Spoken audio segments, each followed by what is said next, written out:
for someone to watch over me by Lisa Kleypas. 1. From the moment Grant Morgan saw the woman, he knew that, despite her beauty, she would never be any man's bride. He followed the waterman through the swirls of fog, cold mist clinging to his skin and forming beads on his wool coat. He kept both hands shoved deep in his pockets, while his gaze chased restlessly around the scene. The river looked oily in the dull glow of lamps hung on the massive blocks of granite near the landing, for 2 or 3 tiny boats ferried passengers across the Thames, bobbing like toys on the water. Chilly waves lapped against the steps and face of an embankment wall. A wintry March breeze curled around Grant's face and ears and slipped persistently beneath the edge of his cravat. He suppressed a shiver as he stared at the sloshing black river. No one could survive much longer than 20 minutes in water that cold. Where is the body? An impatient frown tugged at Grant's brow, for he reached inside his coat, fingering the case of his pocket watch. I don't have all night. The Thames waterman stumbled as he twisted his head to glance at the man following him. The drifting mist surrounded them in a yellow-grey haze, causing him to squint in the effort to see better. "Ye Morgan, aren't ye? Mr. Morgan hisself. Why, no one will believe it when I tell 'em. A man who guards the king. I would ha' thought you above such dirty business as this." For, unfortunately not, Grant muttered. "This way, sir, and mind ye step." The stairs is awful slick by the water, specially on a damp night like this. Stiffening his jaw, Grant made his way down to the small, soaked form that had been hauled onto the landing stairs. In the course of his detective work, he often saw dead bodies, but drowning victims were surely among the most unpleasant. The body had been left face down, but it was clearly female, for she was spread akimbo like a rag doll abandoned by a careless child. The skirts of her dress heaped in a dripping mass around her legs. Crouching beside her, Grant clasped the woman's shoulder with a leather-gloved hand and began to turn her over. He recoiled instantly, startled as she began to cough and retch salt water, her body spasming. The waterman yelped in terror behind him, then drew nearer. "I thought she was dead." His voice shook with amazement. "She was cold meat, I swear it." "For idiot," Grant muttered. How long had this poor woman been left in the bitter cold, while the waterman had sent for a Bow Street runner to investigate? Her chances of survival would have been far greater had she been taken care of immediately. As it was, her odds weren't good. He flipped the woman over and lifted her head to his knee, her long hair soaking his trousers. Her skin was ashen in the murky light, and there was a swelling lump on the side of her head. For even so, the delicate, distinctive features were recognizable. He knew her. My God, Grant breathed. He made a point of never being surprised by anything, but to find Vivian Rose Duval here, like this, it was inconceivable. Her eyes half opened, dull with the knowledge of her imminent death. But Vivian was not the kind of woman to slip away without a struggle. She whimpered and reached upward, her hand brushing the front of his waistcoat in a feeble attempt to save herself. For, spurred into action, Grant locked his arms around her and hauled her upward. She was small and compact, but the skirts of her waterlogged gown nearly doubled her weight. Grant held her high against his chest, giving a grunt of discomfort as the icy salt water soaked through his own clothes. "Will you take her to Bow Street, Mr. Morgan?" The waterman chattered, hastening to follow Grant as he took the steps 2 at a time. "I expect I should go too, and give my name to Sir Ross. For I done someone a favour, didn't I? Finding the lady afore she croaked. I wouldn't take no thanks, o' course. Just to do the right thing is enough. But there might be a reward, mightn't there?" "Find Dr. Jacob Linley," Grant said harshly, interrupting the man's eager speculation. "He's usually at Tom's coffee house this time of night. Tell him to come to my residence at King Street." "I can't," the waterman protested. As to work, ye know, why, I could earn 5 shillings yet tonight. For you'll be paid when you bring Linley to King Street." "But what if I can't find him?" "You'll bring him there within a half-hour," Grant said curtly. "Or I'll have your boat confiscated, and I'll arrange a 3-day stay for you in a prison hulk. Is that motivation enough?" "I always thought you was a fine fellow," the waterman said sourly, "until I met you. You're not at all like they write you in the papers. For hours I've spent in the taverns whilst they read aloud about your doings." He trotted away, disappointment evident in every line of his squatty form. Grant's mouth curved in grim amusement. He was well aware of the way his exploits were described in the papers. Editors and writers had exaggerated his accomplishments until he was made to seem superhuman. People regarded him as a legend, not as a normal man with flaws. For he had made the job of Bow Street runner into a highly profitable one, earning a fortune from recovering stolen property for banks. He had on occasion taken other kinds of cases, locating an abducted heiress, serving as a personal guard to a visiting monarch, tracking down murderers, but banks were always his preferred clients. With each case solved, his name had garnered more celebrity until he was discussed in every coffee shop and tavern in London. For to Grant's amusement, the Tun had taken him to its bejewelled bosom, clamouring for his presence at their social functions. It was said that a ball's success was assured if the hostess was able to write "Mr. Morgan will attend" at the bottom of the invitation. Yet, for all his apparent popularity with the nobility, it was clear to all that he was not one of them. He was more a figure of entertainment than an accepted member of the high social circles he frequented. For women were excited by the notion that he was a potentially dangerous character, and men wanted his friendship in order to appear more brave and worldly themselves. Grant was aware that he would never be accepted except in the most superficial way, and he would never be trusted by the Tun. He knew too many of their dirty secrets, their vulnerabilities, their fears and desires. A gust of frosty air whirled around him, making the woman in his arms moan and tremble. For clutching his unwieldy burden more tightly, he left the embankment and crossed a cobblestone street, coated with mud and manure. He strode through a small square court, filled with stagnant water barrels, a fetid pigsty, and a cart with broken wheels. Covent Garden was littered with courts like these, from which dark, winding rookeries spread out in disease-ridden webs. For any gentleman in his right mind would be terrified to venture in this area of the city, rife with thieves' kitchens, whores, bullies, and criminals who would kill for a few shillings. But Grant was hardly a gentleman, and the London underworld held no terrors for him. The woman's head lolled on his shoulder, her weak, cool breath hitting his chin. "Well, Vivian," he murmured, "there was a time I wanted you in my arms, but this wasn't exactly what I had planned." For he found it hard to believe he was carrying London's most desirable female past Covent Garden's tumble-down booths and open stalls. Butchers and peddlers paused to stare curiously as he passed, while prostitutes ventured from the shadows. "Here, laddie," a sunken-cheeked scarce-crow of a woman called. "Got a nice fresh cream-pot for ye." "Some other time," Grant said sarcastically, ignoring the whore's eager cawing. For he crossed the northwest corner of the square and reached King Street, where the decaying buildings turned abruptly into a row of tidy townhouses, coffee-houses, and a publisher or two. It was a clean, prosperous street with bow-fronted houses inhabited by the upper class. Grant had purchased an elegant, airy, three-story air town house there. The busy headquarters at Bow Street was only a short step away, but it seemed far removed from this serene location. For swiftly Grant mounted the steps of his townhouse and gave the mahogany door a resounding kick. When there was no response from within, he drew back and kicked again. Suddenly the door opened, and his housekeeper appeared, spluttering with protests at his cavalier treatment of the polished wood panelling. Mrs. Buttons was a pleasant-faced woman in her 50s, kind of heart, but bottled up, steel-spined, and possessed of stern religious convictions. For it was no secret that she disapproved of Grant's chosen profession, abhorring the physical violence and corruption he dealt with as a matter of course. Yet she tirelessly received the wide assortment of underworld callers who came to the town house, treating all with equal parts of politeness and reserve.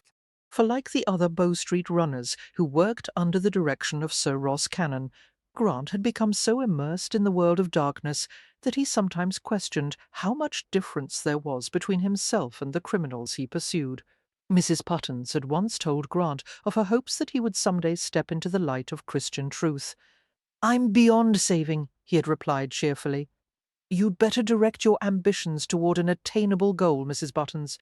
For, as she beheld the dripping burden in her employer's arms, the housekeeper's normally unflappable face went slack with amazement. "Good Lord!" Mrs. Buttons exclaimed. "What happened?" Grant's muscles were beginning to tire from the strain of carrying the woman's limp weight so far. "A near drowning," he said curtly, pushing past the housekeeper as he headed for the stairs. "I'm taking her to my room." "But how? Who?" Mrs. Buttons gasped, making a visible effort to recover herself.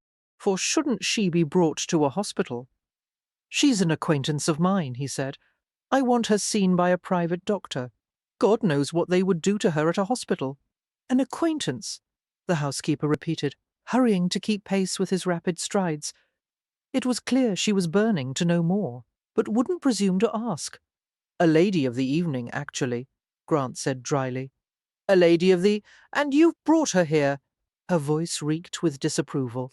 "For, sir, once again you have outdone yourself." A brief grin crossed his face. "Thank you. It was not a compliment," the housekeeper informed him. "Mr. Morgan, wouldn't you prefer to have one of the guest rooms prepared?" "She'll stay in mine," he said in a tone that quashed further argument. Frowning, Mrs. Buttons directed a housemaid to wipe up the puddles they had left on the inlaid floors of the amber marble entranceway. For the town house, with its long windows, Sheraton furniture, and English hand-knotted carpets, was the kind of place Grant had once never dared to dream of living in. It was a far cry from the crowded flat he had occupied as a small child, 3 rooms crammed with the 8 offspring of a middle-class bookseller and his wife, or the succession of orphanages and workhouses that had come later, when his father had been thrown into debtor's prison and the family had fallen to pieces. For Grant had eventually found himself on the streets, until a Covent Garden fishmonger had taken pity and given him steady work and a pallet to sleep on at night. Snuggled up against the heat of the kitchen stove, Grant had dreamed of something better, something more, though his dreams had never taken precise shape until the day he met a Bow Street runner. The runner had been patrolling the jostling market square, and had caught a thief who had snatched a fish from the fishmonger's stall. For Grant had stared wide-eyed at the runner in his smart red waistcoat, armed with cutlass and pistols. He had seemed larger, finer, more powerful than ordinary men. Grant had immediately known that his only hope of escaping the life he had been consigned to was to become a runner. He had enlisted in the foot patrol at age 18, was promoted to the day patrol within a year, and a few months later was chosen by Sir Ross Cannon to complete the elite force of a half-dozen Bow Street runners. For, to prove his worthiness, Grant had hurled himself into his work with unflagging zeal, treating each case as if it required a personal sense of vengeance. He went to any lengths to catch a culprit, once following a murderer across the Channel to apprehend him in France. As success mounted on success, Grant had begun to charge exorbitant fees for his private services, which had only made him more sought after, for acting on advice from a wealthy client who owed him a favour. Grant had invested in shipping and textile companies, purchased a half-interest in a hotel, and bought several choice pieces of property on the west side of London. With some luck and determination, he had climbed far higher than God or man had intended.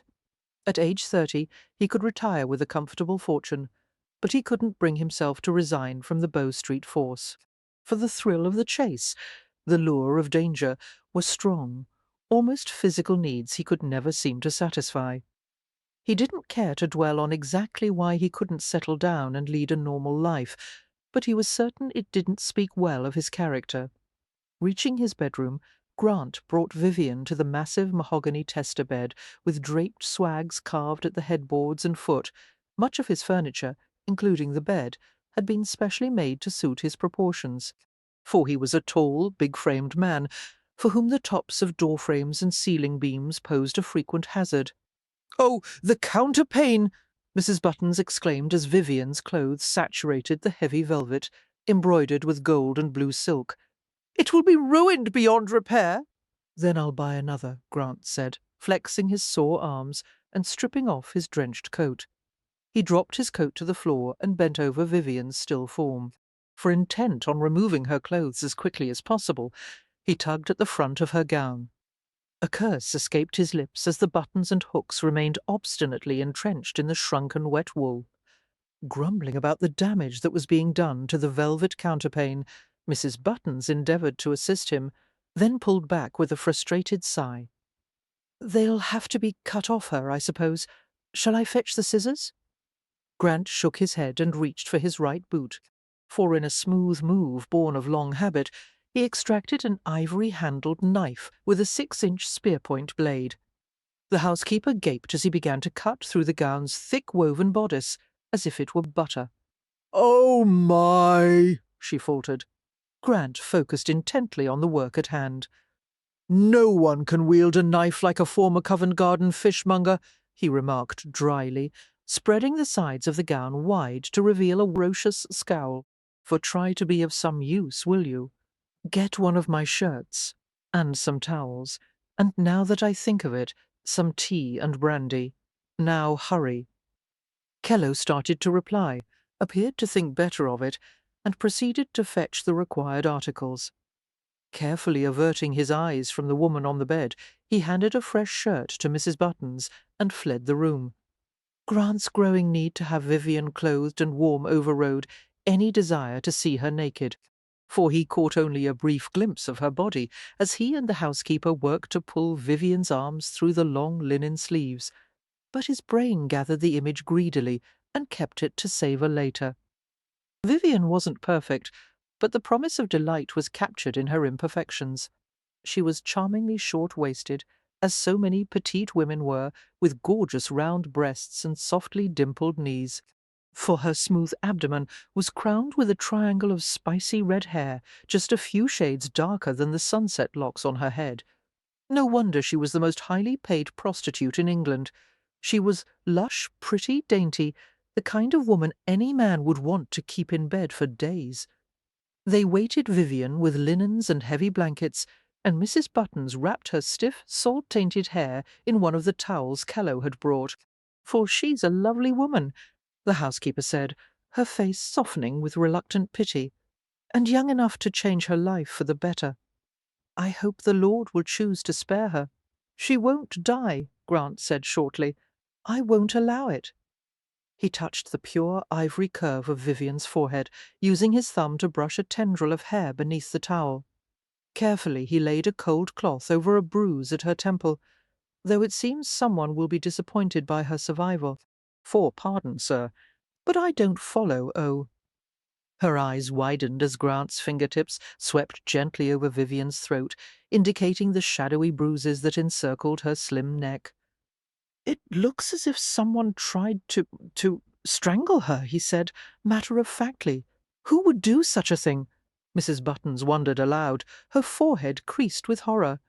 Most often, in the case of a murdered woman, it's a husband or lover. His lips twitched with a humourless smile, for females always seem to fear strangers, when it's usually the men they know who do them harm. Shaking her head at the ugly thought, Mrs. Buttons stood and smoothed her apron. "If it pleases you, sir, I'll send up some salve for Miss Duval's bruises and scrapes, and wait downstairs for the doctor's arrival." Grant nodded, barely aware of the housekeeper leaving the room, as he stared at Vivian's expressionless face.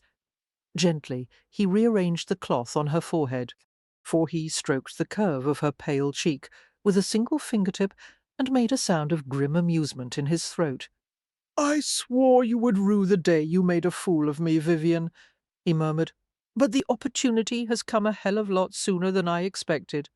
Too, she found herself in a waking nightmare of cold and pain.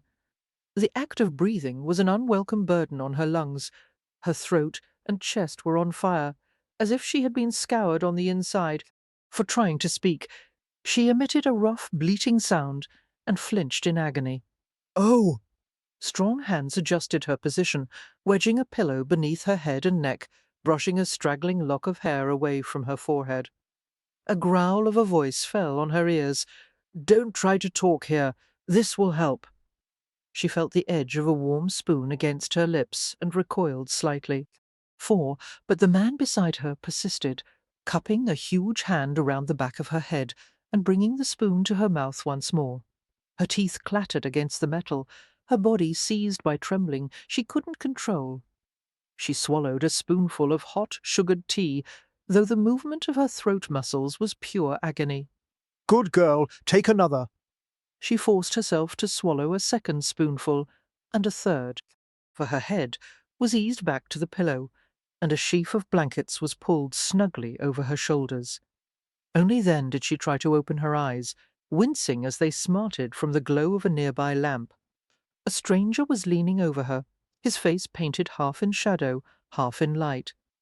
He was dark-haired and attractive, with no trace of boyishness in his features.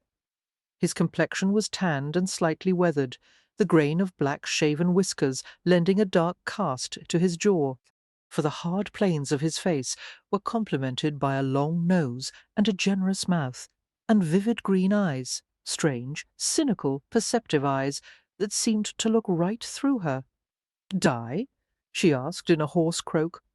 It hurt to talk, to move, to breathe. Icy needles stung her inside and out, and a great vice around her lungs made it nearly impossible to draw in air. For worst of all was the violent shaking in every muscle, shudders that racked her bones and joints until she feared she would come apart.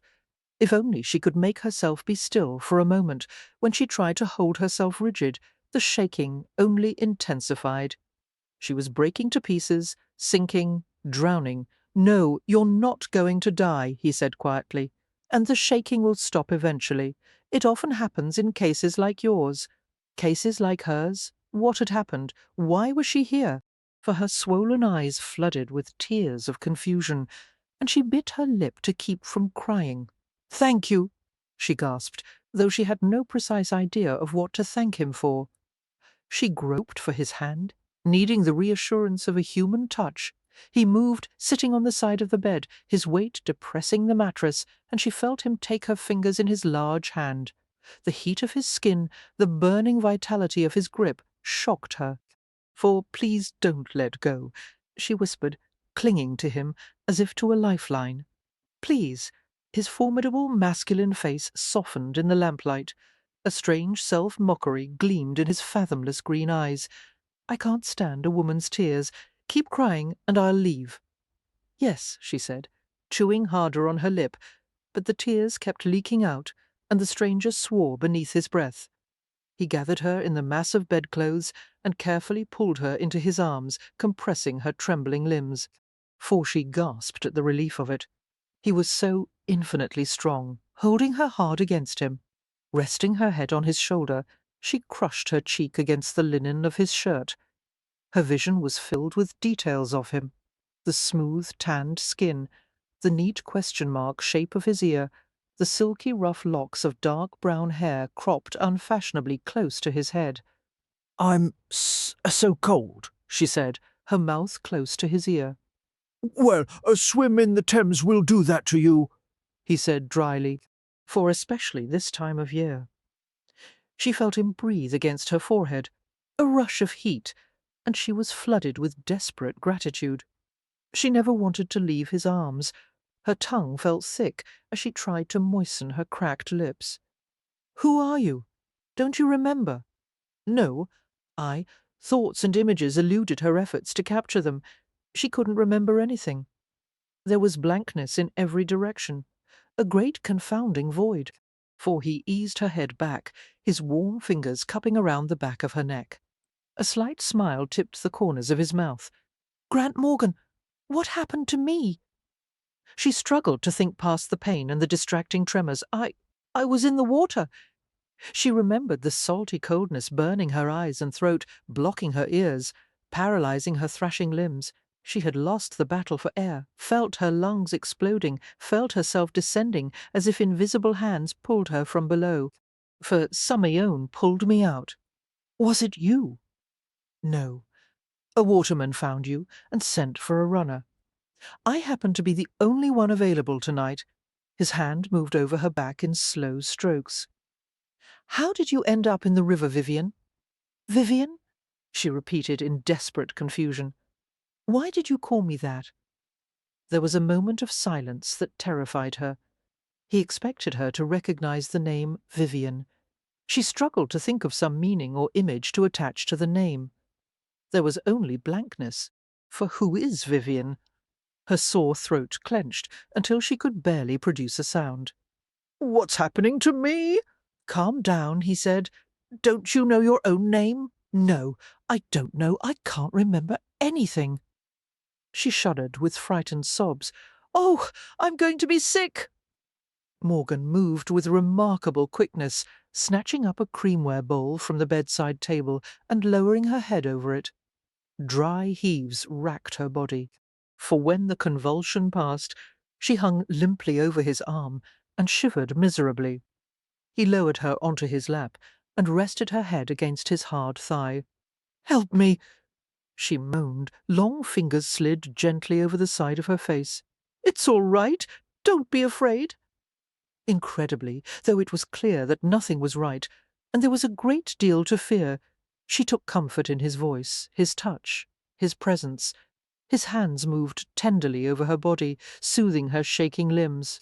"For breathe," he said, his palm moving in circles on the middle of her chest, and somehow she drew in a gulp of air. Hazily, she wondered if this was what it felt like when heavenly spirits visited to minister to the suffering. "Yes, an angel's touch must be like this. My head hurts," she croaked. "I feel so strange. Have I gone mad? Where am I?" "Rest," he said. "We'll sort everything out later. Just rest. Tell me your name again," she begged in a hoarse whisper. "My name is Grant. Feel you're in my home and you're safe." Somehow, through her misery, she sensed his ambivalence toward her, his wish to remain remote and unfeeling. He hadn't wanted to be kind to her, but he couldn't help himself. Grant, she repeated, catching at the warm hand on her chest, feebly pressing it against her heart. "Thank you." She felt him go very still, his thigh tautening under the weight of her head. Exhausted, she closed her eyes and went to sleep in his lap, for Grant eased Vivian onto the pillows and tucked her neatly beneath the covers. He struggled to make sense of what was happening. He had helped women in trouble too many times to count. By now he was no longer capable of being moved by the sight of a damsel in distress. It was better for the people he served, not to mention himself, to remain efficiently impassive and get the job done. He hadn't wept in years. Nothing could break through the protective shell that had formed around his heart. But Vivian, in all her damaged beauty and unexpected sweetness, had affected him more than he would have believed possible. He couldn't ignore a chord of elemental pleasure at seeing her in his home, in his bed. His palm tingled at the feel of her heartbeat, as if the rhythm of her life force were captured beneath his hand. He wanted very much to stay with her, to hold her, not out of passion, but from a desire to give her the warmth and protection of his own body. For Grant scrubbed his hands roughly over his face, through his short hair, and stood with a growl. What the hell was the matter with him? The memory of the one time he and Vivian had met 2 months ago was still fresh in his mind. He had seen Vivian at a birthday ball given by Lord Wentworth for his mistress. For the ball had been attended by members of the demi-monde, the half-world of high-living prostitutes, gamblers and dandies, who were not fit for the ton, but considered themselves far above the working classes. Since Grant's position in society was well-nigh impossible for anyone to define, he was invited to gatherings of every stratum of society, from the highest to the lowest, for he associated with the morally righteous, the ethically questionable, and the overtly corrupt, belonging nowhere and everywhere. The private ballroom, with its elaborate plasterwork scenes of Neptune, mermaids, porpoises, and fish, was a perfect backdrop for Vivian. She resembled a mermaid herself, wearing a green silk gown that clung to every curve of her body, for the deep neckline and hem of the gown were trimmed with ruchings of white satin and dark green gauze, and the sleeves were mere wisps of gauze at the shoulders. It did not escape Grant's or any other man's attention that Vivian had dampened her skirts to cling more closely to her legs and hips, heedless of the bitter climb outside. That first sight of her was like a blow to the stomach. For she wasn't classically beautiful, but she was as vibrant as a flame, with an intriguing combination of sweetness and witchery in her face. Her mouth was a fantasy come true, tender, full, and unmistakably carnal. The mass of her sunset red curls had been pinned at the crown of her head, exposing a vulnerable neck and the most beautiful ivory shoulders Grant had ever seen. For, becoming aware of his intent stare, Vivian looked back at him, her red lips curved in a smile that invited and taunted at the same time. "Ah, you've noticed Miss Duval, I see." Lord Wentworth appeared at Grant's side, a wry expression settling on his wrinkle-scored face. "I warn you, my friend, Vivian Duval has left a trail of broken hearts in her wake. Whom does she belong to?" Grant murmured, knowing that a woman of her beauty would not be unattached. "Lord Gerard, until quite recently, for he was invited to attend the ball, but declined without giving an explanation. It is my belief that he's licking his wounds in private while Vivian searches for a new protector." Wentworth chuckled at Grant's speculative expression. "Don't even consider it, man." "Why not? To begin with, she'll demand a fortune. And if I can afford her?" Grant asked. Wentworth tugged idly at a lock of his grey hair. She likes her men titled and married and, "Well, a trifle more refined than you, my friend." For no offence intended, of course. None taken, Grant murmured automatically. He had never tried to conceal his rough background, had even made use of it on occasion. Many women were actually excited by his occupation and his lack of pedigree. It was possible that Vivian Duval would enjoy a change from her aristocratic protectors with their manicured hands and self-important demeanours. "She's dangerous, you know," Wentworth persisted, "for they say she drove one poor forlorn bastard to suicide just a fortnight ago." Grant smiled cynically. "I'm hardly the kind to expire for the love of a woman, my lord." He continued to watch Vivian, who had extracted a jewelled patchbox from her beaded reticule. Flipping the box open, she beheld her reflection in a tiny looking-glass fitted behind the lid. For carefully, she touched the tip of a gloved finger to the heart-shaped patch that had been strategically glued near the corner of her delectable mouth. It was clear she only half heard the nearby gentleman who was trying earnestly to engage her in conversation. Seeming annoyed by his attentions, she gestured toward the long refreshment tables. He left at once to fetch her a plate, and she continued to study her reflection intently. Foreseeing his opportunity, Grant snatched a glass of wine from a tray carried by a passing waiter. He approached Vivian, who closed the patchbox with a snap and slipped it back into her reticule. "Back so soon?" she asked, without looking at him, her tone languid and bored. "Your companion should know better than to leave a beautiful woman unattended." Surprise flickered in Vivian's midnight blue eyes. Her gaze dropped to the proffered glass in his hand, for she took the artfully twisted stem of the trumpet-shaped glass and sipped delicately. "He's not my companion." Her voice fell on his ears like a stroke of velvet. "Thank you. I am parched." She drank again, her gaze lifting to his. Like most successful courtesans, she had a flattering way of looking at a man as if he were the only one in the room. "You were staring at me earlier," she remarked. "I didn't mean to be rude." "Oh, I'm accustomed to such stares," she said. "I'm sure you are." For she smiled, revealing a flash of pearly white teeth. "We haven't been introduced." Grant smiled back at her. "Shall I go find someone to do the honours?" "No need." Her soft pink mouth pressed against the rim of the wineglass. "You're Mr. Morgan, the Bow Street runner. That's only a guess, but I'm sure I'm right." "Why do you think so?" "You fit the description. Your height and your green eyes are quite distinctive." She pursed her lips thoughtfully. But there's something else about you, a sense that you're not quite comfortable in these surroundings.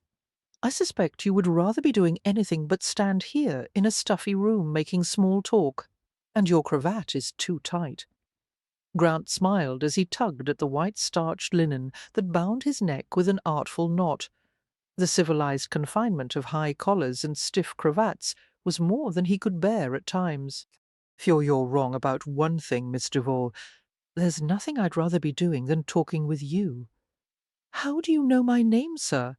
Has someone told you about me? I insist on knowing what was said. I was told that you've broken many hearts. She laughed, clearly entertained by the notion, and her blue eyes sparkled wickedly. True, but I suspect you've broken your share of female hearts. It's fairly easy to break hearts, Mr. Vaughn, for the more interesting challenge is how to keep someone's love, not to lose it. You speak of love too seriously, Vivian said. It's only a game, after all. Is it? Tell me your rules. It's rather like chess. I plan my strategy carefully. I sacrifice a pawn when it's no longer useful, and I never reveal my true thoughts to my opponent. Very pragmatic. One has to be in my position. Her provocative smile dimmed slightly as she stared at him. I don't quite like your expression, mister, for Morgan. Grant's initial attraction to her had begun to fade as he reflected that any involvement with her would ultimately lead to nothing. She was manipulative, hard-edged, offering sex without real companionship. He wanted more than that, no matter how prettily packaged she was. Her gaze searched his impassive features, and she affected a small, delicious pout. "Tell me your rules, Mr. Morgan." "I only have one," he replied. Complete honesty between myself and my partner, for a bright peal of laughter escaped her. "That can be quite inconvenient, you know." "Yes, I know." Obviously confident in her own attractiveness, Vivian preened and posed before him, angling her breasts outward, resting a graceful hand on the elegant curve of her hip. Grant knew that he was supposed to be admiring her, but instead he couldn't help wondering why it was that so many strikingly lovely women were self-absorbed. For out of the corner of his eye he saw Vivian's former companion bearing down on them with quick, anxious strides, a plate of tidbits clutched in his hands. Clearly the man was determined to defend his territory, and Grant was hardly inclined to argue with him. Vivian Duval wasn't worth a public dispute. Vivian followed his glance and sighed shortly. "Ask me to dance before that bore returns," she said in a low voice. "Forgive me, Miss Duval," Grant murmured, "but I would hate to deprive him of your company, especially after the trouble he's taken to fetch you refreshments." Vivian's eyes widened as she realized she had been rejected. A mottled pink flush covered her cheeks and forehead, clashing with the cinnamon tones of her hair. When she managed to reply, her tone dripped with disdain. "Perhaps we'll meet again, Mr. Morgan. I'll send for you if I'm ever bothered by a pickpocket or footpad." "Please do," he replied, utterly polite, and took his leave with a brief bow. Grant had thought the matter was over, but unfortunately their brief encounter had not gone unnoticed by others at the ball, and Vivian, taking a petty stab at revenge, had explained the situation in a way that had the gossips snickering behind their palms. Delicately, Vivian had insinuated to a host of wagging tongues that the redoubtable Mr. Morgan had made an offer for her, which she had summarily rejected, for the idea of the celebrated Bow Street runner trying and failing to win the favour of Vivian Duval was greeted everywhere with amusement. "He's not so dangerous as they claim," someone had slyly remarked within Grant's hearing. "If he can so easily be set back on his heels by a woman—" Grant's pride had smarted at the spread of deliberate lies, but he had managed to hold his silence on the matter, for he'd known that, like all rumours, it would fade more quickly if nothing was said to add fuel to the fire. Still, the mention of Vivian's name never failed to annoy him, especially when people watched so carefully for his reaction. He had done everything possible to make his indifference clear, while inwardly promising himself that Vivian would come to regret the lies she had spread. It was a promise he was still bound and determined to make good on, for wandering to the window, Grant pushed aside the dark blue damask curtain and stared through the long panes of glass. Impatiently, his gaze hunted the quiet, shadowed street for a glimpse of Dr. Linley. In less than a minute, a hired hack stopped in front of the town house. Linley emerged from the vehicle, hatless as usual, his shock of dark blonde hair gleaming in the light of the street lamps. He gave no appearance of great haste, but his legs moved in long ground-covering strides, for hefting his heavy leather doctor's case as if it weighed next to nothing. He approached the front entrance. Grant waited at the bedroom door, giving the doctor a nod of greeting as he ascended the main staircase with the housekeeper. Linley's progressiveness and intelligence had made him one of the most sought-after doctors in London, and it hardly hurt his popularity to be a handsome bachelor in his late 20s. Wealthy society ladies clamoured mightily for his services, claiming that only Dr. for Linley could cure their headaches and female ailments. Grant was frequently amused by Linley's disgruntlement at being monopolised by the fashionable women of the ton, instead of being allowed the time he desired to take on more serious cases. The two men shook hands briefly. They had a genuine liking for each other, both of them professional men who regularly saw the best and worst that people were capable of. Well, Morgan," Linley said pleasantly, "this had better be worth dragging me away from a mug of brandied coffee at Tom's. What is the matter? You seem well enough to me." I have a guest who requires your attention, Grant replied, opening the door and showing him into the bedroom. "She was pulled from the Thames about an hour ago. I brought her here, and she regained consciousness for a period of almost 10 minutes. The odd thing is, she claims to have no memory, for she couldn't tell me her own name." Is such a thing possible? Linley's grey eyes narrowed thoughtfully. "Yes, of course. Memory loss is more common than you think. It's often caused by aging or excessive amounts of alcohol. What about a blow to the head and a near drowning?" The doctor's lips puckered in a silent whistle. Poor lady, He murmured. "Yes, I once saw a case of amnesia that was caused by a head injury, for the man had been wounded in a shipyard accident. A falling beam struck him on the crown, and he was unconscious for 3 days. When he awoke, he was beset by extreme confusion. The habits of walking, writing, and reading were easy for him, but he didn't recognize a single member of his family and could recall nothing of his past. Did his memory return?" "In 5 or 6 months. But I've heard of another case in which the memory came back in a matter of days, for there's no way of predicting how long it might take, or if it will happen at all." Brushing past Grant, Linley approached the bed and set his doctor's case on the chair. As he bent over the sleeping patient, the doctor gave a startled murmur that barely reached Grant's ears. Miss Duval, you attended her before? Linley nodded, looking troubled. Something about the doctor's expression alerted Grant to the fact that Vivian's visit had been for an ailment far more serious than a headache. "For? What for?" Grant asked. "You know, I can't divulge that. She can't remember anything. It won't make a damned bit of difference to her if you tell me or not." Linley wasn't swayed by the argument. "Would you care to leave the room, Morgan, while I examine my patient?" Before Grant could reply, Vivian stirred and moaned. She rubbed her eyes, squinting at the doctor's unfamiliar face. Strangely attuned to her moods, Grant sensed the exact moment she began to panic, for he reached the bedside in 3 strides and took her trembling hand. The strength of his grip seemed to calm her. "Grant," she croaked, her gaze lifting to his face. "The doctor's here," he murmured. "I'm going to wait outside the door while he has a look at you. Is that all right?" A long moment passed before she gave a tiny nod and released his hand. Good girl. Grant gently tucked a lock of her hair behind her small ear. "You two seem to have become fast friends," Linley remarked. "For it's my way with women," Grant said. "They can't resist my charm."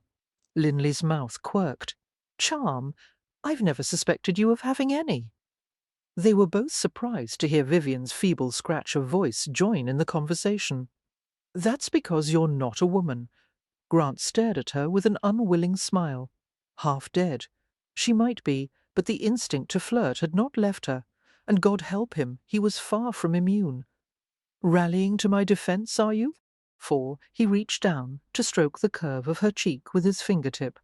I'll have to thank you later. A slow tide of pink crept over Vivian's face. Grant didn't realize his tone was unconsciously seductive until the doctor shot him a speculative glance. Abruptly, Grant left the room. Scowling, He wedged his back against the papered wall of the hallway. Damn you, Vivian. He muttered beneath his breath, for he had found it so easy to reject Vivian before, when he'd viewed her as shallow, vain, manipulative, and he wouldn't have spared her a thought since then, had it not been for the pride-stinging lies she had sprinkled all over London. Grant would have hated her if she had been worth such expenditure of emotion, but there were times in every man or woman's life when circumstances made one vulnerable, and Vivian's time had come. Could she really have lost her memory, or was she shamming? For, and if her memory really was gone, then she had been stripped of all defences, all the grievances and pretensions that kept adult human beings from revealing their true selves to each other. How many men had been given the chance to know the real Vivian? Not one. He would bet his life on it. A gentleman would not take advantage of the situation, but he was no gentleman. He had once promised himself that Vivian would pay for her petty little game, and she would, with interest. For now that she was in his possession, she wasn't going to leave until his pride had been assuaged. He was going to amuse himself with her for as long as he wanted, or until her memory had returned, whichever came first. He smiled in satisfaction, the hot, wistful ache in his chest seeming to ease. After what seemed an unaccountably long time, Linley opened the door and welcomed him into the room. Vivian appeared calm but exhausted, her face as pale as the white linen pillow behind her head. For an uncertain smile touched her lips as she saw Grant. "Well?" Grant asked, while Linley bent over his medical case and latched it shut. Linley glanced up from his task. "It appears Miss Duval has suffered a concussion, though not a severe one." Grant's eyes narrowed at the unfamiliar term. A blow to the cranium, Linley proceeded to explain, resulting in distress to the brain. For the after-effects usually last for a few weeks, perhaps a month, and may include confusion, nausea, and physical weakness, and also, in this particular case, amnesia. "How will you treat it?" Grant asked, tersely. "Unfortunately, the symptoms of concussion, including amnesia, must run their course. There's nothing I can do except prescribe rest. I don't think Miss Duval will have any lasting problems from her experience tonight, although the next few days will be uncomfortable, for I've left a few digestive powders to counteract the effects of the salt water she ingested, and a salve for the bruises and abrasions. I can't find evidence of fractured bones or internal injuries, just a mild sprain in one ankle." He went to Vivian's side and patted her hand. "Sleep," he advised kindly. "That's the best advice I can give." The doctor picked up his bag and crossed the room, stopping near the doorway to confer with Grant. For his serious grey eyes met Grant's, and he spoke in a tone too low for Vivian to overhear. There are finger marks around her throat and signs of a struggle. "I assume you're going to investigate?" "Of course. Obviously, Miss Duval's amnesia will make your job more difficult. I don't have great experience in these matters, but I do know that the mind is a fragile instrument." A warning note laced the doctor's matter-of-fact voice. "For I strongly suggest that Miss Duval remain in a calm environment. When she feels better, perhaps she can visit some familiar places and people in an effort to aid her memory. However, you could possibly injure her by making her remember something she's not ready for. I'm not going to harm her." Grant's brows lowered in a scowl. "Well, your skills at inquisition are well known, for I've heard that you can obtain a confession from the most hardened criminals, and in case you were thinking of somehow forcing Miss Duval's memory to return—" Point taken, Grant muttered, offended. "Christ, one would think I went about kicking dogs and frightening small children." Linley chuckled in the face of his annoyance. "I only know your reputation, man. Good evening. I'll be sending you a bill soon." "Do that," Grant said, making no secret of his impatience for the Sawbones to leave. "For one more thing, a patient with a concussion is quite vulnerable. A second trauma to the head, perhaps caused by a fall, could prove harmful or even fatal." I'll take care of her. All right, Morgan. The doctor sent a warm smile toward Vivian. Au revoir, Miss Duval. I'll visit again in a few days. Mrs. Buttons popped her head around the door, her gaze fixed on Grant. Sir, is there anything you require? For nothing right now, Grant murmured, and watched as the housekeeper accompanied the doctor to the main staircase. "What is your reputation?" Vivian asked feebly, apparently having caught the last of the doctor's comments. Grant went to her and sat in the bedside chair. He wove his fingers together and extended his long legs, crossing them at the ankles. "Damned if I know," he shrugged irritably. "I'm a Bow Street runner. For in the course of my work, people are always lying, hiding things, evading questions. I just have a way of cutting to the truth, and that makes them uncomfortable." Despite her weariness, a spark of amusement appeared in Vivian's blue eyes. "You have a way," she repeated drowsily. "What does that mean?" He grinned suddenly, unable to keep from leaning forward and smoothing a straggling tendril away from her face. "It means I do whatever's necessary to find out the truth." "Oh!" For she yawned, fighting to stay awake, but her exhaustion was clearly overwhelming. Grant, She whispered, "What is my reputation?" She fell asleep before he could reply. 3. Grant awoke as the weak morning sunlight began to filter through the window panes. Perplexed, he stared at the ice-blue ceiling of the guest room, expecting to see the wine-coloured canopy over his own bed. Suddenly he recalled the events of the previous evening. There had been no sound from Vivian's room, for he wondered how she had fared the night. After all she had been through, she would likely sleep for most of the day. Fitting his hands behind his head, Grant lay there for another minute, pondering the knowledge that Vivian was here, in his house, only a few rooms away from him. It had been a long time since a woman had slept beneath his roof. Vivian Duval, at his mercy, the thought entertained him prodigiously, for the fact that she didn't remember what had happened between them only heightened his enjoyment of the situation. Yawning, Grant sat up and scratched his fingers through the pelt of dark hair on his chest. He rang for his valet, padded to a nearby chair, and dressed in the linens and pale grey trousers that had been laid out for him. His morning routine had been established by years of habit, for he was always out of bed at sunrise, had finished his personal ablutions and dressed within 20 minutes, spent the next half-hour devouring a huge breakfast and scanning the Times, and left on foot for Bow Street. Sir Ross Cannon required all runners who weren't on duty to report by no later than 9. In fewer than 5 minutes, his valet, Kello, appeared with a ewer of hot shaving water and all the necessary implements. For, at the same time, a housemaid quickly laid the fire and tidied the grate. Grant poured steaming water into a washbowl and sluiced handfuls of it onto his face, trying to soften what had to be the most obstinate beard in London. When his shaving was concluded, Grant put on a white shirt, a patterned grey waistcoat, and a black silk cravat. The official uniform of the Bow Street runners included a red waistcoat, blue coat, and navy trousers, and tall black boots polished to an immaculate shine. For Grant detested the garb. On an average-sized man, the brightly coloured clothes, which had inspired the public to nickname the runners Robin Redbreasts, were somewhat foppish. On a man of his height, the effect was startling.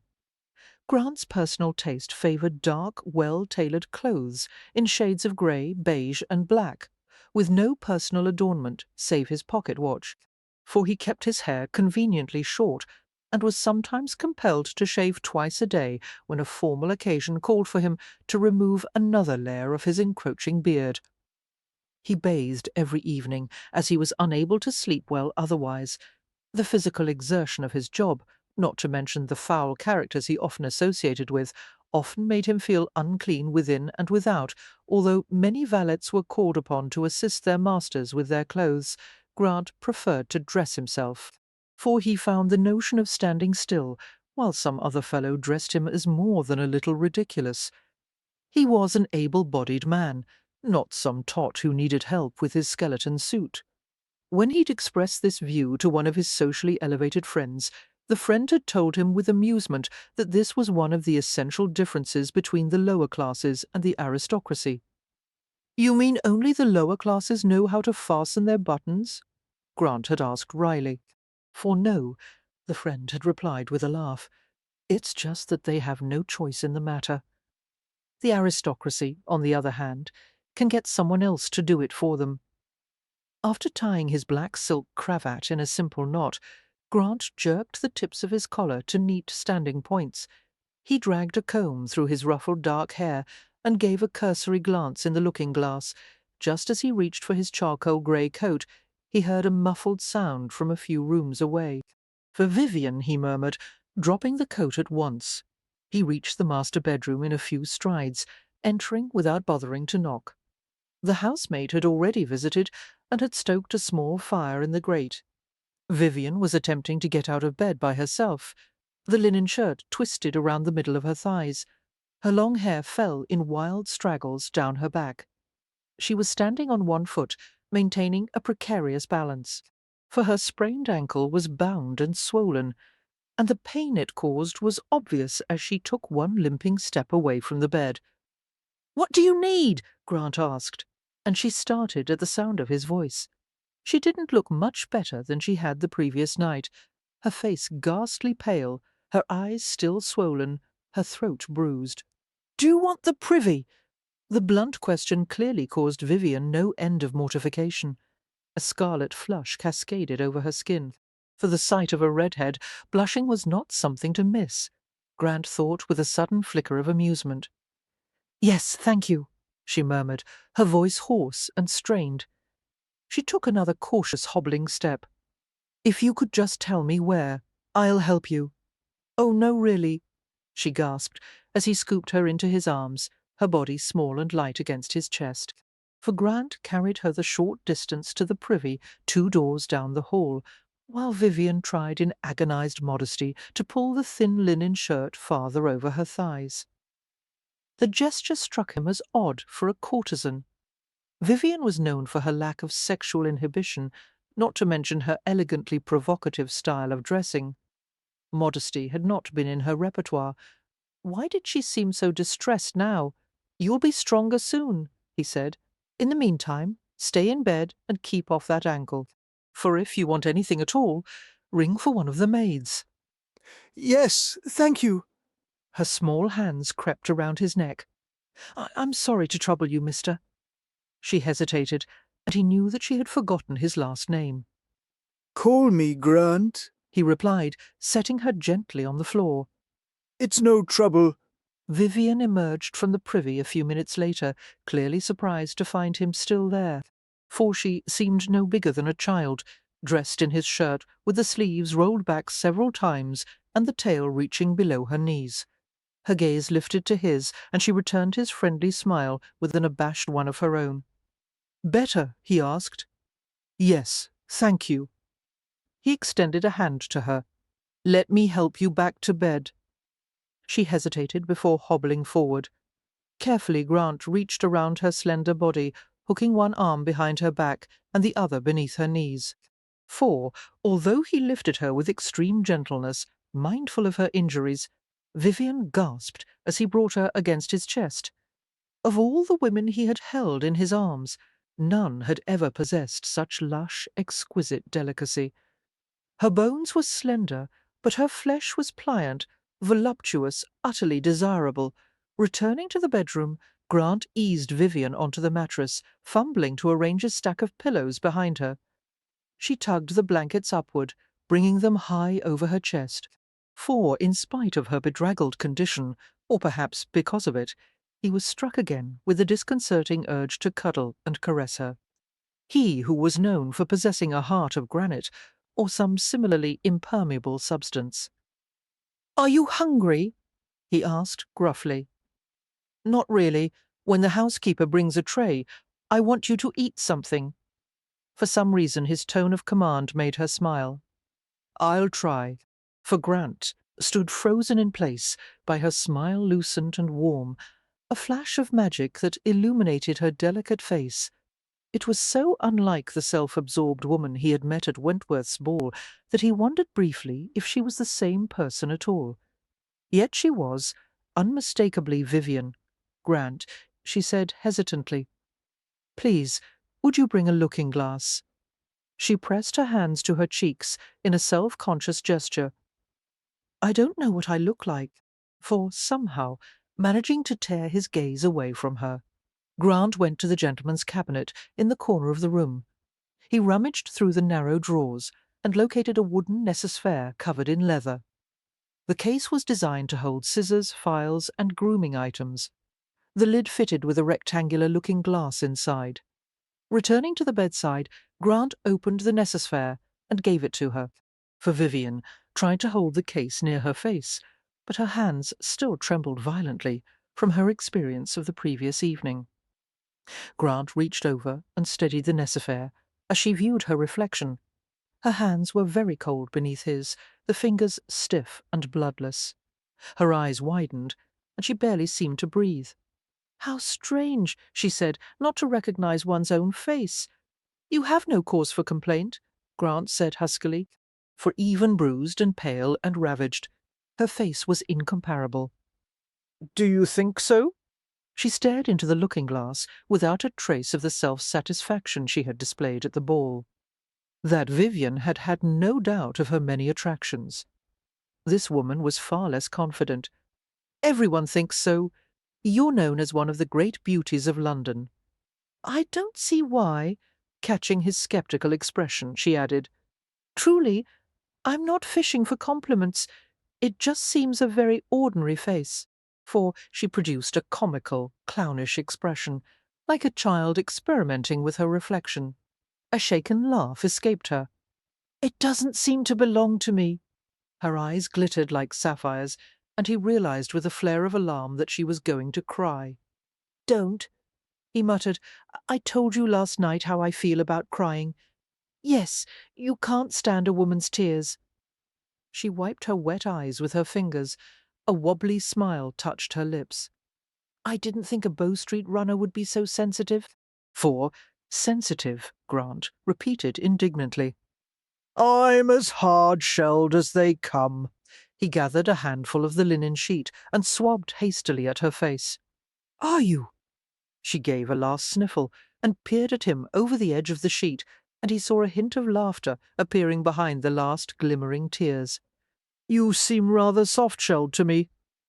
Grant opened his mouth to argue, but realized suddenly that she was teasing him, for with great difficulty he tamped down an unexpected surge of warmth in his chest.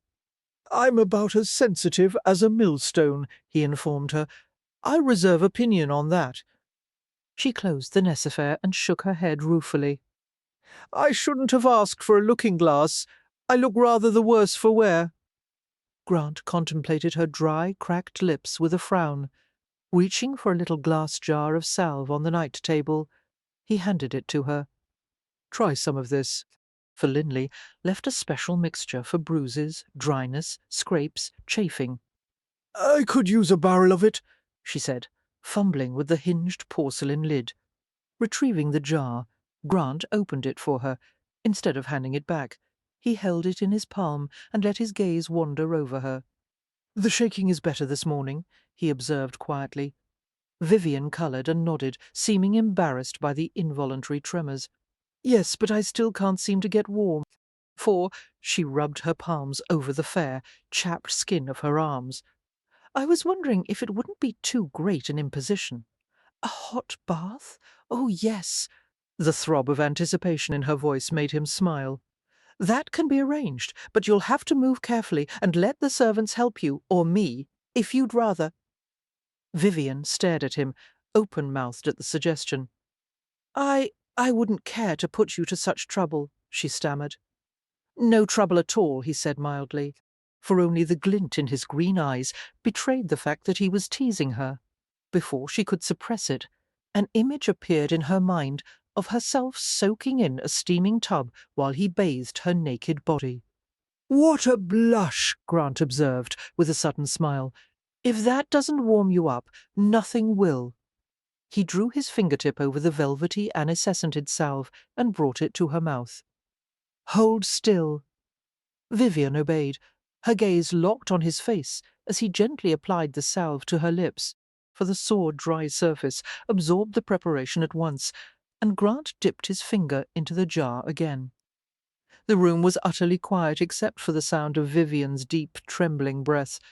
There was a tugging sensation in Grant's chest that bothered him profoundly.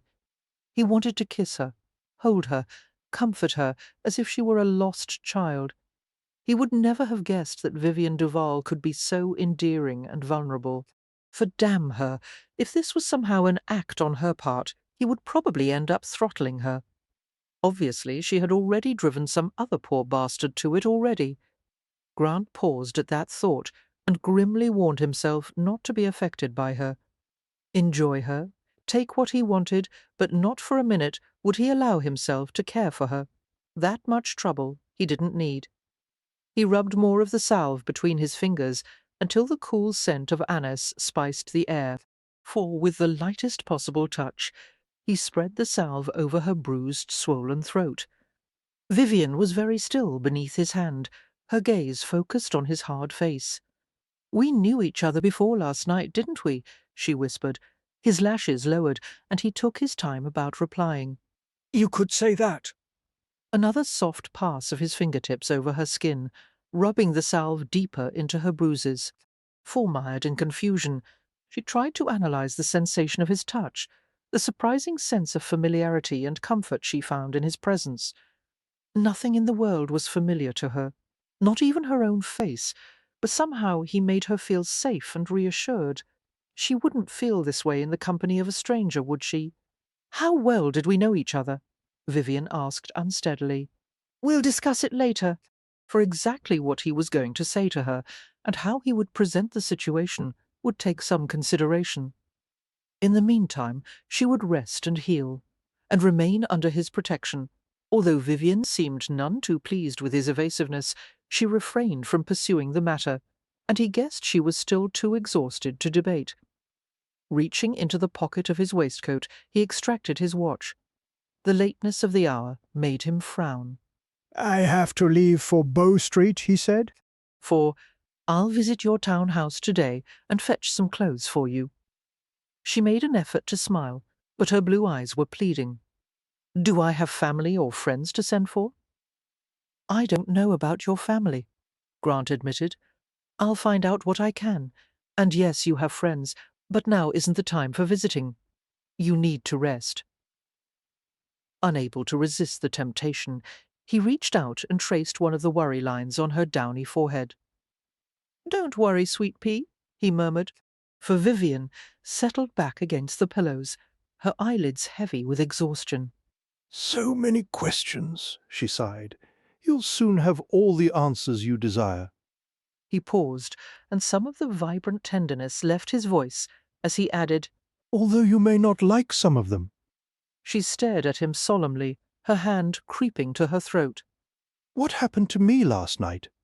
"I intend to find out," he replied in a grim tone that left no room for doubt, for the street shaped like a bow had been built in the mid-1600s.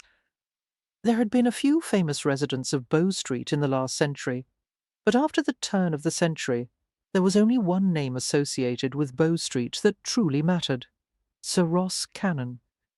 It seemed at times that the attention of the entire world was focused on the narrow, four-story building and its famous inhabitant. Cannon directed his half-dozen runners and 80 other assorted officers like a master conductor, for the runners had gained worldwide fame as they suppressed riots, solved crimes, and protected the royal family. At the death of one of Fielding's successors 5 years ago, many important men had been discussed as candidates for the new chief magistrate. However, a relative unknown was finally appointed to the position, Ross Cannon, who had previously served as a magistrate in the great Marlborough Street office. Cannon had assumed the duties of chief magistrate as if he had been born to it, for in no time at all he had left his own distinctive stamp on the Bow Street office, treating detective work as if it were a science, inventing methodology, testing theories, guiding and encouraging his officers with an infectious zeal. He was demanding and driven, and any one of his men would have gladly died for him, including Grant. Grant ascended the 3 front steps and gave a vigorous knock at the door. It was answered by Cannon's housekeeper, Mrs.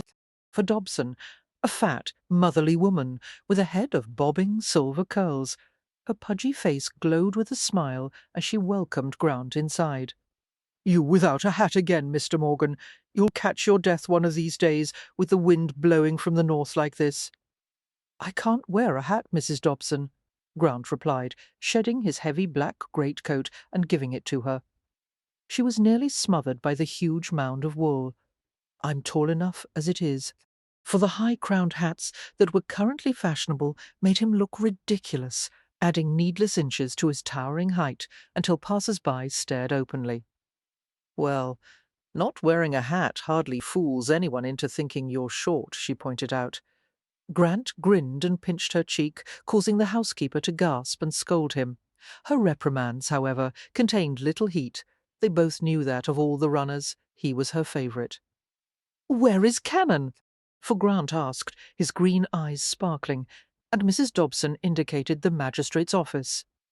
The property at number 4 Bow Street contained a house, a tiny yard, offices, a court, and a strong room to hold prisoners.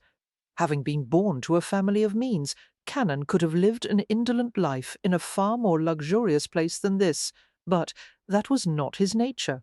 He had a passion for justice, and with all that needed to be done, there was no time for laziness or frivolity. For to Cannon, life was serious business, and he lived it accordingly. Rumour had it that his young wife on her deathbed had made him promise never to remarry, and Cannon had been faithful to his word. His tremendous energy was expended on his work. Even the closest and dearest of his friends would readily swear that nothing could break the iron control Cannon held over his own secretive heart. For striding down the narrow hallway that led to Cannon's private office, Grant nearly collided with 2 runners who were leaving Flagstad and Keyes, the 2 oldest runners, both of them fast approaching 40. Off to guard the royal hindquarters again, Keyes remarked cheerfully, while Flagstad revealed that he had been given the more lucrative assignment of attending the Bank of England, as quarterly dividends were being paid. "And what are you about this morning?" Flagstad asked Grant, for his weathered face creased with good humour. "No, don't tell me another bank robbery or a burglary on the West Side that you'll charge a fortune to solve." Grant responded with an answering grin, having endured much ribbing from his colleagues on his hefty commissions. He forbore to point out that in the last year he had literally caught more thieves than the other 5 runners put together. "I only take what they're willing to pay," he said mildly. "For the only reason the nobs demand your services is because you're a bloody swell," Keyes said with a chuckle. "Just the other day a lady said to me, 'Of all the runners, only Mr. Morgan looks the way one ought to look.'" He snorted at the statement, "as if a man's appearance has a damned thing to do with how he does the job." "I'm a swell?" for Grant asked incredulously, glancing at his own conservative attire, and then at Keyes's dandified appearance, the carefully arranged windswept style of his hair, the gold pin in his elaborate cravat, the tiny silk flowers and fleurs-de-lis embroidered over his waistcoat, not to mention the wide-brimmed cream-coloured hat worn carefully angled over one eye. "I have to dress this way at court," Keyes said defensively. Chuckling, Flagstad began to guide Keyes away before an argument could brew. "For wait," Keyes said, an urgent note of interest entering his voice. "Morgan, I heard you were sent out last night to investigate a bloat found in the river." "Yes." Keyes seemed impatient at his terseness. "Talkative as a clam, aren't you? Well, what can you tell us about it? Was the victim male or female? What does it matter to you?" Grant asked, perplexed by the runner's interest in the matter. "Are you going to take the case?" Keyes persisted. Probably. "For I'll take it for you if you like," Keyes offered. "God knows you haven't much interest in investigating a dead woman. I hear bloats aren't paying much these days." Flagstad snickered at the lame jest. Grant stared at Keyes with new alertness. "Why do you think it's a woman?" he asked idly. Keyes blinked and took a moment to answer. "Merely a guess, lad. Am I right?" Giving him a last questioning glance, Grant refused comment and entered Cannon's office. For Sir Ross sat with his back to the door, at a massive oak pedestal desk arranged to face the long rectangular window overlooking the street. A massive brown and grey striped cat occupied a corner of the desk, glancing lazily at the newcomer. The reticent feline had been discovered on the front steps of the Bow Street office a few years earlier. She was missing a tail, either by accident or some act of mischief, and had promptly been dubbed Chopper. For strictly a one-person cat, Chopper reserved all her affection for Cannon and barely tolerated anyone else. Cannon's dark head turned, and he regarded Grant with a pleasant but unsmiling expression. "Good morning," he murmured. "There's a jug of coffee on the side table." Grant never refused an offer of coffee. His passion for the bitter brew was rivalled only by Cannon's. They both drank it black and scalding hot whenever possible. For pouring a liberal amount into an empty creamware mug, Grant sat in the nearby chair Cannon indicated. The magistrate bent his attention to some documents on his desk once more, signing one with a deft flourish. While he waited, Grant let his gaze roam over the comfortably familiar room. One wall was covered with maps of the city and surrounding counties, as well as floor plans of Westminster Hall, the Bank of England, and other buildings of significance. For another wall was covered with bookshelves containing enough volumes to crush an elephant. The furniture consisted of a few heavy oak pieces, plain and functional. A library terrestrial globe was poised on a mahogany stand in the corner. Enough wall space had been allowed for a single painting, a landscape of North Wales, in which a small stream rushed over craggy rocks, with dark trees and grey hills looming in the distance. For the landscape was jarringly pristine in comparison with the bustling artifice of London. Finally, Cannon turned toward him, black brows arched in a request for information. With its sharp features and wintry grey eyes, his face possessed a wolfish cast. Were he to allow any warmth in his expression, he would have been considered handsome. "Well," he murmured. "what of the bloat you investigated last night? Is there a need for a coroner's inquest?" "No, bloat," Grant replied briskly, for the victim, a woman, was still alive. "I brought her to my home and sent for Dr. Linley." "Very charitable of you," Grant responded with a careful shrug. "I know the lady rather well. Her name is Vivian Duval." The name caught Cannon's interest. "The one who rebuffed you at the Wentworth ball." "I gave her the shove along," Grant said with a quick flare of annoyance. Somehow, in the course of gossip, the story was twisted around. Cannon's black brows inched upward, and he made a sardonic deep in his throat. "Go on. Tell me about Miss Duval's condition." Grant drummed his fingers on the arm of his chair. "Attempted murder. No doubt about it. Heavy bruising and finger marks around the throat, not to mention a blow to the head. According to Linley, she'll be all right, but there is one difficulty. She's lost her memory. She can't provide a single detail of what happened, or even recall her own name. For did the doctor say when or if her memory might return?" Grant shook his head. "There's no way of knowing, and until the investigation brings some evidence to light or she regains her memory, it's safer if everyone thinks she's dead." Cannon's grey eyes narrowed in fascination. "Shall I assign one of the runners to investigate, or will you take the case?" "I want it." Grant drained the last of his coffee and wrapped his long fingers around the cup, absorbing what little warmth remained. "For I'm going to begin by questioning her former protector, Lord Gerard. It seems likely that he or some jealous lover may have tried to strangle her. The devil knows there's probably a long list of them." Cannon's mouth twitched with suppressed humour. "I'll send a man to question the waterman who found her, as well as the others who were ferrying passengers near Waterloo Bridge last evening. Perhaps one of them may have seen or heard something useful. Let me know how your investigation proceeds. For in the meantime, where will Miss Duval reside?" Grant studied the sparkling black droplets that clung to the interior of his mug.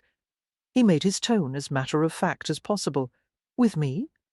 Surely she has friends or relatives who will take her in. She'll be safest under my protection." Grant met Cannon's wintry, piercing gaze without flinching. The magistrate had always declined to comment on his runners' personal lives, so long as they performed their jobs well. For, however, Cannon had a soft spot in his heart for women and children, and would do everything in his considerable power to prevent mistreatment of them. Cannon let the silence linger uncomfortably long before speaking. "I believe I know you, Morgan, well enough to be certain that you wouldn't take advantage of this woman, no matter what your personal grievances," Grant replied coldly. "I would never force myself on an unwilling woman. I wasn't referring to force," Cannon said softly, "for I was referring to manipulation, opportunism, seduction," tempted to tell the magistrate to mind his own damned business. Grant stood and set his empty mug on the side table. "I don't need a lecture," he growled. "I won't harm Miss Duval in any way. You have my word on that. Bear in mind, however, that she is hardly an innocent. She's a courtesan. Manipulation and seduction are tools of the trade. Her memory loss doesn't change the fact of what she is." For unruffled Cannon made a temple of his fingers and stared at Grant contemplatively. "Is Miss Duval willing to accept this arrangement? If she doesn't like it, she's free to go elsewhere. Make certain she understands that." Biting back several choice comments, Grant inclined his head in agreement. "Anything else?" he inquired in a tone so bland as to be mocking. Cannon continued to pin him with an assessing stare. "For perhaps you would care to explain why you wish to harbour Miss Duval under your own roof, after all your avowed dislike of her." "I never said I disliked her," Grant countered. "Come now," came the gently chiding reply. "You made no secret of your resentment after you'd been run through the rumour mill because of her. Call this my opportunity to make amends? Besides, it's my duty." Cannon gave him a speaking glance. "For regardless of the lady's character, or lack thereof, I would prefer that you keep your hands off her until she recovers her memory and the investigation is concluded." Annoyed almost beyond bearing, Grant smiled thinly. "Don't I always do as you ask?" Cannon expelled a short, explosive sigh and turned toward his desk. "I wish to hell you would," he muttered, waving him away with a brief gesture. "For good-bye, Chopper," Grant said lightly, but the cat turned her head with a disdain that made him grin. Park Lane, the centrepiece of the prestigious area of Mayfair, was London's most desirable address, suffused with an air of wealth and authority. The street was fronted with imposing columned mansions designed on a huge scale. The homes were meant to convince passers-by that their inhabitants were superior to ordinary humans, for Grant had seen too much of the aristocracy's intimate personal lives to be awed by the grandeur of Park Lane. The nobility had as many flaws and foibles as average men, perhaps more. The only difference between an aristocrat and a commoner was that the former was far more resourceful at covering up his wrongdoings, and sometimes the nobility actually believed they were above the laws ordinary men were bound by. It was this kind of man that Grant most enjoyed bringing to justice, for the name of Vivian's most recent protector was William Henry Elliot, Lord Gerard. As the future Earl of Norbury, his chief occupation was waiting for his father to die, so that he could inherit a revered title and a considerable fortune. Unfortunately for Gerard, his father was in excellent health and would likely retain the earldom for many years to come. In the meantime, Gerard searched for ways to amuse himself, indulging his rampant tastes for women, drinking, gambling, and sporting, for his arrangement with Vivian Duval had made him the envy of many other men. She had been a lovely and highly visible trophy. Gerard was known for his bad temper, given to violent tantrums when deprived of something he wanted. Although a gentleman was supposed to take his gambling losses with good grace, Gerard cheated and lied rather than accept defeat, for it was rumoured that he took out his frustrations on his servants, proving such a poor master that it was difficult to hire domestic help for his various households. Grant mounted the steps of the classically styled manor with its columned pediment and statue-filled niches. A few strong raps on the door with his gloved fist, and one of the double portals was opened to reveal a butler's dour face. "Your business, sir?" the butler inquired. "Inform Lord Gerard that Mr. Morgan is here to see him." For Grant saw the instant of recognition on the butler's face, and a faint wariness threaded through the man's tone. Sir, I regret to inform you that Lord Gerard is not at home. If you will leave your calling card, I will see that he receives it later. Grant smiled wryly. Not at home was a phrase used by butlers to convey that a particular lord or lady might very well be in the house, but was unwilling to receive visitors. But if Grant wanted to question someone, social niceties were the last things to stand in his way. "I don't leave cards," he said flatly. "Go tell your master that Mr. Morgan is here. This is not a social call." The butler's face remained impassive, but he reeked of disapproval. Without offering a response, he left Grant at the doorstep and disappeared into the house. Grant shouldered his way inside and closed the heavy door with a hard nudge of his boot. For rocking back on his heels, he surveyed the entrance hall. It was lined with gleaming marble columns. The walls painted a soft matted shade of a fashionable colour called Parisian grey. Cool white plasterwork covered the upper portion of the walls, rising to a lofty ceiling. Directly opposite the front door was an apse containing a small statue of a winged female figure. Approaching the statue, Grant touched one of the delicate feathery wings, admiring the elegant work, for the butler reappeared at that moment, frowning in bristling hauteur. "Sir, that is part of Lord Gerard's prized collection of Roman statuary." Grant drew back and replied matter-of-factly, "Grecian, actually. The original sits in the hand of Athena in the Parthenon." Well, the butler was clearly nonplussed. "It's not to be touched, if you would care to follow me. Lord Gerard is at home now." For Grant was shown into a large drawing-room, with walls covered in creamy white woodwork and octagonal panels of red damask. The ceiling was remarkable, inset with red and gold panels that spread outward from a central golden sun. Between a pair of diamond-paned windows, a series of medallion portraits displayed the fleshy, dignified faces of the past 5 Earls of Norbury. "Care for a drink, Morgan?" Lord Gerard entered the room, clad in an embroidered green velvet dressing-gown, for his uncombed hair sprung untidily around his heavy-cheeked face, and his skin was florid from strong drink. Holding a snifter of brandy in one hand, Gerard made his way to a massive wing-chair with ball and claw feet, and lowered himself gingerly. Although Gerard was in his early 30s, a life dedicated to self-indulgence had made him look at least 10 years older. He was relentlessly average in appearance, neither fat nor thin, neither tall nor short, neither handsome nor ugly. For his only distinctive feature was his eyes, dark, small, and intense. Gerard gestured with his snifter. "A damn fine Armagnac," he commented. "Shall you take some?" "A bit early in the day for me," Grant said, with a slight shake of his head. "I can think of no better way to begin the day." Gerard drank deeply of the blood-red liquid.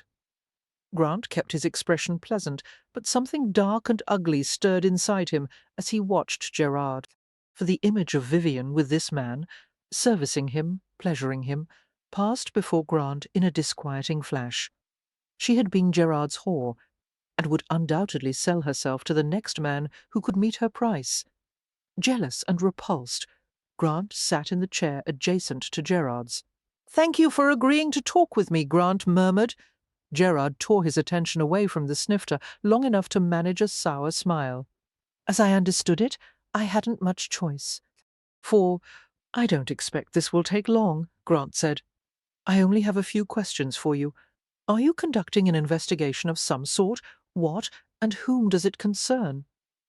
Grant sat back in his chair, appearing relaxed, but his gaze did not swerve from Gerard's face.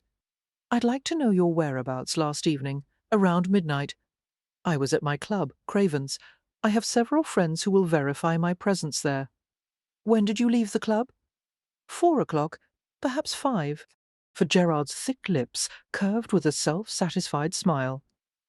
"I had a run of luck at the hazard tables, and then took a flyer with one of the house wenches. An excellent evening all around." Grant launched abruptly into the next question. "What was the nature of your relationship with Miss Vivian Duval?" The name seemed to puncture Gerard's sense of well-being. The flush on his face deepened, and the dark, narrow eyes resembled chips of obsidian. For he leaned forward, holding his snifter in both hands. This is about Vivian, then? What happened? Has she landed in some kind of trouble? Bloody Christ! I hope it's nasty and unholy, expensive, whatever it is. Tell her that I won't lift a finger to help her, even if she comes crawling. I'd sooner kiss the Pope's toe." "Your relationship with her?" Grant repeated quietly. Gerard finished his Armagnac in a slurping swallow and blotted his mouth with his sleeve, for the liquor seemed to calm him, and his face split with a crafty smile.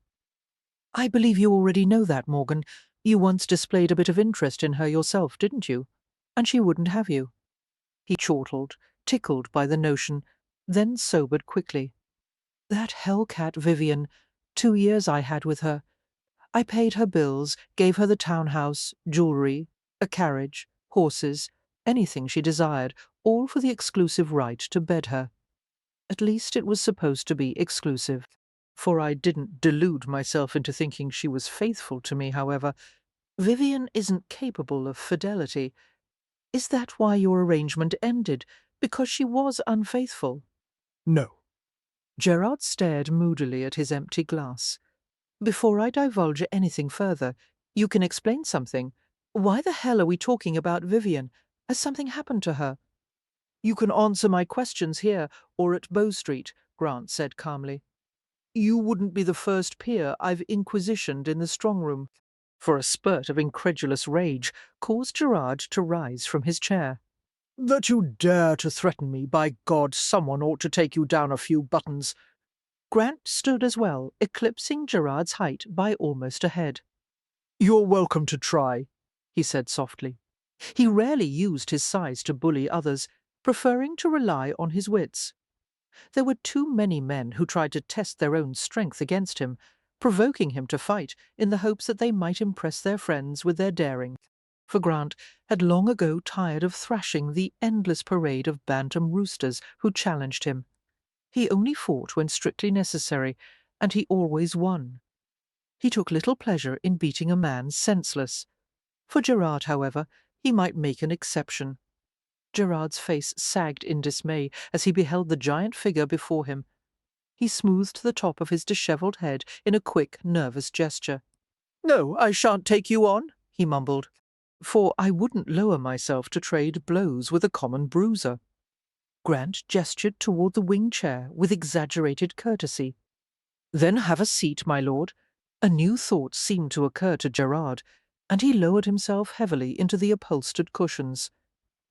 "Good God!" he said thickly. "Vivian's dead, isn't she?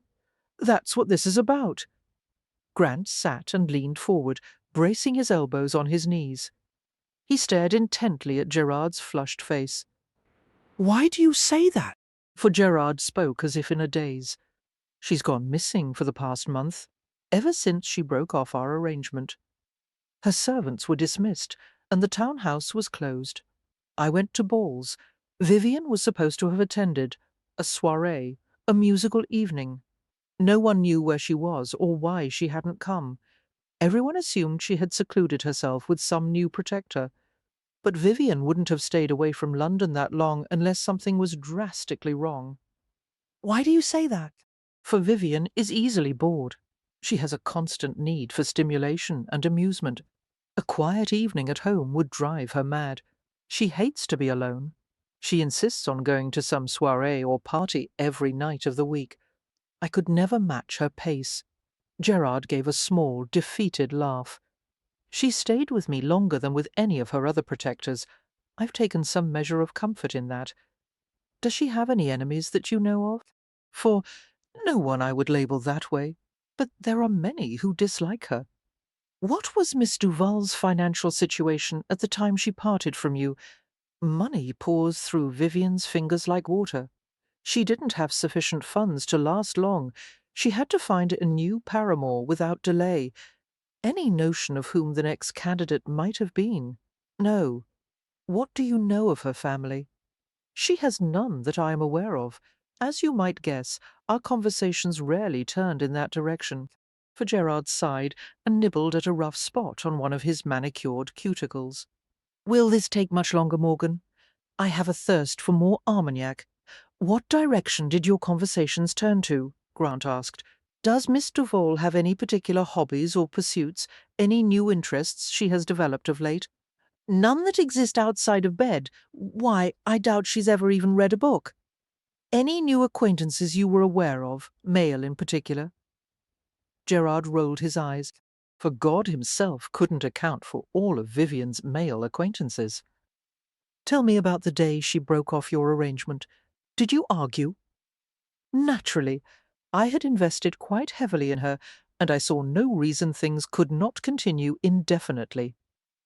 I've closed my eyes whenever she cared to have a dalliance. I became quite heated. I even threatened her, but she laughed in my face. For I demanded to know the name of the man who would be my replacement, as I was certain that she wouldn't leave me without first securing another arrangement. She was quite smug, and would say nothing except that she expected soon to marry into a great fortune. He snorted with bitter amusement.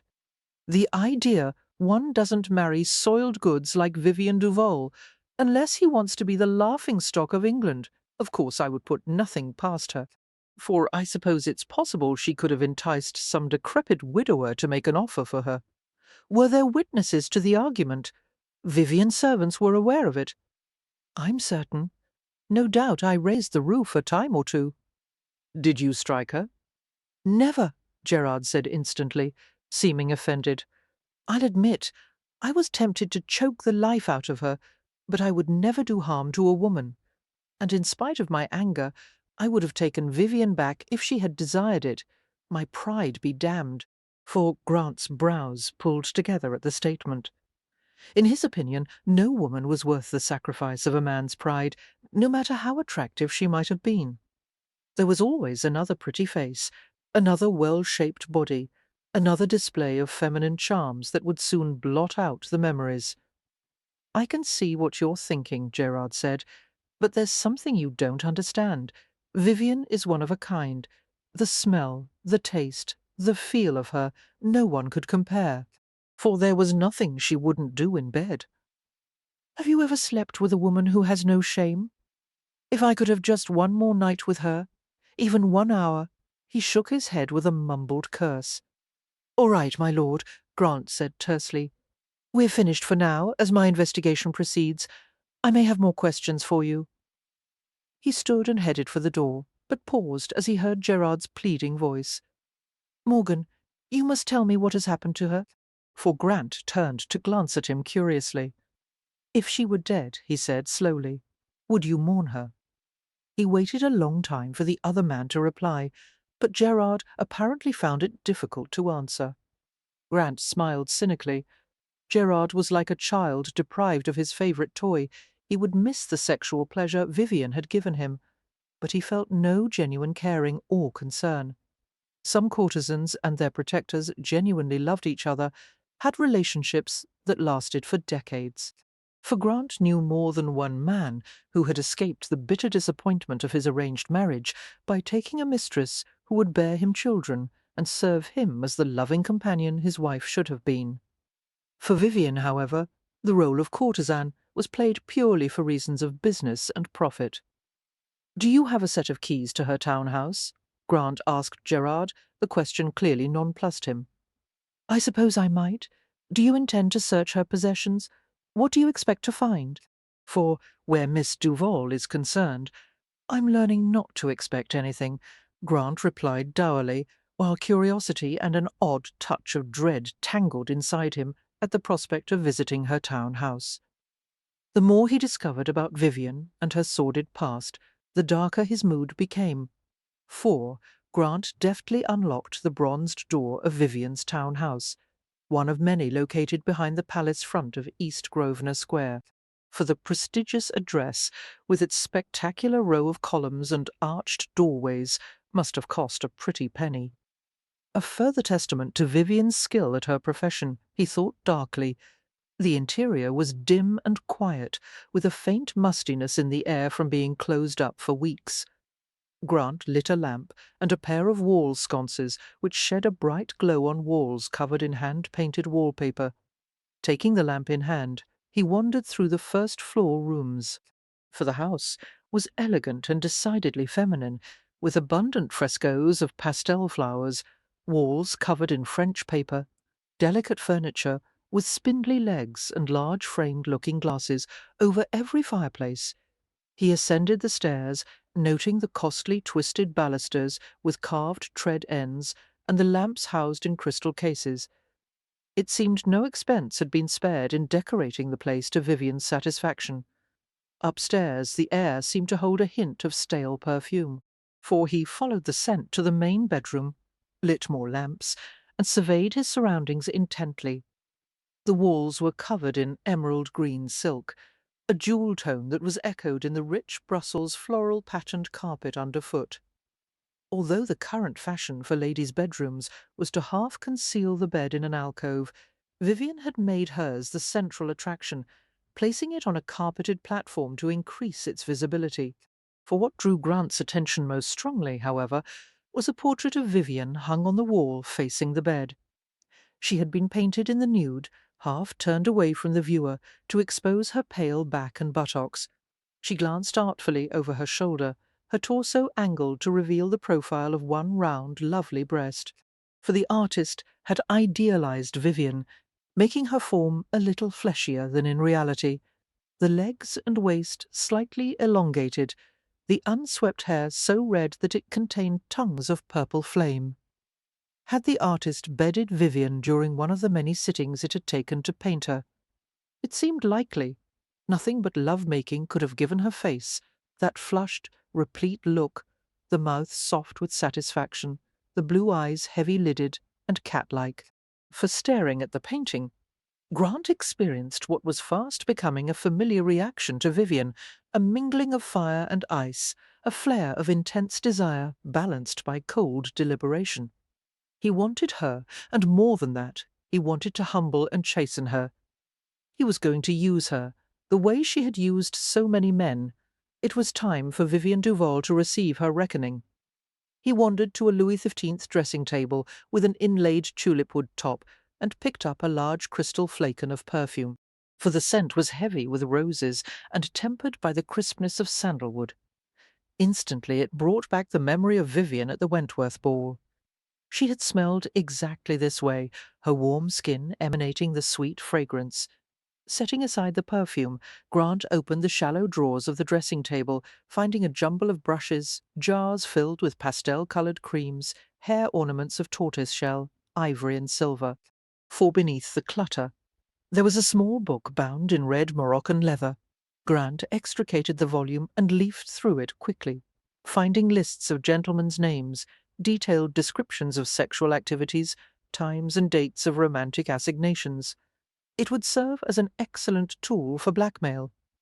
He recognized some of the names in the book, a few belonging to gentlemen who prided themselves on their solid marriages and sterling reputations, for none of them would care to have his infidelities exposed, and would doubtless pay dearly to ensure Vivian's silence, or perhaps even resort to murder to make her silence permanent. "What a busy girl you've been," Grant muttered, slipping the book into his pocket. He closed the drawer with unnecessary force. His jaw was clenched as he searched the room methodically, locating a leather valise. For he stuffed the first decent clothes he could find into the valise, a few richly coloured gowns, linen undergarments, stockings and shoes, and a box containing lace handkerchiefs and 3 pairs of cream-coloured gloves. With the valise filled to overflowing, he picked up the lamp and left the bedroom. Tomorrow he would return to search the terrace in earnest, but for now he wanted to pay a visit to his new guest and see how she was faring. For hiring a hackney to convey him to King Street, Grant returned to his house. Mrs. Buttons greeted him at the door, shivering a little as a blast of wintry wind slipped inside the house. She took his coat and folded it over her arm. "Good afternoon, sir. Will you be taking a midday meal today?" "I'm not hungry," he replied, glancing in the direction of the staircase. "How is she?" Unperturbed by his abruptness, the housekeeper replied calmly, "Very well, sir," for Miss Duval had a nice soak in the bath, and one of the maids, Mary, helped me to wash her hair. I believe her condition is much improved. "Good." He studied the housekeeper closely, having the feeling there was more she could tell him. You strike me as an apt judge of character, Mrs. Buttons. She took visible pride at the compliment. I believe I might be, sir. Tell me, then, what do you make of Miss Duval? Mrs. Fourbuttons seemed eager to answer the question, her usual reticence giving way to animated interest. She lowered her voice to keep from being overheard by passing servants. Her behaviour has been rather perplexing, sir. After I brought Miss Duval a plate of toast this morning, and left to oversee the preparation of her bath, she arose by herself and tidied the room. She even made the bed, despite the pain it must have caused her, for I can't think why she would have gone to such effort, especially considering her state of health. And then in the bathing room she tried to lift one of the buckets the maid had brought to help fill her own bath. We took it from her immediately, of course, but she apologized for the extra work we had done on her behalf. She seems anxious not to cause trouble for anyone, and grateful for any assistance we render, as if she is unused to having anyone serve her. I see. For Grant's face was wiped clean of expression, as it always was when he puzzled over contradictory facts.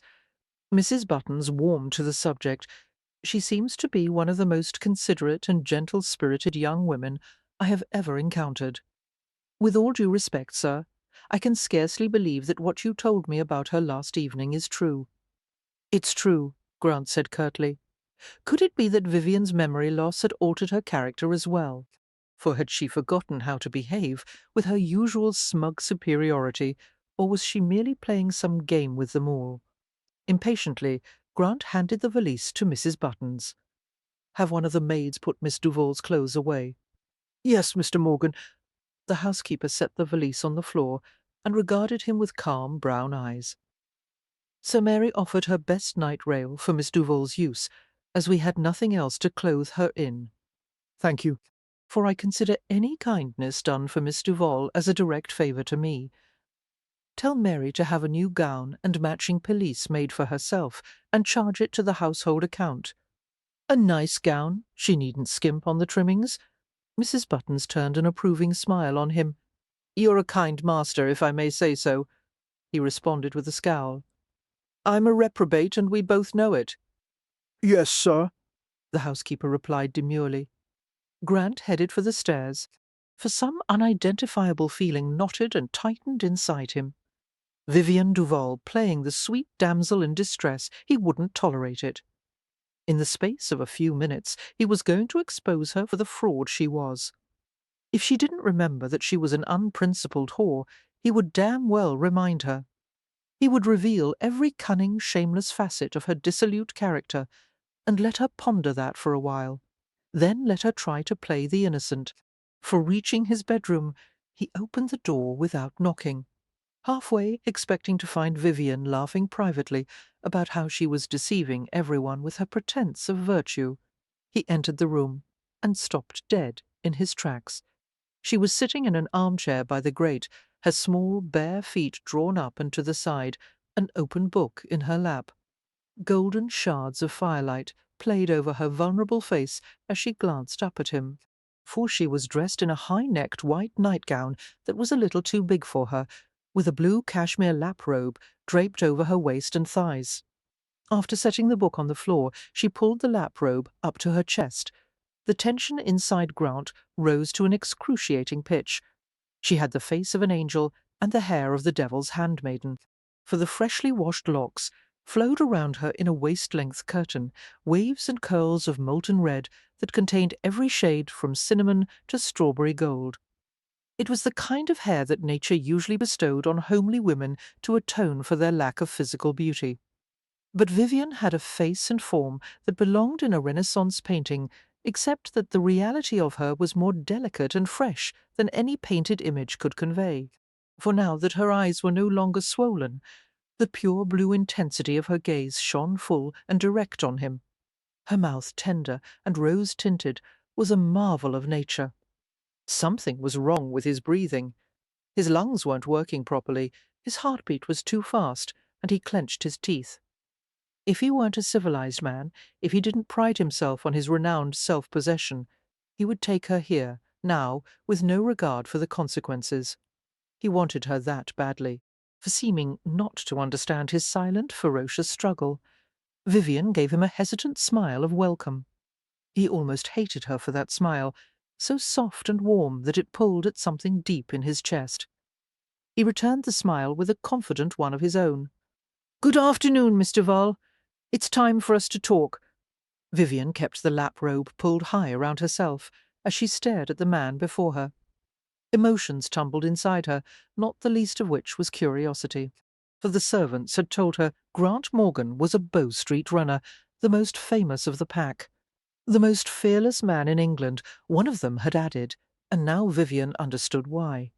He was a giant. Somehow, in the fear and discomfort of the last 24 hours, she hadn't really noticed that the gruff, deep voice and brooding green eyes belonged to a man who was so well large, not merely tall, but large in every way.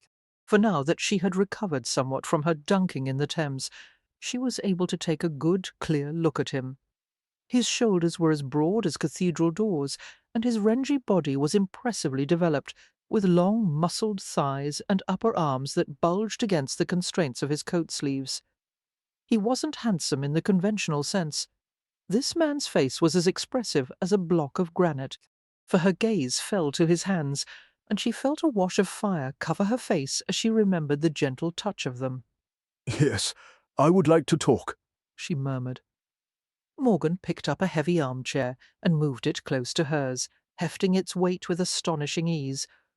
Watching him, Vivian wondered how it might feel to possess such boundless strength. The sheer physical presence of him, his raw masculinity and vitality, seemed to fill the room. For he sat and studied her with those perceptive green eyes, long-lashed eyes that weren't quite emerald. The shade was deeper than that, a colour that reminded her of beech leaves, or the smoky green of an antique wine bottle. "Mr. Morgan," she said, helpless to look away from those riveting eyes, "I can never thank you enough for all you done, your kindness and generosity," and she felt the colour on her face condense into two bright spots on her cheeks. "I owe you my life, for I didn't pull you from the river," Morgan said, not seeming particularly pleased by her gratitude. "The waterman did." Vivian was unable to let the matter drop without making certain he understood how she felt.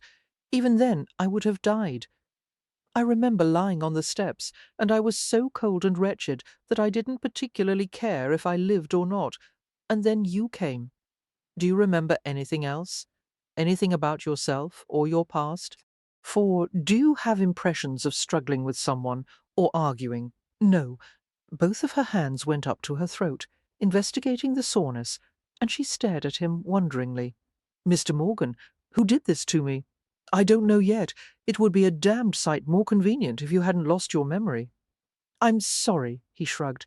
"It's hardly your fault. Where was the tender stranger who had taken care of her last night and this morning?"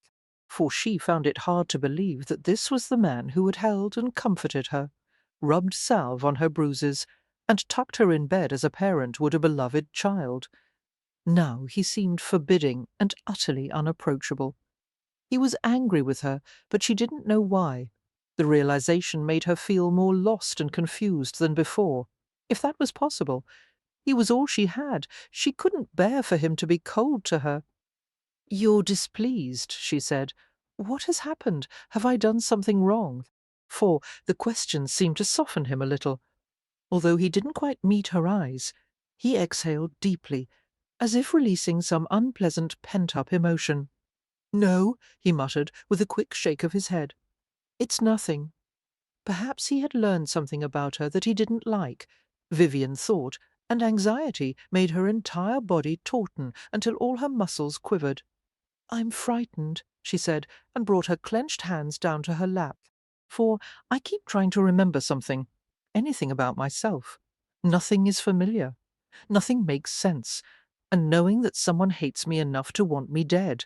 For all he knows, you are dead. He? No woman could have possessed the strength to strangle you with her bare hands. Moreover, your personal history includes very few women. The great majority of your associates have been men.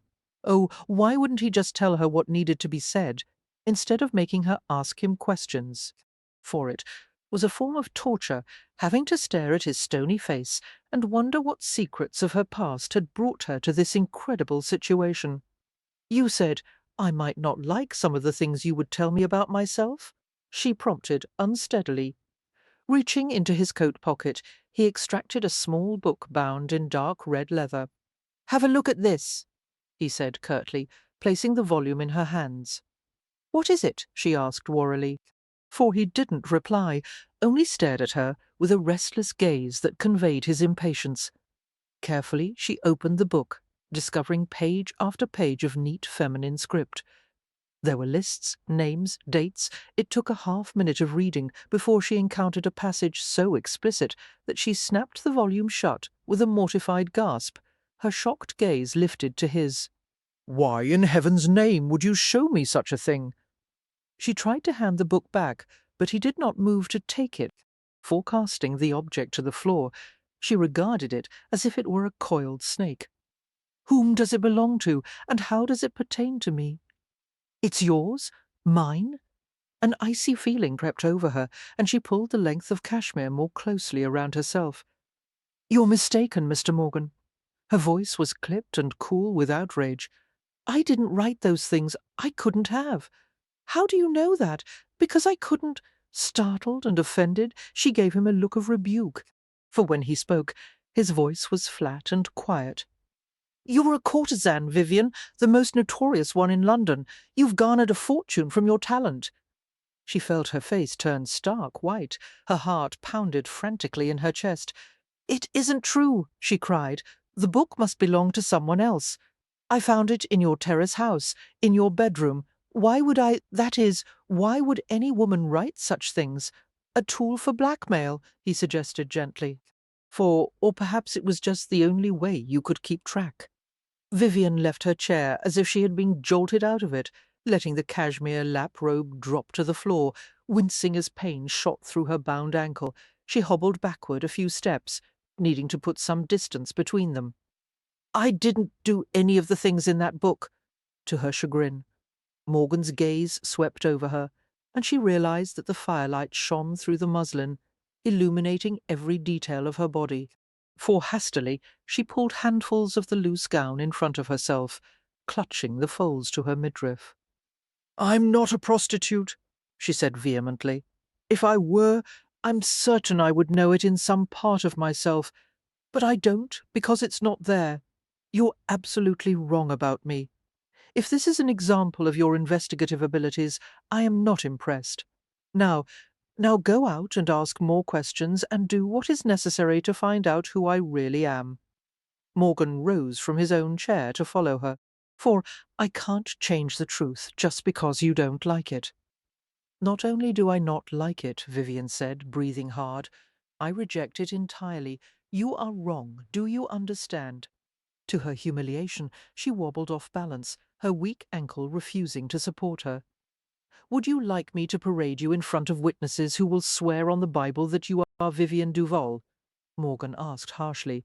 "Would you like to go to your house and see the nude painting of yourself on the bedroom wall? For I brought back some of your clothes. Would you care to try them on and see how they fit? I can dig up mountains of proof for you." He caught her as she tried to stumble away from him, his arm locked firmly behind her back. Vivian whimpered as he brought her against his massive body. She wedged her arms between them, her head falling back as she stared into the face so high above hers. His ribs were as sturdy as frigate timbers beneath her cold hands, for he imprisoned her between his powerful thighs, holding her steady. "Even if I am Vivian Duval," she said stubbornly, "you can't prove that I did all the things in that book. They are made-up stories. It's all true, Vivian. You sell your body for profit." He didn't seem any more pleased about the idea than she. "You go from one man to another, taking what you want from each of them." "Oh, really? Then who exactly is supposed to be my latest protector? For where is he, and why haven't you sent for him?" "Who do you think he is?" Morgan asked softly. The words sent Vivian reeling.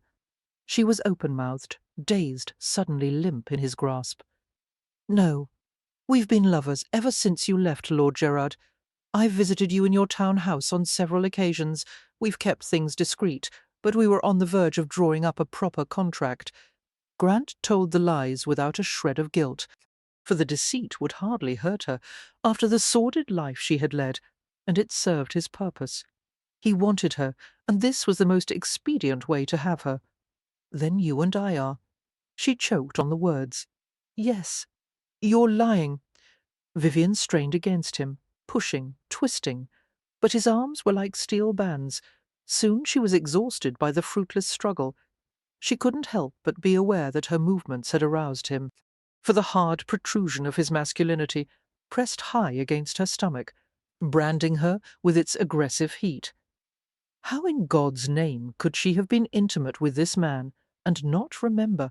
Trembling, she collapsed against him, leaning full into the long, muscled length of him. She was too exhausted to move. A pleasant mixture of linen and spicy shaving soap clung to him, and she breathed deeply of the fragrance. Her head fell to his chest, her ear pressed to the resounding beat of his heart.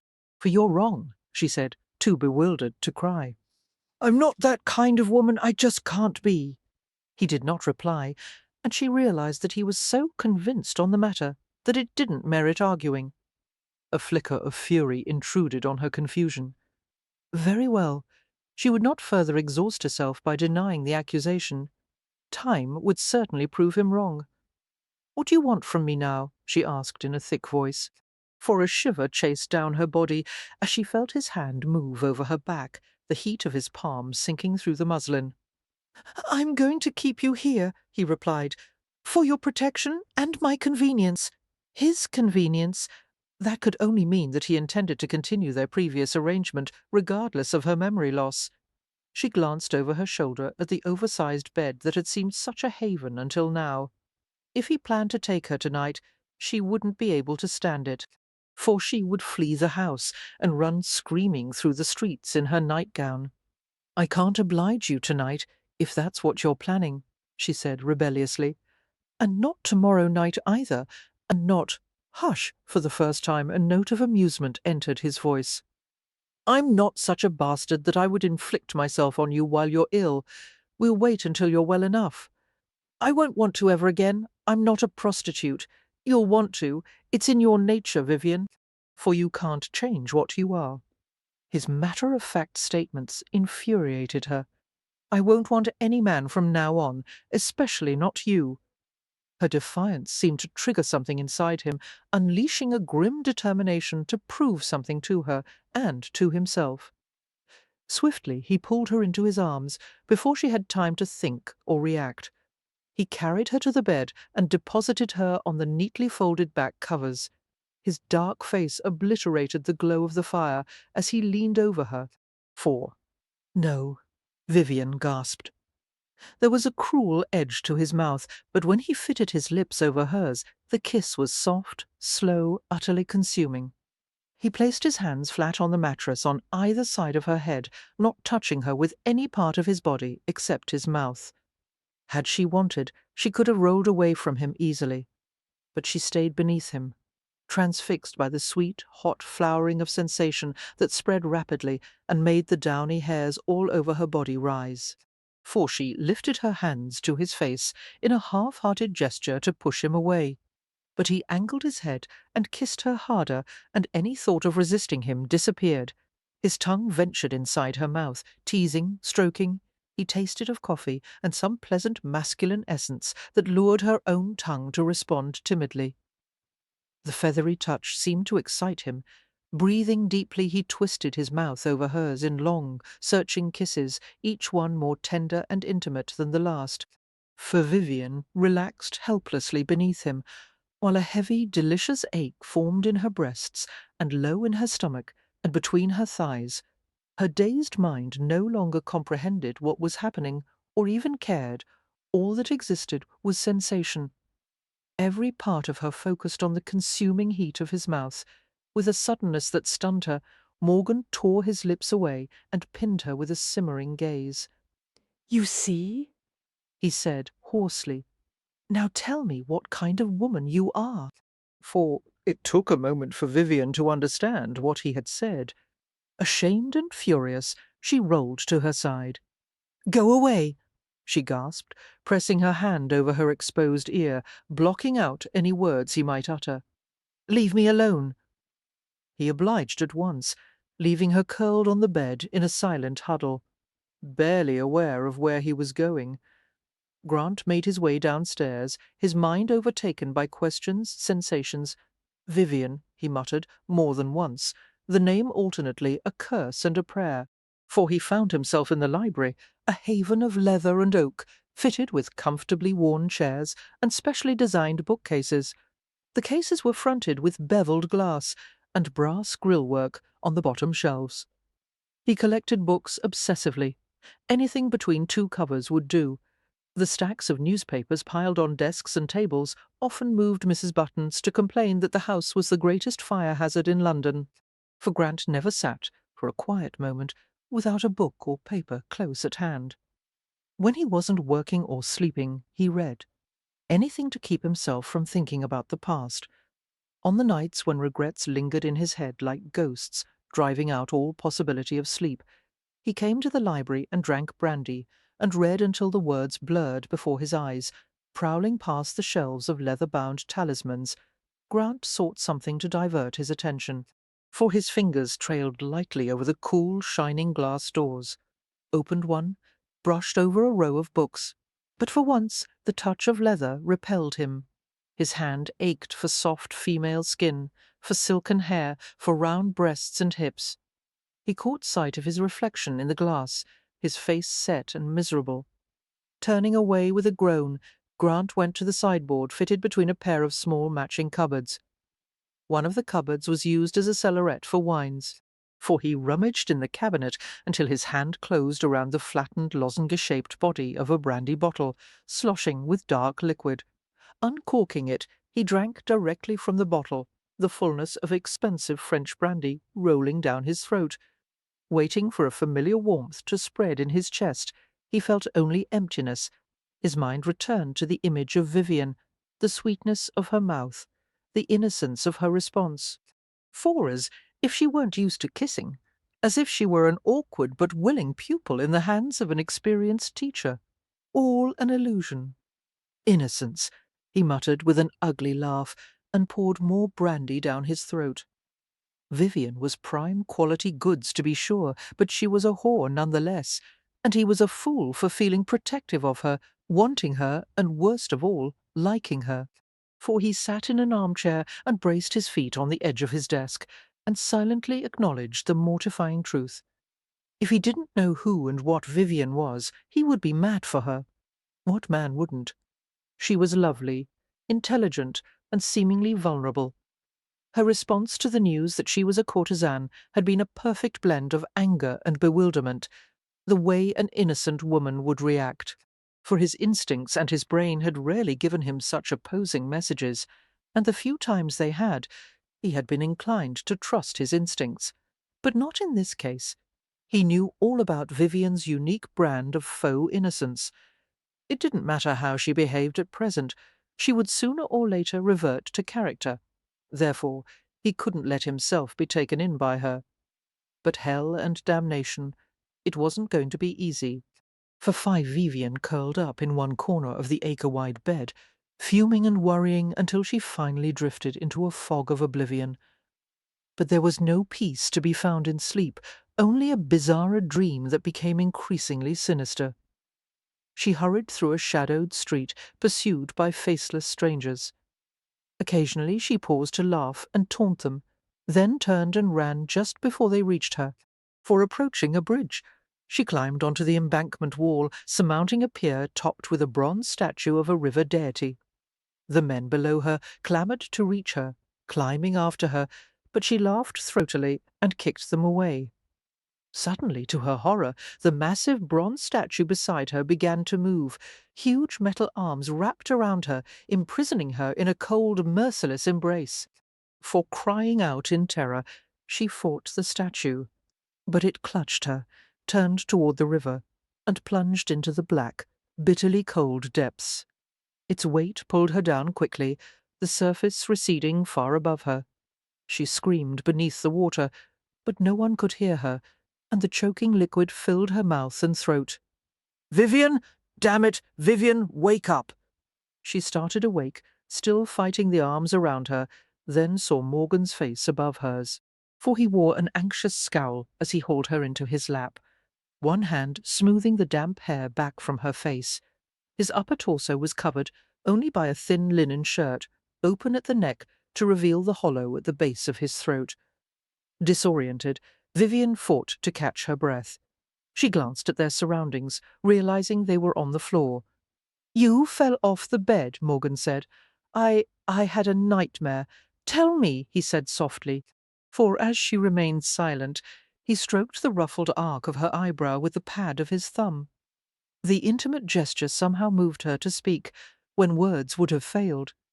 Vivian gnawed her lower lip nervously. "I dreamed I was drowning. It was so real, I couldn't breathe." A gentle sandpapery sound came from his throat. He patted her back in a soothing rhythm, rocking her as if she were a child. The heat of his body permeated the layers of clothing between them, warming her. For a moment she was tempted to push him away, the memory of his distasteful accusations still fresh in her ears. But she stayed motionless against him. Although he was hateful and arrogant, he was also large and safe. At the moment there was no more appealing place in the world than his arms. A delicious scent clung to him, a blend of brandy and salt and linen smells that reminded her of someone whose comforting image was locked deep in her memory. A father or brother, perhaps, for a lover she had held dear. Confused and frustrated, she chewed harder at her lip as she strained to remember. "Don't do that," Morgan said, touching her mouth with gentle fingers. "Try to relax. Would you like a drink?" "I don't know." He held her for a moment longer, cradling her in his lap until the frantic jerking of her heart slowed to a normal pace.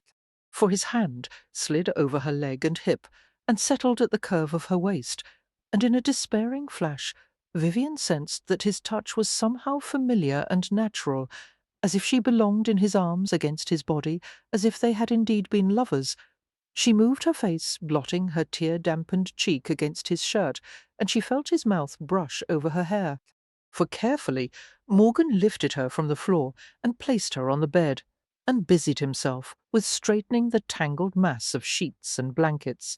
Going to the bedside table, he poured a small quantity of liquor into a Verrier glass etched with leaves. "I had a feeling you might need some of this during the night," he said. "You'll have dreams about it from time to time. Occasionally one of them will be so damned vivid you'll wake with a scream in your throat, for it happens after one comes close to dying." He sounded quite knowledgeable on the subject, Vivian thought, accepting the Verrier. She sipped the rich, slightly fruity beverage. "Have you come close to death before?" Once or twice? What happened? She asked. "I never discuss my exploits." A self-mocking smile touched his lips, softening the angles of his face. For it's tempting for a runner to develop a habit of boasting, and then we tend to spend all our time spinning elaborate tales, so it's better not to talk of work at all, or nothing gets done. "I'll find out anyway," Vivian said. She took a larger swallow of the brandy, the pleasant fire spreading through her veins and restoring her shattered nerves. "Mrs. Buttons told me there have been a few halfpenny novels published about your adventures. For trash, only fit to use as kindling," he said with a snort. "You won't find those in my house?" "Yes, I will. Some of your servants collect them." "The devil they do," he muttered, clearly surprised at the information. Crack, Wrens. Don't believe a word any of them tells you. "I've embarrassed you," she said with a trace of satisfaction, and buried a fleeting smile in the Verrier glass. "Whom have you been talking to, Mrs. Buttons? One of the maids? For I'll have someone's head if they've been gossiping." "The servants are all quite proud of you," Vivian said, delighted at having found a way to needle him. "It seems you're a legend. Rescuing heiresses, tracking murderers, solving impossible cases. Legend, my arse!" Morgan looked as though she had mocked him instead of complimenting his reputation. "Mostly I recover stolen property for banks. I have a great fondness for banks and the reward money they offer. For Sir Ross and any of the runners can tell you there's a cash box where my heart should be." "You're trying to tell me that you're not a hero?" Vivian said with a questioning lilt. Based on your acquaintance with me during the last 24 hours, wouldn't you agree? She considered the question and answered thoughtfully. Obviously, you are not a perfect man, as if there could be such a thing. But you have done good for many people, sometimes at the risk of your own life. For that makes you heroic, even if I don't approve of you. You don't approve of me, he repeated blankly. No, I think it very wrong of you to pay for the services of a woman like me. The comments seemed to simultaneously amuse and puzzle him. Why, Vivian, he mocked, you don't sound like yourself. Don't I?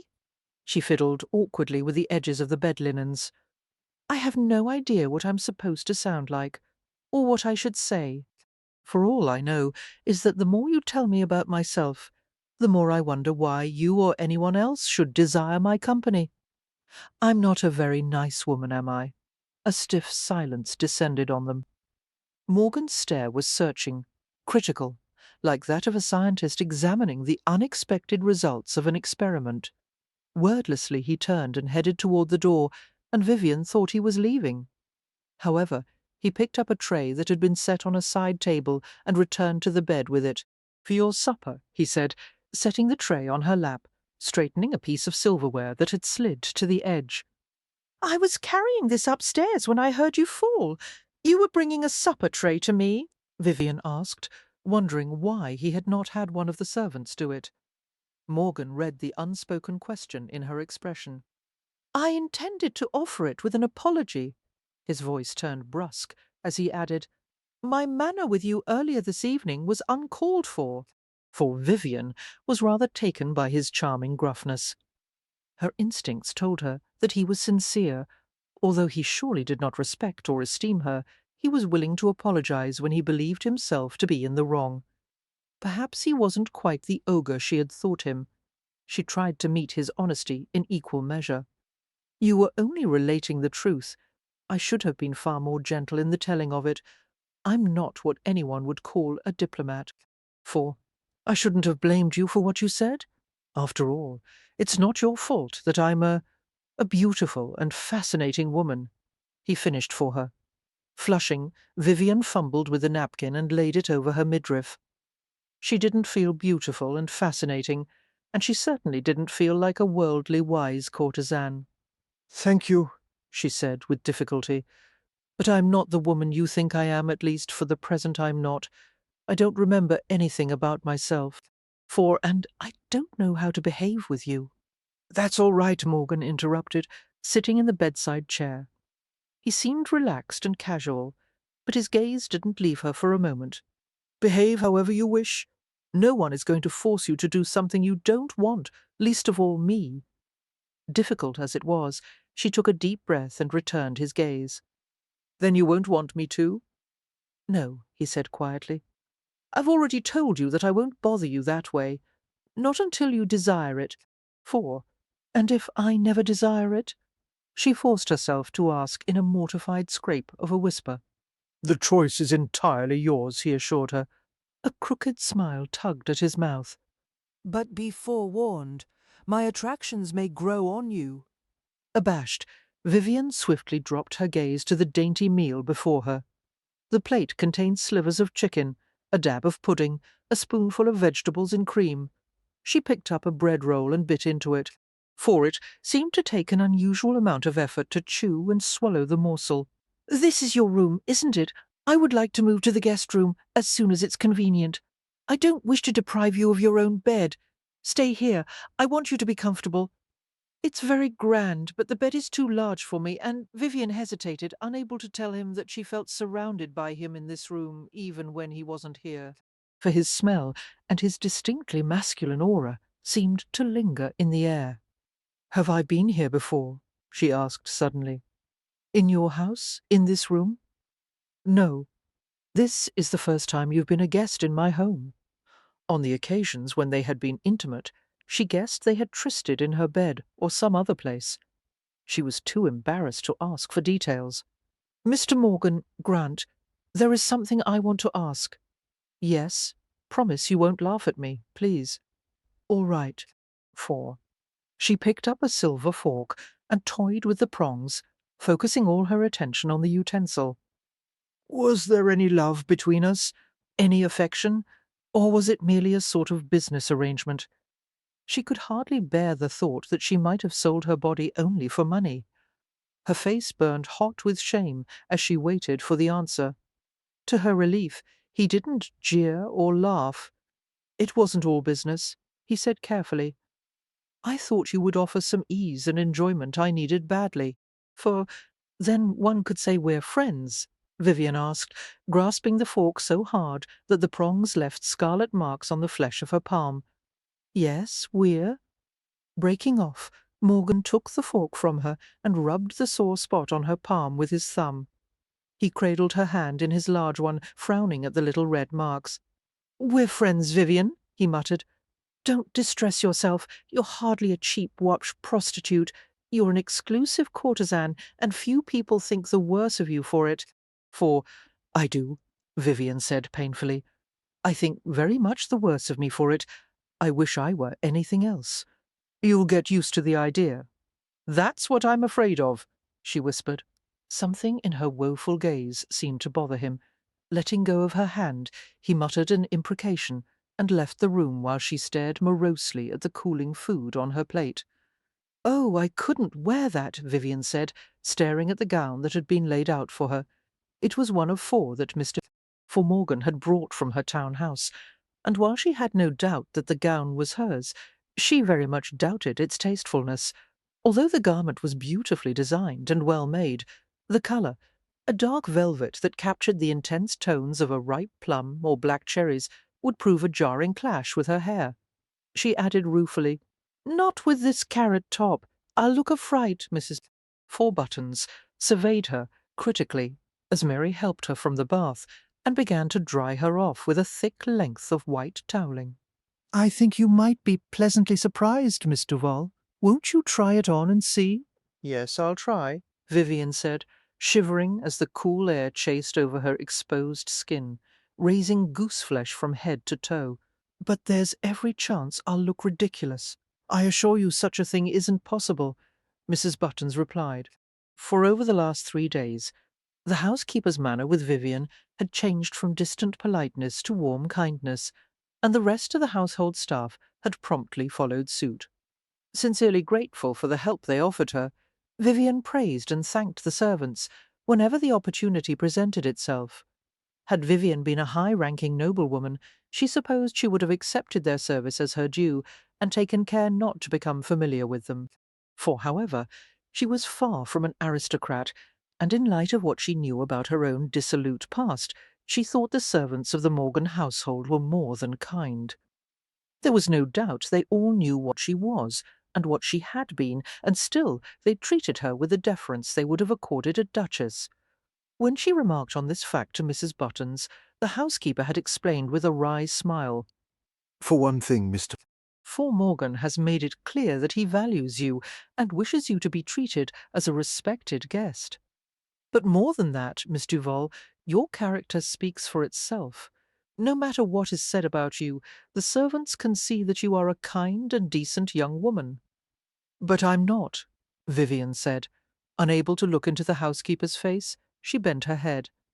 There had been a long silence, and then she had felt Mrs. Button's gentle hand on her shoulder. For we all have mistakes to overcome, the housekeeper said quietly. And yours aren't the worst I've heard of, thanks to Mr. Morgan's profession. I have seen and known some of the more wretched characters imaginable, who have no bit of goodness or hope left in them. You are far from that desperate state. Thank you, Vivian had whispered, utterly humble. I'll try to justify your kindness to me. Ever since that moment, Mrs. Buttons had assumed an almost motherly protectiveness toward her. For as for Grant, Vivian had seen little of him, as he occupied himself with investigating her case and 1 or 2 others. He checked on her in the mornings, talked for 5 minutes or so, and then was gone for the rest of the day. In the evenings he returned for a Spartan and solitary supper, and read books in the library.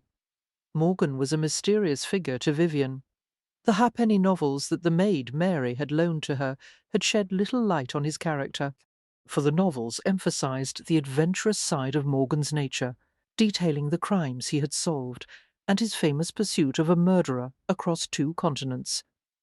However, it was clear the author knew nothing of him personally.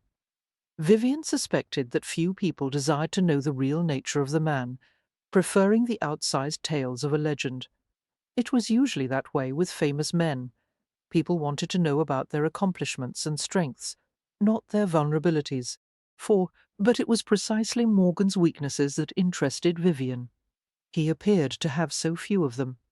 He was a private, seemingly invulnerable man who did not like to talk about his past. Vivian couldn't help wondering what secrets and memories were contained in his carefully guarded heart. One thing was certain, Morgan would never trust her in that way. Vivian was well aware of Morgan's contempt for the life she had led before her accident, for it was obvious that he did not like or approve of the woman she had been, and she could hardly blame him, as she felt exactly the same. Unfortunately, in the course of his investigation, Morgan seemed to be uncovering more unsavoury facts about her. He had admitted that he had been questioning the people who knew her. It appeared that whatever they had told him had been neither especially helpful nor particularly pleasant. Frowning, Vivian tried to push the depressing thoughts to the back of her mind. She held on to the back of a nearby chair to preserve her balance as Mary fastened the velvet gown. Her ankle had healed rapidly until it was almost as good as new, except for an ache that occurred when she stood on it for too long. "There," Mrs. Buttons said in satisfaction, standing back to view Vivian with a smile. "The gown is lovely, and the colour couldn't be more perfect." For carefully Vivian made her way to the dressing-table mirror, which afforded a 3/4 view. To her surprise, the housekeeper was right. The deep black cherry velvet made her skin look like porcelain and brought out the ruby fire of her hair. Black silk braiding trimmed the modestly high neckline.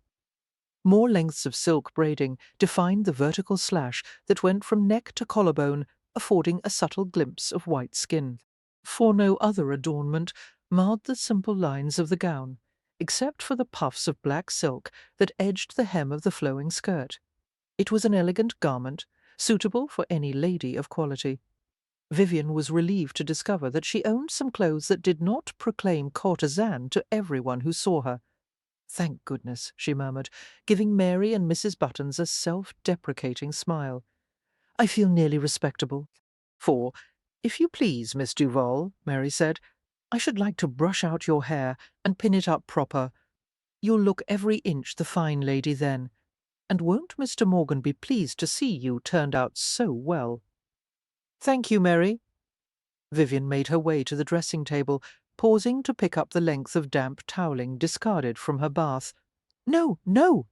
the maid scolded, rushing forward at the same time that Mrs. Buttons did. "I've told you, Miss Duval, you are not to help me with such things." For Vivian surrendered the towel with a sheepish smile. "I can pick up the linens just as easily as you can." "But it's not your place," Mary said, ushering her toward the dressing-table chair. Mrs. Buttons stood close to Vivian, meeting her gaze in the mirror. The housekeeper smiled pleasantly, but her eyes were speculative. "I don't believe you're accustomed to being waited on," she remarked. Vivian sighed. "I don't remember what I'm accustomed to. For a lady with servants would never think to straighten a room or pour her own bath, even if she forgot every blessed fact in her head. But I know I had servants." Vivian picked up a stray hairpin from the little box Mary had brought and traced the crimped edge. "At least I did, according to Mr. Morgan. I was a spoiled creature who did nothing except—" She stopped and frowned in confusion. Mrs. Buttons watched as Mary brushed out the shining length of Vivian's rich red hair. "For you certainly don't behave like a spoiled creature," the housekeeper said. "And in my opinion, some things about you would not change no matter what has happened to your memory." She shrugged philosophically and smiled. "But then, I'm hardly a doctor, and I can scarcely keep order of what's in my own head, much less divine what's in someone else's." For Mary dressed Vivian's hair in a simple style, pinning a braided knot atop her head and allowing a few sunset wisps to curl around her neck and ears. Enjoying the feeling of being properly clothed and turned out, Vivian decided she would like to visit some other part of the house. "It would be a treat just to sit for a while in a room different from this one," she said. "Is there a small parlour, or perhaps even a library downstairs? Does Mr. Morgan have a few books I might be able to look at?" For some reason the question caused the housekeeper and the maid to exchange a smile. "Just a few," Mrs. Buttons replied. "I'll show you to the library, Miss Duval, but you must take care not to injure your ankle again, and you mustn't tire yourself." Eagerly Vivian took the woman's arm, and they made their way downstairs step by careful step. For the townhouse was exceptionally handsome, filled with dark panels of mahogany, thick English carpets underfoot, clean-lined Sheraton furniture, and fireplaces fitted with generous slabs of marble. As they approached the library, the air was rich with the smells of beeswax, leather, and vellum. Sniffing appreciatively, Vivian entered the room. She wandered to the centre and turned a slow circle, her eyes wide with wonder. "One of the largest rooms in the house," Mrs. Button said proudly. For Morgan spared no expense in housing his precious books in first-rate style. Vivienne stared reverently at the towering glass-fronted bookcases, the map cabinets embossed with gold letters, the marble busts positioned at each corner of the room. Her gaze fell to the tables loaded with books, many of them left open and piled atop each other, as if the reader had been called away hastily in the middle of an intriguing passage. "It's not merely a vanity collection, is it?" she asked aloud. For no, the master is quite devoted to his books. Mrs. Buttons repositioned a comfortable chair by the cheerful fire and drew back a curtain to admit plenty of daylight. "I'll leave you to explore, Miss Duval. Shall I send a tea tray for you?" Vivian shook her head and wandered from one bookcase to another, her gaze rapidly scanning the enticing rows. The housekeeper laughed suddenly. "Until now, I've never seen anyone look at books the way Mr. Morgan does," she remarked. For barely aware of the housekeeper's departure, Vivian opened a glass door and examined a row of poetry. Something strange happened as she read one title after another. Many of them seemed startlingly familiar, the words connecting in a way that made her quiver with surprise. Mesmerized, she reached for one of the books. She opened it, the textured leather binding soft beneath her fingers, and found a poem by John Keats entitled Ode to a Grecian Urn. For, "Thou still unravished bride of quietness," it seemed as if she had read the words 1,000 times before. A door opened in her mind, illuminating knowledge that had been stored away until this moment thoroughly unnerved. Vivian clutched the open volume against her chest and grabbed another off the shelf, and another Shakespeare, Keats, Donne, Blake. There were many other instantly recognizable poems, fragments of which she could even recite by memory, for the relief of remembering something made her almost dizzy with excitement. She picked up and held as many books as possible, crowding them against her body, dropping a few in her haste.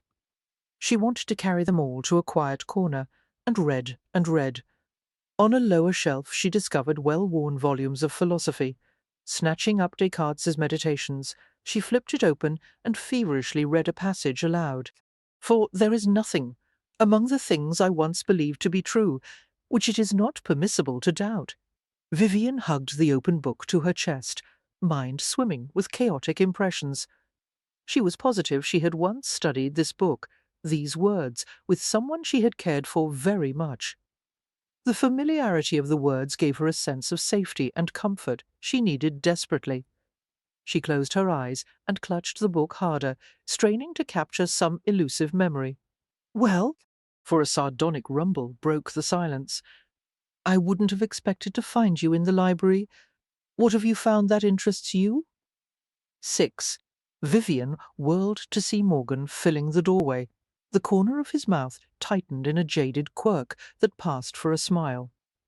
The sombre grey of his trousers and waistcoat was balanced by a moss-coloured coat that brightened the antique green of his eyes. She stumbled forward in her excitement, anxious to share her discovery. "For Grant," she said breathlessly, while her heart raced in an uneven canter. A few books cascaded from her overburdened arms. I found these. I remember reading some of them. You can't imagine how it feels." A wild, frustrated laugh escaped her. Oh, why can't I remember more, if only? Vivian? He said quietly, his smile fading. He reached her in 3 strides, helping to steady the jostling pile in her overburdened arms. For as Vivian read the frown of concern on his face, she knew that she must appear half mad. More words bubbled to her lips, but he hushed her gently. Let me. He said, taking the mass of heavy volumes out of her unsteady grip. He set them on a nearby table and turned to her. Clasping her shoulders in his large hands, he eased her against his body. He held her in a reassuring embrace, his hand smoothing over the back of the velvet gown and lightly rubbing the lowest point of her spine. For as he spoke, his breath stirred the fine hairs at her temple. "Tell me what you remember." Vivian shivered at the pleasure of being in his arms. "I know I've read some of these books before, with someone I was very fond of. I can't see his face or hear his voice. It seems the harder I try, the farther it slips away." "You've read these books?" Grant asked dubiously, glancing at the ungainly pile beside them. Vivian nodded against his chest. "I can even recite a passage or two." For perplexed by his non-committal grunt, she glanced at his sceptical face. "Why do you say like that? Don't you believe me?" She was encompassed in his vivid, considering stare. "It's not in character for you," he finally said. "I'm telling you the truth," she said defensively. "You've read Descartes," he remarked, every syllable edged with disbelief. "I should like to hear your opinion on Cartesian dualism, then." For Vivian thought for a long moment, inwardly relieved to discover that she understood the question. "I suppose you're referring to Mr. Descartes' theory that spirit and matter are separate entities, that we cannot rely on our senses as the basis of knowledge? I believe he is correct, and I think—" She paused and continued more slowly. "I think the truth is something you recognize with your heart, even when the evidence seems to prove otherwise." For, though Morgan's expression gave little away, Vivian sensed that she had surprised him. "It seems I'm harbouring a philosopher," he said, his eyes suddenly glinting with humour. He set the book on the library table and reached for another on the shelf. "Tell me what you make of Locke, then, and his differences with Descartes." Vivian took the book from him and spread her small hand on the Morocco leather binding. "Mr. Locke argues that the human mind is a blank tablet at birth, doesn't he?" For she glanced at Morgan and received an encouraging nod. "And he claims that knowledge is founded in experience. Thought can only come after we learn through our senses. But I don't think I agree with him entirely. We are not born blank slates, are we? I think some things must exist in us at birth, before experience begins to work upon us." Morgan took the book from her and replaced it on the shelf, and turned back to her. Unaccountably gentle, he tucked a stray wisp of red hair behind her ear. "For can you tell me what other books are familiar to you?" Vivian went to another set of shelves and began pulling titles from the tidy row's history, novels, theology, and drama. She began to stack them in a second heap on the table. "I'm positive I've read this one, and this, and these, oh, and this was one of my favourites." He smiled at her enthusiasm. "You're remarkably well read for a woman who never reads. Why would you say such a thing?" she asked in surprise. "For Lord Gerard assured me that you dislike reading. But that can't be true." "You're a chameleon, Vivian," he said quietly. "You adapt to the taste of whatever company you find yourself in. Then you're suggesting that I concealed my enjoyment of reading and pretended to be stupid in order to attract Lord Gerard," she said. "You wouldn't be the first woman to use that ploy. Many men are made uneasy by an intelligent female. Is Lord Gerard that kind of gentleman?" For reading the answer in his face, she sighed heavily. "Every day I learn something new about myself, none of it pleasant."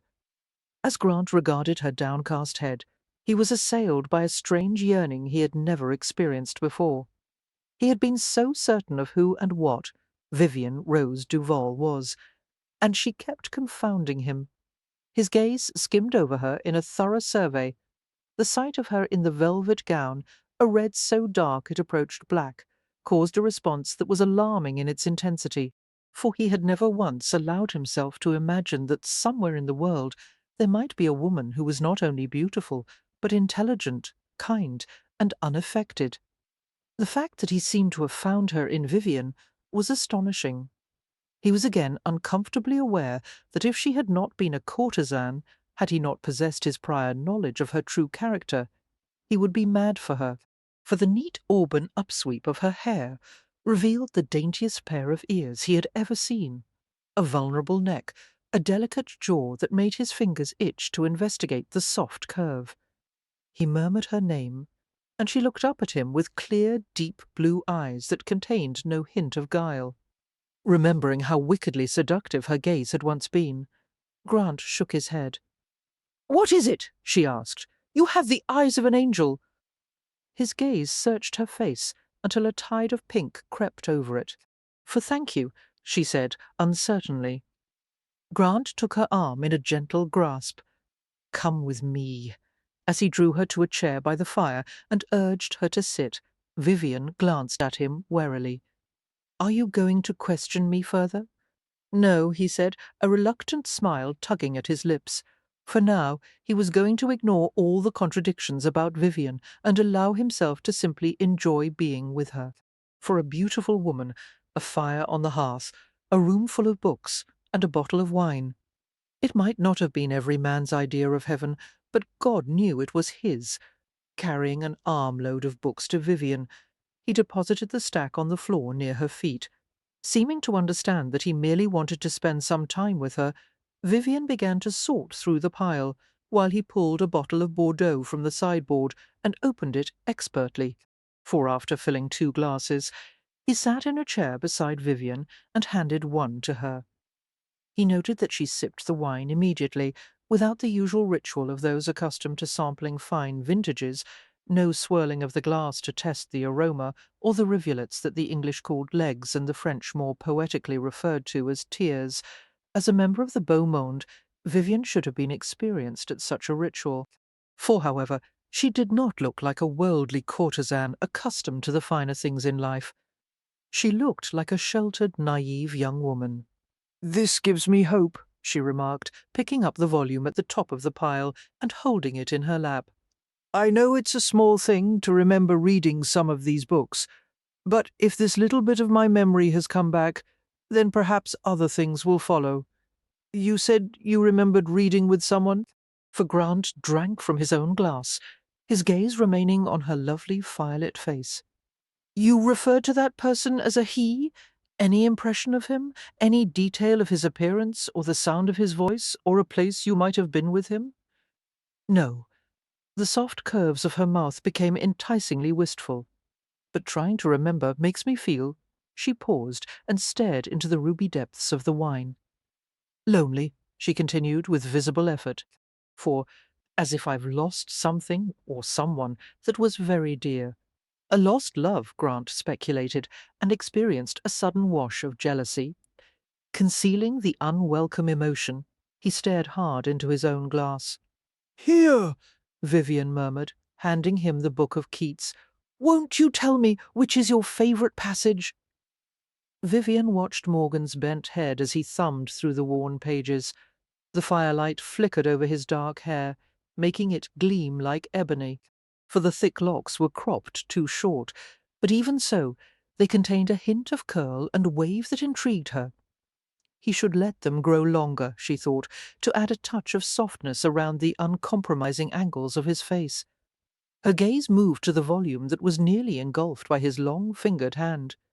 No sculptor would ever desire to capture the shape of those brutally strong hands in marble, and that was a pity, for Vivian thought them 100 times more attractive than the slender, fine hands of a gentleman.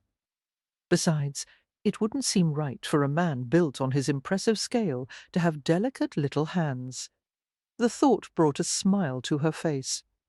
Glancing upward, Morgan caught sight of her expression and arched his brow quizzically. "What's so amusing?" She pushed herself out of the chair and knelt beside him, her skirts billowing briefly and settling in velvety wine-coloured puddles on the floor. For answer, she took one of his hands and measured her own against it, flattening their palms together. His fingers extended well beyond her own meagre reach. "I don't remember the other gentlemen of my acquaintance," she said, "but I have no doubt you must be the largest man I have ever met." Heat collected between their clasped palms, and Vivian snatched her hand away, blotting a faint sheen of moisture on the skirt of her gown. "What is it like to be so tall?" she asked. "For it's a constant headache," Morgan answered dryly, setting the book aside. "My head is well acquainted with the top of every door-frame in London." Vivian's smile turned sympathetic. "You must have been a long-legged, gangly child, like a monkey on stilts," he agreed, making her laugh. "Poor Mr. Morgan, did the other boys tease you?" "Endlessly. And when I wasn't trading insults, I was busy fighting. They each wanted to be the one to thrash the largest boy at Lady of Pity." "For Lady of Pity," Vivian repeated, the name unfamiliar to her. "Is that a school?" "Orphanage." Morgan seemed to regret the revelation as soon as it left his lips. At Vivian's silence, he threw her an unfathomable glance. For one electric moment she saw a flash of defiance, or perhaps it was bitterness, smouldering in the depths of smoky green.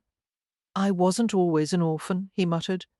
"My father was a bookseller, a good man, though damned poor at making business decisions. For a few bad loans to friends, followed by a year of poor sales, landed the entire family in debtor's prison. And of course, once you go in, you never come out. There is no way for a man to make money to pay his debts once he's in prison." "How old were you?" Vivian asked. 9, 10, perhaps? I don't remember exactly." "What happened?" "Disease went through the prison. My parents and 2 sisters died. My younger brother and I lived through it, and were sent to Lady of Pity. For after a year, I was thrown out to the streets for disrupting internal order." The recitation was matter-of-fact, emotionless, but Vivian sensed the pain and hostility banked beneath his calm facade. "Why?" she murmured. "My brother Jack was small for his age and somewhat sensitive by nature. The other boys were apt to bully him. And you fought to defend him," she said. He nodded briefly. "For after a particularly nasty fight, the director of the orphanage reviewed my record, which was filled with words like violent and incorrigible. It was decided that I posed a hazard to the other children. I found myself outside the orphanage walls, with no food or possessions save the clothes on my back. I stayed by the gate for 2 days and nights, shouting to get back in. I knew what was going to happen to Jack if I weren't there to protect him. For finally one of the teachers came out and promised me that he would do what was in his power to look after my brother. He advised me to leave and try to make some kind of life for myself. And so I did." Vivian tried to imagine him as a boy, young and frightened, torn away from the last living link with his family, forced to make his own way in the world. It would have been so terribly easy for him to turn to crime and violence as a way of life. For instead, he had come to serve the society that had victimized him. He made no effort to pose as a hero, however. In fact, he had deliberately painted himself as a self-serving scoundrel who upheld the law only for the profits he made from it. What kind of man would commit himself to helping others while at the same time disclaiming his own good motives? "Why this?" she asked. "Why become a Bow Street runner?" Morgan shrugged, and his mouth twisted cynically. "It comes naturally to me. For who better to understand the criminal element than someone who comes from the streets? I'm a mere step away from being one of them." "That's not true," she said earnestly. "It is," he muttered. "I'm just the other side of the same bad coin." In the ensuing silence, Vivian made a project of straightening a stack of books on the floor. She pondered his bleak words, the stillness of his large body, the tension that shredded the air. He seemed as unfeeling and immovable as a block of granite. For, however, she suspected that his invulnerability was an illusion. He had known so little softness in his life, so little comfort. A powerful urge took hold of her to reach out and hug him, and pull his dark head to her shoulder. Common sense prevailed, however. He would not want or welcome comfort from her, and she would probably earn a humiliating jeer for her pains.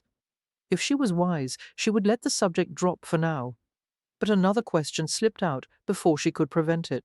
For where is your brother now? Morgan seemed not to hear. Where is Jack? She asked again, kneeling before him, staring into his averted face. The green eyes shifted, his gaze meeting hers with searing impact. Please, she said softly. You know the worst about me. Surely you can trust me this far. Tell me. Dark colour crept over his face. It seemed as if some terrible secret were leaking poison inside him.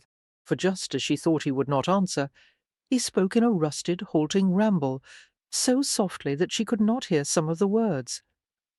I went back for Jack when I was able had secured a promise of work for him at a fishmonger's stall, where I cleaned and wrapped fish. I knew they would let him leave the orphanage if some relative were to speak for him. I was nearly 14, a man by most standards ready to take care of him. But when I went to Lady of Pity and asked for Jack, they told me he was gone. Gone? Vivian repeated. Had he run away? Smallpox. Half the children in the orphanage had it. Jack died without me there, without anyone who loved him. Words failed her. She regarded him sorrowfully, pressing her hand hard against her thigh to keep from touching him. And I knew, he said quietly, that if I had come sooner, I could have saved him. No, Vivian replied, shocked.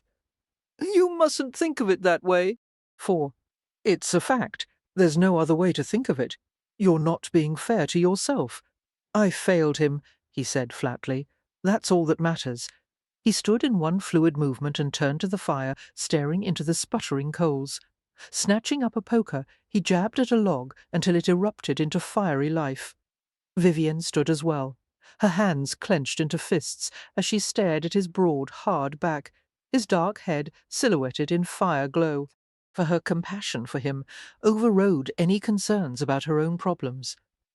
Morgan had devoted his life to saving others because he hadn't been able to save his brother.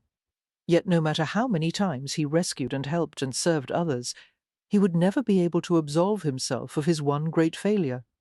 He would be haunted by guilt for the rest of his life. Her entire being was filled with one aching wish that she could find some way to help him. But there was nothing she could do, for her hand touched his shoulder, lingered, then slid to the hot nape of his neck. His entire body seemed to stiffen at her touch, and she felt the ripple of nerves in his neck. He jerked away with a muffled curse, looking as if she had stabbed him. No, he said savagely. I don't need pity from A. He stopped, choking off the rest of the sentence. The unspoken word floated in the air between them. Vivian knew perfectly well what he had been about to say, and the hurt of it jolted through her. But why hadn't he completed the sentence? Why had he reined in his temper in a last-second attempt to spare her feelings? She stared at him curiously, while a feeling of artificial calmness descended on her. Thank you, she said, with only a slight tremor in her voice. Thank you for not saying it, Vivian, he said gruffly. I shouldn't have asked such personal questions, she said, clinging to her meagre supply of dignity as she began to retreat from the room. I'm very tired, Mr. Morgan. Perhaps I'll go upstairs and rest. She heard him begin to say something else, but she fled the library as quickly as possible, leaving him to his brooding contemplation of the fire. Morgan left the townhouse well before supper, while Vivian dined in solitude. She wondered what companions he would seek tonight, if he would lounge in a coffee-house and take part in some political discussion, or visit his club and play cards while a saucy wench perched on his knee, for there would be no shortage of available women for such a man. Morgan had the appearance of a gentleman, but he possessed a hint of street swagger, a combination irresistible to any female. No doubt he had inspired countless fantasies among the women of London, both high and low.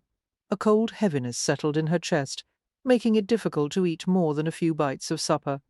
Taking several books with her, Vivian retired to bed and read until midnight. However, the books failed to work their magic. She couldn't lose herself in the written word, when an array of problems seemed to hover over the bed like malevolent spirits.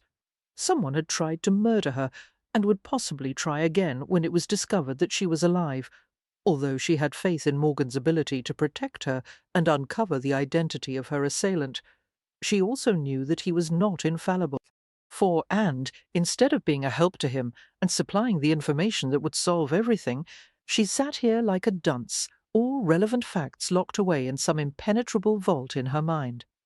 It was maddening.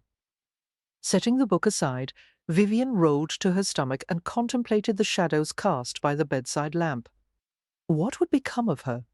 She had ruined herself by choosing a path that no decent woman would venture along, for there were few options left, other than to return to prostitution, to find some man who might condescend to marry her, or to try her hand at some kind of respectable work that might yield enough to support her. Only the third choice held any appeal. But who would employ her when she had a publicly ruined character? Morosely, Vivian stared at a lock of her own flamboyant red hair as it curled across the mattress. For without vanity, she understood that her looks were sufficient to attract men, whether or not she desired their attentions. And she would never be able to hide the fact that she had once been a prostitute. The truth would always come out. No matter what position she held, there would be men insulting and propositioning, offering sexual bargains if she wished to retain her job. Vivian wrestled with the increasingly unpleasant thoughts before falling into an uneasy sleep. For more nightmares awaited her, dreams of water and drowning and choking. She twisted against the sheets, kicked and struggled until the bed was a shambles. Finally, she awakened with a low cry and sat bolt upright, breathing hard, eyes staring blankly in the darkness. "Vivian!" The quiet voice made her quiver in startled reaction. "What?" "I heard you cry out. I came to see if you were all right." Morgan, she thought, but his familiar presence did not make her relax.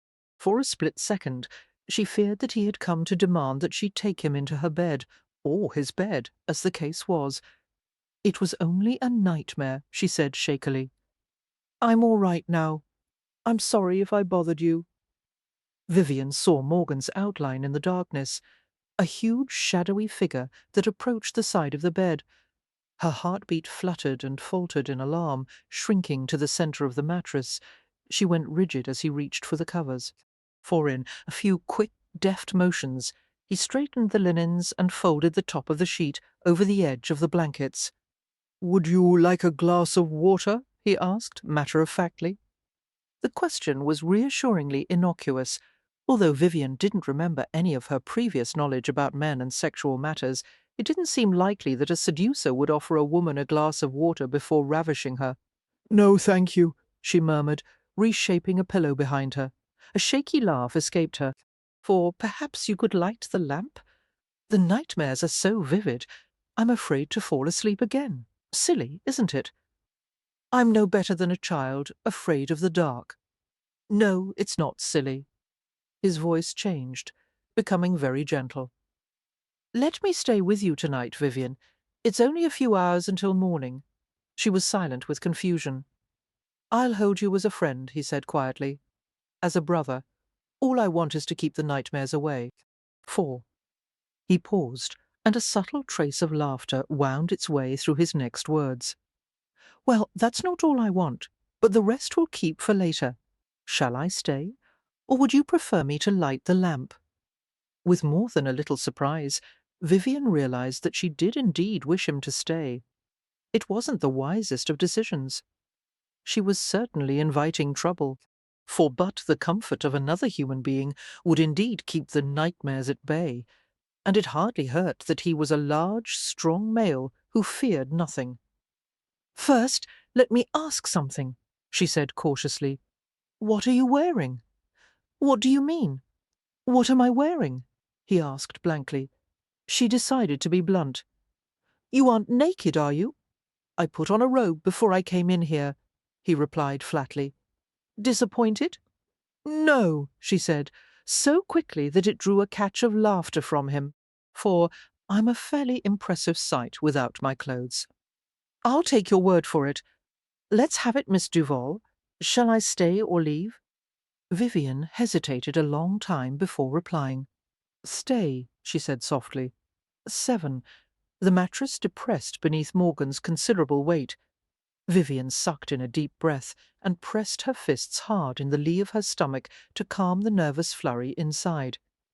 The covers were lifted, and his long, large body slid beside hers, for immediately she was suffused with warmth as they were cocooned beneath a layer of linen and wool. With extreme care, Morgan curved his arm around her waist and pulled her back against him so they were pressed together, spoon fashion. Vivian couldn't prevent a small gasp at the animal heat and hardness of his body, evident through the nightclothes that separated them. "You're not afraid, are you?" he murmured at the soft sound. "No," she replied breathlessly. But I'm having a difficult time thinking of you as a friend." The arm at her waist tightened a minute degree. "Good," he said thickly. Vivian was quiet for a time, absorbing the sensation of being held by him. She was surrounded by the scents of soap and clean male skin, and the heat that warded off the night-chilled air. Her limbs turned heavy and relaxed, and she felt her spine conform to the shape of his body.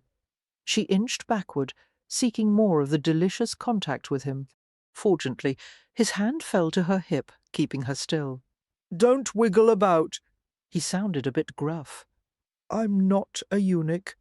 A wave of mortification engulfed her as she became aware of the burning shape of his arousal, wedged high against her buttocks and the small of her back. "I don't think this is a good idea," she managed. "I'll never fall asleep this way. Do you want me to leave?"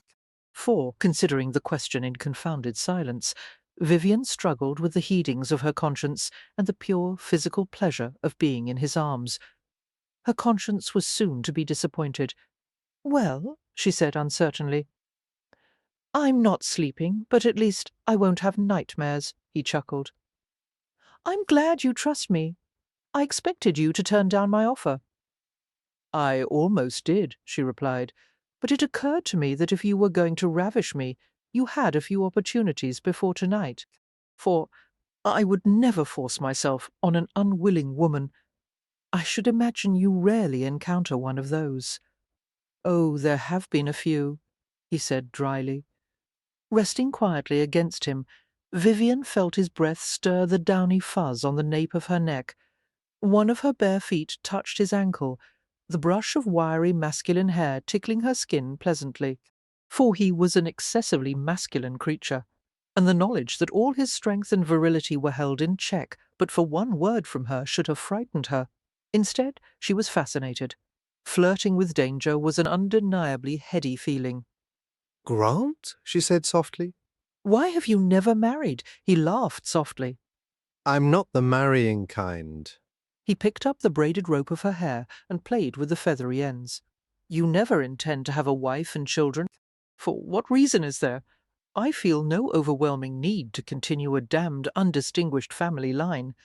Neither do I have great confidence in my ability to stay faithful to one woman for a lifetime. When I want female companionship, I can get it.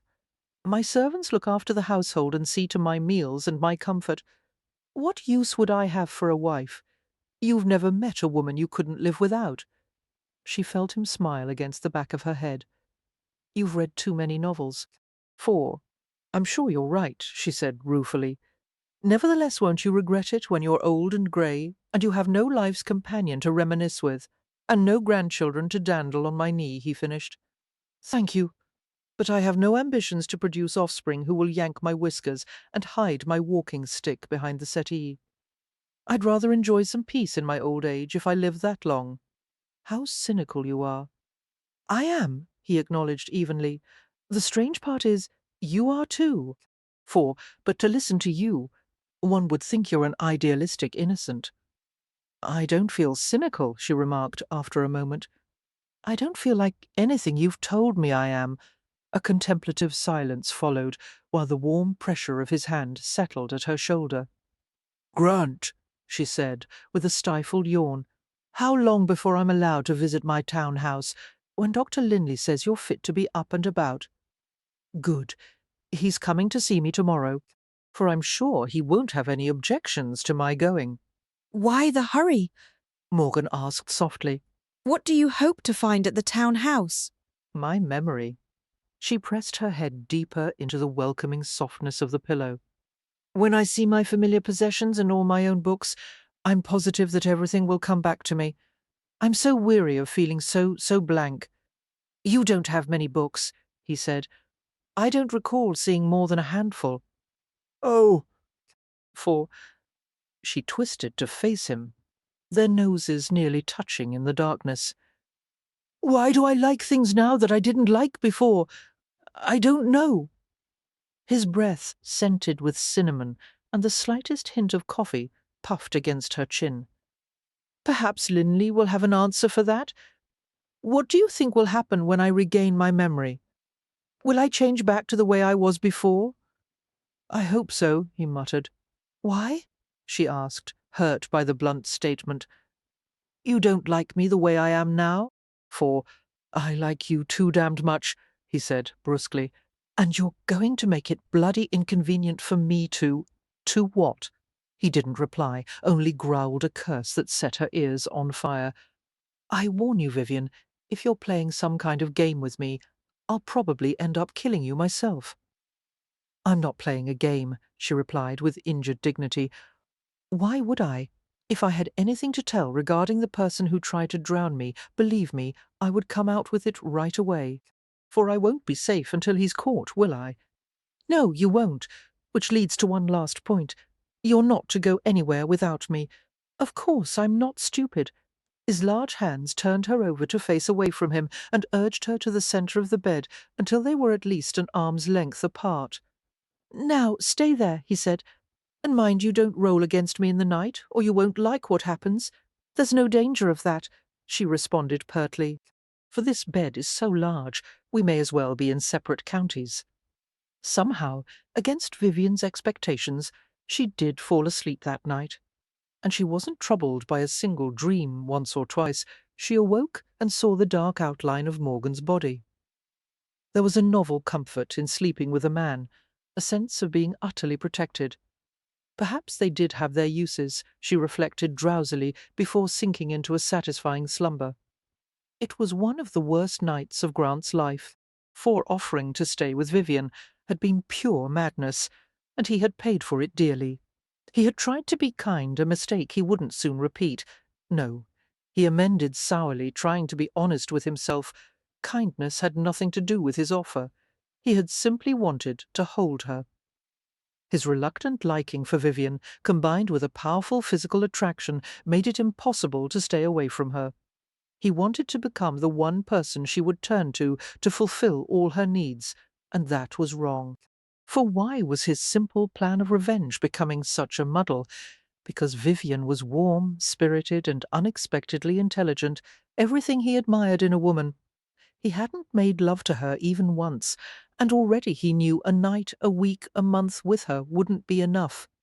He wanted her for a long time, and he wanted her like this, without her memory, without the sophistication and vanity that had made her so repellent before. Damn Vivian! It would be so much easier if she had stayed that way. For then he could have cheerfully used and discarded her, and laughed in the face of her annoyance, telling her she deserved her comeuppance. But that wasn't possible now. He couldn't hurt Vivian, and he would probably kill anyone else who tried. Opening his sore, scratchy eyes, Grant stared broodingly at the slender form cuddled so trustingly against his. She had moved up against him at least an hour ago, causing his every nerve to screech in protest, for his hands actually trembled with the urge to pull up her nightgown. He thought of taking her now, before she had even awakened, thrusting inside her sweet feminine warmth until he had brought them both to ecstasy. But he wouldn't abuse her trust, and he couldn't make himself push her away, so he had stayed like this, suffering and waiting, his groin hot with carnal needs he could hardly control. Grimly he reviewed the past few hours, each one more exquisitely torturous than the last. For every movement of Vivian's body, every shift of her head on the pillow and sigh that escaped her lips, had teased and titillated him beyond bearing. He, who had always prided himself on being the master of his own passions, had been reduced to a mindless fool. all because of one small female who had already slept with half the men in London anyway. He was beginning not to care about that now. He was even making excuses for the legion of lovers she had taken, for damn them all, he just wanted to be one of them. Her quiescent body fit perfectly against his, the hem of her nightgown twisted around her knees. Her trim ankles and calves were tucked neatly beside his own legs. She was as petite and dainty as a doll. The smell of her warm, unperfumed skin was making his blood race until he was light-headed. He pressed his scratchy jaw into the red silk of her hair, longing to unbraid the rippling locks and spread them over his own chest and throat. For, as if the intensity of his thoughts had somehow been communicated to her, she sighed in her sleep, one small foot insinuating itself between his. That was his undoing. Grant couldn't keep from touching her any more than he could stop his lungs from taking in air or his heart from beating. He settled his hand over the indentation of her waist, his thumb brushing the low edge of her rib-cage. Her body was resilient and soft beneath his hand. Inflamed, he moved higher, his fingers exploring the sweet undercurve of her breast, cupping gently beneath the plump rise. Filling his palm with a soft roundness, he wondered what it was about Vivian that made her so different from any other woman he had known. It seemed as if she had been made for him alone. How many other men had felt that way about Vivian? For he thought bleakly, struggling with the primitive need to put his own stamp on her, erase every kiss and caress that had not come from him. He drew his thumb in a slow circle over the tip of her breast, and again repeating the gentle stimulation until he felt the gathering response of her nipple. It was not enough to feel her through the fabric of her high-necked gown. He was dying to stroke her bare skin, taste it, press his mouth to every part of her. For as he caught the sensitive point of her nipple between his thumb and forefinger, he heard Vivian's breathing change, the relaxed rhythm turning shallow and rapid. There was a barely detectable motion beneath her stillness, a deep trembling that betrayed her. She was awake. She knew he was touching her, and she wasn't trying to escape him. That meant something, though. Whether she was holding still from shock, willingness, or just plain curiosity was difficult to ascertain. For cautiously he released her breast and slid his hand down her midriff, slowly, slowly, reaching the low plane of her abdomen and the soft springiness where fragile cotton concealed a thatch of cinnamon curls. He felt her body quiver, and her weight shifted in preparation to escape. Lowering his mouth to the side of her throat, he worked his way up to the tiny hollow beneath her ear, whispering reassurances, telling her that he wanted her, needed her, that he would be gentle and patient. For he slid his hand further between her thighs, cupping lightly, while the pressure of his erection rose hard against her hip. He allowed her every chance of moving away, if that was what she desired. But Vivian stayed with him, responding with a strange awkwardness, like an ardent, overwhelmed virgin. Breathing jerkily, she twisted in an effort to face him, her eyes tightly closed as she brought her hands to his shoulders. For he kissed her, his mouth slow and searching, his tongue engaging hers with teasing strokes. She moaned and slid her hands further around his back, holding him close as he rose above her.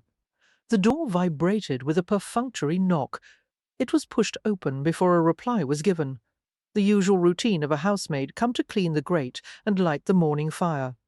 The maid entered the room and saw instantly that the bed was occupied by 2 people instead of 1. She stopped with a sound of dismay, for becoming aware of the intrusion, Vivian froze beneath Grant, her blue eyes filled with panic. Grant raised his head and glared at the housemaid. "Not now," he said curtly. "Yes, sir," she mumbled, and fled the room, closing the door behind her. It was not the girl's fault, of course.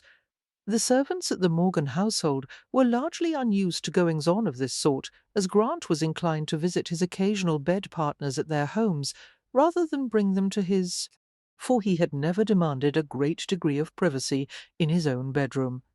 However, that was about to change. Savagely Grant made a mental note to tell the housekeeper that a new system was to be instituted right away. It was clear from Vivian's stricken expression that any amorous inclinations had fled. Her body was stiff beneath his, and she was scarlet with embarrassment. Scowling, Grant rolled to his side and watched her scramble out of bed, for his groin throbbed viciously with an erection that was slow to subside. If he didn't find relief soon, he would likely be crippled. Pulling on a pelisse to cover her nightgown, Vivian hastily tied the garment closed. She went to the washstand and poured some cold water into a bowl, industriously splashing her pink cheeks. Grant watched her intently, noting her rigid spine and the determined haste of her movements, for she patted her face dry with a cloth, squared her shoulders, and turned toward him with the expression of someone facing an unpleasant task. "Do you want me to return to bed?" she asked, staring at the carpeted floor. The question surprised Grant. As a matter of fact, he did. But first he needed to know why she had made the offer. When he asked, she continued to avoid his gaze. "I owe it to you," she said tonelessly. "For you saved my life, offered me your hospitality and protection, and on top of all that, there is our prior relationship to consider. It's not as if we haven't done this before. All things considered, it's hypocritical of me to withhold myself, so if you would like, I'm willing to return to bed." She was as resolved as a martyr, her stiff posture and averted face cooling his passion more effectively than a bucket of freezing water. "No, I would not like," he muttered, frustrated and surly. "For I'll be damned if you'll come to my bed like it's some damn sacrifice." He left the bed and jerked the front of his dishevelled robe together, sneering as he saw her blush deepen at the startling flash of nakedness. "The virginal blush doesn't become you, Vivian. You forget I knew you before you lost your memory. What do you want from me? I've offered you the use of my body. If I understand correctly, your complaint is that I don't display a sufficient amount of enthusiasm." For he gave her a speaking glance. "Sufficient enthusiasm?" he repeated acidly. "Try all the enthusiasm of Joan of Arc going to the stake." The room was charged with an intense silence. All at once Vivian's beautiful face looked penitent, and her eyes sparkled with amusement. She turned away swiftly, but not before Grant saw her lips quiver with suppressed laughter. I'm sorry! She said in a muffled voice. "That was hardly flattering, was it?" "No, it wasn't," he growled, for he would laugh, too, if he weren't hampered by a painful erection. Getting back into bed, he rolled to his stomach, buried his face in a pillow, and willed his fierce arousal to subside. Sensing that Vivian was approaching him, he lifted his head and gave her a warning stare. "Stay away from me, or I may decide to bed you anyway?" "Yes, sir." She sounded suspiciously meek. "Perhaps I'll just gather my clothes and dress in the adjoining room." "Do that?" 4. He dropped his head back to the pillow with an explosive sigh. Vivian, dressed in a rich blue gown of velvet and Italian corded silk, with long sleeves that were puffed at the top, but close-fitting from the elbow to wrist. The ends of the sleeves were finished by a spill of crisp white Brussels lace, as was the high-scooped neckline. Twisting awkwardly, Vivian fastened as many of the buttons in the back of the gown as she could reach, and resolved to ask Mary to help with the task later. For she unplaited her hair, combed her fingers through the rippling, braid-crimped locks, and moved to regard her reflection in an oval-looking glass affixed to the damask-covered wall. The gown was becoming, enhancing the blue of her eyes and the unruly colour that still flooded her cheeks. As she thought of Grant in the next room, she expelled an unsteady breath. Her body was hot, her hands were cold, and she was glowing all over with a bewildering mixture of agitation and delight. For even now she wanted to go back to him, ask him to touch her again, let him take her beneath him. She understood the mechanics of the act, but she had no memories of performing it, and no real idea of what to do. All the unknowns made her distinctly nervous. Just now he had been so incredibly gentle, and she had very nearly surrendered herself to his experienced hands. No one, least of all she, could deny that Grant Morgan had appeal. But she did not love him. For, and some deep-seated instinct warned that the intimacy of love-making must be reserved for a man she loved very much. That feeling was entirely contrary to the way she had lived her life up until her accident. Frustrated, Vivian pressed her hands to her head and groaned. She couldn't blame Grant for suspecting that she was playing some kind of game. How else could her puzzling behaviour be explained? She was a prostitute, and no one could change her nature overnight. Oh, why can't I remember? For, she said aloud, clenching her fists against her temples, pressing her knuckles hard against the throbbing of her pulse. Grant dressed and left for Bow Street without eating or reading the Times, without saying one word to Vivian. It was obvious that the housemaid had told the other servants about the scene in his bedroom that morning. Every one of them, including Mrs. Buttons, had treated him with a careful politeness that made him want to bite someone's head off. For entering number 4 Bow Street, he gave his coat to Mrs. Dobson. The atmosphere at headquarters was busy and quiet this morning, as Sir Ross Cannon was finishing the latest edition of the Hue and Cry. The weekly report was circulated to magistrates from one end of England to the other, containing details of unapprehended criminals and their foul deeds. As Grant reached Cannon's office, the magistrate appeared at the doorway and thrust a sheaf of paper and a pencil at him. "For good you're here," Cannon said briskly. "Have a look at this. It's going to the printers in 10 minutes. Grant wedged his shoulder against the doorframe and rapidly scanned the document, scribbling a minor correction here and there. When the chore was finished, he ventured into Cannon's office and found Keyes leafing through a procedural book. Dandified as usual, Keyes was dressed in moss-green trousers, an embroidered cream brocade waistcoat, and a tailored brown coat. For his throat was swathed in an intricate waterfall necktie that kept his chin propped high. "Good morning," Grant said, placing the Hue and Cry on Cannon's mahogany desk. Keyes grunted non-committally, having found the passage he sought. He read half a page, closed the book, and reinserted it among the others on the shelf. In the meantime, Grant sat in the chair next to Cannon's desk. For reaching into his coat pocket, he extracted the small leather-bound book he had found at Vivian's town house and regarded it morosely. He had scanned every page repeatedly, searching for information. By now the lurid details should have lost their ability to shock, but the acts conveyed by the lines of delicate feminine script still gave him an uncomfortable crawling sensation. Every inflammatory word was stuck in his memory, as if it had been nailed there. "What are you reading?" Keyes inquired, for Grant responded with a brief, humourless laugh. "It's not suitable for one of your tender years, Keyes. I'll be the judge of that." The older man plucked the book from Grant's hand. As he opened the volume and read a page or two, his bushy eyebrows climbed his forehead like a pair of ascending spiders. "Filthy stuff," he remarked, handing back the volume. "May I ask the identity of the author?" Grant smiled grimly. "You don't want to meet her, Keyes. She's a tormenting witch. For one smile from her can twist your insides like a rag mop." Although Keyes's manner was deliberately causal, his hazel eyes were keen with interest. "This has to do with the bloat from the river, doesn't it? She's still alive, and you're harbouring her in your own home. I've heard the rumours." Grant leaned back in his chair, slanting an impassive stare at the runner. "You should know better than to listen to rumours, Keyes. Who is she?" the other man persisted. "Has she named her assailant? For why such a fascination with my case?" Grant countered. "I merely wish to offer my assistance if it's needed," Keyes said. "You've helped me a time or two after all. You seem a touch defensive lad, a simple question or two, and you scowl at me like a baited bear. If I need your help, I'll ask for it." "See that you do," Keyes replied with a neutral smile, and left the office. Grant sat brooding in silence. For Keyes was right. He was defensive and ill-tempered, as any other man in his position would be.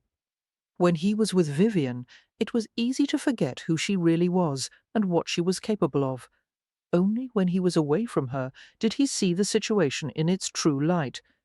She was a courtesan, a woman who had proven herself incapable of love or fidelity. Someone had tried to kill her, most likely one of her legion of past lovers.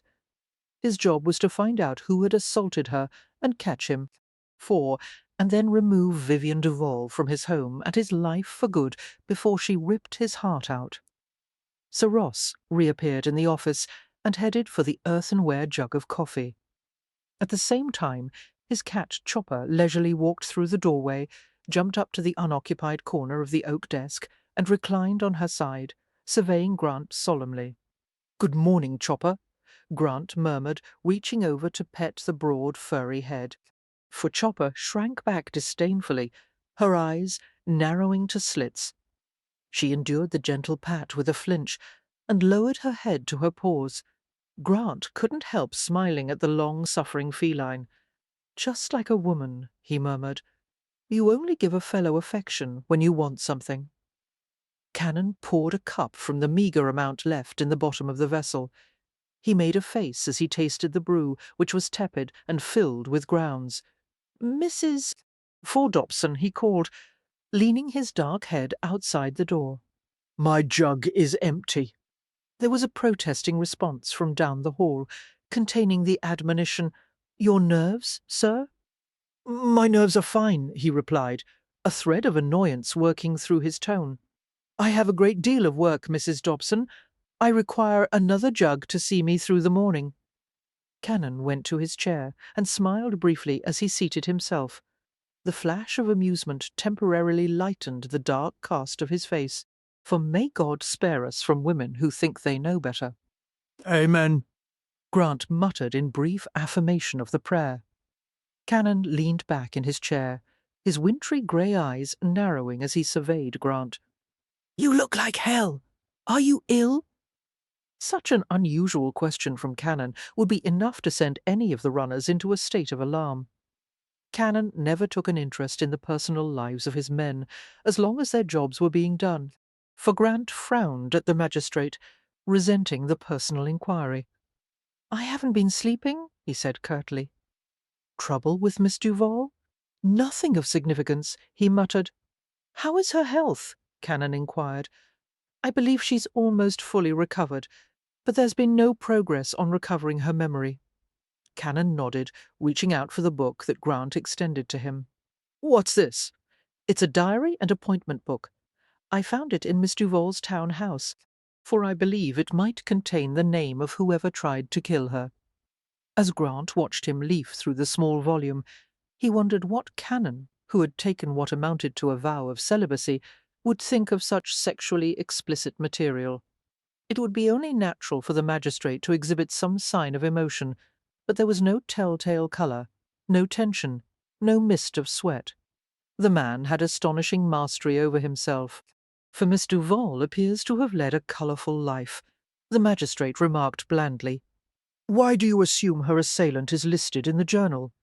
"The attempted murder was a crime of passion," Grant said matter-of-factly. "Miss Duval has no history of criminal dealings with anyone, no nefarious associates, no significant debts.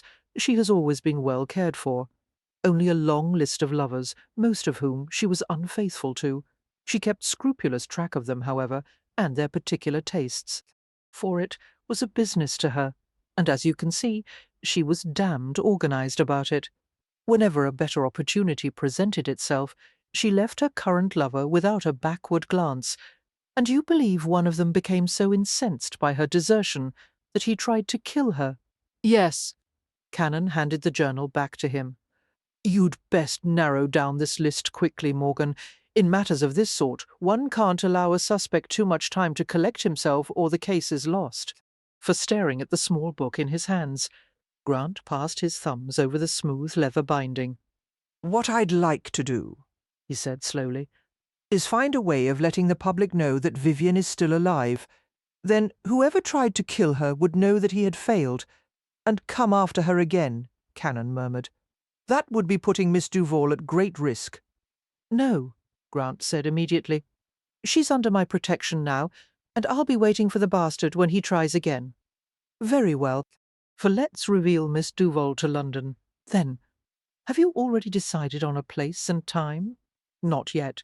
"Then allow me to make a suggestion. I have a friend, Lady Lichfield, who is giving a ball this very Saturday evening. Invitations to any event she hosts are greatly sought after, and a detailed account is always published in the Times afterward. I'll prevail on her to send you an invitation and include anyone you choose in her guest list. Grant grinned suddenly. For bring Vivian to Lady Lichfield's estate. Why not? Vivian isn't readily accepted by so-called decent society, at least not the female half. She slept with quite a few of their husbands. So much the better. If any of her former lovers are attending, Cannon replied. Their conversation was interrupted as Mrs. Dobson appeared with a tray bearing a steaming jug of coffee and clean mugs. You drink far too much of this brew, she said disapprovingly. Both of you? For it stimulates the senses and promotes clear thinking, Cannon informed her, while she poured a large doz of the black liquid for him. Eagerly he accepted the mug and wrapped his long hands around it. And keeps you awake half the night, Mrs. Dobson scolded, shaking her head until her silver curls danced. She turned toward Grant as if he were an ally in her cause. Sir Ross never sleeps more than 4 hours a night, never has time for a hot meal. And what for? For the more work he does, the more it piles up around him. Ross gave her a swift scowl. If Mrs. Dobson had her way, he remarked to Grant, I'd soon become as fat and lazy as Chopper. The maligned cat resettled her stocky body on the corner of the desk and sent her master an insolent glance, continuing to shake her head. Mrs. Dobson left the office. Cannon blew gently into his mug, causing steam to swirl up from the coffee. Very well, he said, his gaze arrowing to Grant. For, with your permission, I'll approach Lady Lichfield and ask to expand her guest list. Thank you. Grant paused before adding thoughtfully, There is one bit of news I haven't yet mentioned, something Lord Gerard said when I questioned him. I'm not certain whether to give it any credence, as it wasn't confirmed by Miss Duval's diary or anyone else I've interviewed. Well, Cannon prompted. Gerard said that he believed Miss Duval was expecting to marry soon, someone with a large fortune. For, what man of means would choose to buy old boots? Cannon mused aloud, using the popular phrase to describe someone marrying another man's mistress. Exactly, Grant said. As Lord Gerard pointed out, one doesn't marry soiled goods like Vivian Duval unless he wants to be the laughingstock of England. But it's possible she found someone in his dotage willing to take her on. For, despite Grant's effort to sound dispassionate, his tone was infected with a trace of bitterness that Cannon could hardly miss. Silently Grant cursed himself as he was subjected to Cannon's discomfiting scrutiny. Tell me your opinion of Miss Duval, Morgan, the magistrate said quietly. My opinion has no relevance. Grant stood to brush imaginary dust from the legs of his trousers. If you're referring to evidence, I asked for your opinion, Cannon said inflexibly. Sit, please. For abruptly the office became stifling. Grant longed to ignore the request. Cannon's cool, perceptive gaze was a jabbing annoyance. He thought of putting off the question with an insolent reply or a convenient lie, but he would be damned if he would ever fear the truth, no matter what it was, glowering. He eased back into his chair. There are 2 women inside Miss Duval, he said stonily. There's the one you find in that book, experienced, jaded, greedy, a perverse bitch. 4, and then there's the one who is currently residing in my house. And what is she like? Intelligent, sweet, gentle. Most men's fantasy. And yours, Cannon murmured. Grant gripped the arms of his chair as if he were manacled to it. And mine, he finally admitted gruffly. Cannon contemplated him with a hint of sympathy that was well nigh unendurable. Take care, Morgan, was all he said. Grant thought of assuring him he would in his usual cocky manner, but somehow the words wouldn't come. For, all right, Cannon murmured in dismissal, and Grant took his leave with ill-concealed relief. 8? A ball? Vivian stared at Grant as if he had gone mad. They sat in the downstairs parlour, where he had told her of the plan he had devised with Sir Ross. Although Grant appeared sympathetic to her distress, he was obviously not giving her a choice in the matter. for your asking me to appear in public," Vivian continued uneasily. "Not merely in public, but at a large formal ball, to let everyone in London know that I am alive, and then I'll be in danger at least 10 times worse than now." "You'll be under my protection," Grant replied quietly, coming to sit beside her on the gold damask upholstered settee. He took her small, knotted fist in his hand and chafed it gently until her fingers relaxed in his. "For trust me," he said, smiling faintly as he stared into her worried face. "I would never let anyone harm you. I won't know anyone there," she said, clinging tightly to his hand. "I won't know what to do or say. You don't have to do or say anything. All you have to do is make an appearance." "I don't want to," she pleaded, rubbing her forehead with her free hand to ease a throbbing ache. "I understand," he replied softly, "but it has to be done, Vivian.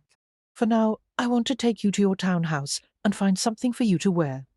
You have at least 24 ball gowns, and I would have the devil of a time picking one out for you. You said you want to visit your home, and this is the perfect time to do it." Vivian frowned at their entwined fingers and took a deep breath, trying to settle her agitated nerves. Everyone would stare at her, for how could she make small talk and smile and dance when she didn't remember a single person from her former life? She didn't want to mill among strangers who would undoubtedly think of her as odd or fraudulent or something equally disagreeable. Most of all, she dreaded making herself a highly visible target. What if the man who had attacked her came back to finish the job he had started?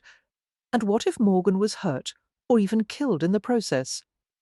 "It doesn't make sense," she said. "For why must I go to a ball and reveal myself in such a dramatic fashion? Why can't you leak the information in some other way? You have no idea who wants me dead, do you? This is a desperate attempt to draw him out because you can't decide on a suspect." "I want the bastard caught," Morgan said evenly.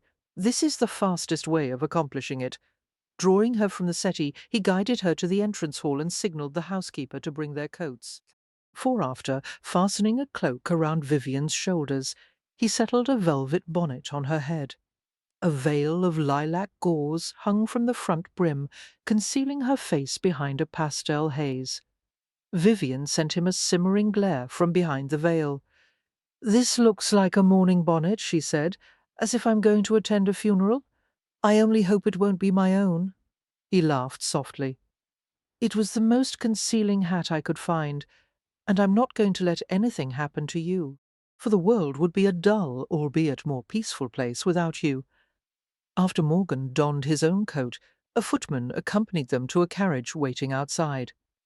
Having expected that they would use a hired vehicle, Vivian was surprised to discover that the carriage was a handsome private curricle, painted with gleaming black lacquer and touches of matted gold, and pulled by 2 perfectly matched chestnuts. Vivian couldn't help but be impressed by the elegance of the vehicle. "For I wouldn't have thought you possessed a carriage like this," she remarked. "I thought the runners went everywhere on foot." His green eyes danced with amusement. We can, if you'd rather. Responding to the gentle teasing, she gave him a small smile. "No, thank you," she said, with an effort at lightness. "I'll make do with this." The footman helped her into the curricle and tucked a thick, cushiony cashmere robe around her. For Vivian thanked him and snuggled back into the soft leather seat with an exclamation of pleasure. The wind was pleasantly crisp and biting, refreshing on her face after the past days of confinement. Climbing into the space beside her, Morgan took the ribbons in an expert grip. He waited until the footman ascended to the seat behind the vehicle, then snapped the ribbons and clicked to the horses. They started with a smooth, synchronous gait, the well-sprung carriage moving easily over the cobblestone street. Vivian stared blankly at the array of sights spread before them, her gaze searching for any small detail that might strike her as familiar.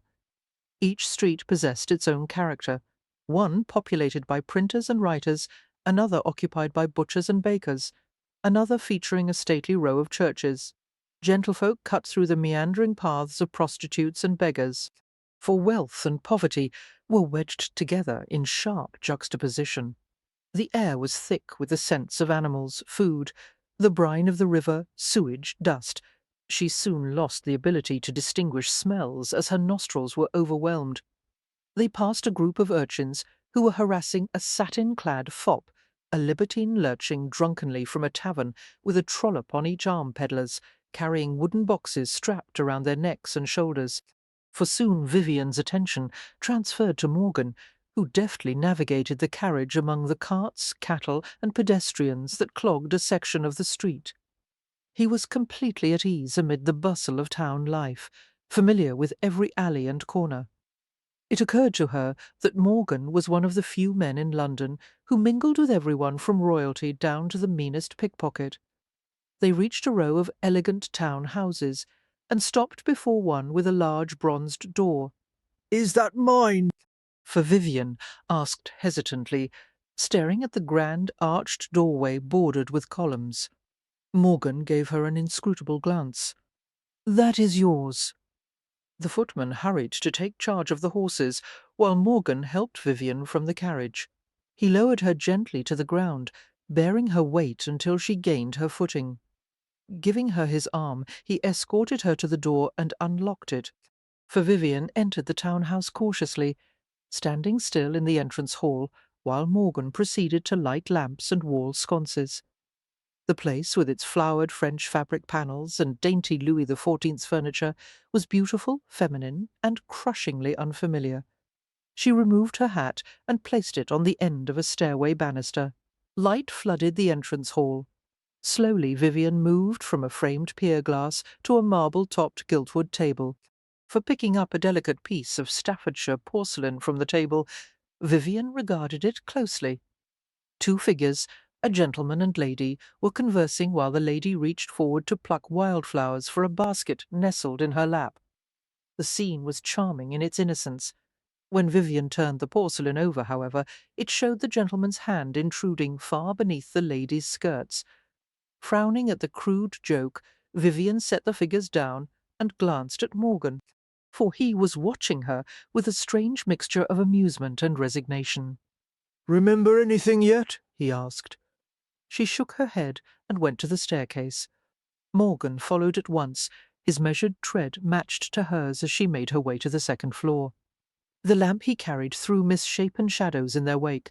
Pausing at the top landing, Vivian wondered where to go. The bedroom is this way, Morgan said. He took her elbow in a light grasp and led her to the last room on the right. For they entered a room lined in dark green silk, with a richly carved bed set on top of a pavilion. It reminded her of a small stage, all prepared for a performance. Frowning in discomfort, Vivian stared at the bed while Morgan lit more lamps. Then she turned and saw the painting. For a moment all she saw was a startling expanse of skin, the artful display of female flesh, and then she realized just who was depicted. "It's me," she said in a strangled whisper. Hectic colour surged in her face, for she whirled around with a gasp, unable to look any longer. "I gather you don't recall posing for it." There was a suspicious quiver of amusement in Morgan's voice. However, Vivian couldn't share his humour or even berate him for it. She was too overcome with shame and anger that was directed solely at herself. Until now, there had always been some tiny corner of her mind in which she believed that she had not done the things he accused her of. But now the truth was there in a heavy gold frame, her past exposed and flaunted in florid detail. How could anyone pose for that?" she asked, covering her face with her hands. "Artists frequently use nude models. You know that." "Obviously that painting was not intended as any sort of artistic statement," she said scornfully. "Its only purpose is to arouse," he suggested softly. She lowered her hands and clenched them at her sides, still facing away from him, for it seemed almost impossible that she could feel such humiliation. It scorched the very insides of her veins. "Take it down or cover it," she said desperately. The amusement left his voice, and he sounded faintly puzzled as he replied, "I've seen it before, Vivian." It made no sense, but she couldn't bear the painting hanging there before them both. It was like being naked in front of him in person. "I don't like it," she said sharply. I can't stay in this room with that hanging there. For do something with it, please."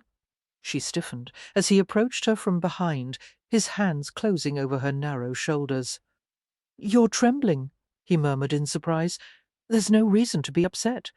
You wouldn't say that if it were a nude painting of you hanging up there." He snickered suddenly. "I doubt there's an artist alive who would agree to paint me in the nude sweetheart. I'm not exactly the right material." An arguable point, she thought privately, for from what she had seen of him, Morgan was as attractive as any masculine form ever committed to canvas, but she was hardly going to tell him that. Gently, he tried to turn her to face him. "Come, it's not so bad. Take a deep breath." She resisted, stubbornly ducking her head and fixing her gaze on the floor. "I'm not going to move until you take away that painting." A brief, warm huff of laughter fanned her ear. "All right, blast you." Releasing her, he crossed the room to the painting, for a scraping noise, a faint creak of the heavy frame, and then Morgan's dry voice cut the tense silence. "You can open your eyes now." Vivian turned to see that he had taken the painting down and propped it against the wall, back facing outward. "Thank you," she said, heaving a sigh. "I want to have that dreadful object burned." "You may change your mind once you recover your memory." "I don't care what happens after my memory returns," she retorted sharply. "For, as I've told you before, I won't be a courtesan any longer." Morgan regarded her with a frank scepticism that annoyed her beyond reason. "We'll see," he muttered. Another painting caught her eye, a small oil with a delicate gilded frame. It was hung on the wall next to the dressing-table, as if she had wanted to look at it while applying perfumes and powders and brushing her hair. Moving closer, she stared at the painting with growing curiosity, for it didn't seem at all in keeping with the rest of the house. Obviously done by an amateur, the picture had been painted in bright, cheerful colours.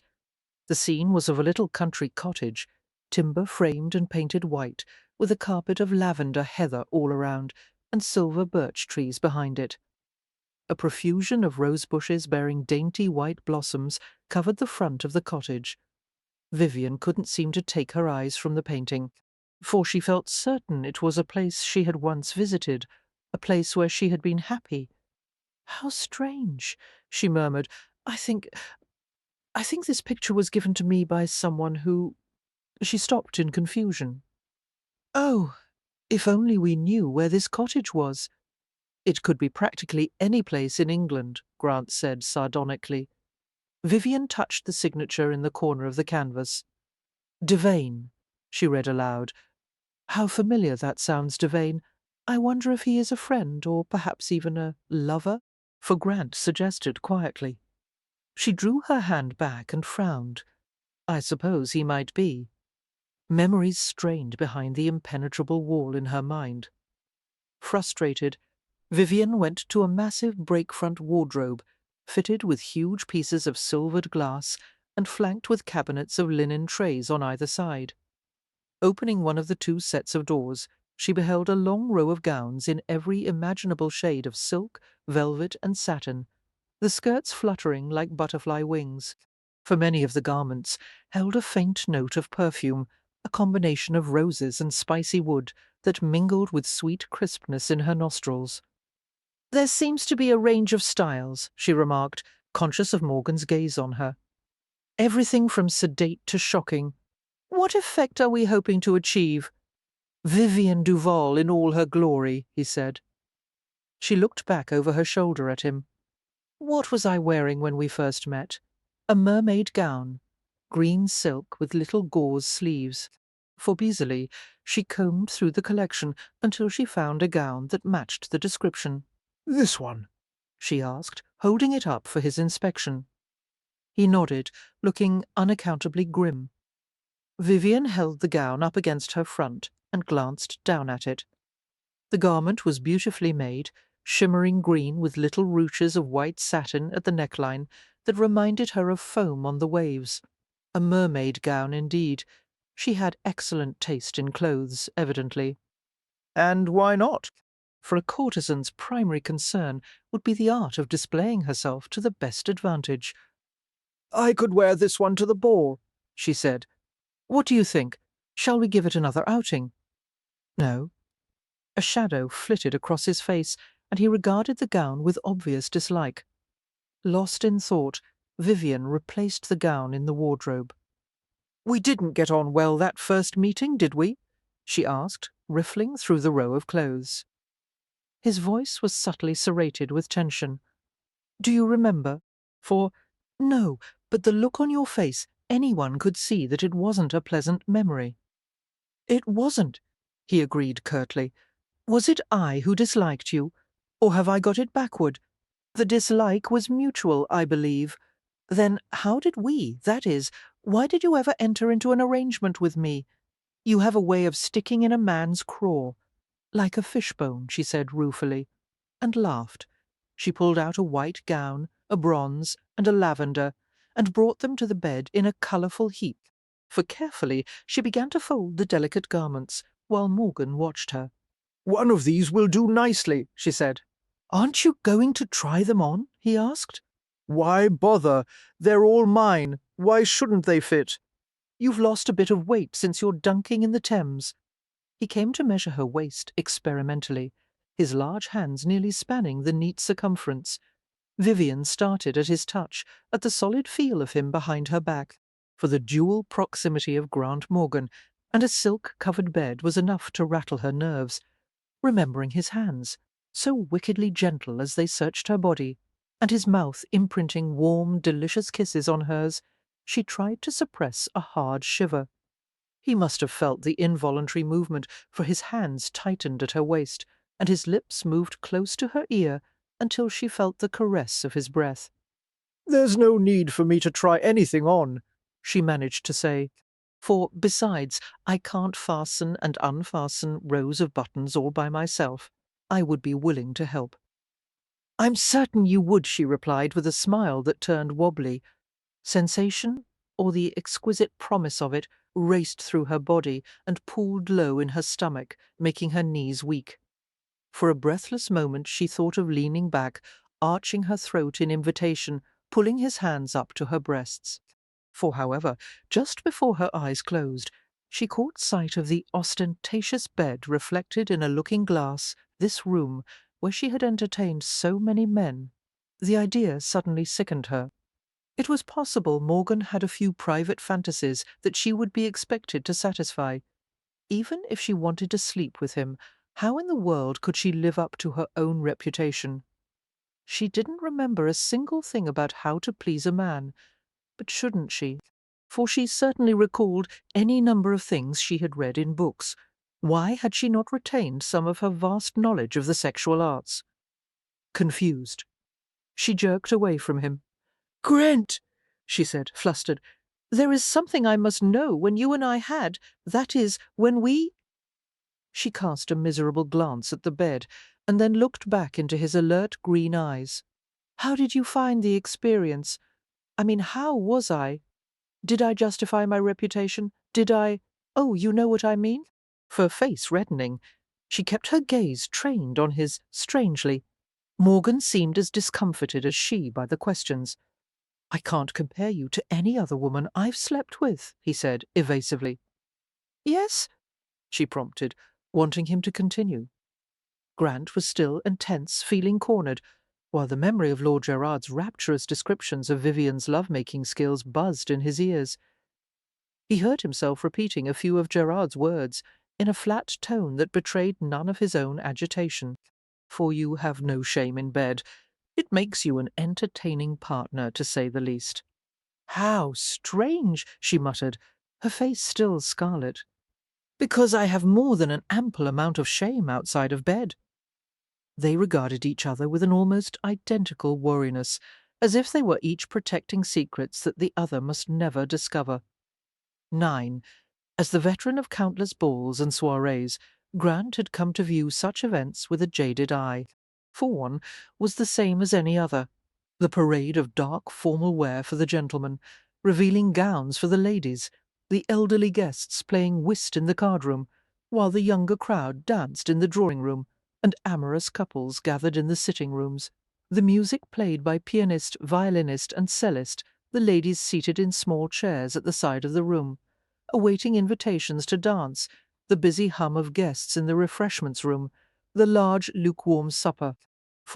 And the heat, the gossip, the plague of insincere social smiles, the melange of grease and sugar-based pomades and heavily applied perfume, a monotonous bore, every bit of it. But tonight would be different.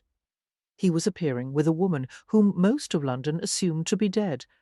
By tomorrow the news would have spread through every layer of society that Vivian Duval was alive, and that she had appeared at the Lichfield ball on Grant Morgan's arm.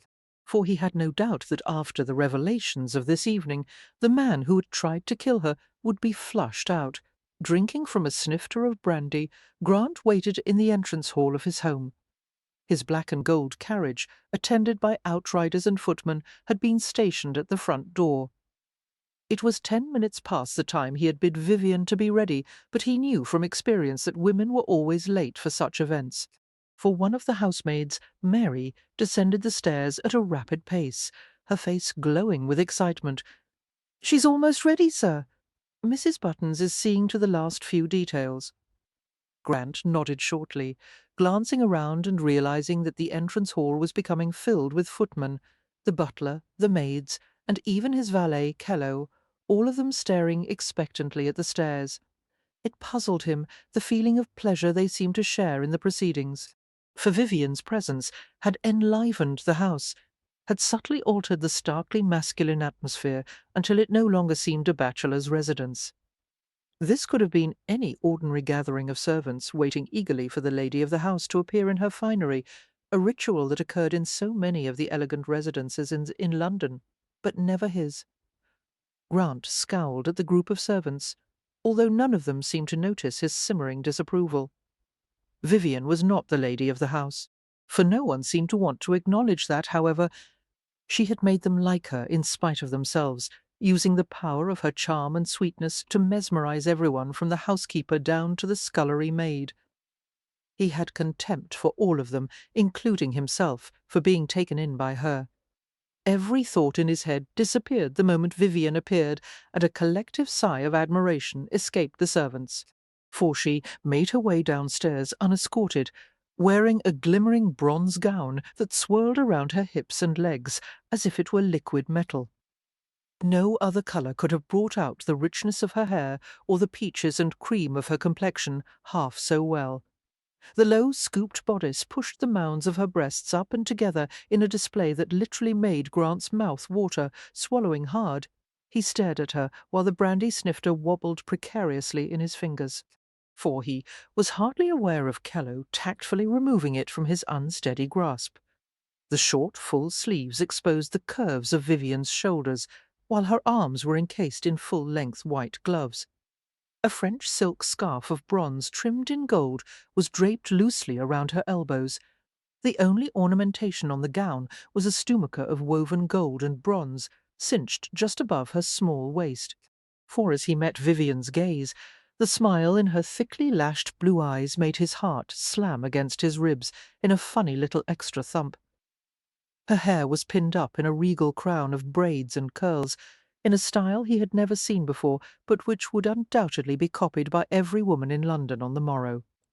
She wore no jewellery. He hadn't given it a thought until now, for the old Vivian would have demanded some kind of ornamentation, especially when going to a ball where all the other women would be wearing their most ostentatious jewels. Instead, it appeared that Vivian and the servants had improvised. A length of sheer bronze gauze had been wrapped around her throat, concealing the last remaining bruises. A tiny gold cravat pin shaped like a crown had been used to secure the gauze in front, for the pin was unmistakable, a gift the king had given to each and all of the runners who had guarded him on special occasions. It was the only bit of personal finery Grant possessed. Seeing one of the runners' distinctive crown pins adorning Vivian's pretty throat would arouse a torrent of gossip. Everyone at the ball tonight would have no choice but to assume that Vivian was Grant's mistress. Half pleased, half annoyed, Grant shot a questioning glance at Kello, for the valet's long, balding forehead turned pink. Mrs. Buttons asked if there was some kind of pin they might use. he said apologetically. It was the only one I could find, sir. In future, don't lend my personal possessions before asking my permission, Grant muttered. Yes, sir. Vivian reached Grant and raised the arc of one cinnamon-coloured eyebrow in silent question. Grant stared at her without smiling. You'll do, he said tersely, for he was unable to say more without his voice cracking. There was a moment of silence, and he was aware of the servants' chiding stares. Suddenly, as a group, they broke into effusive compliments in an effort to atone for their master's boorishness. You're as lovely as a picture, miss. For no one there will outshine you, a queen in that gown. A hot, troubling feeling expanded in Grant's chest, and he wanted to snap at them for being so ungodly solicitous of the feelings of a professional harlot. But he couldn't, because he was as much under her spell as the rest of them. The desultory conversation in the enclosed carriage faded into silence as they travelled along the entrance avenue of the Lichfields' London estate. For obviously Vivian was nervous, and Grant felt a pang of guilt for not soothing her fears. She was about to face a crowd of strangers. Added to that pressure was the knowledge that after this evening she would once again be a target for whoever had tried to kill her. Grant admired her bravery, her outward calmness, her willingness to trust him with her own safety. However, he deliberately withheld the reassurance that she needed, for some obstruction in his throat prevented him from making the situation easier for her. He was angry with her for being so beautiful, for having led the kind of life that made all this necessary. He wanted to punish her for being spendthrift with her sexual favours, for not saving herself for him alone. The thought shocked him, but he couldn't get it out of his mind. He wanted exclusive rights to Vivian, past, present, and future. Such a thing wasn't possible or reasonable, for it was hypocritical of him to hold Vivian's past against her, he told himself. After all, he had hardly led the life of a monk, and it wasn't in Vivian's power to change what she had done in the past. She claimed to regret her promiscuity, and he believed her, but he couldn't control his own jealousy, jealous of a whore. Oh, his friends and enemies alike would take malicious pleasure in the situation if they knew. No one must ever find out, including Vivian, how he cared for her. For how many people will attend, do you think? Vivian asked, staring out the window at the huge gabled manor house, its E-shaped design of heavy front porch and 2 wings contained in a shell of amber-tinted stone. The area at the sides and back of the stately manor was surrounded by high garden walls topped with sculpted lions that seemed to survey the surroundings with regal disdain. At least 300, Grant replied briefly, for a visible shiver chased across the exposed flesh of Vivian's shoulders as she continued to lean toward the window. So many people watching me. I'm glad I won't be able to dance. She settled back and lifted the hem of her gown to expose a trim silk trockinged ankle, regarding it idly. Grant's eyes narrowed as he stared at her prettily turned ankle. He wanted so badly to touch it and slide his hand up to her knee, her inner thigh, and beyond that his fingers twitched, for the atmosphere in the carriage turned deadly quiet, and Vivian stared at him in concern. "Something is wrong," she said frankly. "Your manner is well, you're being distant. Could it be that you're having an attack of nerves just as I am? Or is something else bothering you?" The fact that she had to ask what was bothering him, when it would have been obvious to any woman of experience, made Grant long to grab her and shake her. "Guess," he said in one sharp, bitten-off word. For clearly perplexed, Vivian shook her head. "If I've said or done something to offend you—" "Oh." She stopped suddenly, her fingers flying up to the cravat pin at her throat. "It's this, isn't it?" she asked remorsefully. "I knew I shouldn't have worn it, but we had nothing else, and I wanted to hide the marks on my neck. I told Mrs. Buttons and Kello, but they said you never—" She tried to remove the little gold pin. I'm so sorry. "For help me take it off before we go inside, and forgive me for borrowing something of yours." Stop. He said harshly. "It's not the damned pin." When she continued to tug at it, he leaned forward in the confined space of the carriage and caught her agitated hands in his. She went motionless, her small face close to his, the luscious display of her breasts right under his nose and chin, for with little effort he could reach down and free those delectable curves, fondle and kiss them, fasten his mouth over the soft pink tips and swirl his tongue over them. His grip tightened on Vivian's fingers until she winced, but she made no attempt to pull away from him. Grant knew his breathing was betraying him. He was starting to sound like a running footman, keeping pace with his master's carriage, for with each deep inhalation he was aware of a sweet, pure fragrance that entered his nostrils and spread through his brain like a drug. "What is that smell?" he muttered. Vivian answered in a hushed voice. "Mrs. Putton's distilled some vanilla water for me. Do you like it? We brought your perfume from the town house. Why didn't you use that?" Her gaze flickered to his mouth and back to his eyes. "It didn't suit me," she whispered. "Too heavy." For Grant drew in another lungful of delicate vanilla-scented air.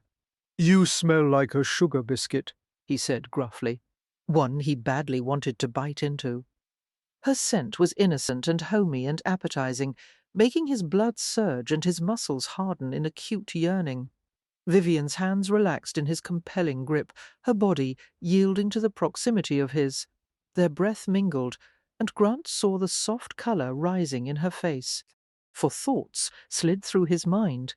He considered signalling the driver to move on, and as the carriage rolled and swayed through the streets of London, he would make love to Vivian right here, pulling her to his lap and fitting himself inside her body while she writhed in pleasure. The footman knocked at the carriage door and opened it perfunctorily. Grant released Vivian with a suddenness that caused her to gasp. For bewildered and lovely, she occupied herself with gathering up a brown silk pelisse and pulling it over her shoulders. The night air flooded the carriage with blessed coolness, helping to restore the function of Grant's brain. He rubbed his eyes hard, as if waking from a deep sleep, and left the carriage. The footman placed a movable step beneath the carriage door and assisted Vivian as she emerged from the vehicle. For almost immediately, Vivian attracted the attention of the groups of gentlemen and ladies who were making their way to the manor's entrance. Her red hair seemed to catch every stray shaft of light from the carriage lanterns and glow with a life of its own. She took Grant's arm in a deceptively light grasp, but he felt her fingers digging into the surface of his coat. "My God!" he heard someone murmur nearby. "Can it really be?" "Just look!" someone else exclaimed, for "but I had heard" hasn't been seen. Muffled gossip followed them during the short walk from the carriage to the manor. Vivian's face was devoid of expression, her gaze darting from one side to the other. They merged into the stream of guests entering the house, halting at random intervals as the hostess personally welcomed each party. For the interior of Lichfield House was grand and Italianate, with rich oak panelling and ceilings and walls that had been liberally covered with gilded plasterwork. As they arrived in the massive great hall, with its pilaster-lined walls and elaborate stone mantelpiece, Vivian tugged at Grant's sleeve. He bent his head to hear her whisper, "How long must we stay here?" The question brought a reluctant smile to his lips. "We haven't even met Lady Lichfield, and you want to leave? For I don't like the way people are staring at me, as if I were a spectacle at the county fair." Her assessment was absolutely correct. People were indeed staring openly, clearly amazed to learn that the rumours of Vivian's death had been unfounded, and at such a time and place. Her appearance at Lady Lichfield's ball, an event she would never have ordinarily been allowed to attend, was a source of shock for the ladies and profound uneasiness for the gentlemen. For many of the fine lords who were present tonight had enjoyed Vivian's favours in the past, but they hardly wanted to be confronted with her while their suspicious wives were at their sides. Grant touched the small hand clinging to his arm, running his fingers over hers in a quick, reassuring stroke. "Of course they're looking at you," he murmured. "Rumours of your disappearance and death have been flying all over London. They're surprised to see that you're still alive. For, now that they've seen me, I want to go home." Later. Grant suppressed a taut sigh. ignoring his own desire to return home with her at once, rather than put her through the gauntlet of first society. It promised to be a long evening for both of them. In the meanwhile, try to have some backbone. The old Vivian would have enjoyed all this attention. You would have welcomed any opportunity to flaunt yourself. If I didn't have backbone, I wouldn't be here, she retorted beneath her breath. For they reached Lady Lichfield, a plump woman in her 40s, who had once been considered the greatest beauty in London. Although the years of indulgence had taken a toll on her striking face, she was still remarkably attractive. The thickly lashed blue eyes were still radiant above her heavy cheeks, and her shining black hair was coiled atop her head to reveal a classic profile. For she was a queen of London's elite circles, a widow who led an outwardly circumspect life, though it was rumoured that she had often taken young men as lovers and rewarded them richly for their services. Indeed, she had flirted with Grant at their last meeting, a soirée at the beginning of the season, and had hinted broadly that she would like to deepen their acquaintance. As she caught sight of him, Lady Lichfield proffered both her hands. "For how can it be that this is only the second time we have met?" she asked. "I feel as if we are old friends, Mr. Morgan." "Say dear friends," Grant suggested, pressing an obligatory kiss to the gloved backs of her hands. "The word old should never be mentioned in the same sentence with you, milady." She giggled and preened. "I doubt I am the first nor the last to fall prey to your flattery, you charming rake." He grinned and deliberately held her hands longer than was strictly proper. "For nor am I the last to fall under the spell of an enchantress with the bluest eyes in England." The flattery obviously pleased her, though she laughed with a touch of irony. "Mr. Morgan, pray stop before you reduce me to a puddle at your feet." She turned to Vivian, subjecting her to a head-to-toe inspection. Her smile cooled considerably. "Welcome, Mr. Vole. I see you're in good health, contrary to the astonishing rumours that have flown about the past month or so." "Thank you, my lady." For Vivian curtsied, and regarded her with a hesitant smile. "Please forgive me, but have we met before?" All traces of good humour left Lady Lichfield's expression. "No," she said softly, "although I believe you were once quite well acquainted with my late husband." There was no mistaking her meaning. Faced with yet more evidence of her own scandalous past, Vivian could make no reply. She was grateful when Grant ushered her away speedily, leaving Lady Lichfield to welcome more guests. "For she doesn't like me," Vivian said in a dry tone, pausing as Grant removed her cloak and handed it to a waiting servant. "Few women do. Thank you for that boost to my confidence. I feel so much better after the multitude of compliments you've showered on me." You want compliments? They entered an overheated drawing-room, the buzz of conversation intensifying as soon as they appeared. "One or two would hardly hurt," Vivian said in a subdued tone, wincing as hundreds of gazes arrowed to her. "For, though now you'll make me out to be silly and vain for desiring it." Seeming entirely comfortable in spite of the public scrutiny, Grant nodded in response to the greeting of a passing acquaintance, and drew Vivian to an unoccupied space at the side of the room. He stared down at her with smouldering green eyes. "You are beautiful," he said. "The most beautiful woman I've ever known, and the most desirable. I've never wanted anyone the way I want you. And I'm afraid to look at you for too long, or I'll end up taking you in the middle of the drawing-room floor." Oh, Flustered, Vivian toyed with the edge of her stomacher. Byron, he was not.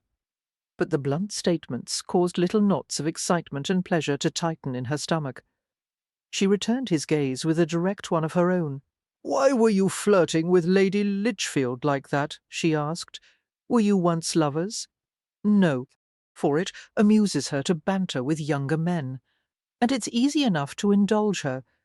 She's already proven to be a useful acquaintance. Besides, I happen to like her."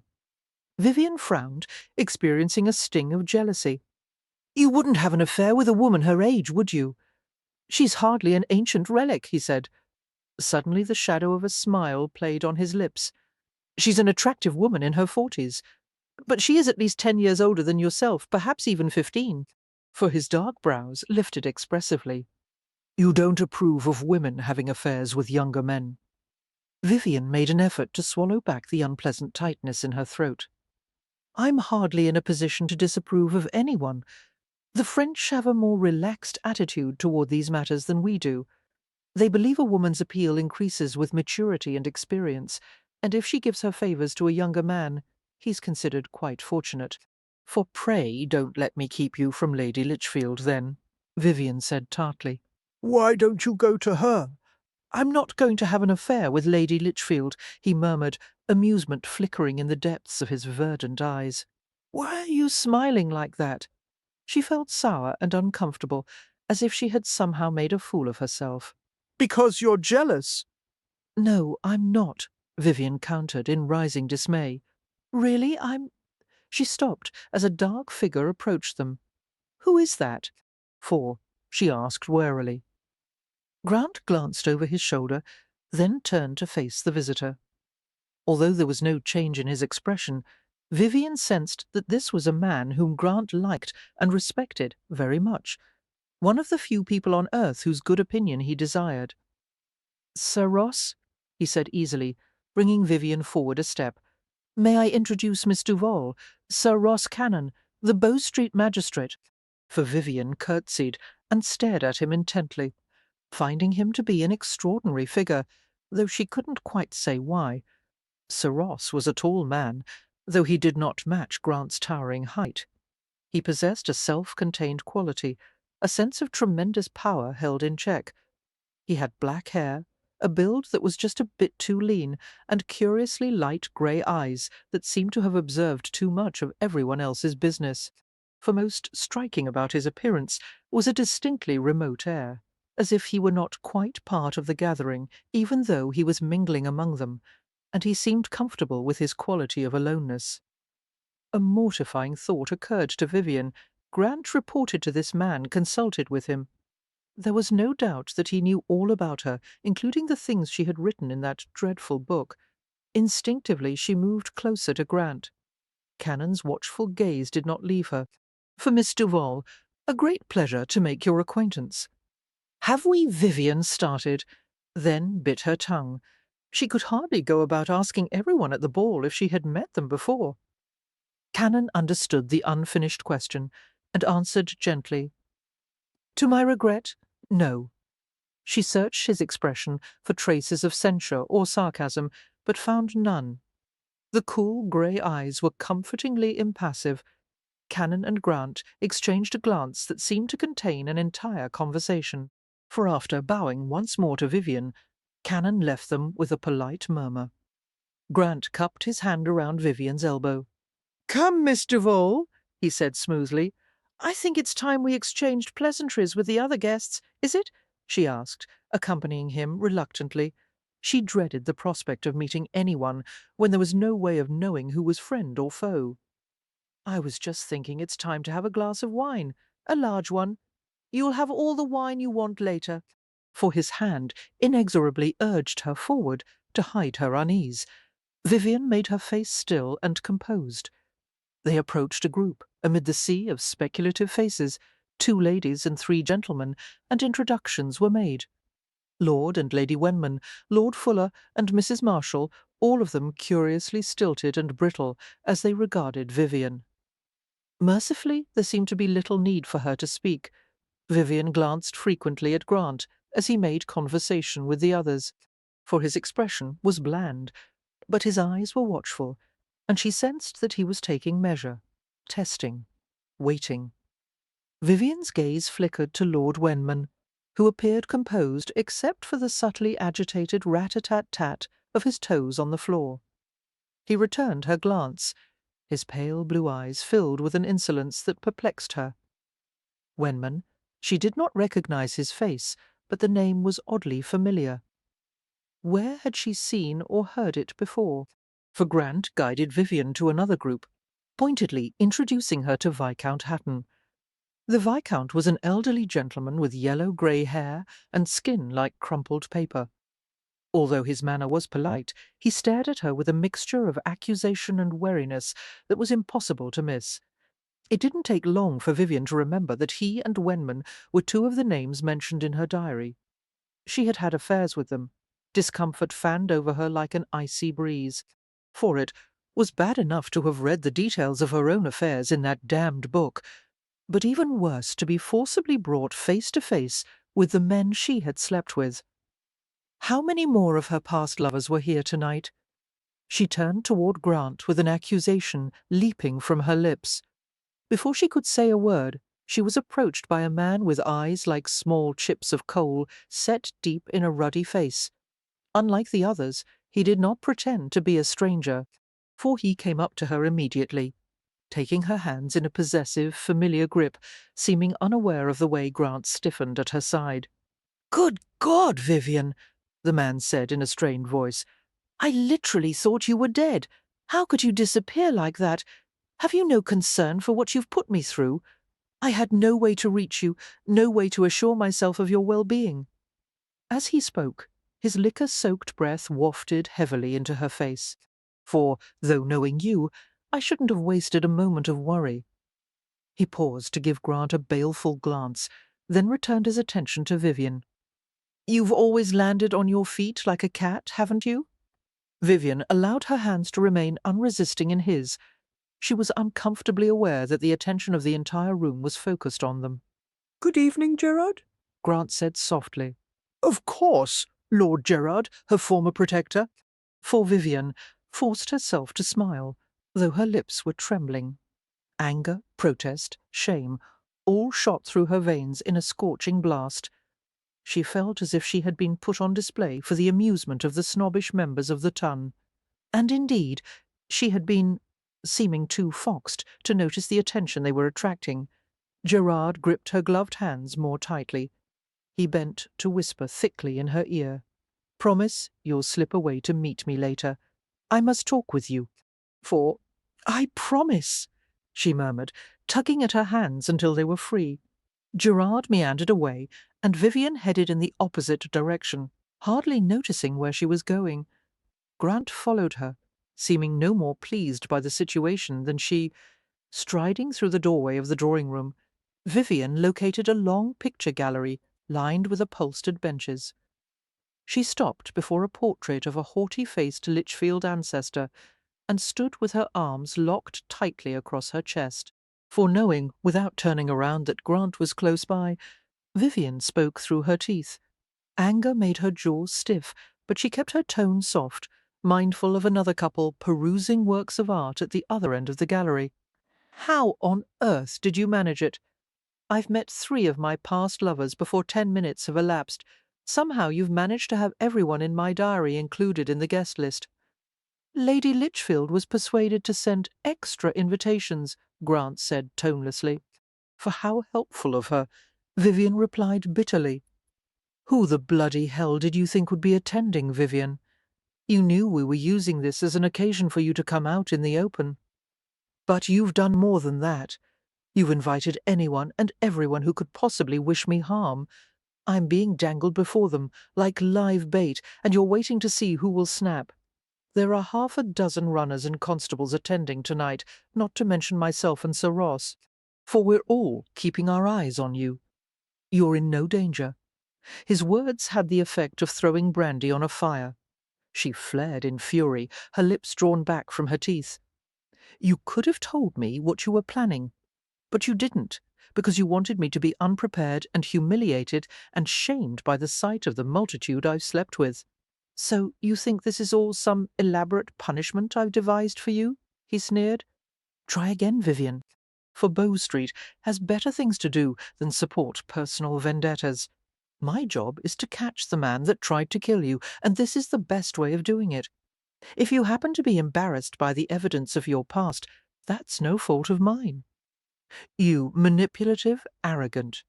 She tried to think of the nastiest word possible, while her hand rose to slap him. "Go on," Grant said softly, "if it makes you feel better." For Vivian stared at him, so handsome in his black evening wear, so strong and invulnerable that one slap would only amuse him. She curled her shaking hand into a fist and clenched it against her middle, using all her will to control her tumult of emotions. You can hardly bear to hurt anyone, can you? Grant murmured, even when they deserve it. But that's not like you. You used to rip a man's heart out and crush it beneath your foot with no more concern than you would swat a damned fly. For what the hell has happened to you? She had never truly felt like a prostitute until this moment. Suddenly she wished, for the first time, that she could instantly change back into that other Vivian, the shameless, uncaring woman who did exactly as she pleased. Perhaps then the ache of betrayal would fade away. Until now she had regarded Grant Morgan as her protector, her friend. She had fallen in love with him, though she would never have expected anything to come of it. But he was not her friend. He was as much her adversary as everyone else here tonight. She felt very much alone, like a woman about to be stoned. Well, damn them all, and let them all stare. Raising her head, she stared at Grant steadily, the colour fading from her face except for 2 bright arcs high on her cheeks. "All right," she said in a low voice. "Tonight I'll give everyone, including you, what they want. What the hell does that mean? Only that I intend to make your job easier for you." She squared her shoulders and left the gallery with determined strides, plunging back into the drawing-room like a gladiator. Grant followed more slowly, his gaze locked on her small, trim form. Any trace of shame or timidity had left her. She moved among the guests with a straight spine and a regal tilt to her head. It seemed as if the Vivian he had remembered was now back, as alluring and coquettish as ever. Openly flirting and teasing, Vivian began to attract men like flies to a honey-pot, for before long a circle of 5 had gathered around her. 3 of them were former paramours, and by all appearances more than willing to renew their previous arrangements with her. Clasping a goblet of wine in her delicate fingers, Vivian finished it far too quickly and accepted another.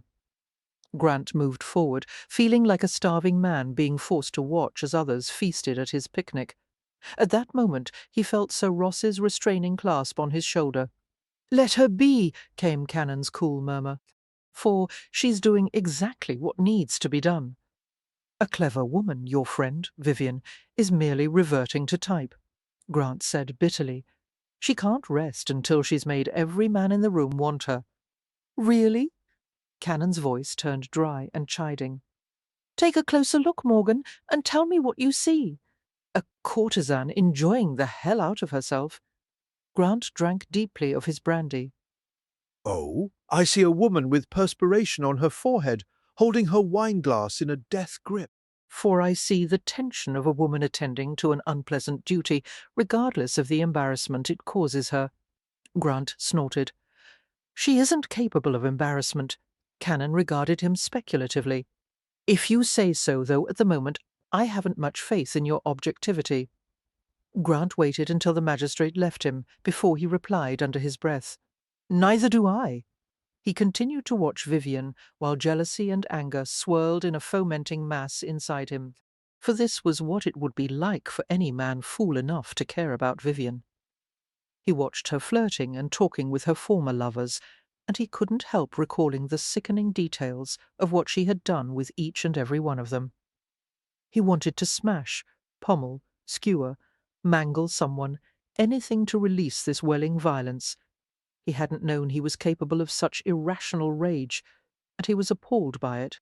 For until now, Vivian hadn't known it was possible to present a facade of pleasure and gaiety when she was abjectly miserable. It was the worst kind of torture to stand here and pretend sexual interest in any and all the men that surrounded her, when all she wanted was to be alone. She did not look directly at Grant, but she saw him from the corner of her eye, a grim giant who looked as though he had swallowed a bellyful of wasps. For she couldn't help thinking of him as the cause of her problems, though that wasn't quite fair. If she hadn't led the kind of life that had resulted in this unholy mess, she wouldn't need his protection. She was to blame for the entire situation. But he, damn his arrogant hide, didn't have to treat her with such ambivalence, being kind and caring one moment and sarcastic and superior the next. For it would be easier for them both if he would either like or hate her, instead of tormenting her with his mercurial moods. Lord Gerard caught her eye from afar. He was standing near the glass-paned doors that led to the outside gardens. Inclining his head questioningly, he gestured to the door. Realizing that he wanted her to meet him outside, Vivian gave him an agreeable wink, though her heart shriveled in dread at the prospect. For no doubt he would attempt to seduce her, either that or try to strangle her. As her former protector, and reputedly jealous by nature, he might very well have been the one to throw her into the Thames. She was afraid to be alone with him. But Grant had said that she would be safe, and she believed him. Recognizing the need to separate herself from the crowd that had accumulated around her, she glanced about for Grant, for her gaze was momentarily caught by a tall, elderly man with a shock of iron-grey hair and a long, angular face. He was staring at her intently. Although he was not handsome, he was undeniably distinguished in appearance. What attracted her notice the most was the hatred in his eyes. Uncomfortable, she tore her gaze from him and continued to look for Grant. Finding his tall, familiar form in the crowd, she sent him a meaningful glance. The subtle signal was all Grant required, for he was at her side in an instant, shouldering through the besotted herd. Ignoring the group's protests, he jerked her out of their midst. "What is it?" he muttered, bending his head to catch her soft murmur. "Dance with me," he scowled at the request. "I don't dance well. Lord Gerard has indicated that he would like to meet with me in the garden. I was hoping you would dance with me to the doors at the other side of the room and help me to slip outside discreetly." For Grant hesitated, his gaze flickering to the outside doors. It was highly likely that a meeting between Gerard and Vivian would yield valuable information. The fact that Vivian was willing to confront the ex-lover who might have killed her and to face him without the aid of her memory was proof of her courage. However, he didn't want her to do it. He was jealous and concerned for her safety, and at the moment there was nothing in the world he wanted more than to be alone with her. "For what about your ankle?" he asked. "I'll manage," she said immediately. "I only feel a little twinge now and then. When you go outside, you'll stay in view of the house," he said quietly. "You won't venture past the doors leading to the lower lawns. Agreed?" "Yes, of course." Reluctantly, he pulled her into the swirl of dancers as a waltz began. Despite the tension that had gripped each of them, or perhaps because of it, Vivian was tempted to giggle. For Grant had not been falsely modest. He was definitely not a good dancer. He was proficient, but hardly graceful, handling her as if she were a rag doll. Gamely they struggled on, making slow but steady progress to the other side of the room. Grant stared at the shiny flame-hued curls on the top of Vivian's head, mechanically drawing her through the figures of the waltz. He was terrified of stepping on her. One misplaced foot, and he could cripple her for life. For Vivian was silent, apparently as uncomfortable as he, and then he heard a smothered sound that sounded like weeping. He broke their rhythm long enough to shove his fingers beneath her chin and force her face upward. Her lips quivered violently, and her deep blue eyes glimmered with laughter. "This is dreadful!" Vivian gasped and bit her lip to control an eruption of amusement. Grant was offended and relieved at the same time. "I told you," he growled. "The fault isn't yours, really, for you would do much better with a taller partner. We're so unsuited to each other." She shook her head, and a wistful softness swept through her tone. We're a mismatch, yes. But Grant didn't agree, or more precisely, didn't care. He loved her short legs and high waist, and little hands loved the way she felt in his arms, loved every detail of her, perfect and imperfect. For the knowledge spread inside him like an opiate, the kind that caused the senses to soar dizzyingly high and then crash with sickening speed, of all the women he had known. Why did it have to be her? The music rose to a crescendo, and as the ballroom spun with colour and light, Grant shoved Vivian toward the door that led outside. "Go," he muttered. "Gerard is waiting." And he shielded her with his back while she slipped out to meet her former lover. 410. The slope at the back of the manor had been cut in a succession of 3 terraces. A wide, gently angled flight of steps led to the velvety expanse of lower lawn, bordered by carefully clipped yews. It was an old-fashioned garden, perfectly manicured with geometrically shaped flower beds and box-edged paths. A wrought-iron gate admitted entrance to the lower lawns, its towering stone gate piers topped with bronze urns. Seeing no trace of Lord Gerard, Vivian descended the stairs, for Grant had warned her about not going to the lower lawns, but it appeared she had no choice. Suppressing a tense sigh, she turned full circle. The garden rustled, and a night owl hooted gustily. "Vivian," she heard Lord Gerard's thick whisper. "This way." A hand wormed between the wrought-iron scrolls of the gate, and his finger waggled at her. The lower gardens it would be, then. Shivering in the cool darkness, Vivian slipped past the gate and confronted Gerard. For in the blue wash of moonlight, his face was as pale and formless as blancmange. He was average in height and build, his hairline beginning an inevitable recession to the top of his head. Vivian studied him, thinking that if she had indeed been lovers with this man, she should remember something. Anything about him, however, the sight of his face and the sound of his voice had not summoned any ghosts from the void of her memory. He made a move to embrace her, and she drew back at once, for Gerard laughed low in his throat and shook his head admiringly. "Vivian, you tease," he murmured. "You're as splendid as ever. God knows my eyes have missed the sight of you." "I won't stay long," she replied, forcing herself to pout prettily. "I don't want to miss a word of gossip at the ball, as I've been away from town much too long. Where have you been the past month? Come, you can confide in your old friend." "Are you my friend?" she countered softly. "If I am not, then you have none." For, unfortunately, that could very well be true. Tilting her head, Vivian affected a coquettish pose, twirling a stray tendril of hair around a slender finger. "Where I've been is none of your concern, my lord." He paced in a half-circle around her. "I believe there are a few questions I'm entitled to ask, pet. You have 5 minutes, then I will return to the ball." All right, then, let us begin with the subject of our dear friend Morgan. What is he to you?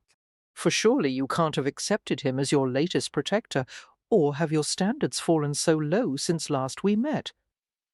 Oh, I suppose he has a primitive appeal for some women, but he's a commoner. A thief-taker, for God's sake. What sort of charade are you playing at? No charade, she replied with veiled contempt. How dare this soft-waisted, indolent creature insult Morgan's lack of blue blood? For, oh, Morgan had his faults, to be sure, but he was 100 times more of a man than Gerard could ever hope to be. "He's an attractive man. An oversized ape?" Gerard scoffed. "He amuses me, and he can afford my tastes. That is enough for now." "You're much better suited to me," Gerard remarked quietly, "and we both know it."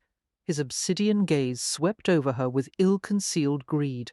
"For now that the problem that separated us is apparently resolved, I don't see why we can't resume our former relationship."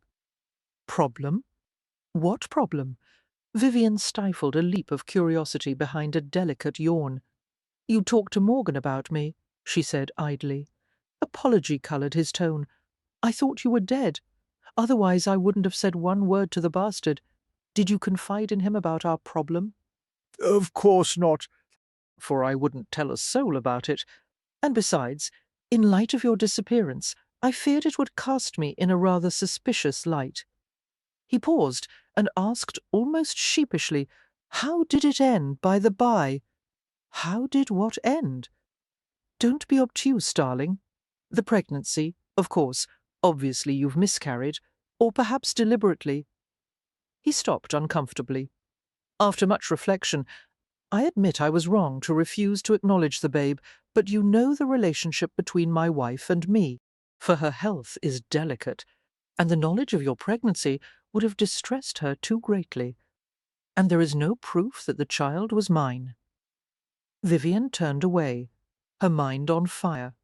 Pregnancy? She had been carrying a child. Slowly her hand crept to her flat abdomen and trembled as it pressed there. It couldn't be true, she thought frantically. Oh, dear Lord, if she had been pregnant, what had become of the child? For a series of hot and cold shivers rippled through her as she mulled the possibilities. It must have resulted in miscarriage, because the alternative was not something she cared to contemplate. She closed her eyes, squeezed them tight in horror. She wouldn't have aborted the babe, would she? The hows and whys of the question flew around her like attacking birds, pecking and shredding until she flinched. For, I see, Gerard said, reading her obvious discomfort and deducing that she had indeed deliberately terminated the pregnancy. Well, no need to blame yourself, darling. You're hardly the mothering kind. Your talents lie elsewhere. Her lips parted, but she couldn't produce a sound. In her guilt and pain, she could only focus on one overwhelming fact. Grant must not find out. If he knew what she had likely done, his contempt for her would know no bounds. For he would despise her for eternity, but no more than she would despise herself, Vivian. Gerard's voice penetrated the desperate whirl of her thoughts. He approached her from behind and grasped her gloved arms, his hands sliding in a downward caress. Vivian, leave Morgan and come back to me. Tonight. He's only flash gentry. He can't do for you what I can, you know that. Poisonous, angry words flooded her mouth, but somehow she held them back. For it would be best not to make an enemy of him. He might eventually be of further use to her. She turned a tremulous smile on him. I'll consider it, she said. However, don't expect me tonight. Now we'll go back to the drawing-room separately. I won't embarrass Morgan by appearing there with you. One kiss before we go, Gerard demanded. Her smile lingered teasingly. But I couldn't stop at one, darling. Just leave, please. For he caught her hand and squeezed, pressing a kiss to the back of her glove. As soon as he walked away, Vivian's smile disappeared. She passed the backs of her fingers over her cold, sweaty brow and fought the urge to cry. Taking a separate path from Gerard's, she wandered back to the manor house, consumed by regret and bitter fear. Vivian paused by a thick hedge bordering a massive stone statue of Father Time. A welcome breeze fanned over her, for she felt feverish, dazed, and she knew she had to compose herself before entering the drawing-room. She did not want to face the crowd inside, and she especially did not want to face Grant. Harlot. A man's hate-thickened voice darted through the silence, causing her to start. I won't rest until you're dead. Stunned, Vivian whirled in a circle, searching for the source of the voice. Shadows danced around her. Her heart thudded with sickening speed, for the sound of footsteps caused her to bolt like a frightened rabbit. Grabbing handfuls of her skirts, she let out a muffled sob and raced up the stone steps, stumbling, scrambling toward the lights from the manor. Her foot slipped on a patch of moisture, or perhaps a stray leaf, and she fell heavily, banging the front of her shin on the edge of a step. Crying out in pain, she gathered herself to run again, but it was too late. A pair of arms had already begun to close around her. For no, she whimpered, flailing out in self-defence, but she was firmly restrained in an iron grip. A harsh voice rumbled in her ear, and it took several seconds for her to recognize the familiar sound. Vivian, be still. It's me. Look at me, damn it, blinking.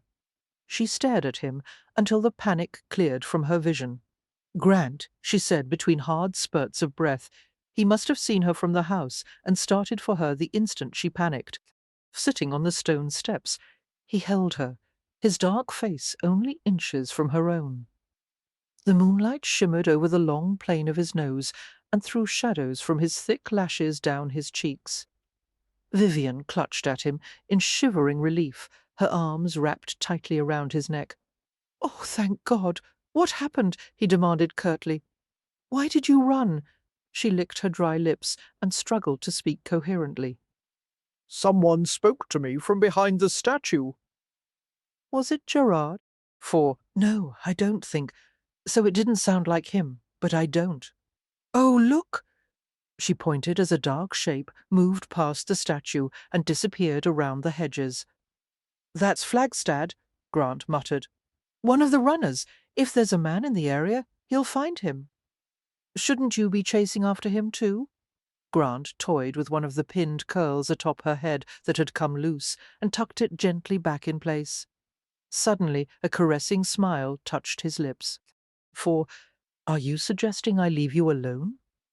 No, she said immediately, her arms tightening around his neck. Not after what he said to me. His smile vanished at once. What did he say, Vivian? She hesitated, sharply, aware of her own need for caution. Nothing about the pregnancy must be mentioned, at least not until she discovered more about it. Settling deeper into his arms, relishing the solid muscularity of his body, she replied cautiously, that he won't rest until I am dead. For, did the voice sound familiar? No, not at all. Gently Grant pulled one of her sagging gloves back in place, his thumb coming to rest against the intimate softness of the hollow beneath her arm.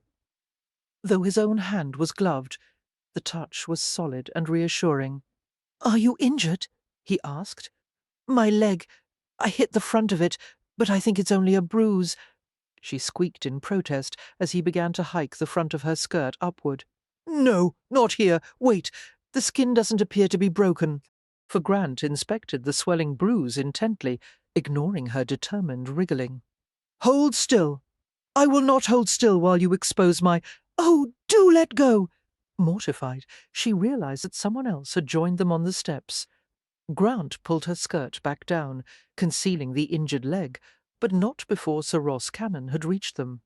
Vivian pressed her crimson face against the front of Grant's coat and peered up at Cannon. Flagstad couldn't make out the man's face in the darkness, Cannon said without expression. However, he did say our fellow is tall, grey-haired, and lean of build, and by an interesting coincidence a carriage belonging to Lord Lane, who matches that description, is departing the estate as we speak. Lane, Grant repeated with a quizzical frown. He's not on the list of suspects. Was he mentioned in Miss Duval's book? No. Grant and Vivian said in unison, for tentatively Vivian tugged at the front of Grant's coat. There was an elderly man staring at me in the drawing-room. He looked as if he hated me. He had a nose like a hawk's beak. Could that have been Lord Lane? It could have been, Grant replied thoughtfully. But I'll be damned if I can figure out what connection he has to you. No one has mentioned him before. Allow me to investigate what relevance he might have to Miss Duval's case, Cannon said, for although the words were phrased as a question, he was clearly not asking for permission. Lane happens to have led the opposition to my bill on the expansion of my night watch patrols. He smiled grimly. I would like to repay the favour. By all means, Grant replied. He moved Vivian from his lap and helped her to stand. She was grateful for the partial concealment of darkness around them, acutely aware of her dishevelled condition and the way Grant's hands lingered on the rise of her hips. "For may I go home now?" she asked softly, and Sir Ross answered, I don't see why not. You did well tonight, Miss Duval. In my opinion, it shouldn't be long before the case is concluded. Soon you'll be free to return to your old life. "Thank you," Vivian said in a hollow voice. Perhaps she was being ungrateful, but the prospect of returning to her former life was hardly something she looked forward to. And what of her lost memory? How and when would it come back? Or would it come back at all?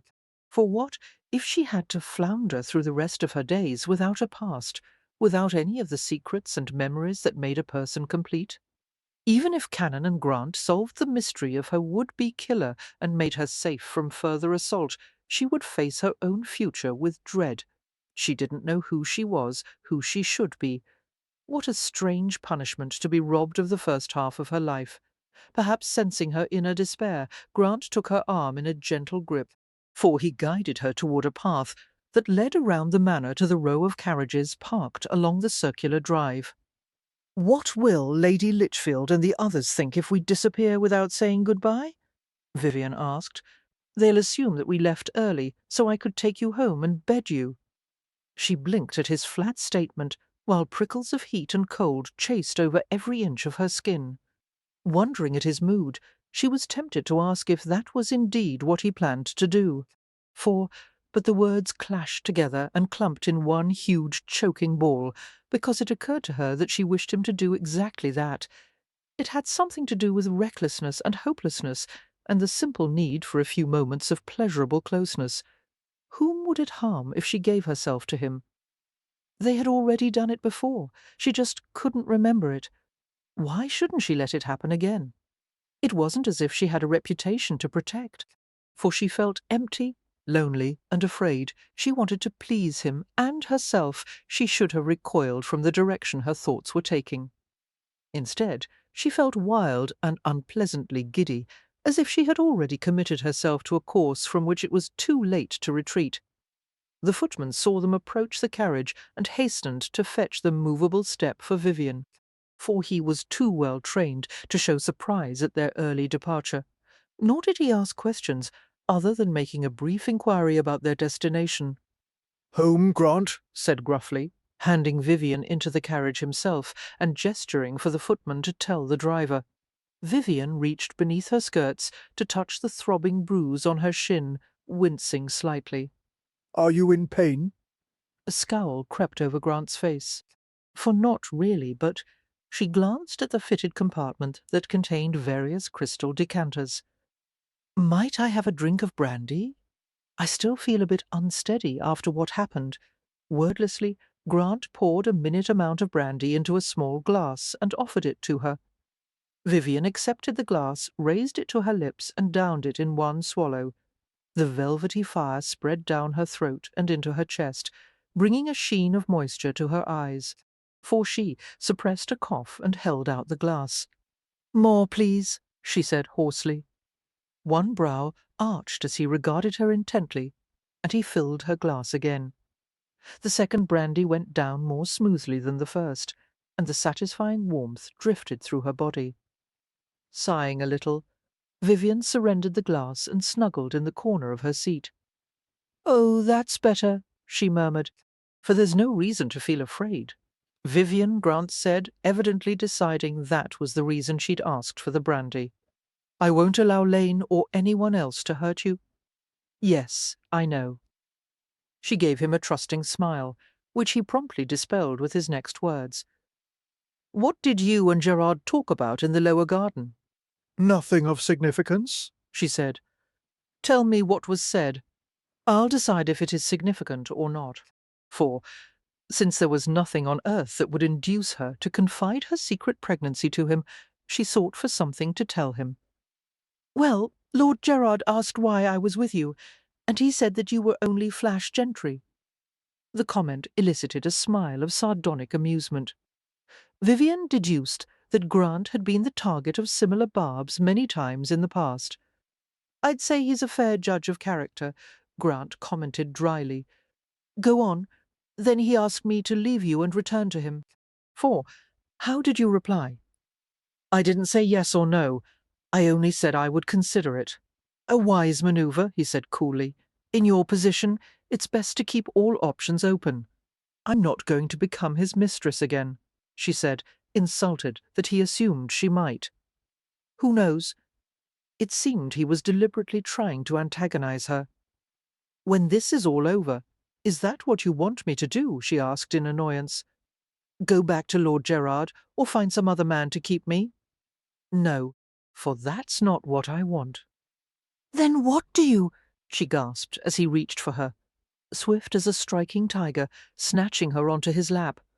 One large hand tangled in her coiffure, ruining the arrangement of curls and scattering a few stray pins to the carriage floor.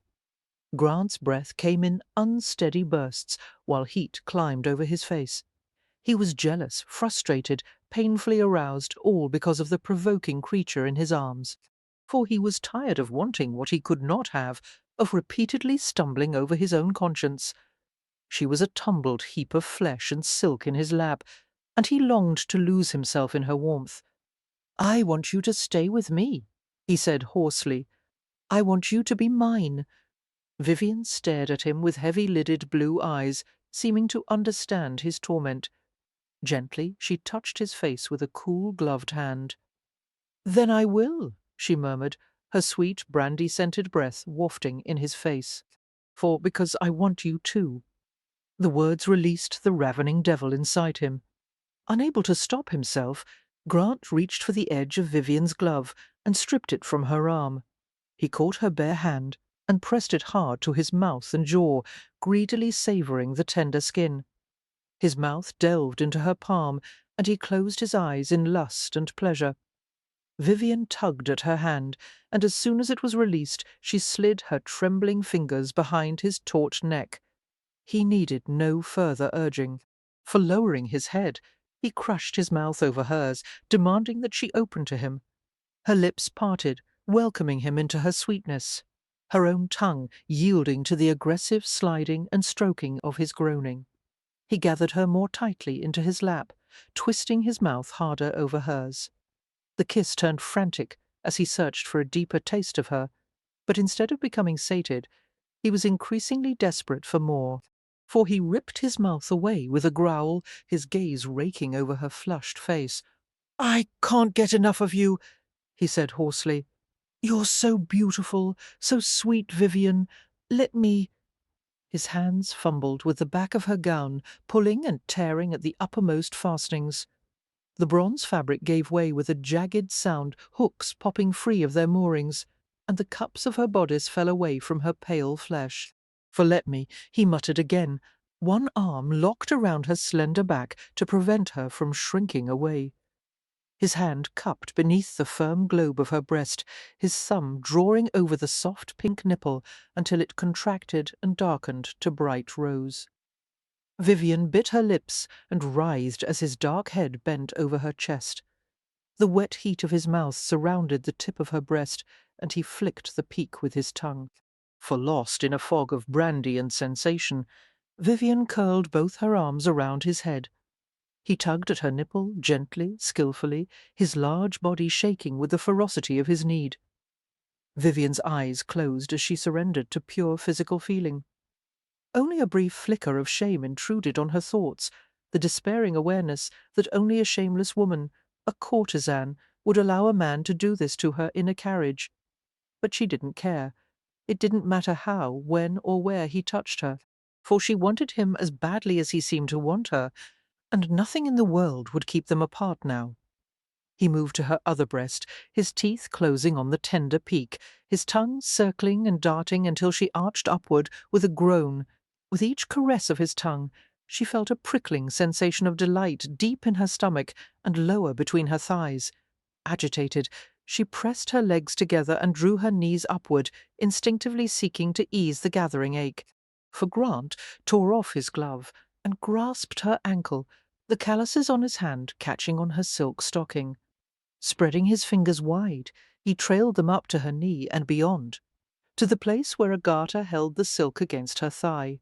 He explored the soft skin above the garter and slid his hand beneath her crumpled linen drawers. Reaching higher and higher, he found the patch of curls between her thighs.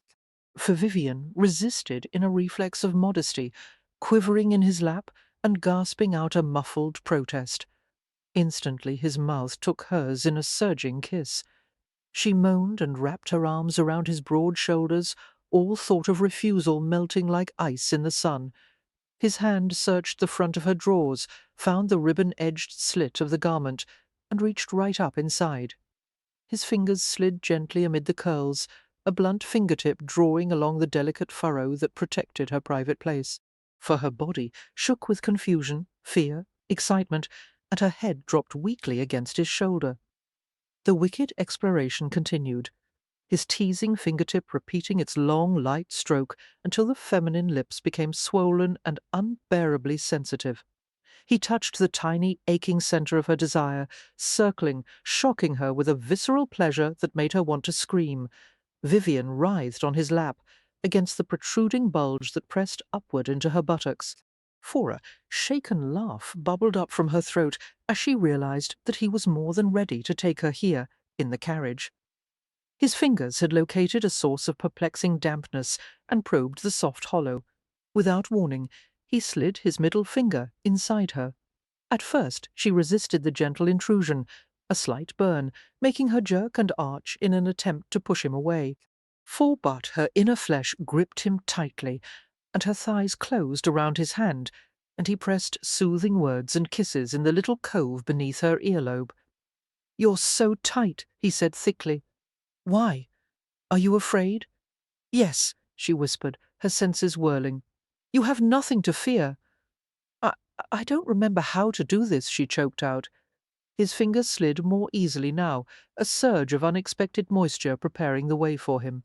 For a slow plunge, another in a seductive rhythm that made her hips arch eagerly. The pleasurable ache grew stronger, sharper, until she quivered and clawed the back of his coat. The world shifted off its axis, spinning out of control. She needed to touch his skin, but layers of clothes and starch and buttons prevented her. Lowering her to the carriage seat, he crouched over her with one foot braced on the floor. He held her head in the crook of his arm as he kissed her, for his mouth was rough, hot, agitated, and they both moaned at the heart-thumping pleasure of the kiss. The carriage became a lurching, swaying cocoon of shadows and leather, the air fragrant from her own vanilla-perfumed skin. Reaching up for him, Vivian locked her arms around his broad shoulders and nuzzled tightly into his throat. "I love you," he whispered, pushing her flat against the seat, staring down at her face. "For you don't have to say that," she said unsteadily, though the words sent a rush of intense pleasure through her. "I love you," he repeated, his green eyes gleaming like a cat's in the darkness, wondering if he was truly aware of what he was saying. If he was possibly the kind of man who did not distinguish between love and desire, she stared at him wordlessly. The carriage stopped, and she realized they were at King Street, for Grant's dark head lowered, and his voice was a low scrape of sound in her ear. "Make love with me tonight, Vivian." 11.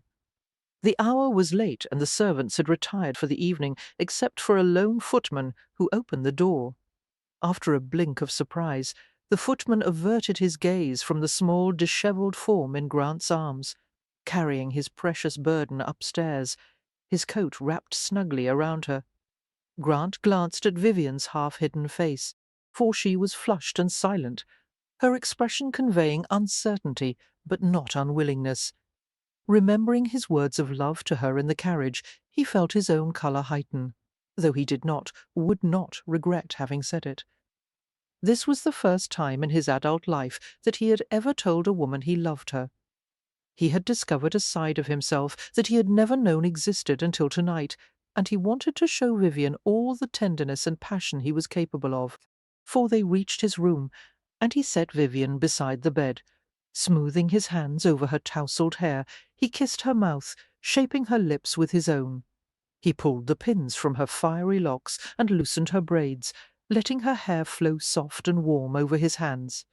"Tell me what to do," she whispered, her hands slipping beneath his coat, exploring the hard lines of his waist and back. "I don't know how to satisfy you. I don't remember how to do any of this." "For you don't have to remember," he said, his voice soft and fierce. He held her against his tremendously aroused body, his breath catching at the delicious feel of her.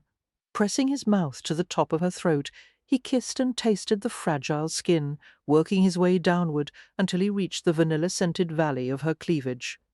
Vivian shivered and leaned back against the support of his arm, while her heart beat fast beneath the pressure of his exploring mouth. For he undressed her slowly, pulling at the fastenings of her garments and letting them drop away from her. Her newly revealed skin was white and luminous, her body tender and abundantly curved. He closed his eyes briefly, striving to subdue his violent passion. When he opened them again, Vivian had moved away from him and hastily climbed into bed, pulling the linens over her nakedness. For her bashfulness was so genuine, so well virginal, that he wondered if this was what she had been like long ago, before embarking on her career as a courtesan. "Don't cover yourself," he murmured. "Your body is too beautiful to be concealed." The bedsheet did not lower an inch. "I'm cold," she said breathlessly, her cheeks flushed. "I'll warm you," he promised with a quick grin, stripping off his coat. For Vivian watched as his clothes were discarded, uncovering an expanse of skin much tougher and darker than her own, covered with springy hair in some places, scarred in others. She was amazed by the power and grace of his body, which had been honed and punished and exercised until no trace of softness remained. You were right, she said unsteadily. You are an impressive sight without your clothes. He smiled and approached her, bracing his hands on either side of her hips as he leaned over her, for she felt the gentle brush of his mouth over her hair. Any second thoughts? He asked. Tell me now, before I get into bed with you. Vivian slid her arms around his neck for answer and pulled him down to her. The full length of his body pressed against hers, and suddenly she could barely hear above the roaring pulse in her ears, for her thoughts scattered and vanished, and all that remained was sensation, the startling heat of his skin, the coarse hair on his chest, the exquisite glide of his mouth over her throat and shoulder and breast. His hands were everywhere, stroking and exploring, sliding between her limbs with no heed to modesty. Had there been any doubts remaining in the back of her mind, they dissolved immediately, for she had not suspected that a man so well acquainted with the harshness of life could be so tender, his hands unimaginably gentle, as they searched the intimate places of her body. He breathed so fast, as if from great exertion, each forceful exhalation burning her like steam. Pressing her back to the mattress, he kissed and nuzzled the rise of her breasts, softly biting the stiffened tips. For gasping, she wrapped her arms around his dark head, while pleasure and a peculiar tension made her writhe beneath him. Suddenly, a stray thought appeared in her mind. How could she have done this with many different men? This act required more trust and intimacy than she could have imagined. It was not possible. Somehow everyone must be wrong about her. But before she could dwell on this thought further, it was whisked away, for she felt his hand close around her wrist, drawing her fingers downward until they brushed against a length of hot, silken skin.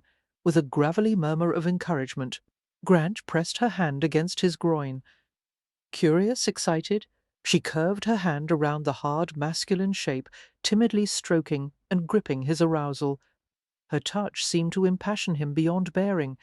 He kissed her deeply, his tongue stroking inside her as he spread her thighs and lowered his hips between them.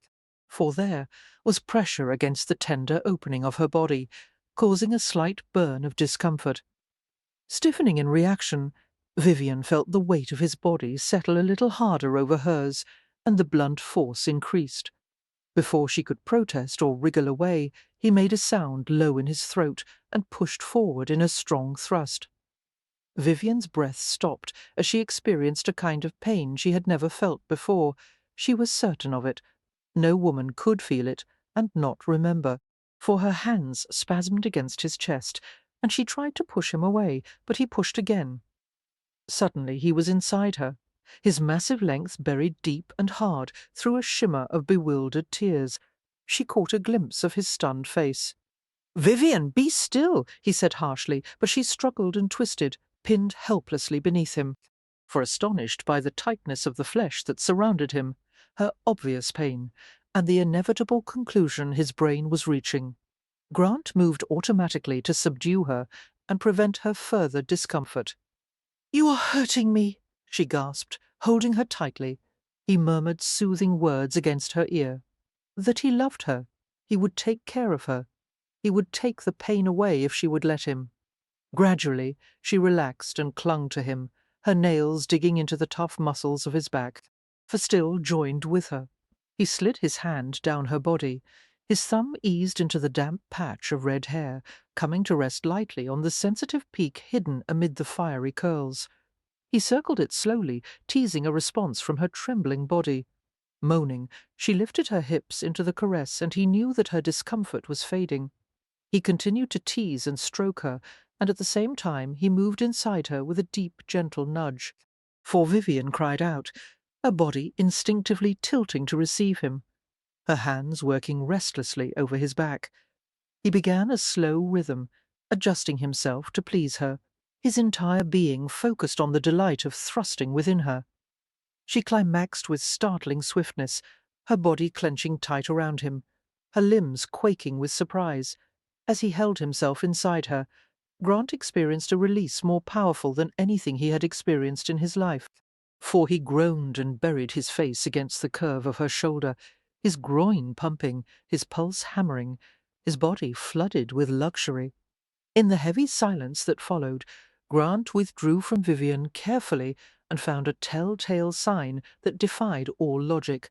Perplexed, remorseful, furious at himself, Grant faced a fact he would never have believed without physical proof. She was, or had been until this moment, a virgin. Staring into Vivian's dazed face, Grant shook his head incredulously, for she fumbled for the sheet and pulled it over herself, returning his gaze with a mixture of confusion and suspense. He rested his hand on the shape of her hip, and though she flinched, she did not push him away. "Why did it hurt like that?" she asked scratchily. He did not answer immediately, his mind occupied with a slew of questions. "Because you were a virgin," he finally said. "But I couldn't have been. I'm Vivian Duval, am I not?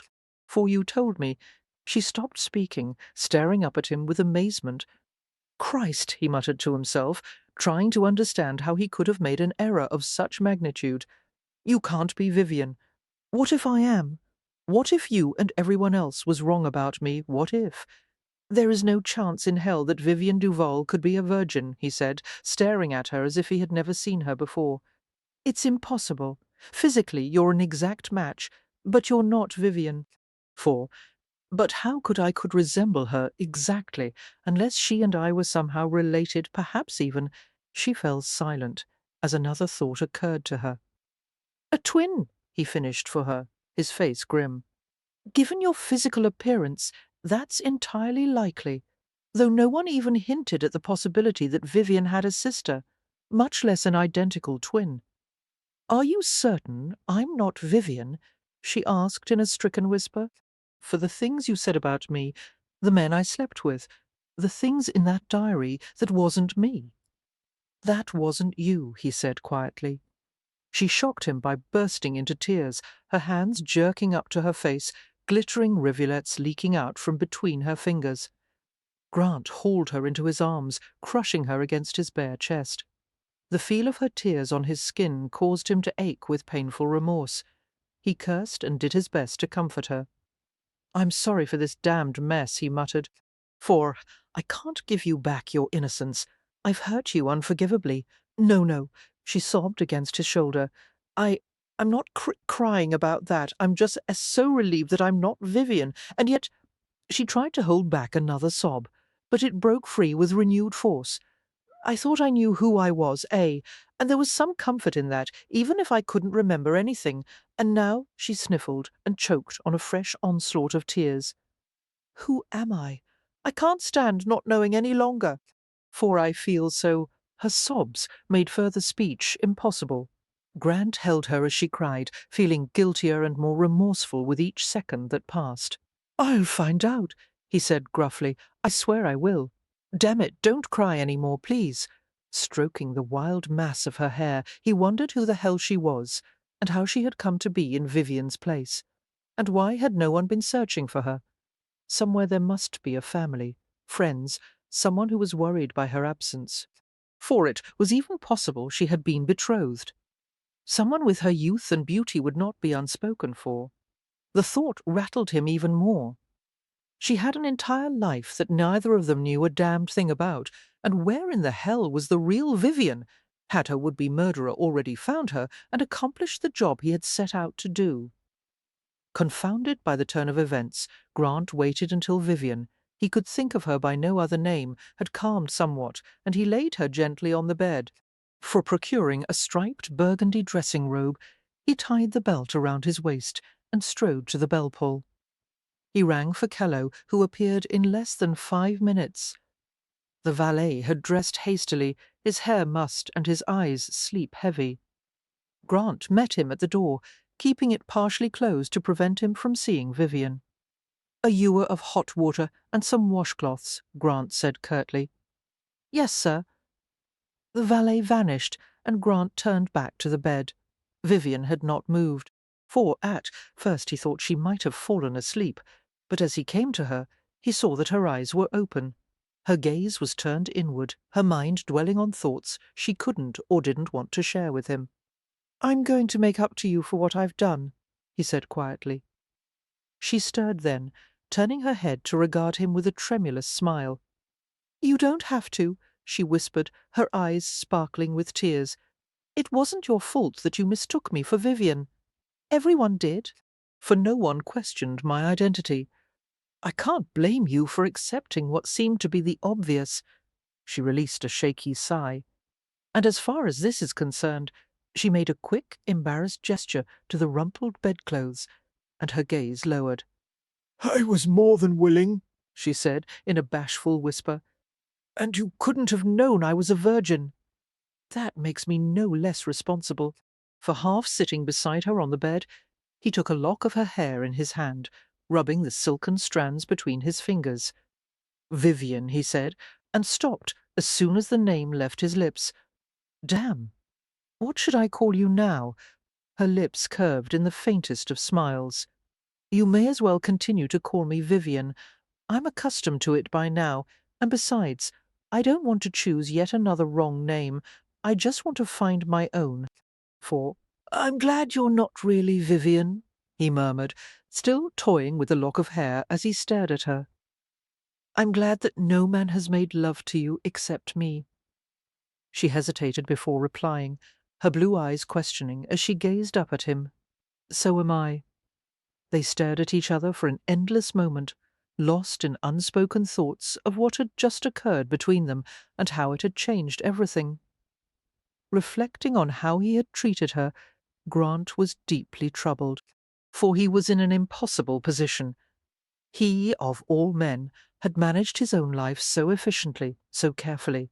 Now he had fallen in love against his will, only to discover that she wasn't the woman he had thought her to be, and then he had unintentionally taken her virginity. He faced a devil of a reckoning on the morrow. His only choice was to tell her the truth and expose his own lies, and hope to hell that she might be able to forgive and trust him again. And even if she did, there was still every chance he would lose her when she regained her memory and returned to her former life. Grant had never expected to feel such responsibility for a woman, such an emotional and physical connection to her. The act of sex seemed almost new, as if in taking her innocence he had somehow gained back a little of his own. He wanted to make love to her again, teach and explore and share with her. For although he had reluctantly acknowledged his growing love for her before tonight, the feelings were suddenly infused with promise and wonder, and every fragment of bitterness was gone. He felt humbled, almost clumsy, a great moonstruck creature whose every hope of happiness was absurdly precarious. Impatiently, Grant wondered where Kello was, and why he was taking so long to fulfill a simple request. Opening the door, he stared at the darkened hall, for his foot touched the edge of an object on the floor.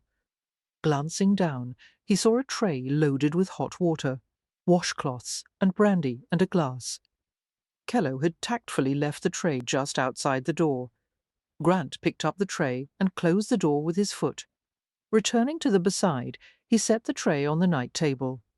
"Here," he said, handing a linen cloth to Vivian. She wiped her streaming eyes and blew her nose with a childlike vigour that almost made him smile. For he filled a creamware bowl with steaming water and soaked and wrung out another cloth. Self-consciously, Vivian averted her pink and puffy face as he began to wipe it. The warm cloth passed over her fragile skin, erasing the salty tear tracks beneath her eyes and on her cheeks. Quietly, he bid her to lie back against the pillows, and she obeyed. He dampened the cloth again and began to wash her as if she were a child. He bathed beneath her arms, over the chest, stomach, legs, for his dispassionate demeanour seemed to soothe her, and gradually she relaxed, not resisting even when he washed between her thighs. Using another clean, warm cloth, he bathed away every trace of blood and semen. He was as gentle as possible, but even so, she winced as he performed the intimate service. When the task was done, he covered her with the bedclothes and undressed and washed himself. He blew out the lamp, shrouding the room in darkness, and got into bed beside her. For exhausted, but still awake, Vivian went still as his weight depressed the mattress. "What are you doing?" she whispered. "Holding you?" He kissed her temple. the curve of her ear, the side of her neck, taking his time, his mouth moving over her in light, warm brushes. Vivian blinked and gasped and pushed at his chest. Not again, she said unsteadily. I'm very tired. He sensed rather than saw her blush as she added, and saw. I won't hurt you, I promise. For he opened his mouth over the tip of her breast, stroking with his tongue until he felt it gather in a sensitive bud. Cupping both breasts in his hands, he lingered first on one, then the other, until Vivian let out a shivering sigh and put her hands to his head. At first he thought she intended to push him away, but her fingers curved to his scalp and urged him closer. He clasped her hips in his hands and kissed a trail down to her navel. Making his tongue into a point, he jabbed it softly into the small hollow, again and again. As his mouth began a hot downward slide toward the triangle of cinnamon curls between her thighs, she gasped and covered it with a protective hand. "Wait," she said, a pleading note entering her voice. "Take away your hand," he urged. "I can't." She gasped as he kissed around the barrier of her hand, searching between the crevices of her fingers. For his mouth settled over the back of her hand, and he drew small, wet circles with the point of his tongue, until her entire body tingled with shocked excitement. "Take away your hand," he said huskily, pulling gently at her wrist. She continued to cover herself, and he licked each of her taut fingers from base to tip. His tongue was agile, restless, playing over her wrist and hand and fingers until she moaned that she could not bear it any longer. "For then let me do as I want, damn it," he whispered tenderly. "Take away your hand, darling." She obeyed, revealing the place she had shielded, and Grant growled in satisfaction. He nuzzled into the soft wealth of red curls, using his fingers to spread her open, one surging lick into the tantalizing salty cove, and he felt her entire body shake. Another lick, and he lingered in hungry exploration, teasing, tasting, his senses spiraling in pleasure. For Grant felt her pushing at his head, but he ignored the feeble gesture and concentrated on the delicate flesh beneath his tongue. Her fingers trembled on his head, and her hips tilted in helpless offering. She was unable to hold back her response now, her body yearning and tensing in an unmistakable rhythm. He knew he could do anything he wanted with her now, and for a moment he was tempted to raise upward and thrust himself inside her throbbing warmth. For but equally compelling was the desire to feel her climax against his mouth, and so he stayed where he was, his tongue moving in rapid flicks until she bit back a scream and gave a long, sweet shudder of release.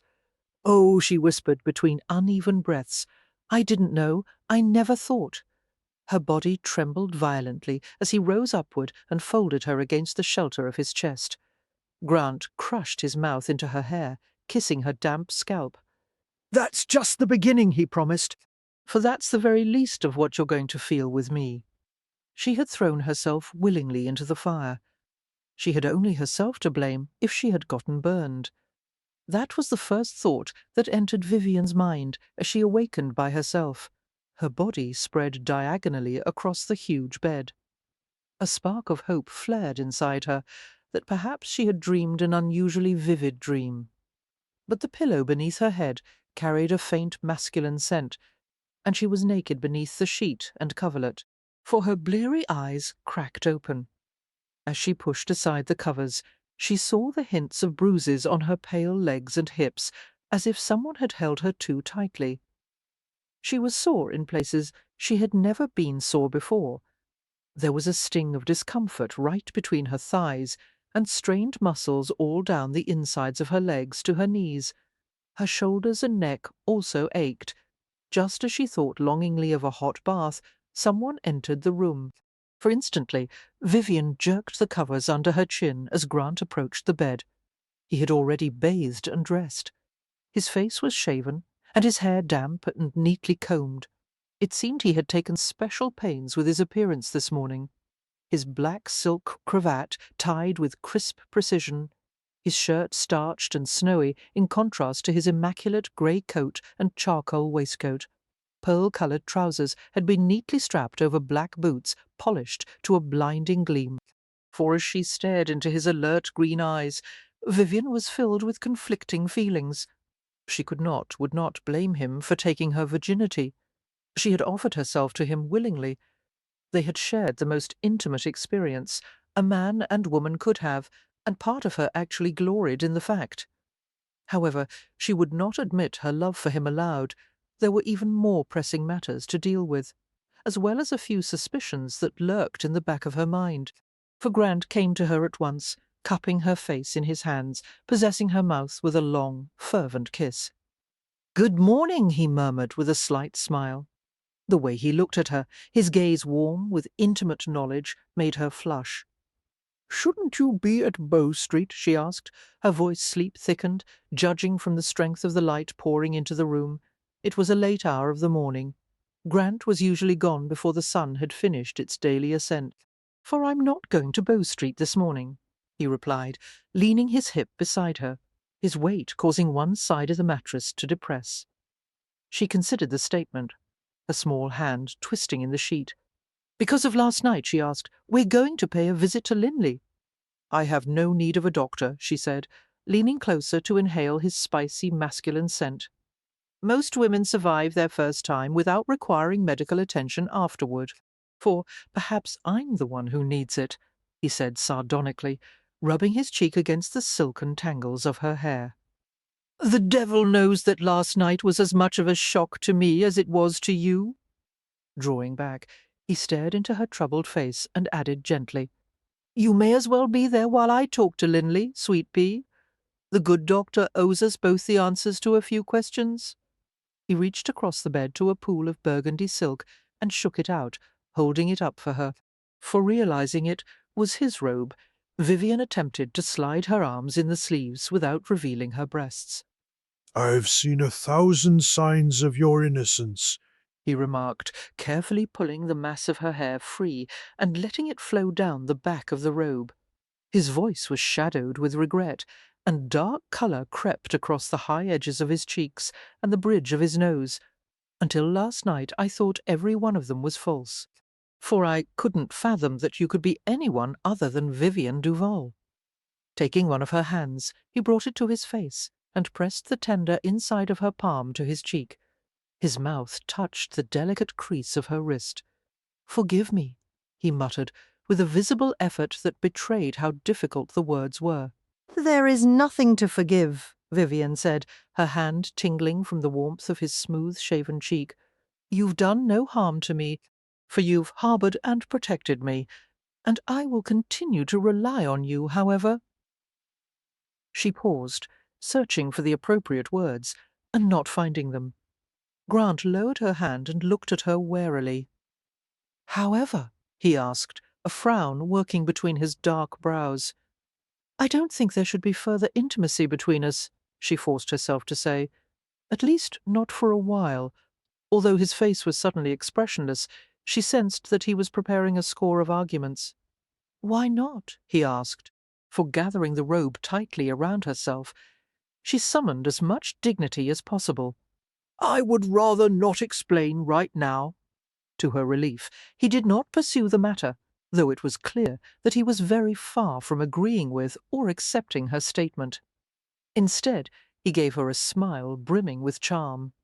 "You're not getting away from me, you know," he said softly. Vivian suppressed a rueful laugh, somehow both moved and alarmed by the realization that he was determined to win her, for she allowed him to escort her to the bath, where a row of towels had been set on a warmer by the fire, and the enamelled hip-tub had been liberally filled with steaming water. The burgundy robe was so long on her that it formed a silken train, and she scooped up handfuls in front to keep from tripping on it. "I'll assist you with your bath," Grant offered. "No, thank you," she said firmly. "I want a few minutes of privacy, please. I'll be waiting in the next room." For, as Vivian soaked in the bath, letting the hot water soothe her minor aches, she wished for a moment's respite from the worries that plagued her. However, nothing would keep them at bay. Questions tormented her repeatedly as she wondered just who and what she really was. Certainly she was not a gently born aristocrat's daughter. She didn't feel herself to be a member of the nobility, but she was not a courtesan either. She had no name, no family, no memory, for she was foundering once again, feeling utterly insignificant, frustrated, and helpless. What if she never found out who she really was? Would it be possible to create a new life for herself, never knowing what and whom she might have left behind? Friends, family, perhaps a man she had loved. A maid came to help her from the bath, bringing with her a gown made of rich green cashmere. The simple garment closely followed the lines of her figure and fastened at the left side with a gold clasp, for the narrow sleeves were finished with green ribbon, as was the wide shawl collar. The plunging neckline of the gown had been supplemented with a snowy white lace inset that contrasted crisply with the soft jewel-toned cashmere. The maid braided Vivian's still damp hair and pinned it in a heavy coil at the crown of her head. After thanking the maid, Vivian went to the door of the bedroom where Grant waited, for she hesitated before entering, trying to gather the courage to ask him the nagging question that weighed on her mind. She was almost afraid to learn the answer. However, it served no one, least of all herself, to behave in a cowardly manner. The truth must be faced squarely, no matter how unpleasant it might be. Squaring her shoulders, she went into the room. Grant had been seated in a chair by the window. He stood immediately, his gaze flickering over her. "How do you feel?" he asked quietly, for she tried to smile, but her lips felt too stiff. "I think," she began, and swallowed hard. "I think there are some things you haven't yet told me, aren't there?" His expression revealed nothing, such as, "I would like to know about your relationship with the real Vivian." 12. After seating Vivian in a damask-upholstered chair, Grant sat next to her. He leaned forward, bracing his arms on his knees, and contemplated the coals on the grate for what seemed to be an unduly long time. And, when he finally spoke, Vivian did not like the scrupulous way he seemed to be considering his words, as if he were preparing to present a nasty situation in its best possible light. "All right," Grant finally said, sliding a narrow-eyed glance at her. He sighed and rested his closed fists on his knees. You have every right to know about my behavior concerning Vivian Duval, but first let me say— He paused as if he found it difficult to speak, and a muttered curse escaped his lips. Damn it! "For I've done bad things in my life. I could write a list of sins a mile long. Some of them were done for the sake of survival, and some were out of pure selfish greed. And I have regrets. But of all the sins I've committed, I don't regret anything half as much as the fact that I lied to you. And I swear on my life, no, on my brother's grave, that I never will again." "What did you lie to me about?" Vivian asked softly, shivering as an icy lump of dread formed in her stomach, for his gaze arrowed to the hearth, and he didn't answer. As she watched his granite-hard profile, understanding dawned. "About Vivian Duval," she guessed. "She was never your mistress, is that it? You never slept with her, as you claimed. But why?" She regarded him with raw bewilderment. Why would you lie about such a thing? It took all of Grant's self-discipline to remain there beneath her steady, clear-eyed scrutiny. It had never been difficult for him to own up to his misdeeds, for he had always cheerfully rationalized his mistakes and pointed out to himself and everyone else that he was, after all, only human. However, this was something he couldn't blithely skim over and forget.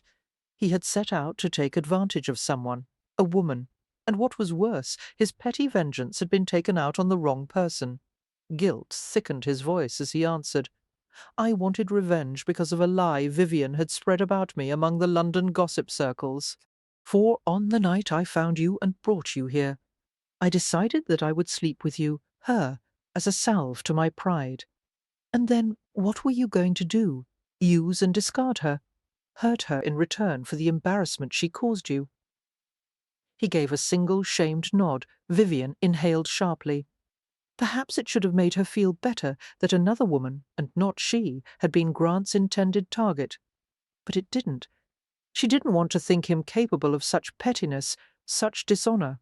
4, and it hurt dreadfully to realize that what for her had been an act of giving had been for him only an act of revenge. I see? No, you don't. The fact that I was injured and helpless didn't matter to you, she murmured. In fact, it made it easier for you to take advantage.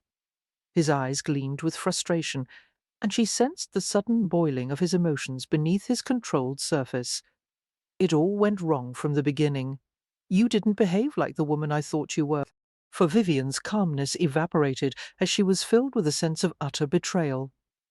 You were the one solid thing in the world, the one person I could trust, and you've lied from the very beginning. Only about our supposed affair. Only? She repeated, angry that he was trying to minimize his actions. What if I had indeed been the real Vivian, and I were every bit as promiscuous and self-absorbed and unlikable as you expected? That doesn't excuse your behavior at all. For if I had known who you really were or weren't, I would never have hurt you. But you have, she said bitterly. Yes, the damage is done. His voice was flat and unemotional. And all I can do now is try to make reparations and ask your forgiveness. Not my forgiveness, she corrected. Vivian's. Grant stared at her as if she had suddenly gone mad. I'll be damned if I'll go with my hat in hand to that woman. That is the only reparation I'll accept. She stared at him without blinking. For I want you to apologize to Vivian, when you find her, for your cruel intentions toward her. And I'll forgive you if she does. Apologize to Vivian, he repeated, his voice rising to a thunderous pitch. But I didn't sleep with her. I slept with you. What if you had indeed slept with her as you planned? Would you feel sorry then? No, he snapped. Then you would not regret manipulating and deceiving someone if you thought he or she deserved it? For her face was taut with disappointment and censure. I would not have thought you capable of such ruthlessness and small-mindedness. I said I was sorry, damn it. But you're not, she replied gently. You don't regret having come up with your horrible plan. You only regret that you didn't hurt the person you had intended to. And I could never love a man who behaves in such a manner. It almost gave her satisfaction to watch him struggle to control his spiking temper. For closing his eyes, he somehow managed to stave off an explosion, although his colour heightened and his jaw vibrated with a visible tic. It's time to leave, he finally said. I've sent word ahead to Linley. Although Dr. Linley's fashionable residence was within walking distance, Grant had ordered his carriage to be prepared. The ride was silent, uncomfortable, and mercifully short. Vivian glanced frequently at the huge aggravated male in the seat opposite hers. For Grant seemed to be in a state of battened-down consternation, more than ready to do battle, except there was no one to do battle with. She suspected that he was considering their argument and silently debating the points she had made. She longed to say something else, to soften him with a few pleading words, perhaps even try to coax him into agreeing with her. However, she kept her mouth tightly closed. He must resolve this issue on his own. For she knew that he had no liking for the real Vivian Duval, but that didn't excuse his own actions. A man wasn't entitled to lie or take advantage of others merely because he didn't respect them. They reached Linley's town home, one of a long row of Grecian-fronted residences adorned with immaculate white plasterwork and columns. Grant helped her from the carriage and escorted her up a small flight of steps, and they were immediately welcomed into the house by the butler. Doctor. For Linley awaited them in the library, a small but tidy room, lined with oak bookcases and furnished with shield-backed Hepplewhite chairs and a matching table. Greeting them pleasantly, Linley seated Vivian in an armchair by the fire. He smiled and brushed back a swath of blonde hair that had fallen over his forehead. Miss Duval, He murmured. you are not feeling unwell, I hope? Vivian opened her mouth to reply, then closed it again, for she stared at him with hot colour climbing up her face as it struck her that the main purpose of this visit was to discuss the unexpected discovery of her virginity and its bearings on her case. How had she come to be in this ignominious position? Regarding her with mild perplexity, Linley turned his attention to Grant, who was stone-faced. An inquiring glint shone in the doctor's grey eyes. "I had to cancel 2 appointments because of the message you sent this morning, Morgan," he remarked. Would you care to explain the urgency of this visit?" "There has been a new development in Miss Duval's case." Grant half sat, half leaned against the edge of a heavy library table. "I assume you keep a file on each of your patients. I want to see Miss Duval's with no detail omitted." "That file is only for my eyes and Miss Duval's," Linley replied equably. "It has relevance to my investigation." Grant paused in visible discomfort, his nostrils flaring. "For tell me, Linley, when you examined Miss Duval, was she a virgin?" The doctor's perplexed gaze flickered from Vivian's downcast face and back to Grant's. "Assuredly not," he replied, tugging at the golden forelock that had slipped over his brow once more. "Well, she is, or was, until last night." Silence descended in the room. The doctor's face was carefully composed. "Are you certain of that?" he asked, contemplating them both. Vivian flushed and refused to meet his gaze. "For I'm not a green lad, Linley," Grant muttered. Linley strove for a matter-of-fact tone. "Then this is not the woman I examined. Vivian Duval was in the earliest stage of pregnancy. When I saw her at your house, I assumed she had either had a miscarriage or had rid herself of the baby. I observed that there was no longer any enlargement of the womb and no bleeding. It was not my place to comment on her decision, and I wasn't looking for evidence of virginity." Christ! For absorbing the information, Grant glanced at Vivian. Her obvious lack of surprise at the news caused his green eyes to narrow suspiciously. "You knew," he said. "Somehow you knew about the pregnancy?"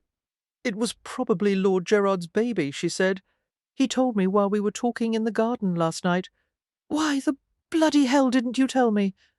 "I knew what your reaction would be if you thought I had deliberately ended the pregnancy," she said. "You would have despised me. So I decided to keep it to myself for a little while." Grant responded with a string of blistering curses and turned a threatening gaze toward the doctor. "The file, Linley. I'd like to see what other minor details you've been keeping from me." While many men would have been intimidated by the irate giant before him, Linley displayed no unease. "All right, Morgan, you may view the damned file, but not until after I talk to Miss Duvala. That is this young woman in private." "Why in private?" For Grant asked. "Because her welfare is my first concern. I've attended newly married women in hysterics after their wedding nights. I'd like to ascertain for myself if she is well, and it doesn't help her nerves, or mine for that matter, for you to be charging about like an enraged boar." "Nerves." Grant's mouth twisted in a sneer. "Her nerves are fine." He glanced at Vivian's averted face with a sudden flicker of concern. "Aren't they?" he asked her, for she did not reply, only sat with her hands twisting in her lap. "Out!" Linley commanded briskly, seeming to enjoy the rare privilege of telling Grant what to do. "You're familiar with the house, old fellow. Go amuse yourself in the billiards room, have a drink or a smoke. I'll send for you in a few minutes." A warning grumble erupted from Grant's throat, and he left reluctantly. Vivian looked up wearily as Linley approached her, for she braced herself for censure, but found only kindness and concern in his grey eyes, asking permission to sit in a nearby chair. Linley regarded her with a faint smile. "Beneath all that snarling and blustering is one of the finest men I have ever known," he remarked. "Morgan is accomplished in many ways, but not where women are concerned. That is, he is not usually a seducer of innocence." "He wanted revenge for some slight that the real Vivian had done him," she answered dully, for he planned to sleep with her and then cast her aside. Linley shook his head. "That is not like him," he said thoughtfully. "Now he intends to make amends, of course," Vivian said. "I believe he is even trying to convince himself that he loves me. After what has happened, I would say you deserve whatever compensation Morgan can offer." "No," she murmured. "I don't want compensation. I just want to know who I am." Of course. The doctor regarded her with frank sympathy, for I'm afraid there is not much I can do to help you. However, I would at least like to assure you that the discomfort you undoubtedly experienced is a temporary thing. It all becomes easier on subsequent occasions, rather than tell him that there would be no subsequent occasions. Vivian nodded briefly. I understand. She said quickly. No more need be said, Dr. Linley. He gave her a comforting smile. Bear with me for one moment longer. For I merely wish you to understand that in this act between a man and a woman there should be honesty, affection, and trust. Don't give yourself to a man unless you believe those things are shared between you, and then it is a wondrous experience and something not to be missed. Vivian thought of the man pacing around the house as they spoke, and her insides ached with yearning. She wondered if she could somehow summon the courage to trust him again, or if he was even worthy of such trust. For Morgan is a good fellow, Linley assured her, seeming to read her thoughts.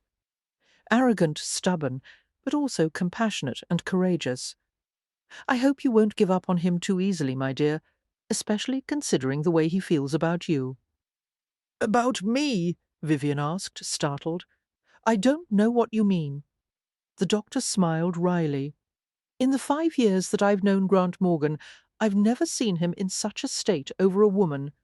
Guilt is the least of the emotions that are working on him. For, if you're trying to imply that he's in love with me, Vivian began warily. It doesn't matter what I imply. The fact is, he is in love with you. Linley stood and went to the door. Before opening it, he added prosaically, What comes of that is up to you. Linley found Grant in the billiards room, seated on a chair at the baize-covered table with his arm and chin resting on the edge. For one by one, he rolled a succession of ivory balls in varying patterns across the table, sending them to a corner pocket, where a green braided silk bag waited to catch them. He surveyed the clicking orbs as he spoke. How is she? Considering the whole of what she has been through since the night she was rescued from the river, very well indeed. She is a resolute girl. Grant felt an easing in his throat. He trusted Linley. And in the course of treating the varied physical and emotional complaints of the women of London, the man should be an expert. Grant gripped the last ivory ball, engulfing it completely, then sent it rolling gently to the corner pocket. I have an issue to take up with you, Linley, he muttered. Your silence on the matter of the real Vivian's pregnancy? I was obliged to keep silent, Linley said, matter-of-factly, for Miss Duval made it clear on the day of the visit that the babe's future, perhaps even its life, depended on secrecy. And although she seemed to be given to dramatics, I was inclined to believe her. She was none too happy about my confirmation of the pregnancy, and she left with suspicious haste as if she were afraid of something or someone. You should have told me before. Grant stood and scrubbed his fingers distractedly through his short hair. For God's sake, someone is trying to kill her. The fact of her pregnancy could be one of the most important clues about what happened to her and why.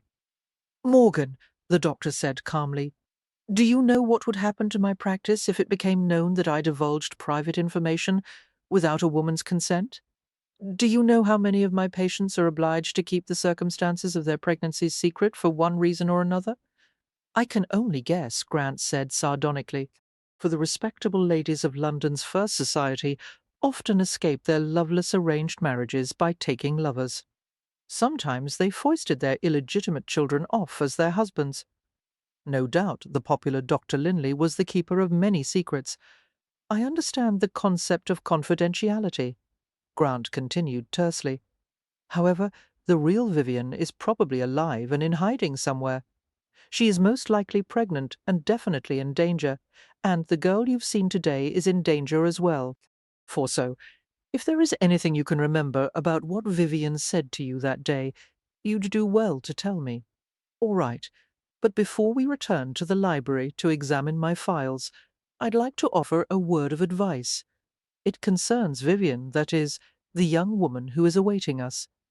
She was understandably disinclined to discuss her recent experience with you, but she seems a sensible enough creature, and I don't believe she suffered unduly.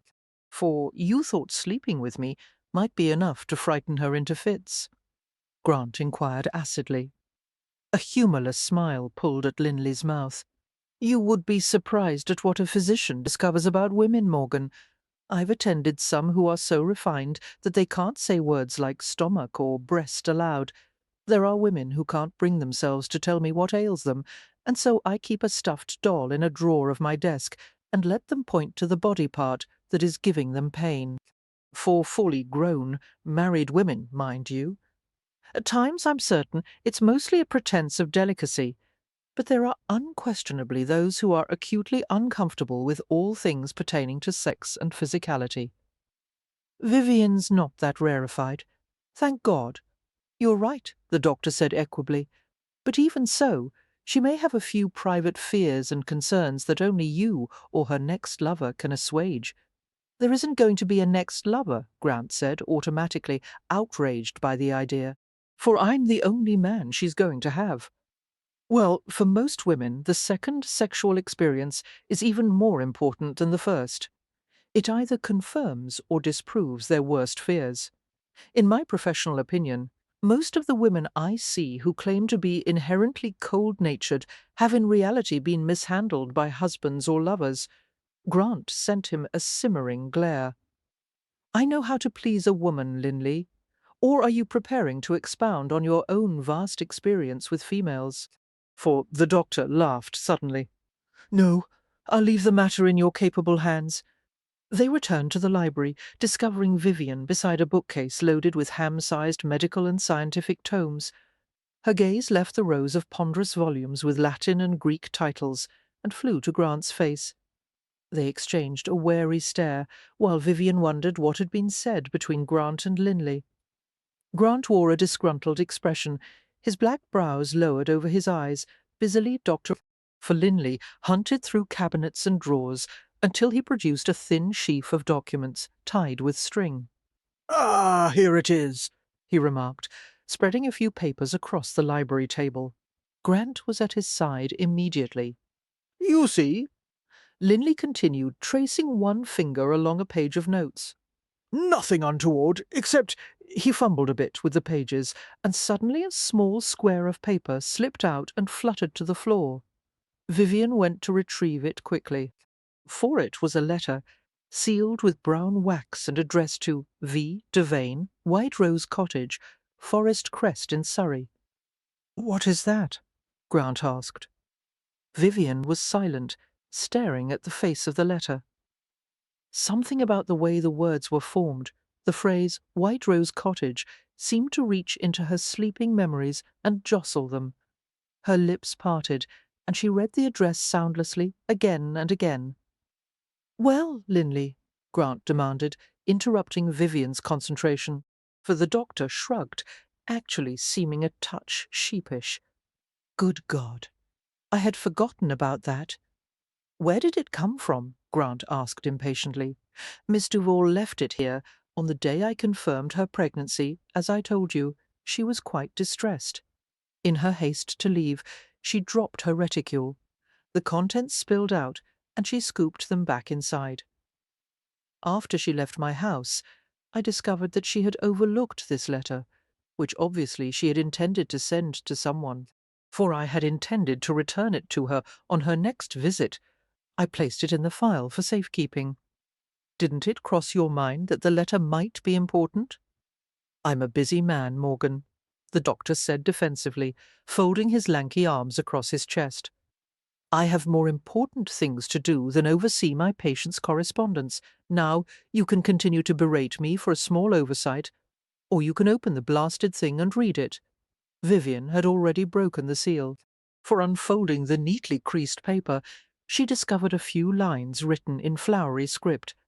Some of the words had been dashed off hastily, a few letters left unfinished.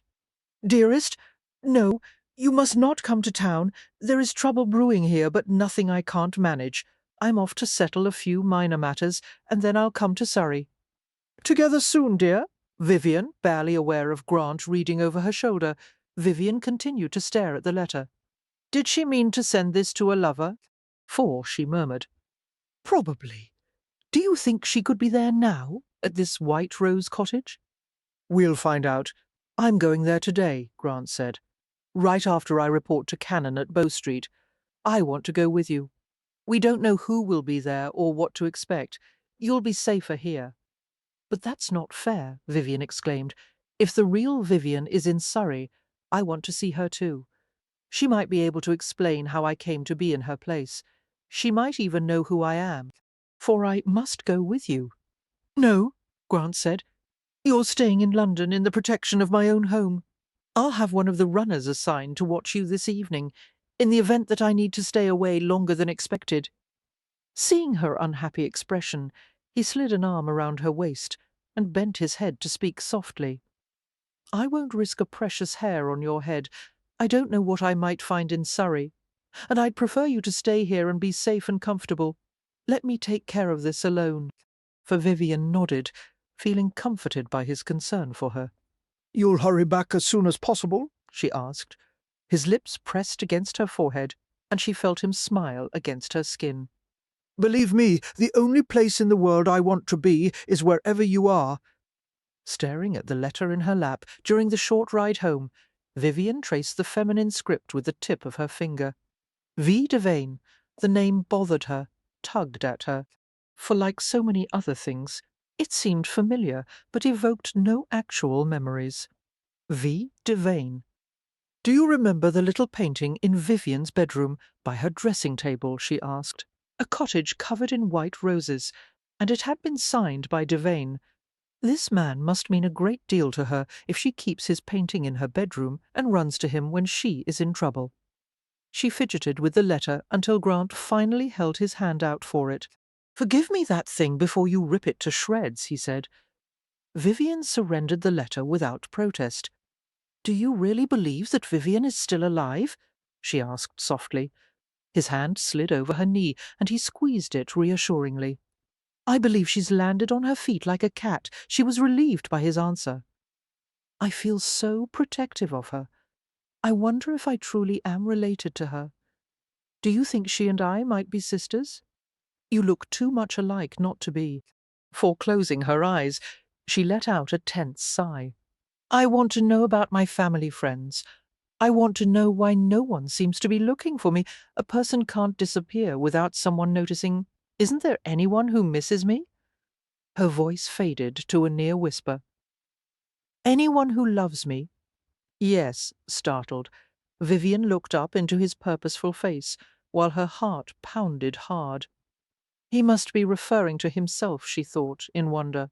For, if I find Vivian today, Grant said, his green eyes filled with warmth, it will change nothing between you and me, and when you recover your memory, I don't give a damn about what or whom you remember. I had no part of your past, but I intend to be your future. If you're talking about somehow making reparations, F, for last night, she stammered, I've already told you it's not necessary. No, I'm not referring to that. I'm talking about my feelings for you, for his words caused equal parts of delight and dismay. Vivian could imagine no greater joy than being loved by a man like Grant Morgan. However, she feared that he still harboured guilt for having taken her virginity, and she did not want him to propose merely because she had been ruined. Above all else, she must not be an obligation that had been thrust upon him. And she had not forgotten what he had once said on the subject of marriage. He had no use for a wife, he had told her, for he hadn't wanted to stay faithful to one woman for a lifetime. Had he sounded less certain, less cynical, but he had left no room for doubt, and therefore, if he was saddled with a bride he had never really wanted, he might eventually come to resent her. Don't make promises to me, she begged, silencing him with her fingers as he began to say something. Not yet. Catching her hand, he kissed her fingers and palm and the fragile veins of her wrist. We'll talk when I come back. For the carriage stopped, and Vivian realized they were home. Have a safe journey, she said, her fingers closing tightly around his. Don't worry, he said. I intend to find Vivian Duval and solve this infernal mess, and after that, he paused and grimaced. I'll apologize to her, damn it. You will? She stared at him with patent surprise, her lips parting softly. "Even if it kills me." A self-mocking grin twisted his lips. "For it just may," he added with a short laugh, leaning forward to steal a kiss before helping her from the carriage. 13, the small village of Forest Crest, was located in the heathland of Surrey. Unspoiled and half hidden by surrounding slopes of gorse and heather, Forest Crest possessed two main streets, a church, and a green, planted with acacia trees. It seemed that the dragonfly was something of a village symbol, carved into a few shop signs and the front of the village inn. For indeed, there were many dragonflies buzzing in the air around the green. Stopping his curricle on the side of the central street, Grant went into the village bakery. The air was hot and sweet, and he inhaled appreciatively as he ventured further into the shop. A plump woman with well-muscled arms was pulling a flat of large buns from the depths of an inglenook hearth. "Will ye have some baked goods, sir?" Grant shook his head. "For thank you, but I'm looking for White Rose Cottage. Can you tell me where to find it?" "Aye. For years it was occupied by the village schoolmaster and his daughter, the Devanes, a lovely pair. They were always up to their ears in books and surrounded by children. But poor Mr. Devane died 2 years ago of a weak heart. His daughter still abides there. Follow Cottage Street to the lane that goes past the Church of All Angels. Out in the heathland you'll see the cottage. For mind, ye don't frighten the girl. She's a timid sort. We've not seen her in town for weeks. Just the maid." She paused and asked with a slight frown. "May I ask what your business with her is, sir?" He smiled. "You may ask, but I won't tell." The baker's wife chuckled. "I would say she's a fortunate girl to have a big handsome lad appear on her doorstep. Fare thee well." Returning to his carriage, Grant urged the horses forward with an impatient flick of the ribbons. For the light curricle bounced and jostled along the uneven road until Grant arrived at the thatched and timbered cottage. The little structure stood at the end of the lane in a profusion of rose bushes. It was so quiet that Grant could hear the dragonfly's wings beating the air and the drone of insects browsing among the flowers. The heavy, powdery scent of roses surrounded him as he approached the arched doorway, bordered with thick wooden posts. For the cottage looked like an illustration for a fairy tale, with a stone garden shed nearby and a brook trickling amidst a grove of yew and willow. Unconsciously, Grant held his breath as he knocked at the door with 2 knuckles. He sensed movement within the house, a scrape, a whisper, a sudden awareness that a stranger had come to call. After what seemed an interminably long wait, he knocked again, this time using the side of his fist. For a young cook maid came to the door, dark hair tucked beneath a blue cap, her face uncertain. "Good day, sir," she murmured. "I'd like to speak with the lady who lives here." "She's not at home, sir." The girl didn't lie well. No one's at home? Ironically, Grant reflected that no one was ever at home when a runner came to call. "Go fetch her," he advised softly. "I have little time and even less patience." The cook maid flushed with obvious distress.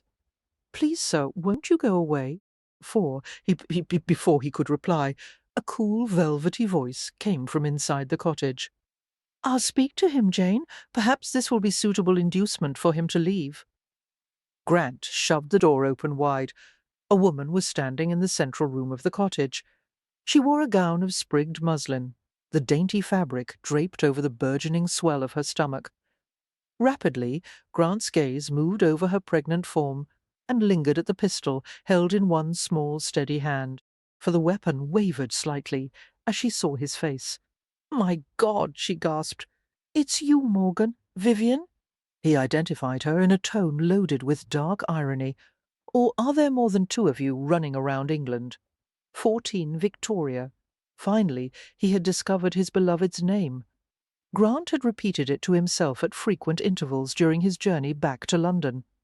Victoria and Vivian were indeed twins. Vivian had changed her last name to Duval when she had begun her career as a courtesan, for Victoria had remained in Forest Crest with her father.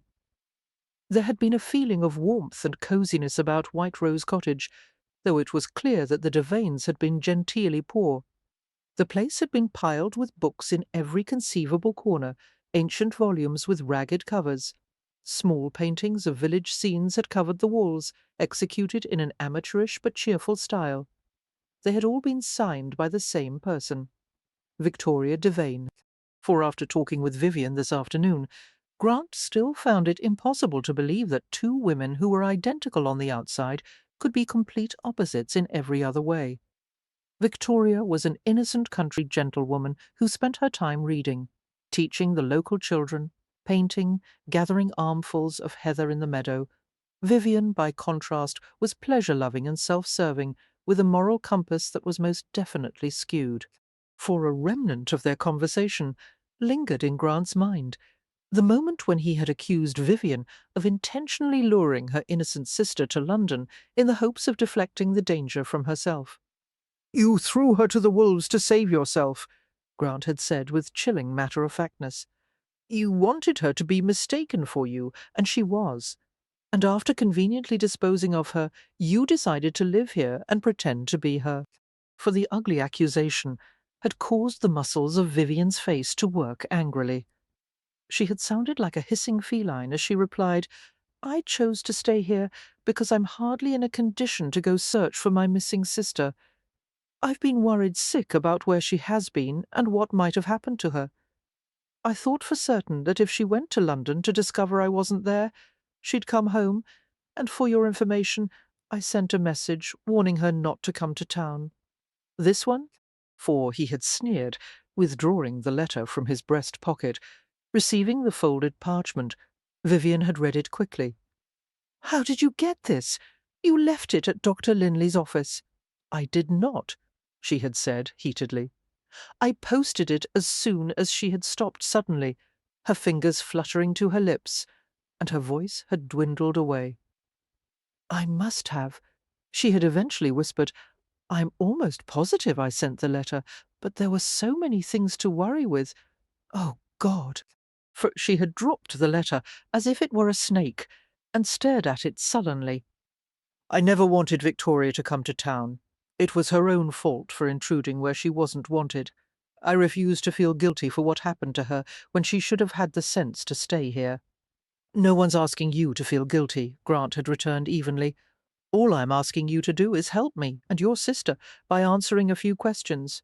For Vivian had complied at once, making it clear that she was more than ready to dispel the threat hanging over her head.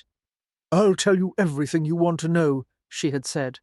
"However, after we're finished, there is someone else you will want to talk to. Lord Lane."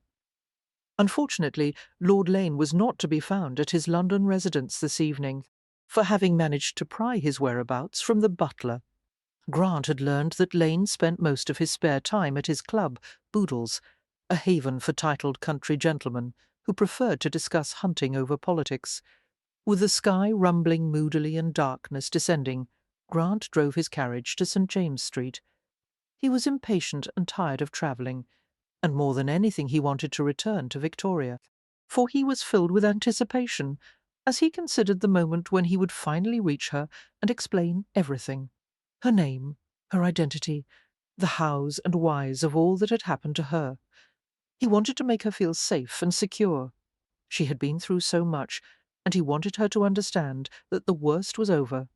From now on he would make her life comfortable, pleasurable, if only she would allow him.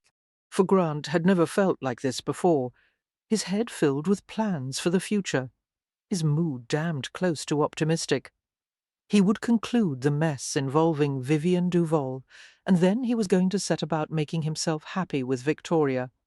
After years of serving as a runner, he was getting damned tired of alley fights and subduing riots and chasing criminals through rookeries and cess trenches. For it was time to let some other poor bastard do the footwork, time for him to find some enjoyment and pleasure in life. Boodle's, named after the club's original head waiter, was an intentionally dull place where gentlemen could find peace and relaxation. They sat in heavy upholstered chairs, held cigars and brandies, and viewed the paintings of hunting, shooting, and other country pursuits. for the only sounds in the benign atmosphere were the occasional rustle of a newspaper and the murmur of a servant attending the gentleman in the coffee-room. It was the kind of place that would never voluntarily admit Grant. He might have sufficient fortune, but he didn't have the distinguished family name or the country estate, and his hunting was usually confined to catching human prey. As Grant entered the club, he paused to glance in the famous bow window where gentlemen sat and smoked, for he was immediately approached by a butler, who seemed none too pleased to see him. "Sir?" The butler's face had all the expressiveness of a sea bass. "May I ask your business?" "I was told I could find Lord Lane here." "I'm Morgan, from the Bow Street office." A tiny glint of surprise appeared in the butler's eyes. Clearly it was inconceivable that a patron of Boodle's could be involved in any way with Bow Street affairs. "Is Lord Lane expecting you, Mr. Morgan?" "No." "4. Then you will have to seek him out at some other time, sir, and in some other place." Dismissively, the butler reached for the edge of the door, preparing to usher Grant out. A large, booted foot was planted firmly in the door's path, and Grant smiled insolently at the butler. "Forgive me, I've given you the wrong impression. You seem to think I was asking for permission. The fact is, I'm going to see Lord Lane tonight here. For now, will you tell me which room he's in, or shall I search the place myself? Mind you, I'm not always tidy in my searches. Things sometimes get broken." The butler's face stiffened with panic as he envisioned the havoc one large, irritable Bow Street runner could wreak in the quiet club. "This is most untoward," he gasped. "You mustn't disturb the patrons. Most appalling. I believe Lord Lane is in the coffee-room. For if you are capable of exercising the least amount of discretion, I beg you." "I'm the most discreet man I know," Grant assured him with a flashing grin. "Settle your feathers. I'll have a chat with Lane, and be gone before your patrons have even noticed me." "I doubt that," the butler said, watching in dismay as the intruder strode into the hallowed terrain. Clusters of silent gentlemen sat at the round tables, reclining in Heppel-white chairs upholstered in horsehair. For a chandelier with chunky crystal drops was suspended from the white-panelled vaulted ceiling. A sombre painting of a stag hunt loomed over the mantelpiece, lending a solid masculine ambience to the room. Heads turned as Grant entered the coffee-room, and a score of judgmental glances passed over his travel-dusty clothes and short, rumpled hair. Refusing to look gracefully abashed by his own appearance, Grant stared speculatively at each table until he saw one man sitting alone near the fire, for the gentleman was lean and long-limbed, with iron-grey hair and an angular, deeply lined face. Staring down the length of his hawk-like nose, he concentrated on a newspaper. A plate set before him contained biscuits, a spoonful of ripe Stilton, and a dab of red preserves. Grant approached his table with a measured stride. "Lord Lane," he said quietly. The man did not look up from his paper, though he surely had heard. "For I'm Morgan of the Bowstrer." "I know who you are," Lane murmured, appearing to finish one last paragraph, before deigning to set aside the paper. His voice was cultured, but exceptionally dry and brittle, like the sound of old bones rubbing together. "I want to talk with you." Lane's oddly colourless eyes surveyed him coldly. "How dare you approach me in my club? We can go somewhere else if you like," Grant offered, in an overly polite manner that was unmistakably mocking. "For what I would like, Morgan, is for you to leave." "I'm afraid I can't oblige you, my lord. What I have to discuss can't wait. Now, shall we talk here in front of your friends, or in one of the private rooms?" Lane glanced at a nearby servant, who surveyed them anxiously from the side of the room. The servant was clearly at a loss to know how to handle the unexpected intrusion. "For I believe I'll have the club management arrange for your removal from the premises," Lane said, snapping his fingers at the servant, who approached them with alacrity. Grant held up one hand in a restraining gesture and waved the servant back to his place by the wall. He smiled at Lane without warmth. "I'm not in the mood to play games, my lord. For, in fact, I'm this close. He indicated a space of a quarter-inch between his thumb and forefinger to dragging you out of here and taking you to the Bow Street holding room for questioning. A flush of outrage crested Lord Lane's slanted cheeks. You wouldn't dare. Oh, I would, Grant assured him. I'm vastly entertained by the notion of arresting a member of Boodle's right in the coffee room just to show the club patrons that it can be done. But I'll restrain myself, my lord, if you make an effort to be accommodating and provide the answers I'm seeking. Lane's eyes blazed with impotent fury. You filthy piece of gutter scum. I know. Grant signalled to the servant, who crept forward uneasily. A carafe of coffee, please, black. He paused and arched an expectant brow at Lane. Where shall we talk, my lord? Is room number 4 vacant? Lane growled at the servant. I believe so, my lord. Number 4 it is, Grant said. 4, I'll take my coffee there. Yes, sir. With the attention of the entire room on them, the two men walked past the tables and crossed the threshold. They went down a hallway to a succession of private rooms. You have no idea of the extent of my influence, Lane sneered. I can have your chief magistrate replaced in a day, if I so desire. I can have you placed in chains for your insolence, you ignorant mongrel. Let's discuss Vivian Duval, Grant suggested softly, for Lord Lane's colour, which was not good to start with, faded to a shade of aged parchment. What in God's name are you talking about? The servant entered the room with a tray of coffee and biscuits, poured a cup of the brew for Grant, and departed speedily. When the door was firmly closed, Grant downed half the coffee in a single swallow and lifted a steady gaze to Lane's watchful face. Someone attempted to murder her a month ago, he said, for I suspect you may be able to shed some light on the matter. The name caused the elderly man to grit his teeth angrily. I refuse to say anything in connection with that malicious slut. She's not on my list of favourites either, Grant replied. But you have more cause to hate her than most, don't you? You blame her for causing your son's suicide. She is responsible for Harry's death, Lane acknowledged. I've said as much to many others. Responsible in what way? For, though Lord Lane made an effort to conceal his emotions, his voice contained betraying tremors of grief and fury. My son suffered from melancholy for years. It caused him to turn to all manner of excessive behaviour. He was easy prey for gamblers and thieves, and women such as the Duval creature.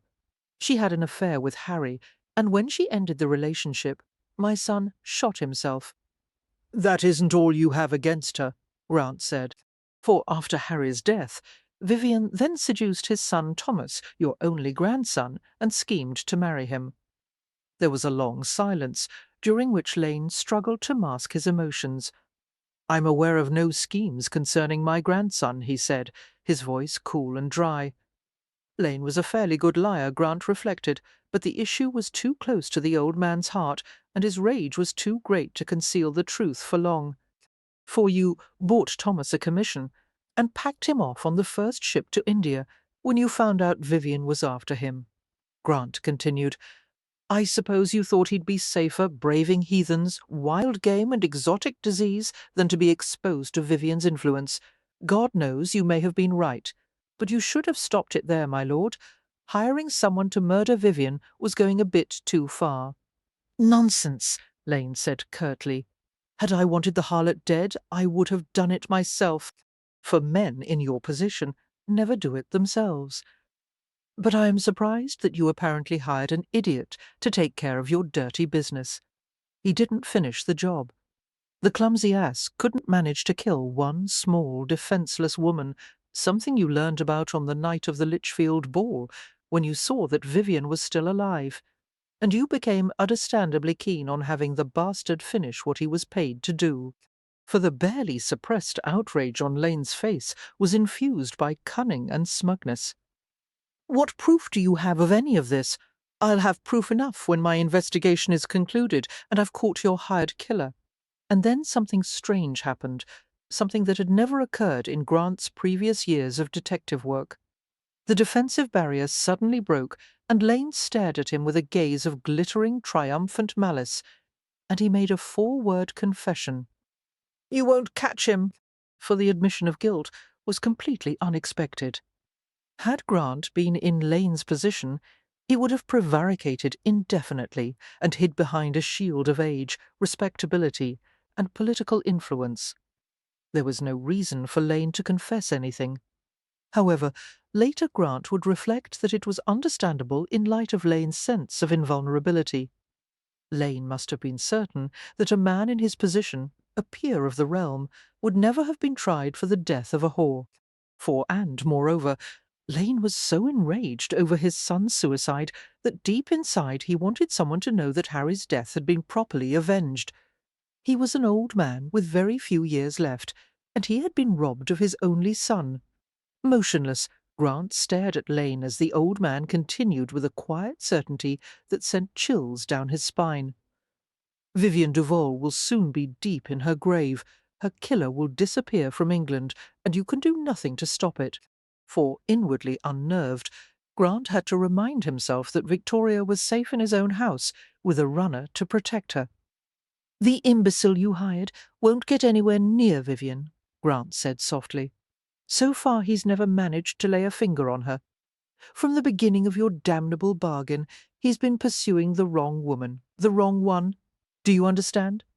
The woman he attacked and threw into the Thames, the same woman I escorted to the Lichfield ball, isn't Vivian Duval. It's her sister, for Vivian's been in hiding all this time, and your hired man has been trying to kill her innocent sister. It isn't true." Lane shot to his feet so quickly that his chair toppled backward.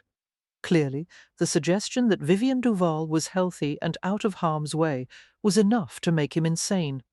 Even the ends of his coarse grey hair seemed to crackle with fury.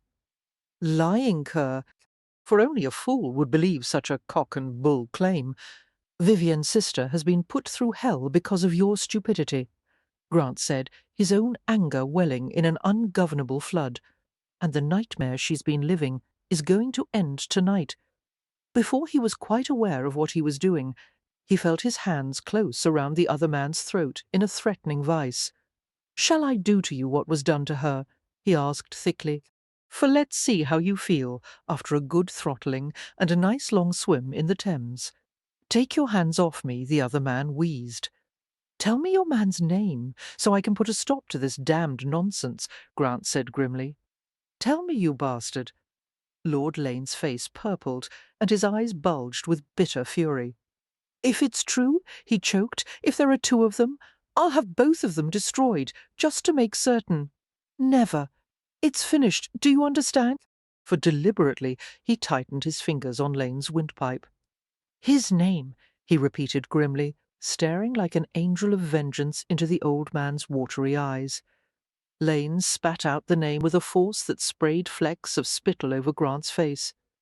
Suddenly Grant's hands loosened, and he stared at the gasping, choking man before him. What did you say? He demanded, trying to hear above the sudden annoying buzz in his own ears. Staggering backward, Lord Lane repeated the name as if it were a profanity. "Keyes," he spat. "Neil Henry Keyes, one of your damned comrades. A runner." He laughed harshly. "He had need of the money. He assured me the task would be easy. I should have known one of your ilk would prove to be incompetent for the job, but I'll hire someone else. Do you hear me? Vivian Duval will never be safe." Shaking his head, Grant made his way to the door, feeling as if he were wading through quicksand. For he was suffocating, fighting to breathe. "My God," he gasped, as horror stole every coherent thought. For the first time in his life he experienced a panic so great it made him momentarily unable to act. Keyes was the runner who had been assigned to watch over Victoria this evening. Victoria had been delivered into the hands of her own murderer, with Grant's approval. "If anything happens to her," he whispered hoarsely to Lane, "your life is over, and so was his." For he ran, stumbled, tore his way out of the tomb-like atmosphere of the club, and into the cold shock of rain outside. "My life ended when Harry's did," Lane cried, rushing after Grant, his voice echoing in the astonished silence that had settled over Boodles. A tremendous pain settled in his chest, squeezing, pressing, but he ignored it in his mounting rage. The only thing I live for now is to see that slut dead. I will never rest until she dies. Do you understand? For if I have to crush the last bit of life from her with my own hands—" Lane stopped in the centre of the great saloon, while servants and patrons hurried toward him. He was surrounded by a dark blur, and he shouted into the thickening haze, while the crushing pain in his chest increased and spread. Hands were on him now. A myriad of voices tried to calm him, but that infuriated him all the more, for his shouts faded to insistent gasps of vengeance, and the floor rose inexorably as he began to fall. He felt himself dissolving in the sea of hatred he would never, could never relinquish. 15. "The runner is here, my dear." Mrs. Buttons stood at the library door. "His name is Mr. Keyes, and he's a good, kind gentleman, the most experienced man Sir Cannon could offer. Mr. Morgan esteems him highly. We've been left in good hands, to be sure. Give Mr. Forkeyes my thanks for looking after things during Mr. Morgan's absence," Vivian murmured. She paused before the library window with a book in hand, gazing at the gathering storm outside. A blanket of clouds had made the afternoon as dark as night, while gusts of wind sifted through the trees and garden. A few patters of rain began to fall, the plump, heavy drops heralding worse to come. "Shall you thank him yourself, miss?" the housekeeper asked. "For he is waiting in the entrance hall, and he seems intent on speaking to you right away." Of course. Vivian said reluctantly. "Would you show him in here?" Yes, miss. Holding the poetry book against her midriff, Vivian splayed her fingers over the embossed leather cover and heaved a great sigh. She didn't want to make conversation with Mr. Keyes. She wanted Grant to come home right away. Knowing that he was temporarily out of reach made her feel strangely uneasy, for she had come to rely on him so completely that she hated the thought of being separated from him, even for a day and night. But she couldn't allow herself to give in to such feelings. Their relationship, such as it was, would end all too soon, and she must retain some vestige of dignity when they parted. To reveal how she craved his attention, his smiles, his companionship, would only embarrass them both. For she faced a lifetime bereft of Grant Morgan, and she had better accustom herself to doing without him. Making her breathing quiet and deep, Vivian loosened her anxious grip on the book and turned just as Mrs. Buttons brought the runner into the room. Mr. Keyes was an average-sized man wearing an obviously costly salmon-coloured coat. A wide-brimmed grey hat was clasped in one hand. He was attractive and rather dashing, his silver hair fluffy and windswept. Vivian couldn't take her eyes from him, for his dandyish appearance contradicted her notions of what a Bow Street runner should look like. Shaping her mouth in a polite smile, Vivian curtsied as he approached her. Mrs. Buttons began to leave with a small murmur. Keyes stopped her with a light touch. "Wait, if you please, Mrs. Buttons," he said. "You may as well hear what I have to tell Miss Duval." "Yes, sir." Folding her hands together, the housekeeper stood obediently, her brow knitting with a touch of perplexity. "For, to begin with, Miss Duval," the runner said with old-fashioned courtliness, "I am gratified, to say the least, to be assigned the duty of protecting you." "Thank you," Vivian said, noting that the rain outside had begun to slow, its heaviness suspended high and full in the sky. "Mrs. Buttons assures me that you are greatly esteemed by my—" She stopped in a sudden shock of confusion, and prickly colour inched over her face and neck. "By Mr. Morgan," she managed to choke out. For what other betraying words would have slipped out had she not caught herself? My! She had no right to apply that word to Grant, denoting possessiveness and attachment. He was not hers in any sense. How could she forget herself so easily? Ignoring the slip, Keyes apparently sought to cover her confusion. His attractive, weathered face creased with a smile. "I will do everything in my power to justify Mr. Morgan's confidence in me. Thank you, Mr. Keyes." For, in that vein, he continued carefully, "I must inform you of a slight change in plans. Do not be distressed. You are in no danger, but just before coming here, I received word from Sir Ross that I am to bring you to Bow Street at once." "I would prefer to stay here," Vivian said in surprise, her hand creeping to her throat. Keyes shook his head. I understand, Miss Duval. For, however, Sir Ross has received new information in Morgan's absence, which has led him to request your presence at his office. What kind of information might that be, sir? Mrs. Buttons asked, coming forward to stand at Vivian's side. I'm not allowed to say, Keyes replied, smiling slightly at the two distressed women. but I assure you Mr. Morgan would want you to comply, and certainly there is no safer place in London than number 4 Bow Street. How long must I stay there? Vivian asked. For until Mr. Morgan returns. Possibly. Suddenly a twitch of impatience pulled at his mouth. Come, Miss Duval, we're wasting time. Sir Ross requested me to escort you to him immediately. All right. Vivian was perturbed by the unexpected change of plans. An unpleasant feeling crept over her. Mr. Keyes appeared to be a nice man, but there was something about him that she did not like, something difficult to identify. It seemed that his genial facade concealed something reptilian and cold, for she instinctively wanted to avoid him. Her heart had picked up its pace, beating in an anxious, uneven staccato. It was rather amazing, the reaction of her body, when her mind could discern no reasonable cause for it. The desire to escape him rose strongly in her, making it difficult to keep from bolting into an outright run. Mr. Keyes, she managed to say, may I take one of the maids with me? I would like some female companionship. Mary will go with you, Mrs. For Buttons said, clearly approving of the idea. Keyes shook his head at once. There's no need of that. This is hardly a social call, Miss Duval, but official business. I would prefer to leave right away, if you don't mind, before the storm worsens. Vivian exchanged a long, questioning glance with the housekeeper. Is he trustworthy? Her own gaze asked, while Mrs. Buttons silently responded. I believe so, Mrs. For Buttons was clearly worried, but her greying head tilted in a posture of helpless acquiescence. Miss Duval, she murmured, if Mr. Keyes says you must go, I don't think there's much to be said about it. A troubled frown pulled at her forehead. And he's right. There is no safer place for you than Bow Street. Vivian glanced at the darkening sky visible through the window. Very well, she said calmly. If you'll excuse me, Miss Keyes, I should like to change my shoes and put on a hooded premise. Of course, Miss Duval.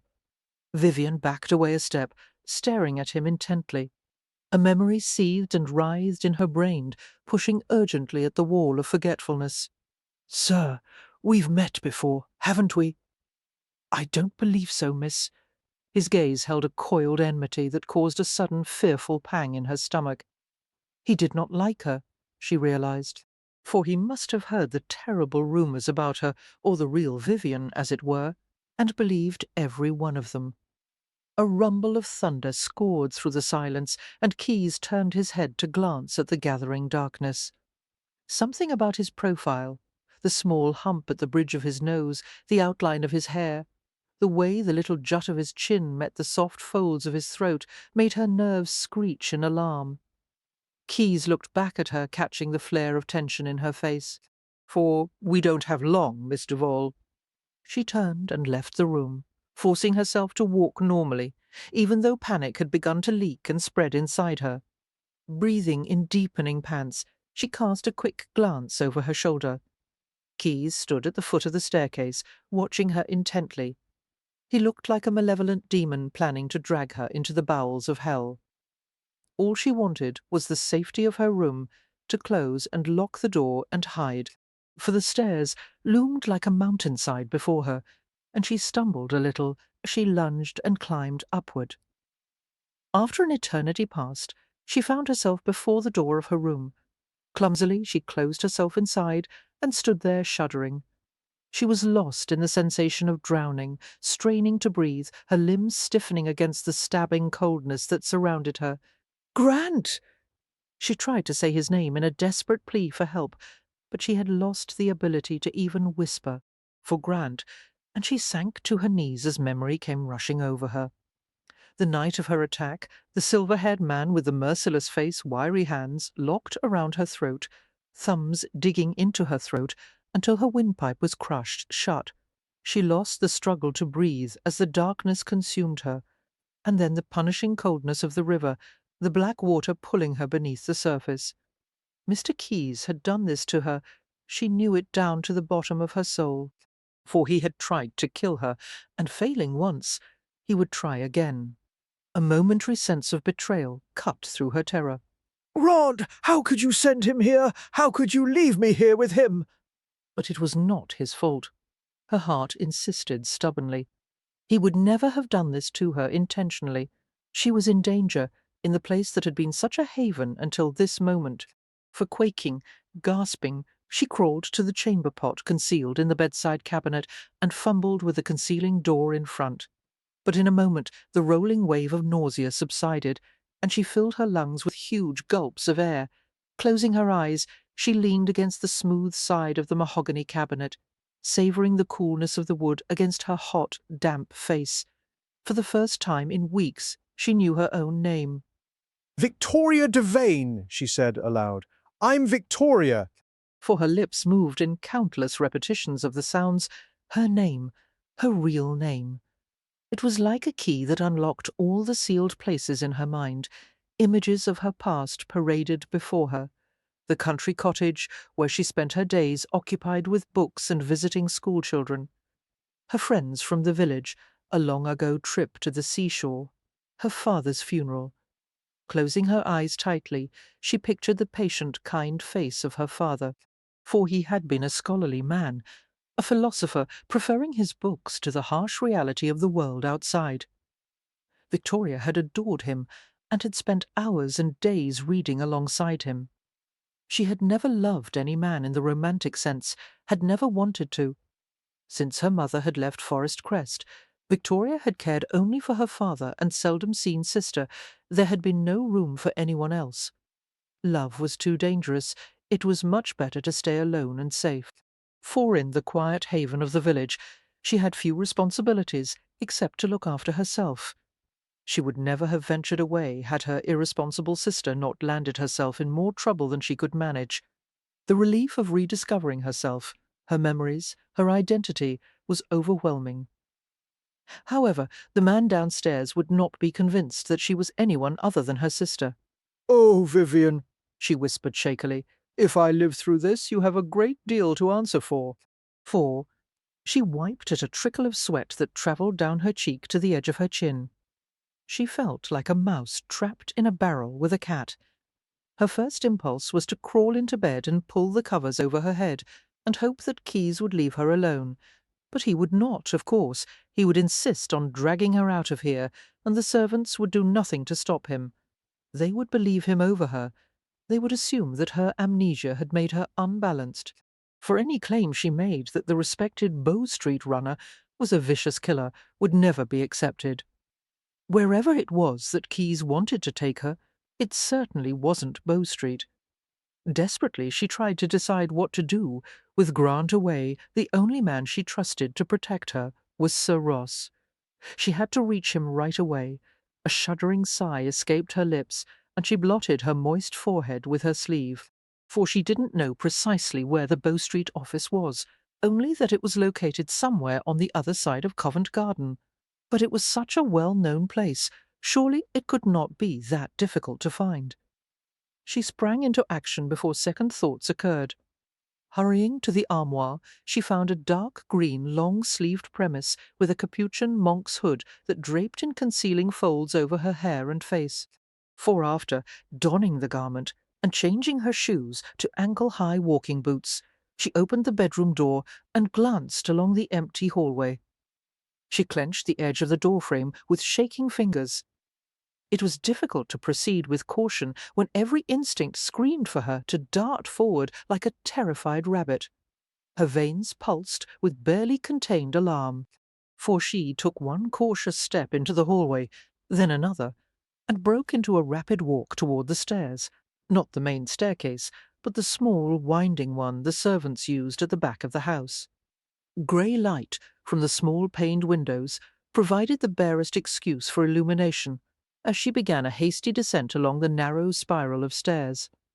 Her hand gripped the iron balustrade at frequent intervals, steadying her balance as her feet flew down the steps. For a shadowy shape materialized at the first-floor landing, and Victoria stopped with a scream climbing in her throat. Keys was her first thought, but immediately she realized that the form was that of a small woman. It was Mary, the housemaid, carrying a basket of folded linens. The maid stopped and regarded her with surprise and confusion. "Miss Duval?" she asked hesitantly. "What are you doing here, on the servants' stairs? Is there something I can fetch for you?" "For what can I do?" "Don't tell anyone you've seen me," Victoria said in a low, urgent voice. "Please, please, Mary. I want everyone to think I'm still in my room." The housemaid's gaze seemed to question her sanity. "But where could you be going, with such a fearful storm collecting outside? Promise me you won't tell anyone. When will you come back?" The housemaid asked worriedly. "Miss, if anything happens to you, and I didn't tell anyone that I saw you leave, I could lose my position, for I could find myself on the streets." "Oh, please, miss, don't go anywhere, Mary," Victoria said desperately. "I don't have time to stand here. I'll return when Mr. Morgan has come home, but in the meantime don't mention this to anyone. Or if you must, then at least wait a few minutes. It's life and death to me." Victoria brushed by the maid and continued speedily to the basement. After reaching the final landing, she passed the door to the coal vault, and after that the kitchen quarters. For mercifully, she encountered no other servants as she went to the door that led outside and pushed it open. The air was heavy and electric, with the promise of rain. Inhaling deeply, Victoria crossed a small service road and hurried along the gravel path that led to the enclosed garden. Thick poplar hedges protruded over the top of the ivy-covered brick walls. She passed beneath a pedimented arch and ran the length of the 50-foot-long garden, skirting around a stone table surrounded by Windsor chairs and stone pots of flowering nectarine trees. Her heart began to thump with exertion, but her pace did not lessen as she exited the door at the back of the garden. With each step she took away from the main house, a feeling of hope and relief surged inside. She edged around the stables and coach house and strode swiftly through the mews that bordered the back row King Street town houses.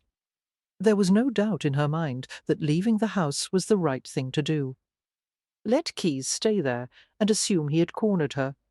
She would be long gone by the time he realized she had disappeared.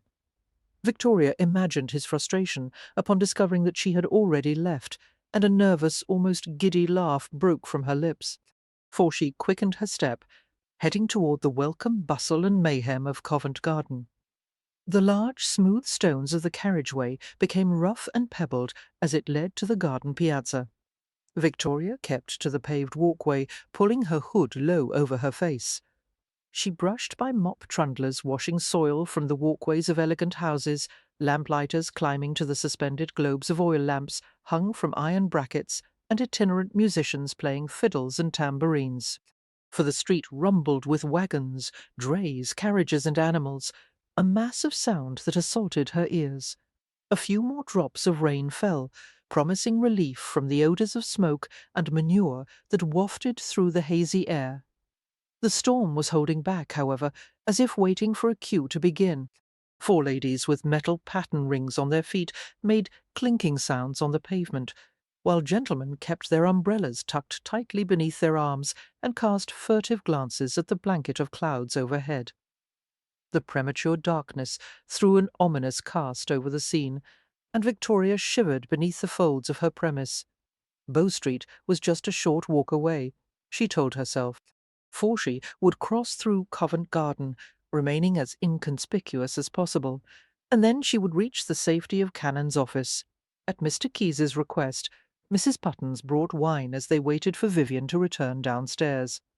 Holding the stem of the rare Charles I silver wine goblet between his thumb and forefinger, Keyes examined the piece closely. Its shape was elegantly simple, the rim slightly flared, the bowl smooth and highly polished. for Morgan's done very well for himself. He mused aloud, his tone not altogether admiring. Wealthier than any runner I've ever known. Has a knack for making the chinks, doesn't he? Mr. Morgan works very hard, sir, the housekeeper replied, feeling vaguely defensive on her employer's behalf. Morgan was a clever, brave, and celebrated man. It was only right that he had been generously rewarded for his accomplishments. For no harder than the rest of us, Keyes observed, his mouth shaping into a smile, his eyes remaining cool. Yet he lives like a king, whereas his voice faded, and his expression turned blank, as if he had regretted the words.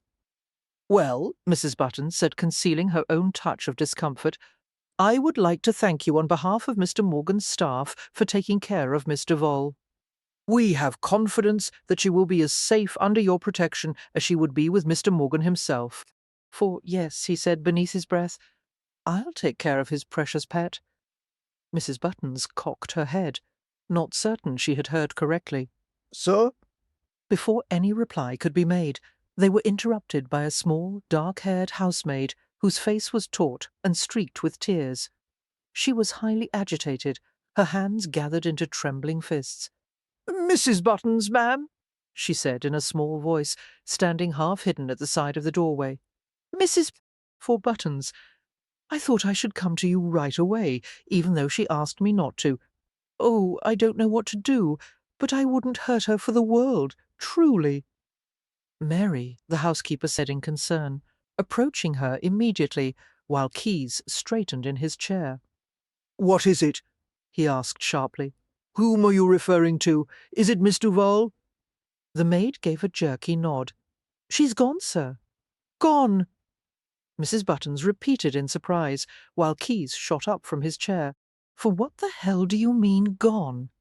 His tone turned ugly, and the women's gazes focused on him in surprise. The maid replied in an incoherent jumble. Not 5 minutes ago. I passed her on the servants' stairs, and she said for me not to. Oh, I should never have told, except, well, she's in danger out there, isn't she?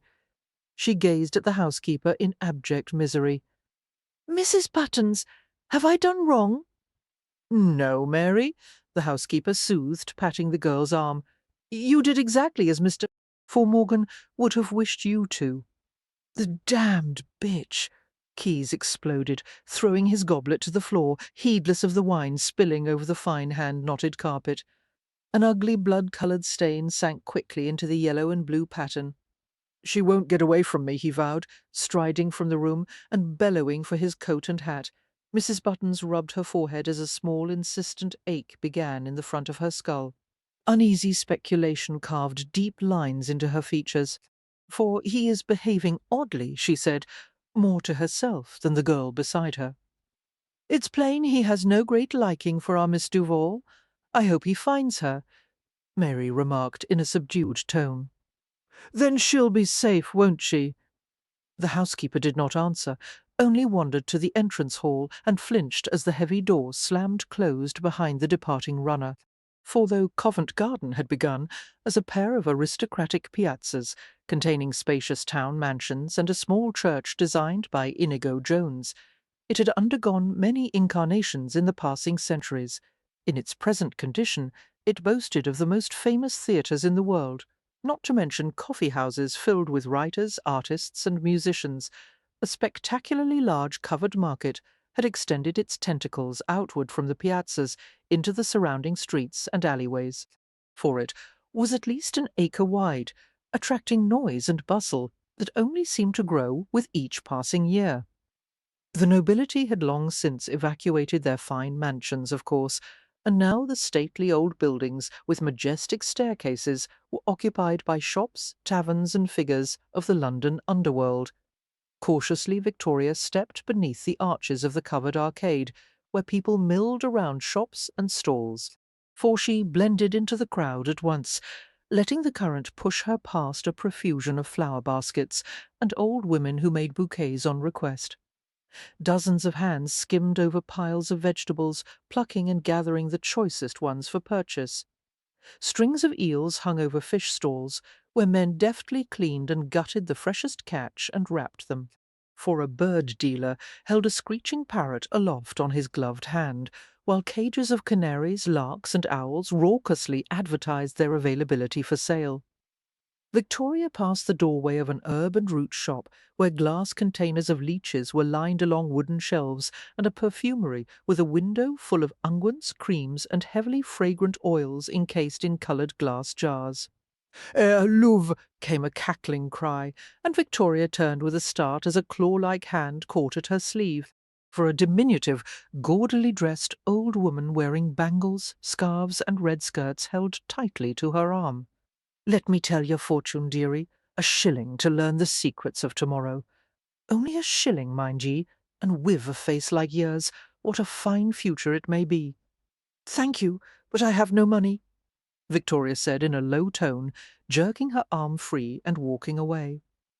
The fortune-teller persisted, however, following with a spry step and catching once more at her wrist. "For I'll tell it for nothing, Louve." Her voice rose to an inviting screech, not unlike the parrots at the bird dealer's. "Come one and all, who wants to hear the lovely lass's fortune." Realizing the woman intended to use her as some kind of advertisement, Victoria pulled hard against the restraining clutch of her hand. "No," she said sharply. "let me go." The minor scuffle attracted a few gazes, and Victoria glanced warily over the crowd as she broke free from the fortune-teller.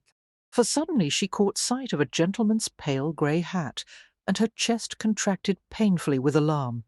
It looked exactly like the one Mr. Keyes wore, but he couldn't have followed her so quickly, could he? She searched for another glimpse of the hat, but it was gone. Perhaps she had imagined it. She thought anxiously and hurried eastward toward the massive pillared portico of the Opera House, for the towering height of the 4 fluted columns that fronted the building made the swarming public look like a colony of ants. Some sort of protest was being staged, a mob in front shouting at the closed doors.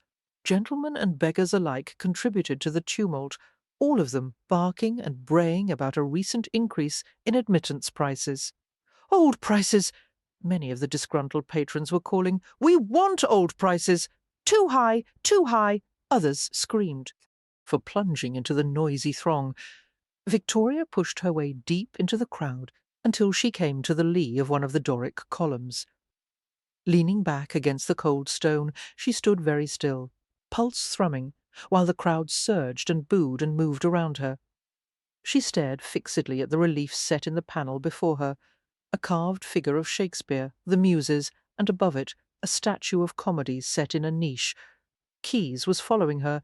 She could feel it.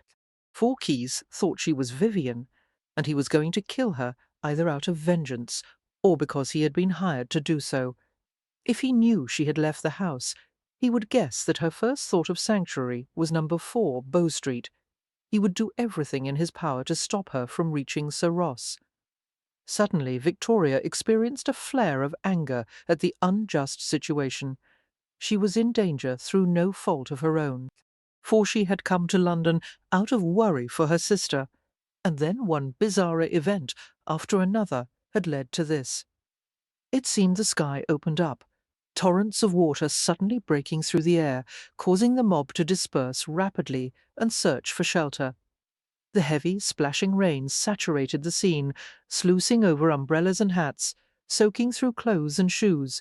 Taking a deep breath, Victoria looked around the column again and glanced over the crowd. For she caught sight of the grey hat again, and terror shot through her as she recognized Keyes. He was standing perhaps 50 yards away as he questioned someone, his face set and cold, his posture betraying extreme tension. "Oh, God!" she whispered, as if he sensed her gaze. Keyes turned and looked directly at her, his expressionless face suddenly contorted angrily. He shoved the man he was questioning out of the way and started for Victoria with murder in his eyes. For Victoria bolted at once, pushing her way through the scattering throng and running alongside the Opera House. She saw the corner of Russell Street and tripped on the cobbled carriageway. She fought to regain her balance, aware that Keyes was closing the distance between them. "You won't stop me," she thought, with grim determination. She would reach Bow Street. Damn him! She had come too far to fail now. for Grant hurtled through his own front door, his face white as a skull as he beheld the unusual gathering of servants in the entrance hall, footmen and housemaids clustered around Mrs. Puttons. Mr. Morgan, The housekeeper exclaimed, rushing forward without her usual calm dignity. She seemed anxious, perplexed, a few skeins of her greying hair escaping the usually immaculate coil atop her head. Grant had never seen her in such disarray. Where is she? For, he asked savagely, though his insides were already screaming in denial at the obvious answer. "Thank the Lord you're back," Mrs. Buttons chattered nervously. "I was about to take it upon myself to send a note to Bow Street, as we didn't know when you might return, and I thought it important to verify Sir Ross's request." "What the devil are you talking about?" He glanced at the assembled servants with their funereal expressions. "Where is Victoria?" he snapped, for the question caused all the faces in the entrance hall to pucker in confusion. Victoria? The housekeeper repeated bemusedly. Grant shook his head impatiently. Vivian, Miss Duval. "The woman who has been living here for the past few weeks. Damn it! Where is she? Where is Keyes?" A moment of heavy silence ensued, charging his nerves with immediate alarm and fury. No one wanted to answer him, he realized, and in his consternation he barked out a question at a volume that made all of them jump. "For someone tell me what's happened, damn you." Mary stepped forward, her shoulders slumped, and her head slightly ducked, as if she suspected he might be tempted to strike her. it was my fault, sir. She said in a small voice. "I saw Miss Duval leave the house, on the servants' stairs, heading to the outside door by the kitchen. She asked me not to tell anyone. She said it was life and death to her, but I thought 'twould be best to go to Mrs. Putton's. And so I did." For Grant's blood pumped brutally hard, causing a drumming noise in his ears. "Life and death," he repeated thickly. Victoria had somehow realized the danger she was in, and bolted. Mrs. Buttons smoothed her hands repeatedly on her apron front, as if she couldn't seem to blot her palms thoroughly enough. "You see, sir, Mr. Keyes said immediately upon his arrival that Sir Ross had asked him to bring Miss Duval to Bow Street. His manner was rather odd and cold, for in the years that I've been acquainted with him, I've never seen him quite like this. It was clear Miss Duval did not want to go away with him, but she asked leave to change into her walking shoes, and while we waited for her in the library, she slipped out of the house. I suppose any woman in her position would be a bit fearful of strangers. I watched her from the window as she left. Mary interceded. She was heading to the market, it looked like, with Mr. Keyes going right after her. "For she's going to Bow Street," Grant muttered. As far as Victoria knew, it was the only place of safety other than this house. He snapped out a command for one of the footmen to take a horse and ride hell for leather to Bow Street. "Tell Cannon to call out every man available.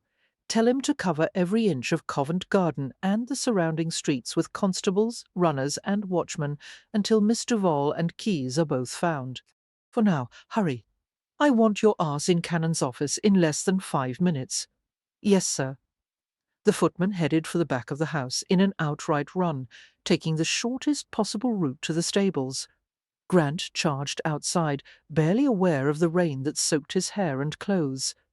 A strange feeling had taken hold of him, a fear he had never experienced before, for he had never given a thought to his own safety, had known that he possessed sufficient wits and physical strength to muddle through whatever danger he found himself in. But this fear for someone else, this blend of love and terror and fury, was the worst kind of agony.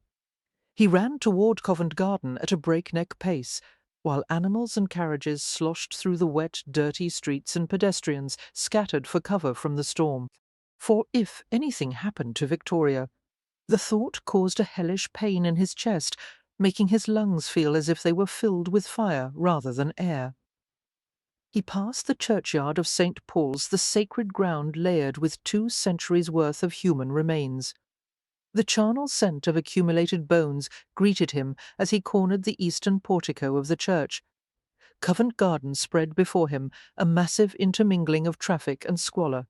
For pickpockets, procurers, thieves, bloods, and bullies wandered freely about the place, and all of them would take a great interest in an unaccompanied woman with a pretty face and red hair. Panic welled inside him as he debated whether Victoria might have skirted around the garden and travelled through the dark alleys filled with vagrants and criminals, or possibly gone straight through the market square. He had to find her before Keyes did. Victoria, where are you? For, he said beneath his breath, his frustration doubling with each minute that passed. It took all his self-control to keep from bellowing the question aloud, blinking hard against the deluge, using both hands to wipe the streaming water from her face. Victoria blundered down a side street that branched from Russell, and realized in despair that she was heading in the wrong direction. She should have reached Bow Street by now, if only she knew the way. For if only a few more minutes had passed before Keyes had learned of her absence. The hem of her rain-soaked skirts tangled round her ankles as she ran farther into an accretion of dilapidated buildings. As everywhere else in London, there was a jumble of whorehouses, thieves' kitchens, and slum cottages tucked behind the clean, well-fronted high streets. Without pausing to glance over her shoulder, Victoria darted into the nearest place of refuge, for she hurried down the basement steps of a 2-story building with signs outside identifying it as a betting shop. Struggling to catch her breath, she opened a wooden door and plunged into the shadowy, lamplit basement room. It was filled with at least a dozen men, all of them too engrossed in the proceedings to immediately notice her presence. Gentlemen and louts alike huddled at a counter lined with tobacco jars and cigar bundles, studying lists of odds on the back wall. For a bookmaker, wearing heavy leather pouches at each hip, swaggered behind the counter and conducted transactions at a rapid pace. "Got an heavy bag against all comers," he was proclaiming, stroking the ends of his curly sideburns with thumb and forefinger, then jotting down bets with a stubby pencil.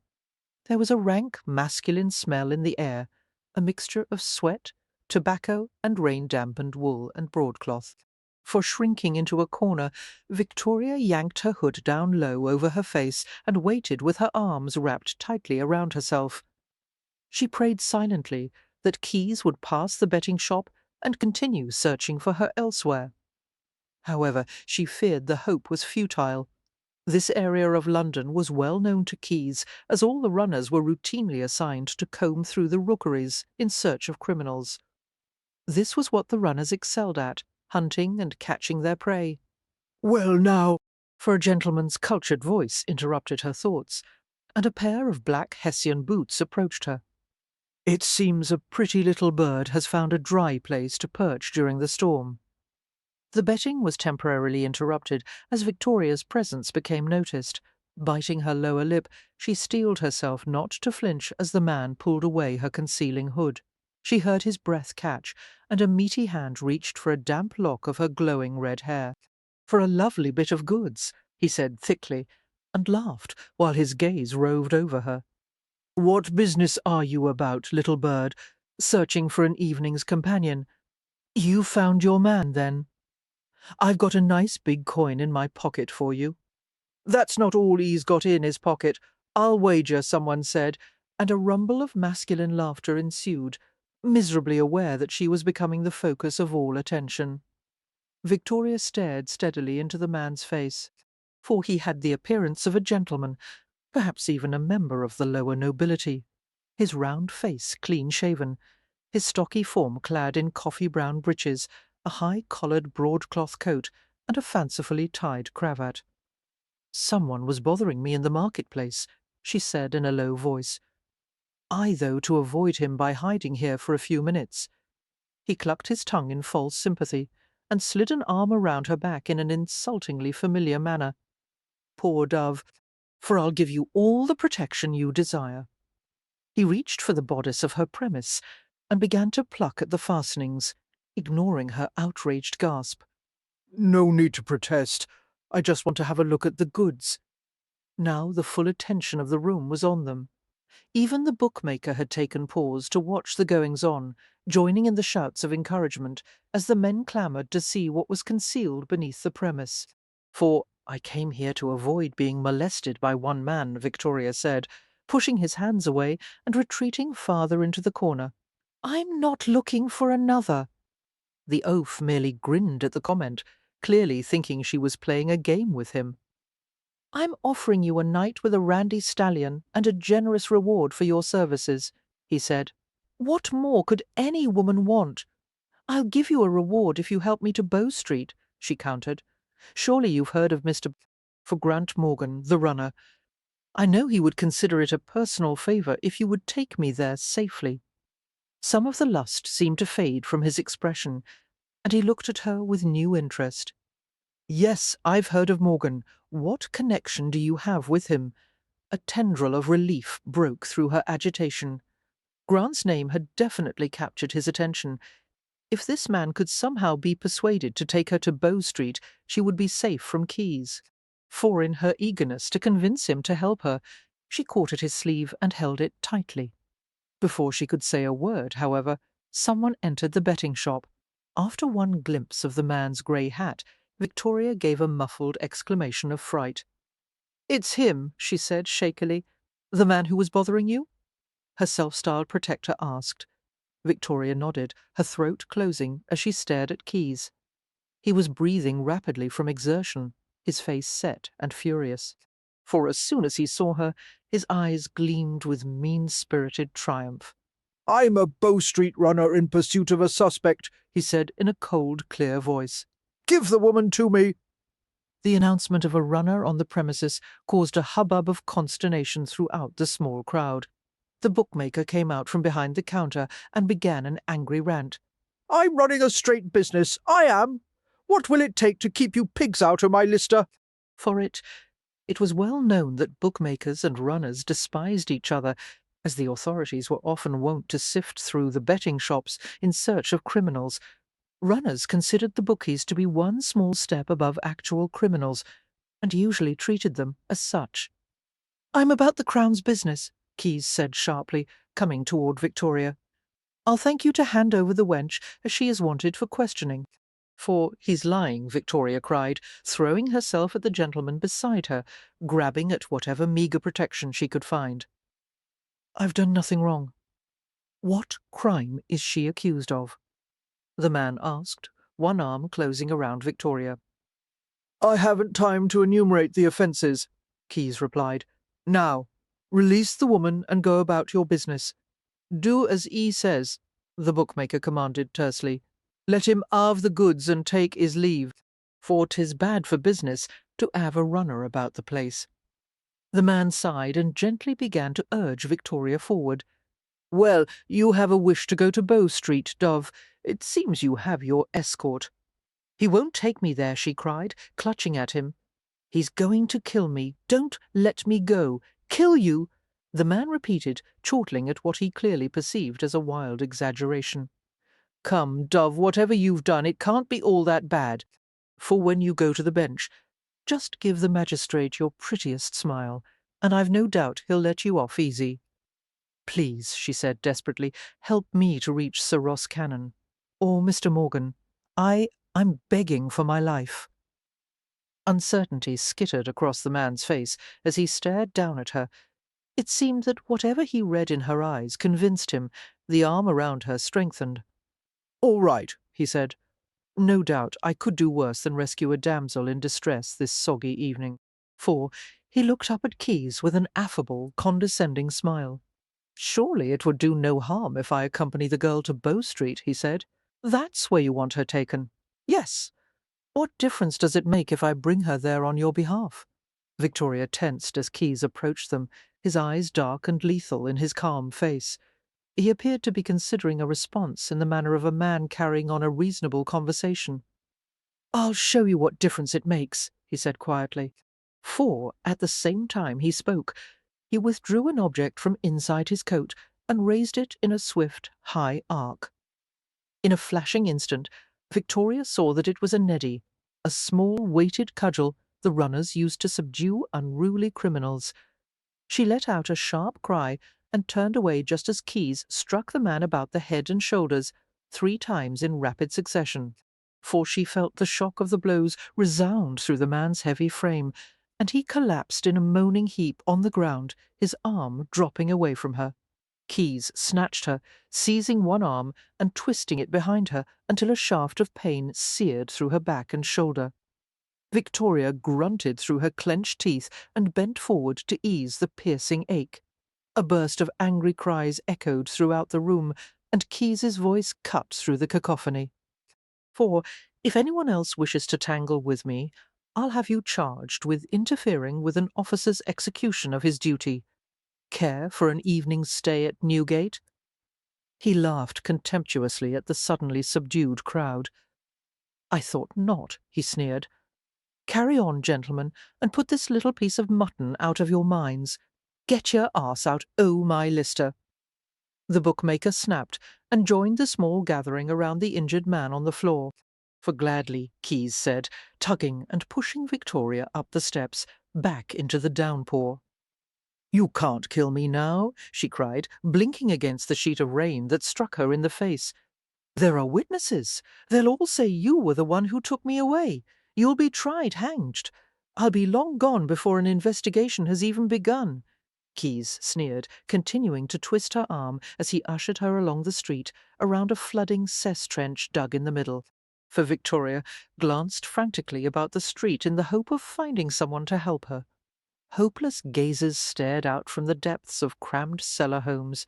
The stench of an underground slaughterhouse surrounded them as they passed the doorway, where the pelting rain was doing little to wash away layers of dried blood and fat. She felt her eyes aching and stinging, her leaking tears mingling with the rivulets of rain that coursed down her cheeks. "Why are you doing this to me?" she cried. For, surprisingly, Keyes heard her through the tumult of the storm. "I'm too bloody old to be a runner, and I've only a few pounds to retire on. I'll be damned if I live like a dog for the rest of my days." Who paid you to kill me? She broke off with a pained cry as he pushed her arm another inch upward. Enough yapping, he said. They turned a corner and ventured deep into a rookery. Rapidly they strode toward a deserted factory, for the walls of the building appeared so decayed and unstable that no one dared occupy it, not even the poor who were tightly packed in nearby slums like rabbits in a warren. Victoria screamed and dug in her heels as Keyes tried to force her past the doorway. A sharp pain exploded on the side of her head, and she realized dimly that he had just hit her, hard enough to subdue her resistance. Sagging against him, her mind buzzing, she fought to collect her wits. For he gagged her efficiently, using his own cravat, and she recoiled at the taste of starch and sweat. Drawing her hands behind her back, Keyes snapped the cold metal rings of handcuffs around her wrists. Helplessly, Victoria stumbled forward as the runner shoved her toward a set of broken stairs. The remnants of the steps groaned and splintered as they ascended, for it would have been pitch black in the building, except that a good part of the roof had rotted away, and there were holes and gaping fissures in the walls. The air was foul and still, every visible surface covered with oily dust that barely stirred when gusts of rain-filled wind blew inside. No one would find her now, Victoria thought dully, gasping for breath as Keyes pushed her into a second-story factory, for the floor was pebbled with rodent droppings, and the fractured walls were coated with grime and webs and bird nests. There were squeaking, flapping noises as the current occupants of the factory fled their perches.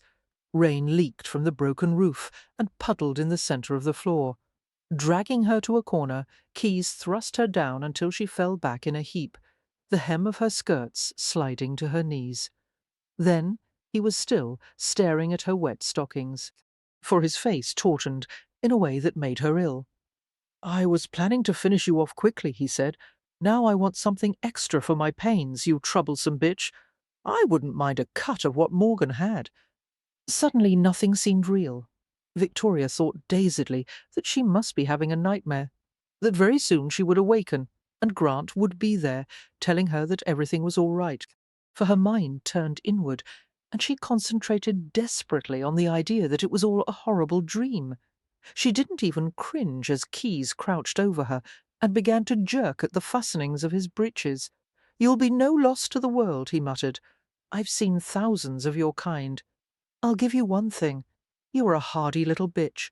No woman should have lived through what you did." His tone was suddenly scored with jealousy. "Only the best for Morgan. Aye, you're a choice piece of mutton." For continuing to mutter angrily, he pulled up handfuls of her skirts, while Victoria began to wish she were already dead. 16. As Grant had demanded, Covent Garden and its environs were soon swarming with foot patrols, captains, runners, and watchmen. Horse patrols, comprised of retired cavalry soldiers, divided the area into sections and covered them with military precision. Cannon, of course, remained at Bow Street with the command that all developments be reported to him immediately. For Grant knew that Cannon's desire for Victoria and Keyes to be found went beyond personal concern. A suspicious public was ever on the lookout for signs of corruption among the Bow Street force.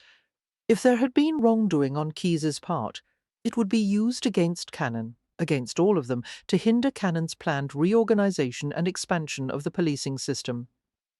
It was likely that this concern weighed on all the runners' minds, spurring them to search even harder. For Morgan, Flagstad said, worriedly angling the brim of his hat against a cascade of raindrops, "For the life of me, I can't come up with a sound reason for Miss Duval to run from Keyes like that. She must have simply lost her head, panicked. But why? We all know for certain that Keyes is a good man." Grant shook his head, walking toward the Opera House. He found it difficult to force a reply through his clenched teeth. "I don't know anything for certain," he said roughly. But of course you do," Flagstad persisted, hurrying to match his ground-covering strides. "Keyes has done nothing out of order. He's merely looking for Miss Duval, as we are, to bring her back to safety." Flagstad's testimony on behalf of his long-time friend should have touched Grant. The man's weathered face was fraught with distress over the inexplicable events of the evening. For Flagstad had known Keyes for years, and would be sorely troubled over any implications that Keyes had done something wrong. Grant knew he should have reacted with understanding, perhaps said a word or two to ease Flagstad's obvious worry. Instead, he found himself stopping to seize the other man by his coat front. "Then where the hell is he?" His temper, tightly repressed until this moment, exploded in a bonfire of frustration. "For don't tell me what kind of man Keyes is. Just help me find the bastard." "Yes, yes." Flagstad's hands came over his, prying them loose from his coat. He stared at Grant with bewildered dismay. "Calm yourself, Morgan. My God, I've never seen you so well. You've always kept a cool head, even during a riot." Grant released him with a grunt of muted fury. Yes, he had always been cool during riots, mobs, battles, and skirmishes of every kind. This was different. Time was running out for Victoria, for she was in mortal danger, and not being able to reach her was causing something inhuman to disperse inside him and rise to the surface. He realized suddenly that he had to keep control of himself, or he could quite possibly kill someone. Machinally, he forced himself to continue to the Opera House, where a captain of the foot patrol had gathered 2 men. "You don't think they've run away together, do you?" Flagstad mused aloud. The ladies do seem to like Keyes, and Miss Duval has a definite reputation in that regard." Get away from me. Grant's voice was low and deadly. "Before I slaughter you." Flagstad seemed to understand it was not an idle threat. Paling, he stopped and edged away hastily. "I think I'll get a report from Captain Brogden on the progress of his foot patrol. Morgan! Morgan!" A breathless shout caused Grant to look about alertly, for a constable was running neck or nothing alongside the Opera House, coming from the streets north of the marketplace. "Mr. Morgan, they sent me to tell you—" Grant reached him in 3 strides, nearly knocking the young man over. "What is it?" "The betting shop on the alleyway off Russell. Something you'll want to hear about," gasping frantically. The constable paused and hung his head in the struggle for more air. "Tell me, damn it!" Grant snapped. "You can breathe later." "Yes, sir." For the constable nodded jerkily and forced himself to continue. "The list-maker and some of his customers claim—" He paused for another gulp of air. A girl came into the shop tonight asking for someone to help her to Bow Street. They say a runner came in and forced her to come away with him." "Praise God!" Flagstad exclaimed, having lingered to hear the report. His face was transformed with relief. "It's Keyes and Miss Duval, obviously. He found her. Everything is all right now," for Grant ignored the runner's excitement and questioned the constable grimly. "How long ago did it happen? It appears to be less than 10 minutes, sir," Flagstad interrupted eagerly. "I'll go directly to Bow Street and await them. No doubt Keyes will have her there momentarily." "You do that," Grant said, and took off at a dead run toward Russell. The betting shop was easy to locate, for a cluster of constables had gathered outside the basement steps, while a squatty, imperious figure stood beneath the questionable shelter of a tattered umbrella and uttered loud complaints to all and sundry. The bookmaker wore heavy leather pouches that made him instantly identifiable. The constables straightened and backed away a step en masse as Grant reached them, for they looked at him strangely. No doubt he presented an odd appearance, with his hair plastered over his skull, his face stiff and bloodless beneath the falling rain, and his lips drawn back from his teeth in a sort of frozen snarl he couldn't erase. The bookmaker squinted at him speculatively. "Bloody big bastard you are!" he commented. "You must be Morgan. She was asking for ye the wench that came in my place and started the old bloody ruction. Tell Mr. for Morgan what happened." One of the constables urged. "The runner came in my shop for and she wouldn't go with him. The adlopate said was going to kill and then there was a fight." The constable prompted. "Aye," the bookmaker said sourly. "One hour my customers tried to claim the wench, and the runner knocked the piss out. My customer, did." He spat in contempt at the thought of the departed runner. Bloody Robin Redbreast trying to ruin a man's honest business. For Grant experienced an excruciating mingling of panic and pain that rose higher and higher until he felt hot pressure in the centre of his head. "What direction did they go in?" he heard himself ask hoarsely. The question produced a sudden sly smile that stretched from one curling sideburn to the other. "I may know," the bookmaker said diffidently, "or I may not." One of the constables seized him impatiently, giving him a brief shake that elicited an angry squawk. "For rough me again," the bookmaker threatened, "and I won't tell you where they went. How do ye like to put the wench to bed with a shovel?" "What the hell do you want?" Grant asked softly, staring at the bookmaker with a savage intensity that seemed to rattle him. The bookmaker blinked uneasily. "I want ye stinking redbreasts to keep your arses out o' my lister from now on." "Done." "But Mr. Morgan," the constable said, protesting the hastily struck bargain, for his voice trailed away meekly as Grant's murderous gaze swerved to him for one chilling instant. The bookmaker regarded Grant suspiciously. "How do I know you'll keep your word?" "You don't," Grant replied, his voice rising to a thunderous pitch that rivaled that of the storm outside.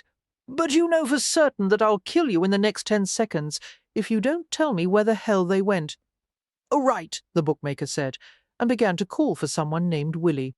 For instantly a small, skinny lad of 11 or 12 appeared, dressed in ragged clothes that were far too big for him, and a cap that nearly engulfed his small, stubby head. "Me bookie's runner," the bookmaker said with pride. "I sent him to follow the bastard when he took the wench." "They went to an old building not far from here," the boy said breathlessly. "I'll show ye, Mr. Morgan, sir."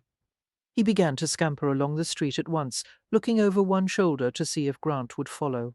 For Grant was at his heels at once. "I know 'zactly where 'tis, sir," the boy cried, and quickened his pace to a run. The building, or rather the remains of one, stood like a ragged sentinel on the corner, its walls perforated with yawning holes and jagged slivers of glass. "There!" Willie cried, stopping well short of the entrance, staring at it mistrustfully. "That's where they went. But I wouldn't go inside, sir. 'Tisn't a sound stick o' wood in the old place." For Grant barely heard him as he stepped across the threshold. The factory groaned and creaked around him, as if the entire structure would collapse any second. Rain trickled from the gaps in the walls and roof, its clean scent doing little to freshen the rank atmosphere. There were no sounds of voices, no signs of a struggle, and it seemed impossible that Victoria was here. For a moment, Grant wondered if the boy had been mistaken in bringing him here, or if he had been directed by the bookmaker to play a trick on him. If this was the wrong place, it was a waste of precious time. However, a pattern of scuffs and arcs on the floor drew his attention, and his gaze shot to the stairs. There was freshly splintered wood on the third and fourth steps, and more higher up. Someone had just been here. The sight was a visceral shock. For all at once, Grant found himself hurtling up the stairs, ignoring the wood cracking beneath his weight, scrambling upward with hands and feet. He had never known real desperation until now, had never felt it racing like hot oil through his veins until every inch of his skin seemed to burn. He had to reach Victoria before it was too late, and if it was, he knew that he could not live in a world without her. Half running, half crawling up the fragmenting stairs, he reached the second floor. For through a red blur of rampant fury, he saw two figures directly across the factory space, Keys, crouching over Victoria's prostrate form, fumbling at her skirts while a crack of lightning threw a harsh, brilliant glare through the broken roof. The only colour in the room was Victoria's hair, rich as rubies, pooling brightly beneath her head. She was gagged, eyes closed, motionless. She lay flattened beneath the runner without a hint of movement. For an unholy noise came from Grant's throat, a devil cry that erupted from the bottom of his soul. No longer aware of his own actions, he sprang at Keys, his entire being occupied with the need to attack and kill. The other man had only a split second to look up before Grant was on him. A curse exploded from Keys as he was thrown halfway across the room, for he rolled, fumbled for his brace of pistols. But just as he grasped the butt of a weapon, Grant seized his arm and slammed it against the floor with a force that broke bones. Screaming with pain, Keys struck out with his other fist, ramming it into Grant's jaw. Grant barely felt the blow, so intent was he on murder. "She's nothing, you bloody animal!" Keys screamed, glaring into Grant's savage, pitiless face. "You wouldn't kill me over a whore?" For Grant didn't reply, only hammered brutally until no more words came from the runner's mouth. Gradually, Keys stopped fighting and brought up his arms to defend his face and head. When the runner was subdued to a groaning heap, Grant reached into his boot and extracted his knife, relishing the feel of it in his hand. He would be satisfied only with death, and nothing would stop him now.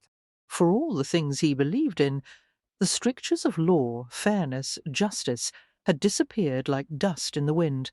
Nearly demented with bloodlust, he raised the knife in the air. But a muffled sound made him pause. Panting in harsh, irregular bursts, he looked in the direction of the sound. Victoria was on her side, watching him, her throat working silently, her eyes wide and staring above the gag in her mouth. Grant tensed until he shook from repressed force, for he couldn't take his gaze from her face. Victoria's blue eyes seemed to imprison him, preventing him from moving. A thread of sanity penetrated through the first few layers of warlike rage, but he resisted fiercely. "Turn your face away," he said, in a voice that didn't seem to belong to him. Victoria shook her head immediately, understanding that he could not bring himself to kill a man while she was watching. "Damn you, look away," Grant growled. She did not, for their gazes held his demonic, hers insistent, until finally she defeated him. He acceded with a low groan and slid the knife back into his boot. Delivering one last blow to Keys, he knocked the man unconscious and searched his pockets rapidly. He found the key to the handcuffs that tethered Victoria's arms and brought it to her. Dropping to his knees by her side, she quivered as the key turned in the handcuffs and the manacles dropped away from her bruised wrists. For as soon as the gag was removed from Victoria's tear-ravaged face, Grant dragged her into his lap and crushed her against his body. The feel of her, soft and small and alive, caused him to groan with tortured relief. His hands raked over her, his mouth dragging hungrily over her hair, skin, clothes, as if he would devour her whole. "Grant!" She gasped, flinching from the force of his kisses. He gave an animal growl of pleasure and need, crushing his lips hard over hers. For he felt her arms slide around his neck, and her breath puffed against his ear as she spoke. "I thought I would die here. I thought his face would be the last thing I saw in this lifetime. My face is the last one you'll see in this lifetime," he said gruffly. "I remembered everything that man Keyes. He tried to kill me before." Grant knew he was holding her too tightly, but he couldn't seem to loosen his arms. "I'm sorry," he finally managed. "I'm so sorry. It's my fault." "No, no. Please don't say that." Her hands clasped the hard nape of his neck. "How did you find me? How did you know?" "I found out about Keyes from Lord Lane. For the last half-hour I've been insane, thinking I wouldn't reach you in time." He buried his face against her bodice with a groan. "Oh, God!" He felt her fingers slide gently through his wet hair, and she murmured something soft and indistinguishable.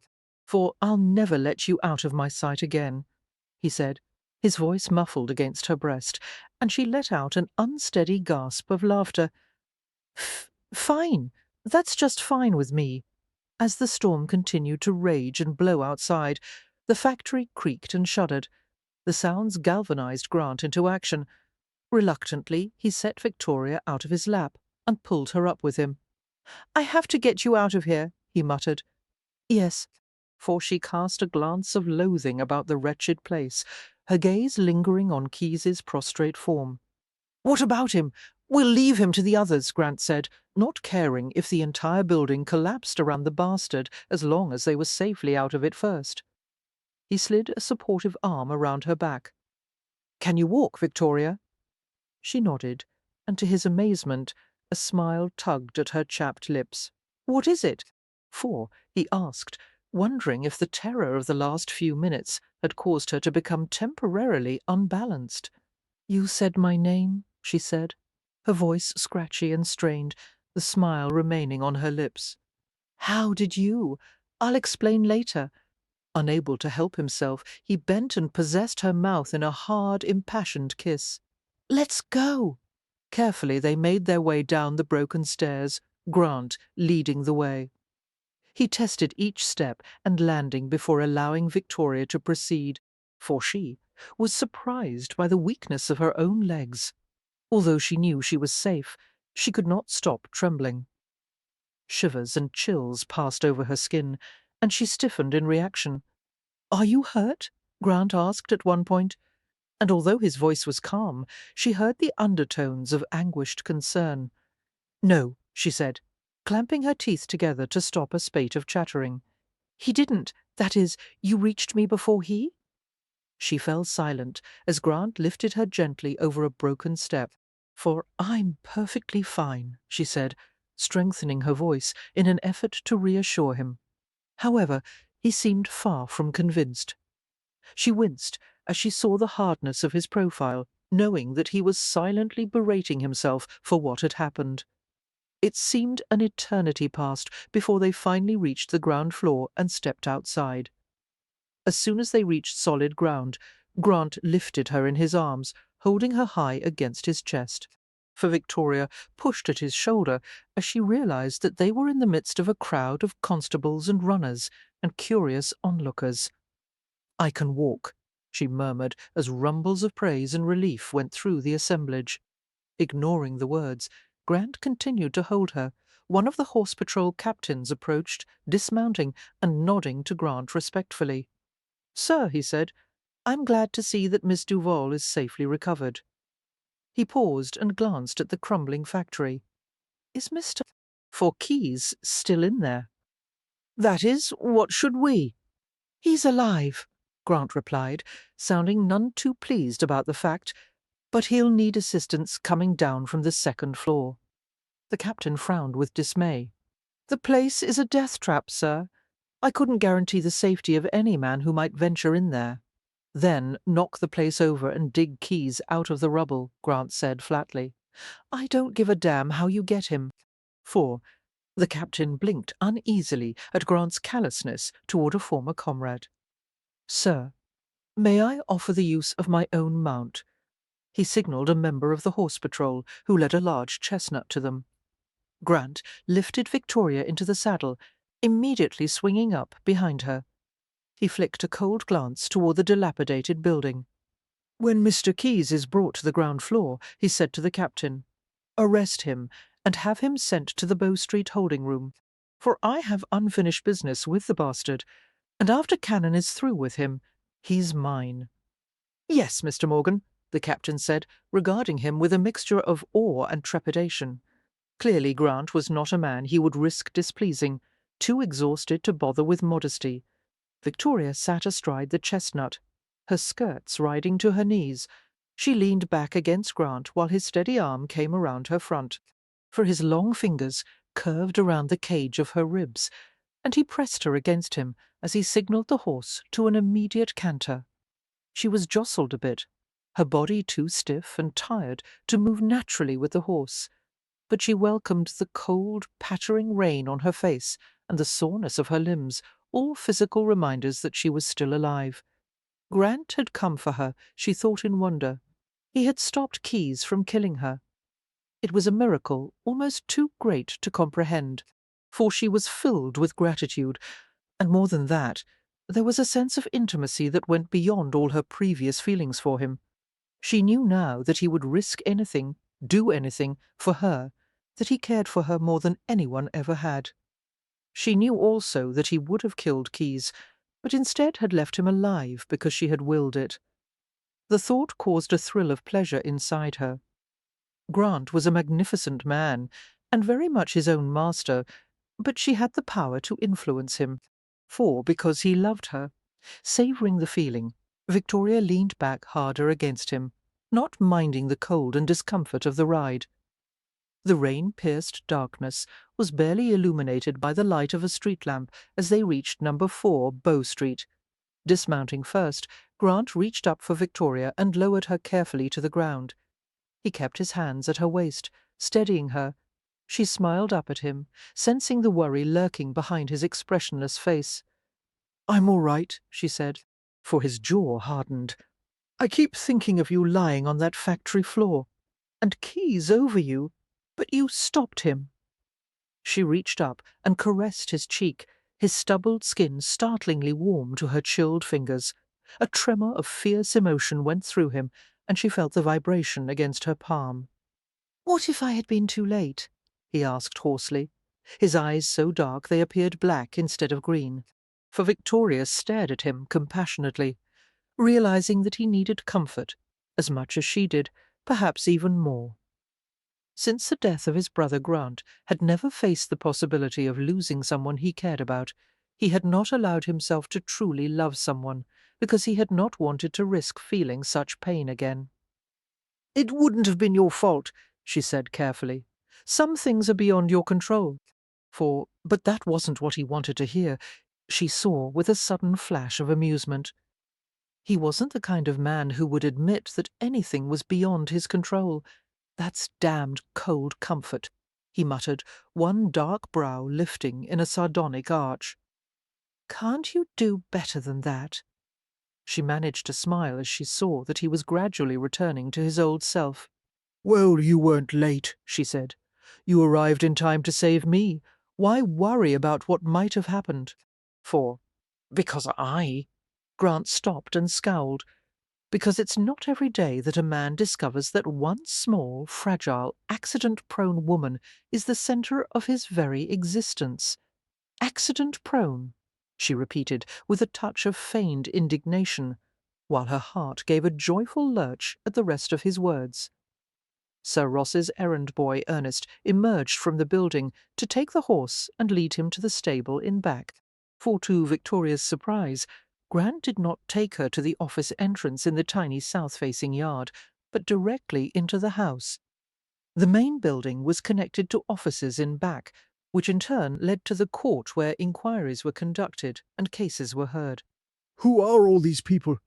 Victoria asked, instinctively pressing closer to Grant as she stared at the multitude crammed into every conceivable corner of the building. Informants, criminals, potential jurors, lawyers. Take your pick. Is it always this busy? This is nothing.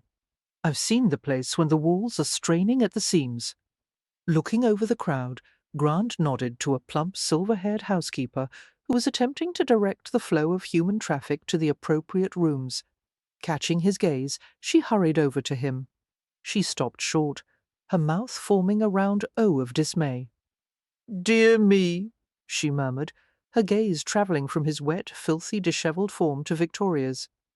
"The two of you are a sight, mister." For Morgan. Grant's mouth curved in a faint smile, but it was clear he was in no mood for conversation. "I need to see Cannon now," he said curtly. "We only have a few minutes, Miss Duval, that is. Mr. Vane has been through an ordeal and requires rest." "Yes, of course." The housekeeper regarded Victoria with kindly concern. "Come this way at once, please." She urged them through the bustling crowd and brought them to Sir Ross's office, a small room with rectangular windows facing the street.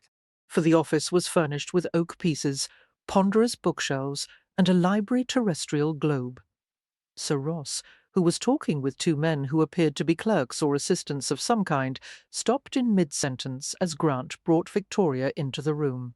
"Morgan," he said, his grey eyes flashing, as he stared at the two of them. "Where is Keyes?" "He'll be brought here soon," Grant said flatly. Somehow, Cannon seemed to understand exactly what had happened just by reading Grant's face, for he closed his eyes, and his shoulders slumped a bit. He rubbed his temples with a thumb and forefinger, as if a tremendous headache had suddenly descended. "Mrs. Dobson," he said to the housekeeper, "bring hot drinks and blankets." "Yes, sir." She disappeared at once. Efficiently, Cannon ushered the other two men out of the room and closed the door firmly. The noise and commotion outside the office was muted but still audible. For turning to Grant and Victoria, Cannon gestured for them to have a seat. Victoria shivered slightly. Grateful for the protective arm, Grant slid behind her back as she huddled in the oak chair. Her clothes were wet and clammy, and she was uncomfortably aware of the filth that clung to her premise and hair. She had never wanted a bath as badly as she did right now. She longed to be clean and dry, and to find a warm bed to sleep in. "This won't take long," Grant murmured, seeing her weariness. For Cannon heard the quiet comment. "No, indeed," he said, drawing up a chair in front of Victoria's. He startled her by taking her hand in his large, cool one and staring at her intently. Her wide gaze flew to his serious grey eyes. "Miss—" he began, and paused. "Devane," she supplied with a tremulous smile. "Devane," he repeated softly. "You must feel like you've gone to sea in a sieve." Despite her exhaustion, Victoria laughed suddenly at the description. "Something like that." For that fact that this ordeal was caused by one of my runners grieves me more than I can say. I can offer no sufficient redress for what you've suffered, but I give you my word that if I can ever be of service to you, I will use every means at my disposal. You have only to ask." Thank you, Victoria replied softly, finding it a bit unnerving to have one of London's most powerful men offer her an apology. Seeming satisfied, Cannon released her hand and waited until for Dobson had brought the blankets. When Victoria was snugly wrapped in a layer of wool and there was a steaming mug of tea clasped in her icy fingers, the magistrate's implacable gaze returned to her. "Miss Devane, please tell me, as best you can, what happened this evening." Occasionally fumbling for words, Victoria described the events that had passed since Grant had left her earlier in the day. Now and then Grant interceded, filling in the necessary explanations. For the only interruption came when the office door reverberated from a curious scraping motion. Victoria paused and looked around questioningly at the odd noise. Rolling his eyes, Cannon rose and opened the door. Immediately a large striped cat with no tail sauntered inside the office and surveyed the visitors with a speculative gaze. "Chopper!" Cannon said in a warning tone that would have caused any other creature to slink into the nearest corner. For instead, Chopper flicked him a rebellious glance and jumped straight into Victoria's lap. Automatically, Victoria handed her half-filled mug to Grant as the cat settled into a massive furry heap over her thighs, muttering an apology. Cannon began to remove the creature, but Victoria shook her head with a smile. "It's all right," she said. "I like animals." Cannon's eyes glimmered with an answering smile. Well, now you've met the real head of Bow Street," he remarked, indicating the smug feline, and returned to his chair. With the cat purring quietly in her lap, Victoria finished the description of all that had happened, and blinked tiredly. The office was warm, and the realization that she was finally safe had made her feel peaceful for the first time in weeks. She felt Grant's hand settle on the back of her neck, beneath her wet, dirty hair, and his gentle touch soothed her. For a long reflective silence followed, as Cannon stared absently at the landscape on his wall. The painting depicted a small, bright stream rushing over crags and rocks against a backdrop of forest-covered hills. Victoria suspected that at times like this, the magistrate must wish to be in a place as serene as the one in the landscape. "Keys," the magistrate said softly, as if he was sorting through memories in his mind, for small cold lights burned in his grey eyes, conveying fury and a hint of grief. It was a personal tragedy for Cannon, as well as a professional one. "I'm sorry for what has happened," Victoria said sincerely, her concerned gaze turning to Grant. "Will this make things more difficult for you and the other runners?" Grant's green eyes were caressing as he regarded her with a slight smile. "No need to worry, Sweet Pea. Bow Street has weathered worse than this before." For deftly, he pushed the cat from her lap, ignoring Chopper's protesting yowl, and urged her to stand. "It's time for Mr. Vane to go home," he said to Cannon. "We'll deal with the official business tomorrow. My carriage will convey you to King Street." Cannon opened the door, summoned his errand boy, and murmured instructions to him. At the same time, the housekeeper appeared, asking if there was something else she could bring for Victoria. "We're finished for now," Cannon said. "For thank you, Mr. Vane. I hope you will suffer no lasting effects from this disastrous day." "I'll be quite well after a good rest," she assured him. Cannon's comment caused Grant to frown in worry. "I should send for Linley," he said. "He should have a look at you after what you've been through again." Victoria shook her head instantly. "I certainly don't need to see a doctor twice in one day. You can go see Dr. Linley if you're so desirous of his company. I want to go home." "For home it is," he said softly, guiding her from the office. Mrs. Dobson stepped into the hallway to observe the pair's departure.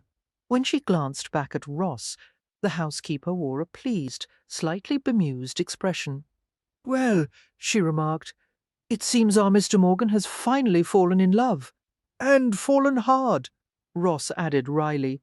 "Poor bastard!" An affectionate smile brightened Mrs. Dobson's plump face. "Some day, sir, a little slip of a thing may yet reduce you to the state our poor Mr. Morgan is in." "I'll slit my own throat first," he replied calmly. "In the meanwhile, I want a jug of coffee." The housekeeper looked outraged at the suggestion. "At this hour? I won't hear of it. What you need is rest, and plenty of it, not some brew that will shred your nerves to ribbons." Sighing, Cannon returned to his desk and endured the lecture that ensued. 17. Upon returning to King Street, Victoria was greeted by a worried Mrs. Fourbuttons and a tearful Mary, both of whom were astonished by the news that Keyes had intended to do her harm. "You should have told me, miss," the housekeeper exclaimed. "If you had, I should have done whatever was necessary to help you." "I'm sorry," Victoria replied with a wan smile. "With the sudden shock of my memory returning, and my fear of Mr. Keyes, I'm afraid I lost my head." For she did not want to hurt anyone's feelings by admitting that she hadn't been certain of whether she could trust the servants to take her side against a Bow Street runner. "And in any case," she added, "everything has turned out well, thanks to Mr. Morgan." "I suppose we'll get another ha'penny novel out of this," Mrs. Buttons said. "More exciting adventures of the Bow Street legend, Mr. Morgan?" "The Bow Street lummox, more like," Grant muttered. "The entire situation was my fault, for I had originally wanted Flagstad to guard Victoria.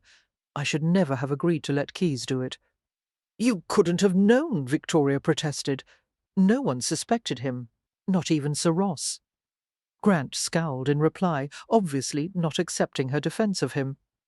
Gently, he lifted a hand to her forehead and brushed back a straggling tendril of hair.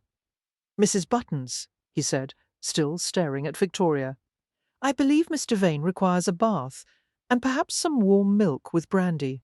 For, "Oh, yes," Victoria said, shivering in pleasure at the thought of soaking in hot soapy water. "We'll take excellent care of her, Mr. Morgan," the housekeeper assured him, and gestured to the housemaid standing nearby. "Mary, you and the girls fill a bath for Mr. Vane, and then fill a separate one in the guest room for Mr. Morgan." "Yes, ma'am," Mary said eagerly, disappearing on swift feet. Grant's tone was soft as he spoke to Victoria.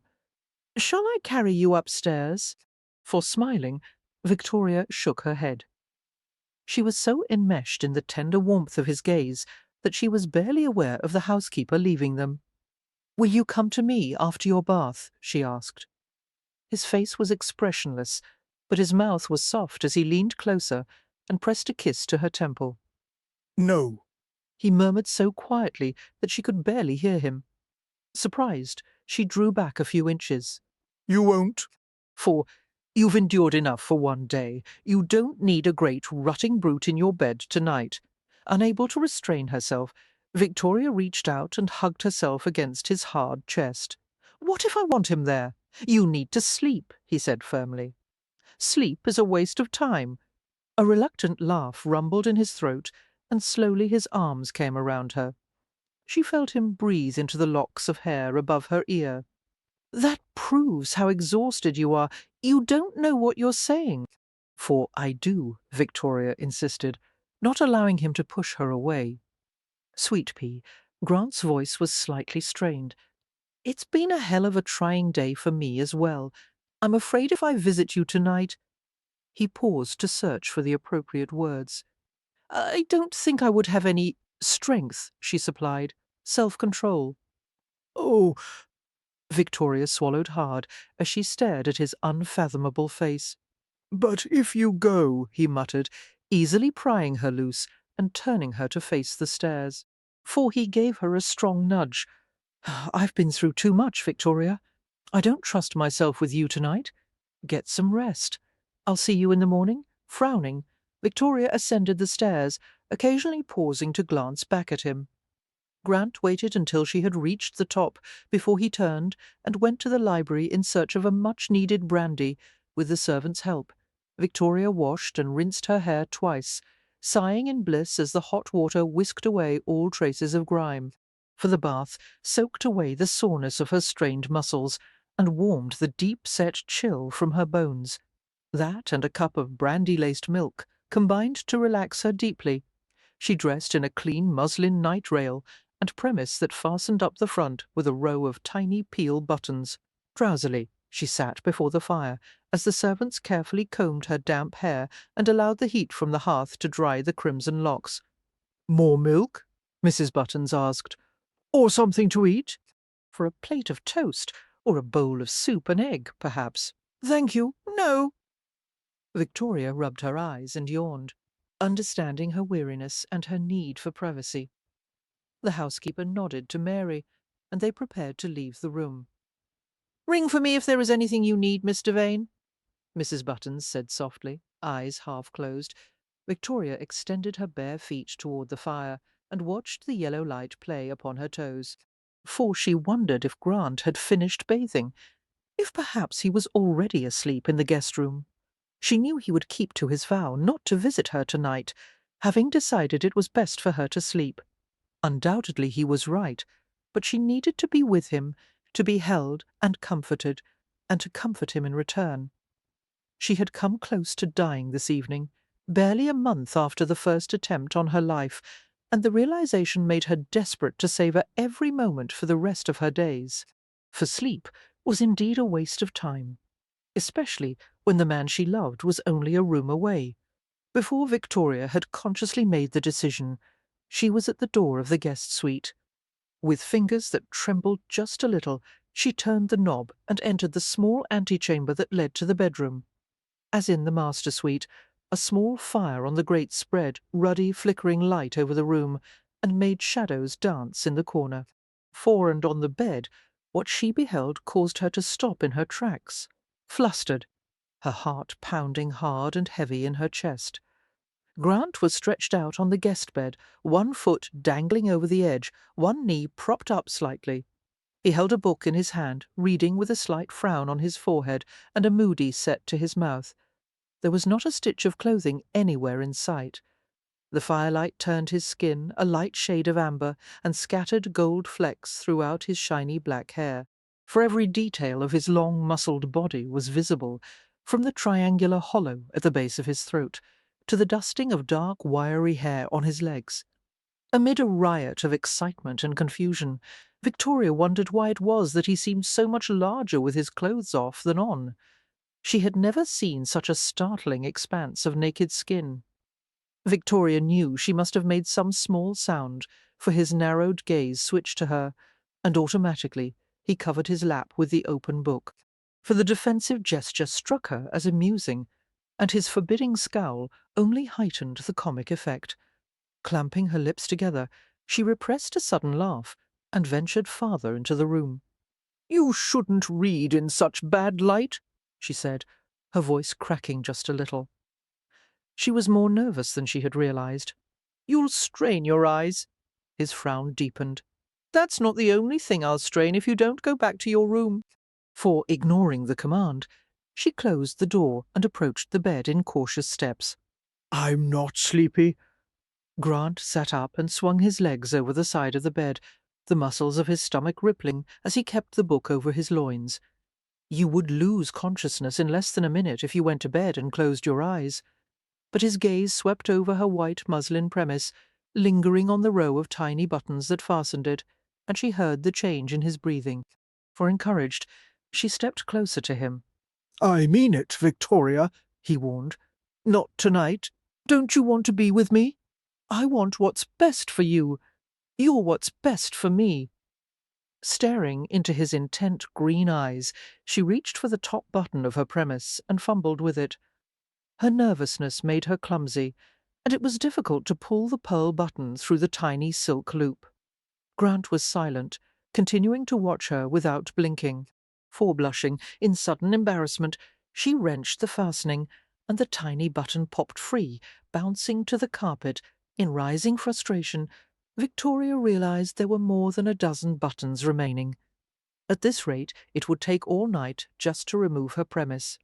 Abandoning the hopeless task, she looked at Grant and made a wry face.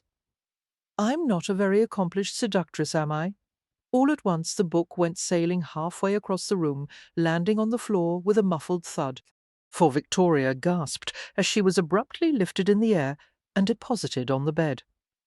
Grant leaned over her, his broad shoulders blocking the fire from her vision.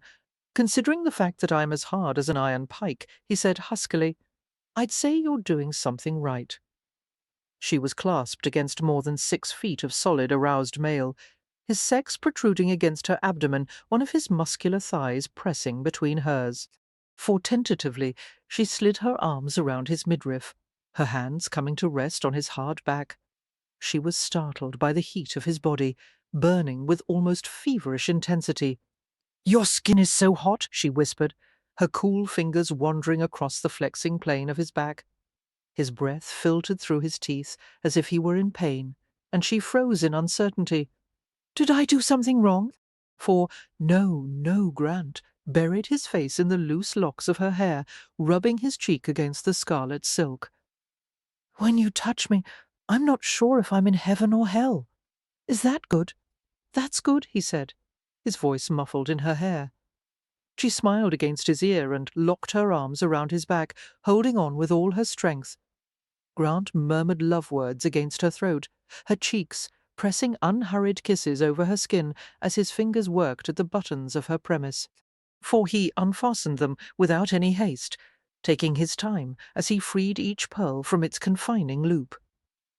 "Kiss me," Victoria said breathlessly, wanting something more than the light, tantalizing brushes of his mouth. His lips hovered over hers, teasing her with his restraint, and she slid her arms around his neck to tug his head closer. She couldn't repress a moan as he gave the open-mouthed kiss she wanted. his tongue exploring her with luscious, softly gauging strokes. For realizing that her premise was spread open, Victoria struggled to rid herself of the garment. He soothed her with more kisses and fitted his solid arm beneath her neck, helping to tug the premise away from her body. Now all that separated their skin was the gossamer layer of her night rail. He fondled her through the thin muslin, finding the shape of her breast and cupping it in his warm hand, squeezing gently until her nipple tightened against his palm.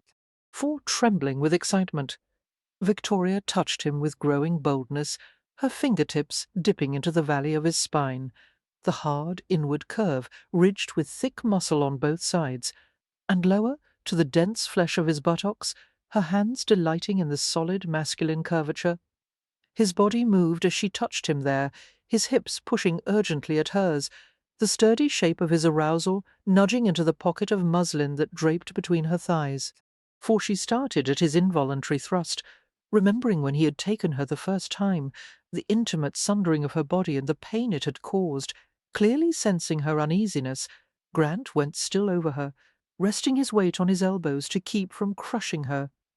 "Don't be afraid," he said hoarsely. "I'm not," she lied, forcing her fists to unclench. She spread her hands on the backs of his shoulders. "You said it wouldn't hurt if I was prepared for it." "That's right," for he kissed her, his mouth indescribably delicious as it ground gently over hers. She opened completely to his kiss, her body pliant and trusting beneath his. She did not tense again, even when he paused to strip away her night rail completely. He shaped and lifted her breasts in both hands, kissing one rosy peak and then the other. His lips parted over a sensitive nipple, and she felt the sliding caress of his tongue. The softly tickling touch caused her to arch higher against his mouth, for his hand clasped her knee and wandered upward, not stopping until he reached the thatch of hair that protected her tender feminine flesh. His fingertips played lightly among the spicy red curls, sliding and teasing until she groaned and pushed the small mound directly into his hand. Grant shuddered from the effort not to take her then. He knew she was ready for him. He felt the moisture seeping through the cinnamon silk, but not yet. Not until she begged him for it. For whispering his love to her, he caressed her intimately, his fingertips stroking through her softness until he found the entrance to her body. He relished the catch of her breath, her sudden quiver as he slid his finger forward, stroking the hot inner sleekness. She held his shoulders as if she couldn't decide whether to pull him closer or push him away. He watched her face as he pushed his finger as deep as it would go, and her eyes closed, the fine russet brows knitting together. For bending over her chest, he caught one pink nipple in his mouth and tugged rhythmically.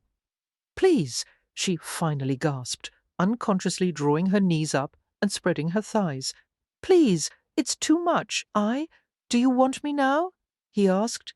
"Please," she entreated again, her face flushed and damp. His heart thundered with desire as he mounted her, positioned himself, and exerted steady pressure against her vulnerable opening. Suddenly her eyes flew open, and she brought her hands between them, for her palms pushed against the taut muscles of his chest, and she writhed and struggled to accommodate him. "Oh, I can't," she said, unsteadily.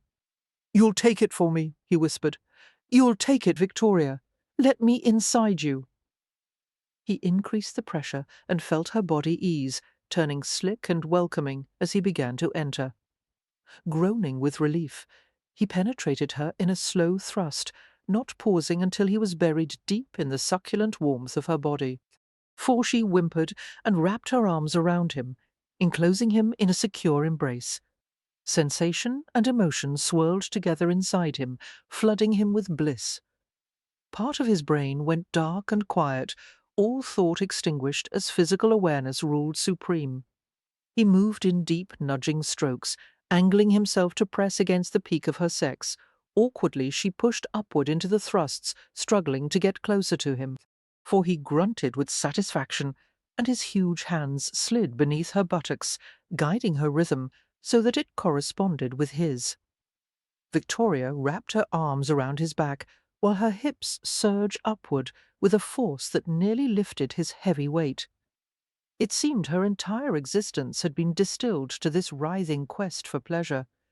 She stared at the dark face above hers, his features hard and sweat-misted, and then everything blurred as she felt an exquisite contraction in her loins.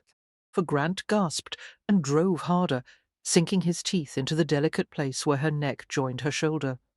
Arching, cresting, Victoria felt rings of ecstasy spread outward until her entire body was inundated with sensation. Somewhere amid the cataclysm she felt Grant climax as well, his rhythm breaking with a few final thrusts, his throat filled with a violent groan. He remained inside her for a minute or two, then relieved her of his weight and relaxed beside her, for she nestled in the crook of his arm, hot and exhausted and satiated, and felt his mouth touch her temple and the rim of her ear. I love you, she whispered, and heard him say it at exactly the same time. Smiling sleepily, she let the flood of weariness overtake her and fell into a dreamless sleep while the scent and feel of him surrounded her.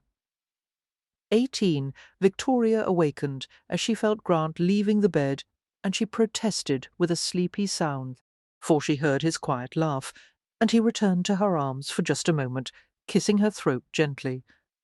The early morning bristle of his jaw brushed against her skin, making her shiver pleasantly. Go back to sleep, came his low murmur. I have to leave for Bow Street. She curled her arms around his neck. Is it morning already? I'm afraid so. He nuzzled the wild cascade of her hair. Victoria stroked his powerfully muscled back, for the feel of him was deliciously masculine. The weight of his body, the scrape of his unshaven cheek, and the insinuation of one long, hairy leg between hers.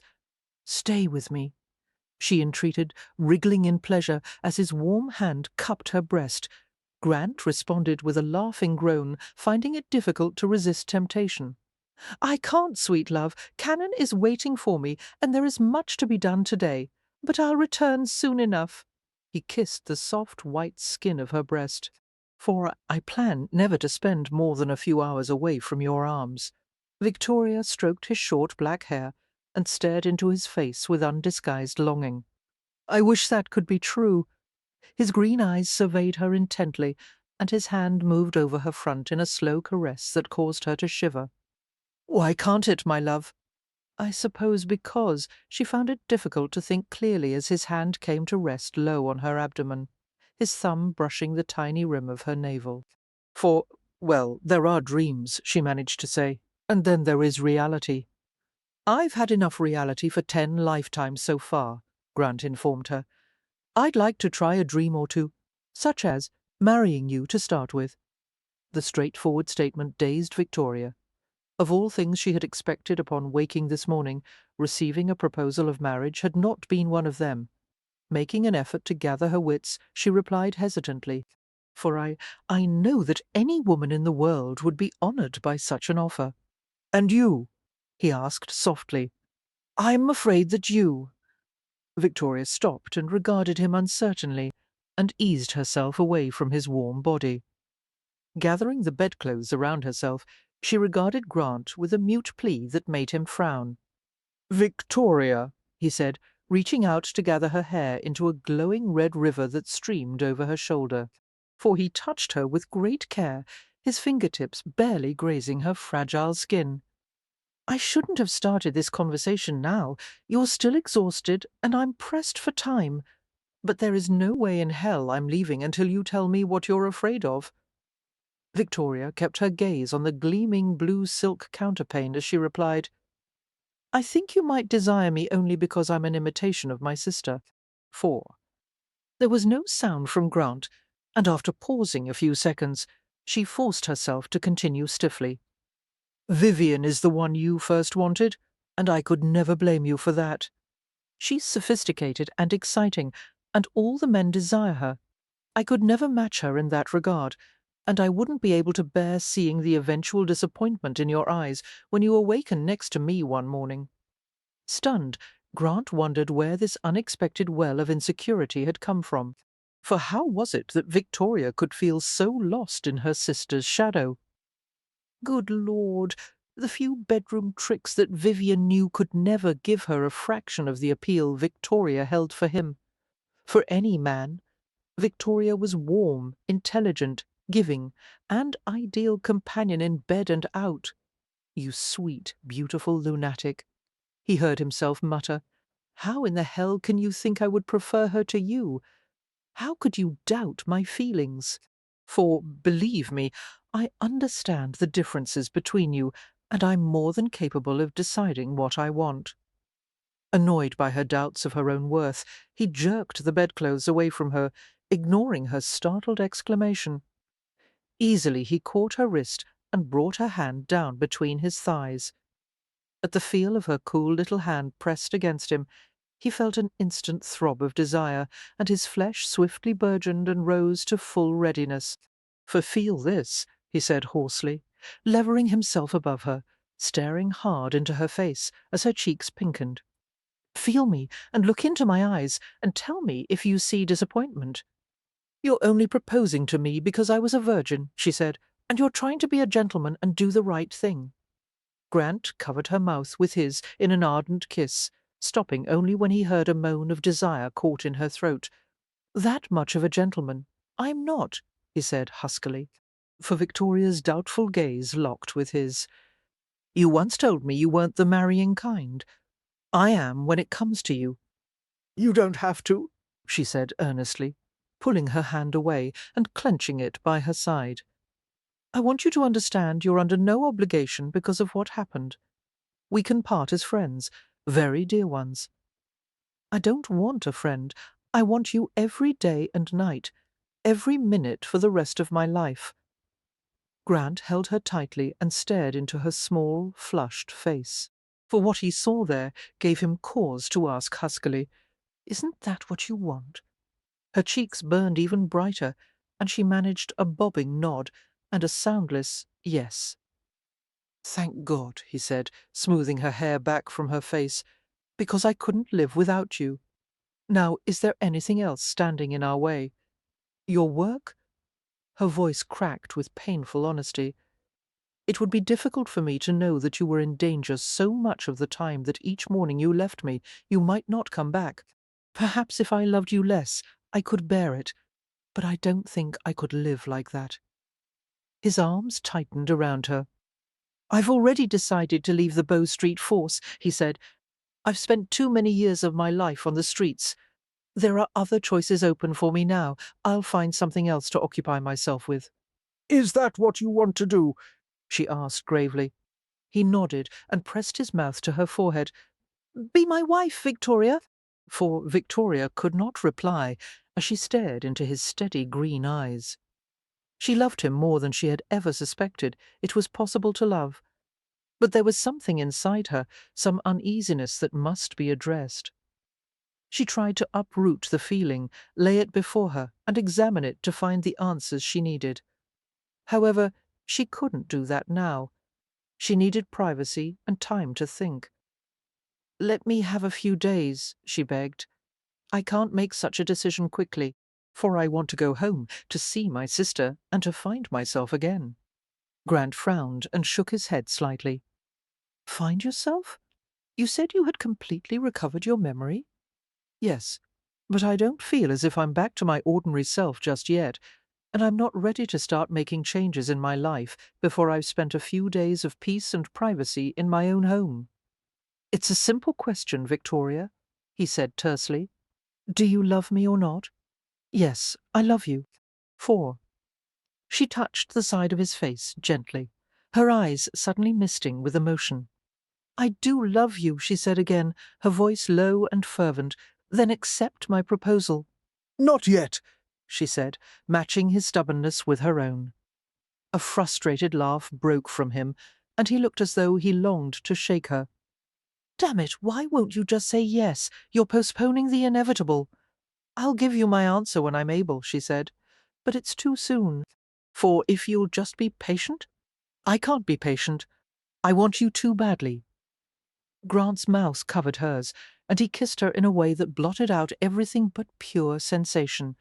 His tongue played and stroked inside her mouth, and the allure of that small penetration caused her to strain against him hungrily. There was still a bit of linen sheeting caught between them. She struggled to push it away, suddenly needing to feel all his skin against hers, for he obliged at once, matching her small body against the greater length of his, rubbing her against a hard plane of muscle and sinew, his sex pulsing and insistent between her thighs. She opened to him, a keening, welcoming sound coming from her throat, and he smiled at her eagerness. Victoria, Grant muttered, reaching down between their bodies to the crest of red curls, his clever fingers circling and teasing. "You know you belong to me, don't you?" For he spread a touch of moisture across the swollen softness, preparing her for his possession. His mouth pressed against her throat, and he paused to inhale the faint remnant of vanilla fragrance she had applied after her bath the previous evening. The hot, silken head of his arousal fitted against her, and she felt him thrust inside her with maddening gentleness. For more, she said, with a gasp, wanting him to press deeper, harder, but he was exquisitely controlled, moving at a leisurely pace that made her writhe desperately. Grant whispered for her to be patient, to relax beneath him, but she was too much a novice to govern her own responses. Trembling, sweating, she arched upward repeatedly, pulling and clutching at him, until he finally relented with a breathless laugh. For obeying her silent demand, he fused their hips together in a tight, deeply satisfying, grinding motion that shot pleasure through her like a bolt of lightning. She folded herself around him and purred as sweet release streaked and spread through her until every inch of her glowed with delight. "Well," Grant said a few minutes later, his voice muffled between her soft breasts, "that should give you something to think about." For, unable to repress a smile, Victoria circled her arms around his head and pressed a kiss amid the thick black locks. "Hurry," she murmured. "You're going to be late to work, and I should hate for you to have to explain why." "They won't have to ask," he returned, not moving. "I have the most beautiful woman in England in my bed. Something would be wrong if I weren't late." As it happened, Grant arrived at Cannon's office only a few minutes later than usual, for he took care to conceal the signs of his good mood as he saw the surly gleam in Cannon's grey eyes. As always, the magistrate's expression was composed, but Grant sensed the welter of thoughts and worries that seethed beneath his facade. No doubt Bow Street was under siege from the press, the public, and the government. Grant knew that he himself would look nearly as careworn as Cannon had it not been for the night of pleasure in Victoria's arms. For it was on the tip of his tongue to suggest that the magistrate find a woman for himself. However, Grant wasn't about to stick his nose in someone else's business, especially of a man who was notoriously protective of his privacy. After asking after Victoria's welfare, Cannon informed Grant that Keyes was in custody at the strong-room and had given a full confession in the presence of Cannon and a clerk. For Grant was not surprised by the news, knowing that Cannon could wring a confession from a hearthstone. Keyes would be charged and tried, and all that Cannon would require of Victoria Devane was that she appear in his chambers before the second session that day and have a clerk take down her deposition. The matter was going to be handled as efficiently and quietly as possible, in an attempt not to excite the public any further. For Victoria won't have to face Keyes in court then, Grant said, having arrived this morning with an argument already prepared. He would go to hell and back before allowing Victoria to be in the same room with Keyes. No, there is no need to put Miss Devane through yet another ordeal, Cannon replied. Her testimony in chambers, as well as Keyes's own confession, will be sufficient to have him indicted and bound for trial before the King's Bench. "What of Lord Lane?" Grant asked. "For is he to be arrested this morning? If so, I'll gladly volunteer for the task." The magistrate paused in the act of lifting a coffee mug to his lips and stared at him with a flicker of surprise. "You haven't heard, then? Lord Lane is dead." Grant shook his head slightly, not certain he had heard correctly. "What did you say?" "It seems he suffered an attack of apoplexy last evening, just after your departure from Boodle's." For Grant, stroked his shaven chin for a moment, struggling with a mixture of emotions. On one hand, he was glad that the old bastard had finally gone to meet his maker.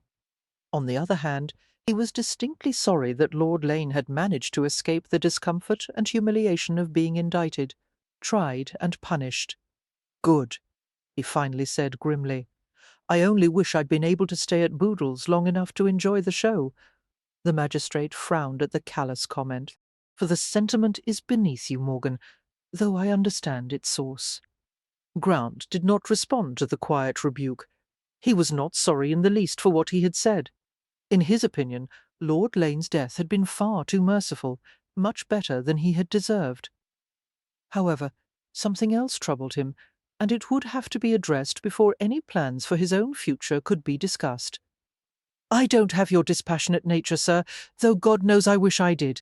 For, well, dispassionate or not, I have an offer for you. One I hope you'll consider carefully." "What kind of offer?" "Well, it pertains to the fact that I've just accepted commissions to serve as justice for Essex, Kent, Herefordshire, and Surrey, in addition to the ones I already hold." Grant threw him a glance of surprise, and let out a low, appreciative whistle. The new appointments would extend Cannon's reach considerably. He had been doing the work of 2 men so far. For now, he would be doing the work of 6. So far as Grant knew, no police magistrate had ever been granted such authority. "The public uproar is only just beginning," Cannon continued dryly. "The general consensus will be that I'm power-mad and reaching far beyond my rightful jurisdiction. And perhaps I am. It's only that I can't see another way to deal with crime other than to regard it as a war that must be waged inside and outside London." "For then your critics can go hang themselves," Grant commented. "If only they would," Cannon agreed ruefully. Smiling, Grant reached out and shook the magistrate's hand. "Congratulations," he said cheerfully. "You've a hell of a job before you. I wouldn't want to be in your shoes, but I've no doubt you'll find some way to manage." "Thank you," Cannon murmured, expressionless save for a sudden gleam of amusement in his wolfish eyes. "Actually, that leads to the question I have for you, for I want to submit you, as my choice for assistant police magistrate, to serve alongside me." Grant stared at him in open amazement. The idea instantly took root inside him. Serving as a police magistrate would allow him to stay close to the work that fascinated him, but at the same time it would remove him from the danger of the streets. He would have to learn a great deal about the law, a welcome challenge, and he would still be required to investigate difficult cases.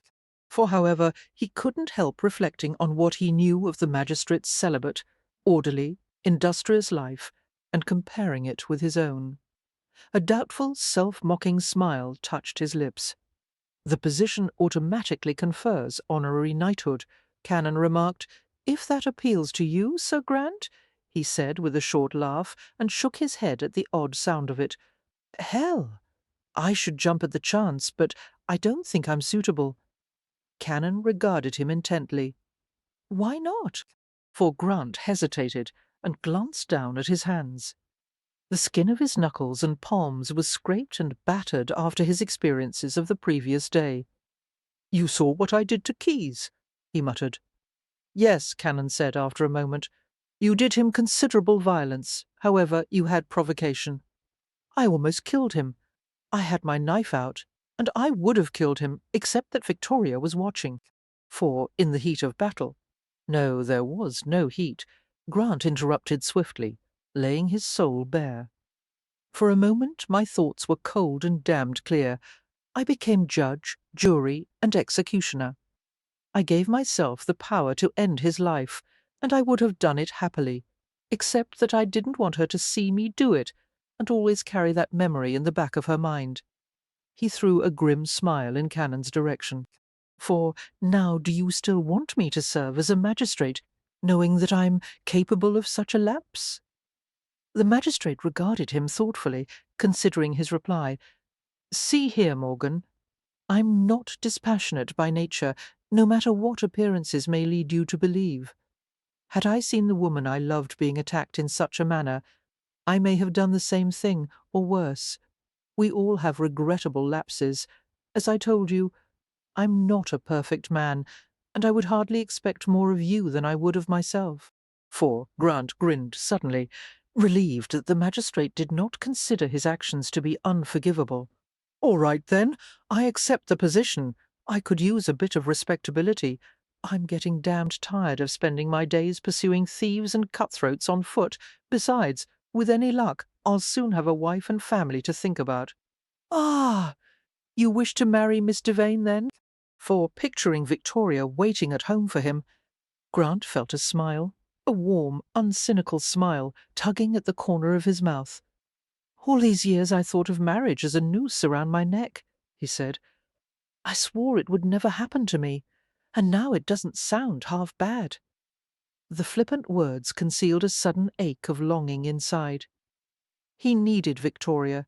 His life would not be complete without her, for he experienced a sudden urgency to return to her and set about persuading her to accept his proposal. He could have sworn that Cannon almost smiled at the comment. It's not half bad, the magistrate assured him, and with the right woman, it can be. Cannon paused in search of a word, and then appeared to drift into a sweet, long-forgotten memory. He collected himself after a few seconds of silence. The grey eyes were warmer than Grant had ever seen them. Good luck, Morgan, he said, for Victoria spent most of the morning in the townhouse's private garden. It was a cool, humid day, the sky liberally laced with clouds, the air stirring with mild breezes. She sat at the stone table and read for a while, then wandered along gravelled paths bordered with boxes of lilac, jessamine, and Russian honeysuckle. The carefully tended garden was bordered by poplar hedges and ivy-covered walls. 4 well-stocked beds of flowering and fruit-bearing plants lined the walking paths and filled the air with perfume. In this small, secluded world, it seemed as if the city were 100 miles away. It was difficult not to be contented in such beautiful surroundings, but she was aware of a growing need to return to White Rose Cottage. She needed to see her sister and be assured of Vivian's well-being. For, moreover, Victoria felt a strong urge to return to familiar surroundings and rediscover herself in the comfort of her own home. Although her memory had returned, she knew that she wouldn't feel settled in her mind and heart until she had spent a few days at White Rose Cottage. Sitting at the stone garden table, she rested her head on her folded arms. what are you doing out here? A masculine voice penetrated the swirl of her thoughts. Lifting her head, Victoria smiled as she saw Grant standing there. He sat in a nearby chair, facing her, and took her hand in his. With the other hand he caressed the cool skin of her cheek, his thumb lightly brushing one of the shadows beneath her eyes. "You should take a nap," he murmured. "I'm going to take you back to Bow Street for a deposition this afternoon. I want you to be well rested." Victoria leaned the side of her face into his hand. "I can't sleep. I can't stop thinking." About what, my love?" "I want to see my sister. I want to go to Forest Crest and sleep in my own bed." Grant removed his coat and placed it over her shoulders, enfolding her in the thick, silk-lined broadcloth. The garment held the warmth and scent of his body, and she held it closely around herself. His voice was like a stroke of velvet as he spoke above her head. "I'll take you there after the deposition. We'll stay for as long as you like." "Thank you, but it's best that I go alone, for I want to think clearly, and I can't do it with you there." Grant was silent, and she knew he was struggling with a burst of impatience. When he spoke again, his voice was quiet and cool. "What exactly do you plan to think about?" Victoria shrugged. "Who I am, my past, my future." His long fingers slid beneath her chin, and he tilted it upward until she was forced to stare into his expressionless face. "You mean your future with me?" he said, "for I just want to go home and reflect on everything that's happened to me." "My life has changed so quickly, don't you see?" His short sigh conveyed a wealth of frustration. Reaching out for her, he lifted her into his lap and slid his hand beneath his coat. The warmth of his palms sank through her gown to the side of her breast. "I understand," he said reluctantly. But I don't like the idea of you travelling alone and staying in Forest Crest without my protection. For the possessiveness in his voice made her smile. Grant, before I met you, I lived for quite a long time without anyone's protection. That's about to change, he grumbled. Let me go to Forest Crest alone. She coaxed, though they both knew she wasn't really asking. Somehow Grant could not return her smile. All he could focus on was his own fear that if he let her out of his sight, she might decide never to marry him. For, after all, it was a fact that he could never give her the peaceful country life she had always been accustomed to. He was not a gentleman. She had seen evidence of the roughness and violence in him. She had seen his many flaws. He was the kind of man she must have disdained and feared in her former sheltered existence. "All right," he said with difficulty. "I'll send you to Forest Crest after the deposition. You'll go in my carriage, with my driver and a footman to protect you. And I'm going to come for you in a week." A week? But that's hardly sufficient. Victoria stopped in mid-sentence as she realized that her protest was falling on deaf ears. Her lips curved with a wry smile. Very well. A new thought occurred to Grant, and he scowled. "You're not going to see any former suitors in Forest Crest, are you?" An impish twinkle appeared in her eyes. "No, Mr. Morgan. I was never courted by any of the village lads." "Why not? For what, in God's name, is the matter with all of them?" "I was never receptive to their advances," Victoria said, settling herself more comfortably on his lap. "I was always absorbed in taking care of father, and reading books, and tenderly she laid her head on his shoulder. "I suppose I was waiting for you," she said, and felt his arms tighten until he nearly crushed her. 19. Having bid the coachman to let her off at the end of the unpaved drive, Victoria walked to White Rose Cottage. For the familiar sight of the thatched cottage soothed her, and her gaze hungrily absorbed the peaceful scene. Her small, private world was not as well tended as when she had left it. The ivory and cream rose bushes needed pruning, and the beds of thrift, marigold, and sweet pea were choked with weeds. But it was home. Her step quickened as she approached the small arched doorway, feeling as if she had been gone for a year instead of a month. For there was only one thing to mar her happiness, the image of Grant as she had left him in London. He had refused to kiss her good-bye, and had stood watching with a sullen expression as she waved at him through the carriage window.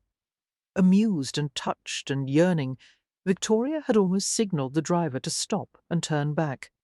That she had still refused to accept Grant's marriage proposal had clearly caused him no end of frustration, for she desperately wanted to marry Grant Morgan. But was a union between them advisable, or might it eventually end in ruins? She feared he might tire of her some day and come to regret marrying her, and that was something she would not be able to bear. She badly wanted to talk to her sister, the only family she had left in the world. Despite Vivian's occasional vagaries, she was a worldly, ruthlessly pragmatic woman who knew a great deal about men. For Aunt Victoria knew that in her own way her sister loved her enough to listen to her problems and give her the best advice she could offer. As Victoria's heart pounded eagerly with a sense of homecoming, she knocked and entered without waiting for a response. "Jane," came a voice from inside. "I hadn't thought you would be back from the village, so—" The voice trailed away as Vivian appeared in the main room and stared at the newcomer. Victoria stared at her sister with a beaming smile, for she was struck as always by the sense that Vivian was at once familiar and exotic. How was it possible to love someone and yet never understand her? Vivian belonged to a world so far removed from her own that it seemed impossible they had come from the same family, much less that they were twins. Vivian was the first to break the silence. "It turns out you were right to refuse all my invitations to come to town. London is definitely not the place for you, Country Mouse." For Victoria laughed and approached her with extended arms. "Vivian? I can't believe my eyes." Her twin was very obviously pregnant, her stomach rounded, her fair skin glowing from beneath. Vivian's condition had given her an unexpected touch of vulnerability that made her appear lovelier than ever. "I'm fat," Vivian said. "No, you're beautiful, really.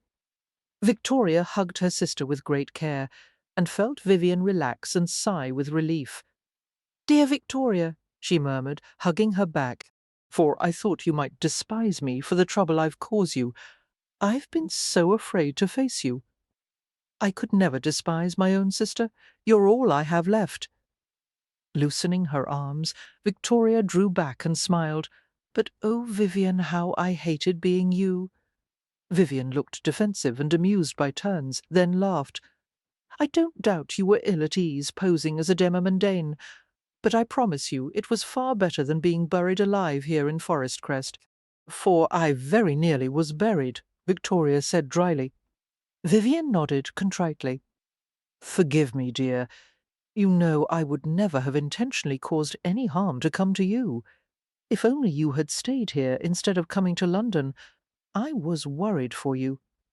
In the future, keep in mind that I'm far better at taking care of myself than you apparently are."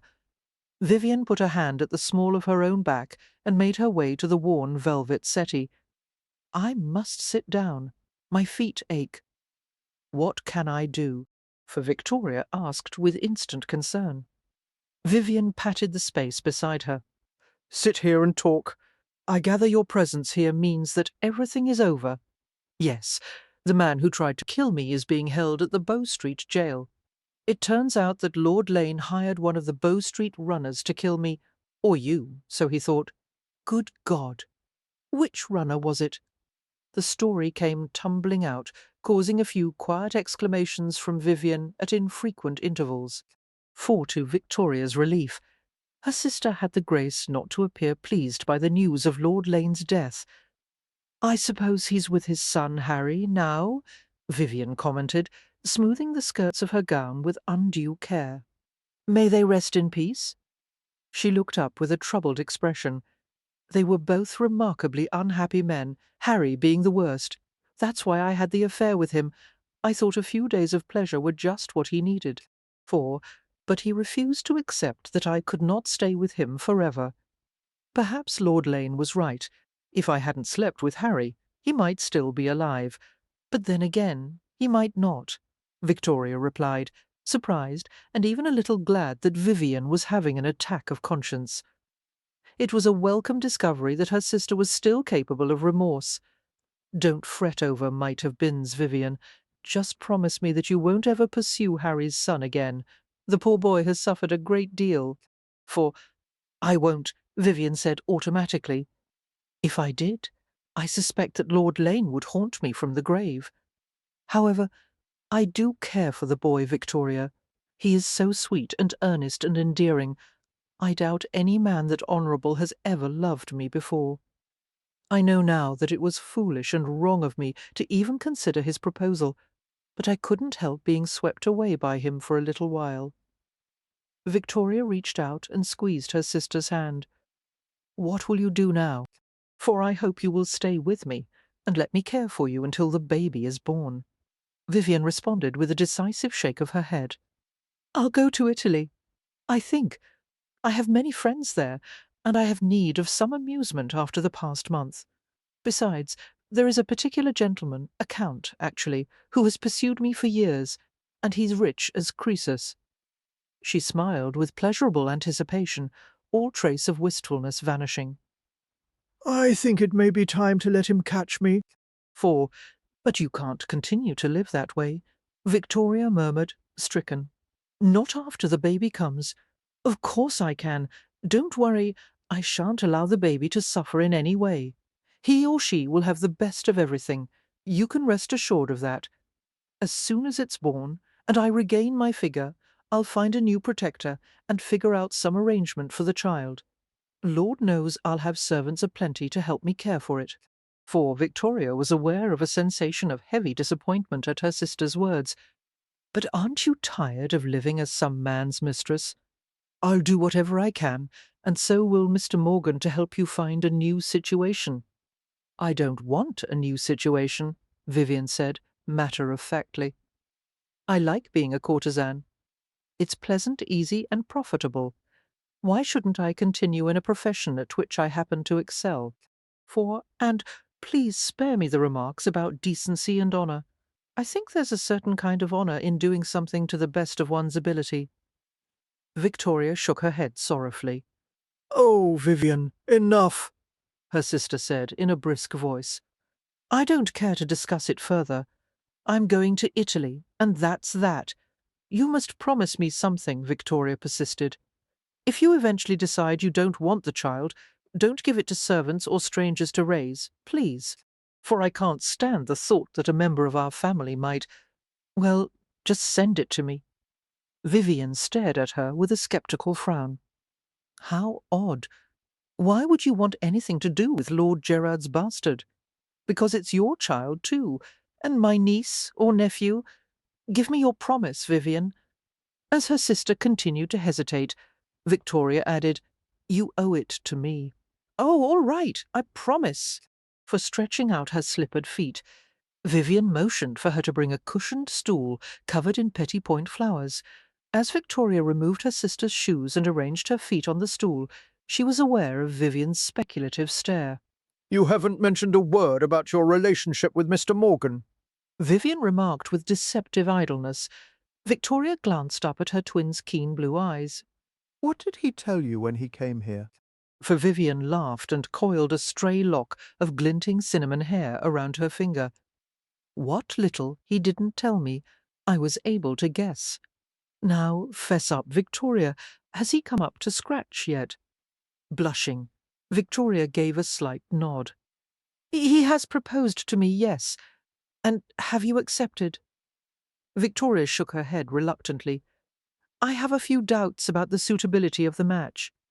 Oh, good God, Vivian murmured, looking at her with a touch of loving exasperation. For you've been thinking too much again. Well, let me hear your worries. It was a pleasure for Victoria to unburden herself to the only person in the world who truly understood the way her life had been until now. I don't know if this is what Father would have wanted for me, she said. I don't know if a woman like me is meant for such a life. Oh, Vivian, Mr. Morgan is such a remarkable man, I can't help fearing that he'll need more than I can provide. For we're not similar in character, background, or temperament. I don't think anyone would consider us a suitable match. Then why didn't you refuse him? Because I love him. It's just that I'm afraid we're not truly right for one another. Vivian made a scoffing sound. Let's dispense with the nonsense, Victoria.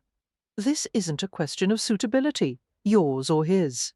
You're perfectly capable of accustoming yourself to new circumstances, and marrying a man of good fortune, though untitled, is not exactly a hardship. Vivian rolled her eyes and sighed. It is so like you to analyse a situation until you've made it 10 times more complicated than it really is, just as Father used to do. Father was a wonderful man, Victoria said, stiffening. Yes, a wonderful, virtuous, lonely martyr after Mamma left him. Father retreated into his shell and hid from the world. 4. And you stayed with him and tried to atone for everything that had happened by becoming exactly like him.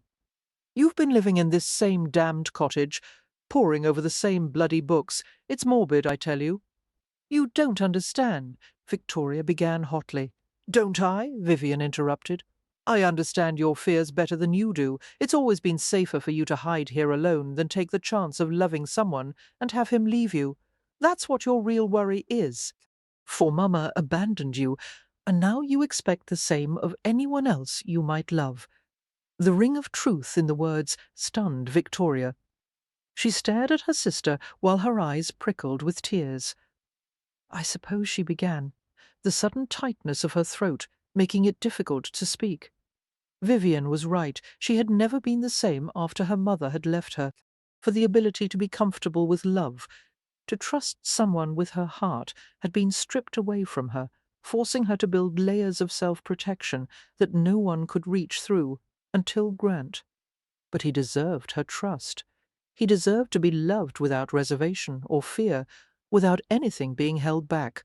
All she had to do was find the strength within herself. It was so much easier when Father was still alive, Victoria said. I convinced myself that he was all I needed, for we kept each other from feeling lonely. But now that he's gone— She stopped, biting her lip, as the tears overflowed. Vivian sighed and stood with difficulty, reaching into the tiny drawer of a side table to procure a handkerchief. She dropped the linen square into Victoria's lap. "That was 2 years ago," she commented. "It's about time to carry on with the rest of your life," mopping her face with the soft linen. Victoria nodded vigorously. "Yes, I know," she said in a muffled voice. "4. I'm tired of mourning. I'm tired of being alone, and I love Grant Morgan so much that I can't bear the thought of losing him." "Thank God," her twin said in a heartfelt tone. "I dare say even Father would say you've done penance for long enough. And while we're on the subject, I'm going to tell you something I've always wanted to say. Loving a man doesn't make you a bad woman, as you always believed Mama and I were. No, I never thought. Yes, you did. For I have a fairly good idea of the things Father said about me and Mama behind our backs, and some of them were probably well deserved." Her voice turned self-mocking. "I admit, I may be rather too free with my favours, but I know one thing for certain. Giving yourself to a man when you love him as you have with Morgan is not wrong. Mouldering here in Forest Crest, on the other hand, is a crime. For therefore, I'm leaving this God-forsaken village as soon as I can arrange it, and I'd advise you to do the same. By all means, marry Grant Morgan. I dare say you could do much worse." "Somehow," Victoria said wryly, "I had the impression you and he did not like each other. What has happened to change that?" "Oh, I still don't like him," Vivian assured her with a quick laugh. "Not really. For well, it's obvious that he loves you, otherwise he wouldn't have made that ridiculous apology you had required of him." "He did?" Victoria asked, in wondering delight. "He truly brought himself to tell you he was sorry?" "Yes. He confessed everything and asked for my forgiveness." A cat-like smile appeared on Vivian's face. "I'll admit there was something rather sweet about watching him gag on that apology, simply because you asked it of him. For so, if I were you, I would marry the man, if you desire to keep from breaking his heart. Or," she paused as another idea seemed to inspire her, "or you could come with me. We could go to Venice or Paris. Do you realize the kind of attention that two sisters with our looks would attract? I'll teach you everything I know about men, and good Lord, we would make a king's ransom." Victoria looked up at her sister's animated face and shook her head decisively.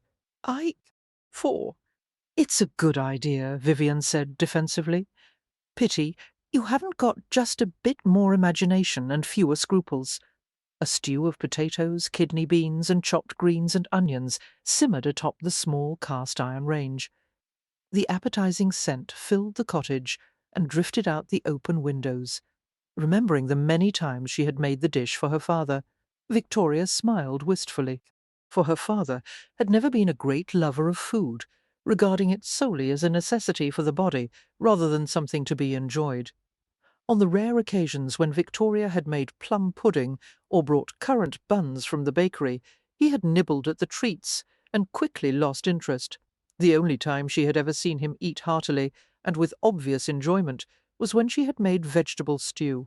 "For Father," she murmured fondly, pausing in the task of folding clothes and packing them in an ancient leather truck. "I hope you won't mind that I want to marry a man so unlike you." Grant was a physical man, with a strong appetite for life. He would never choose to hide away from the world as she and her father had done. Instead, he wrestled with dangerous, complex, often sordid problems. He saw the worst of humanity, whereas the Devanes had preferred to contemplate only the best of it.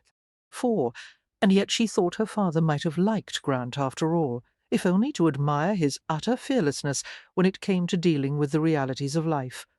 Humming tunelessly, Victoria went to stir the stew and add a pinch of salt to the pot.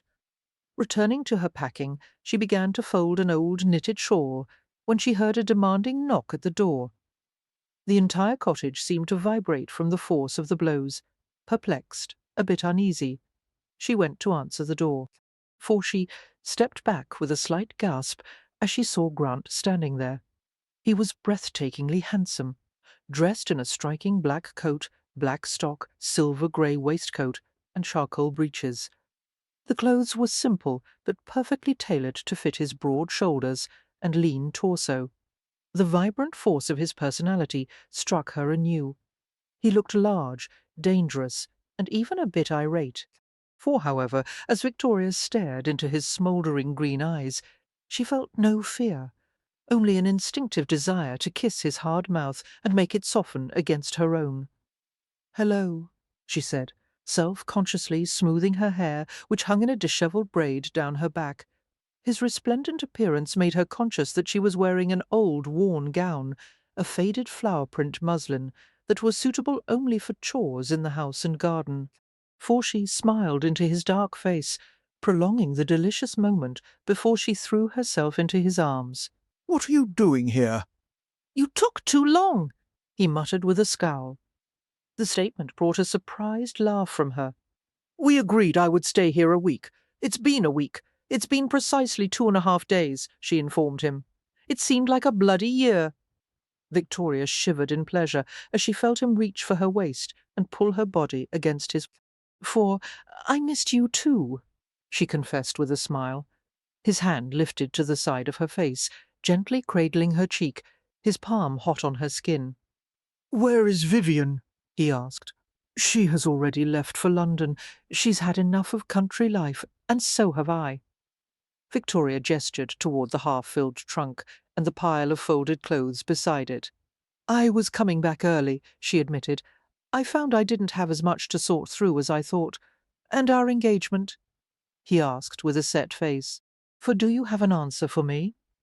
Yes, she said, her voice suddenly catching with emotion. yes, I'll marry you if you still want me. "Only for a lifetime," Grant said, thickly, staring into her small, radiant face. Her eyes closed as he lowered his mouth to hers, not with the urgency she had expected, but with a slow, searing tenderness that pulled a pleasured respiration from her chest. For his lips caressed hers, so lightly, playfully, imparting intimate heat and moisture, until she pushed herself up at him in a search for something deeper. And he gave it to her, sealing his mouth over hers and using his tongue to reach inside her. She moaned and responded eagerly, unable to get close enough to his hard masculine body, unable to hold him tightly enough. Suddenly Grant pulled his mouth away and laughed breathlessly, his green eyes filled with tender warmth. "For I'll have to teach you patience some day," he murmured, his warm hands sliding up and down her sides. "Why?"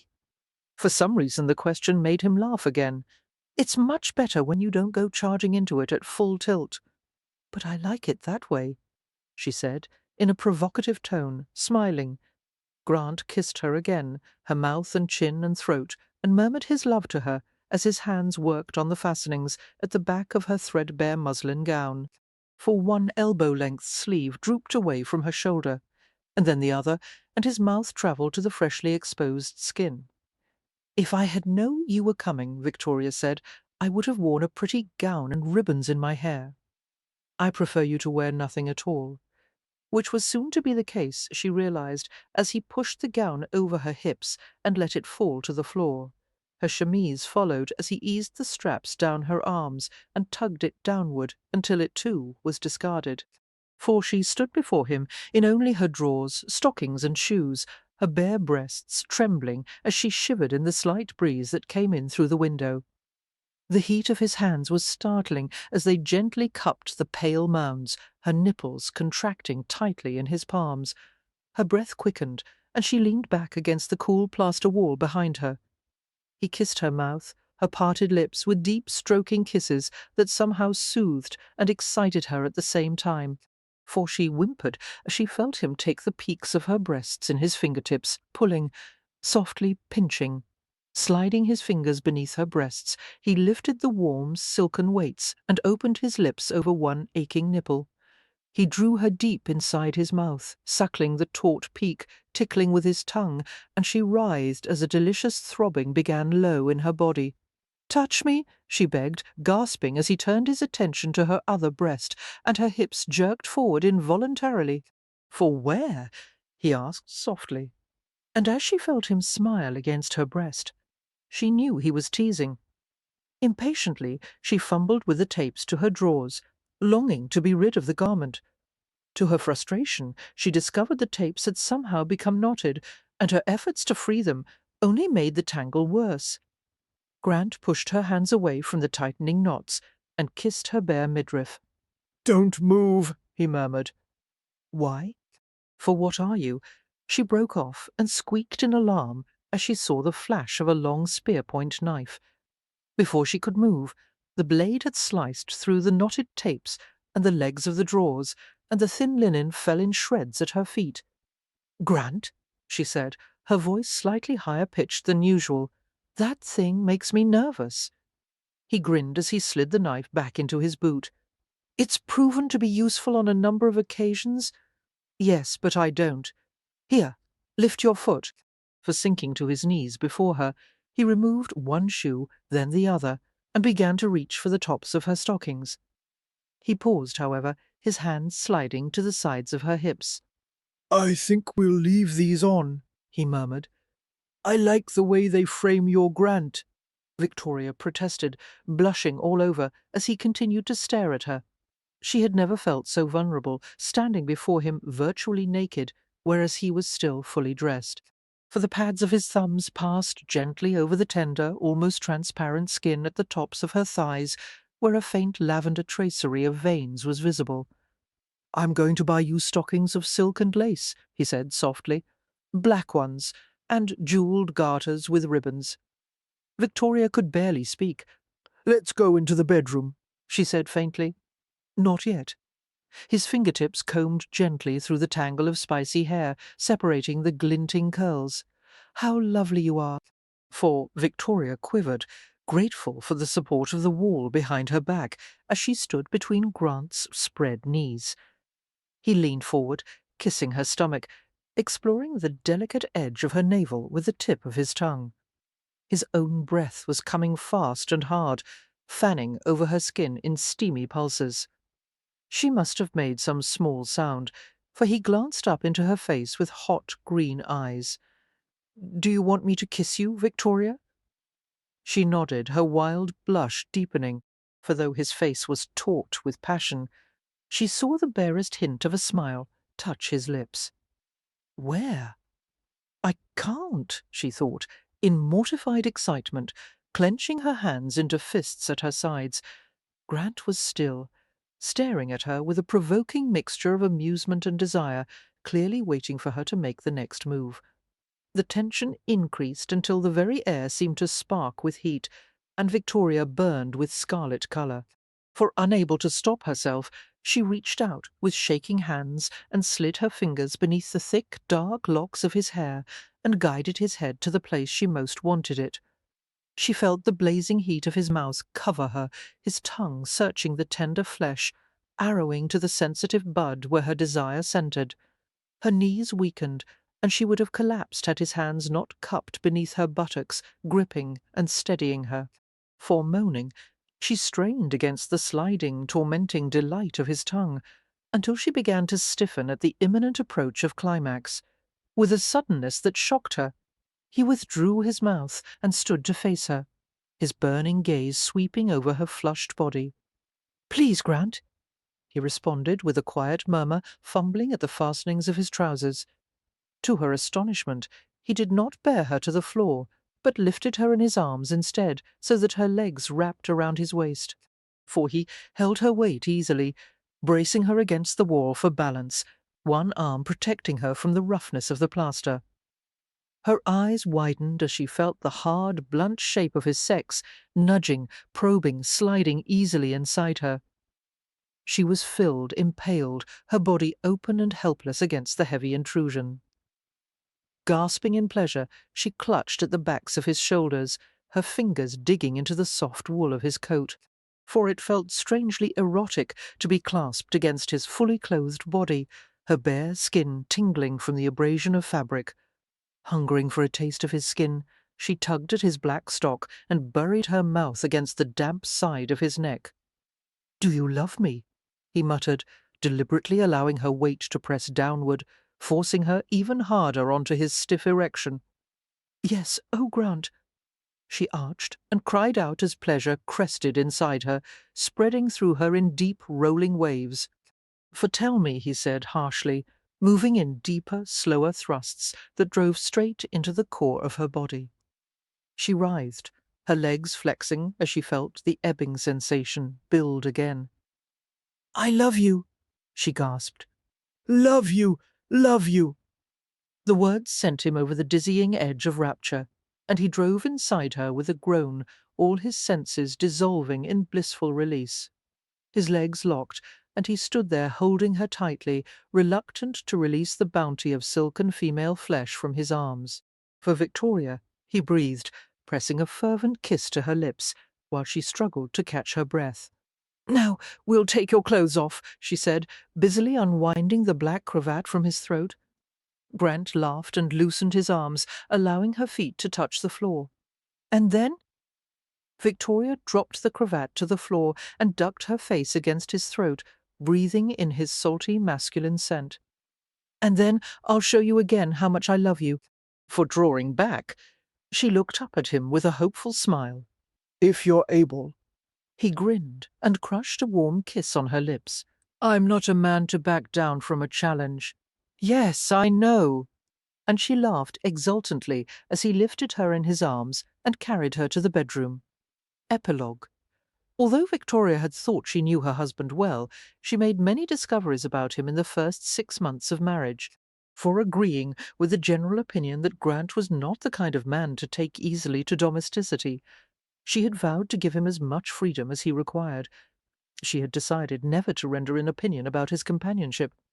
If he chose to stay out all hours of the night, socializing, drinking, and cavorting, so be it.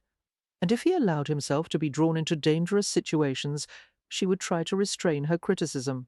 For, after all, he had been a remarkably independent man until he had met her, and he would resent her efforts to rein him in, and Victoria had no desire to eventually be regarded as a millstone around his neck.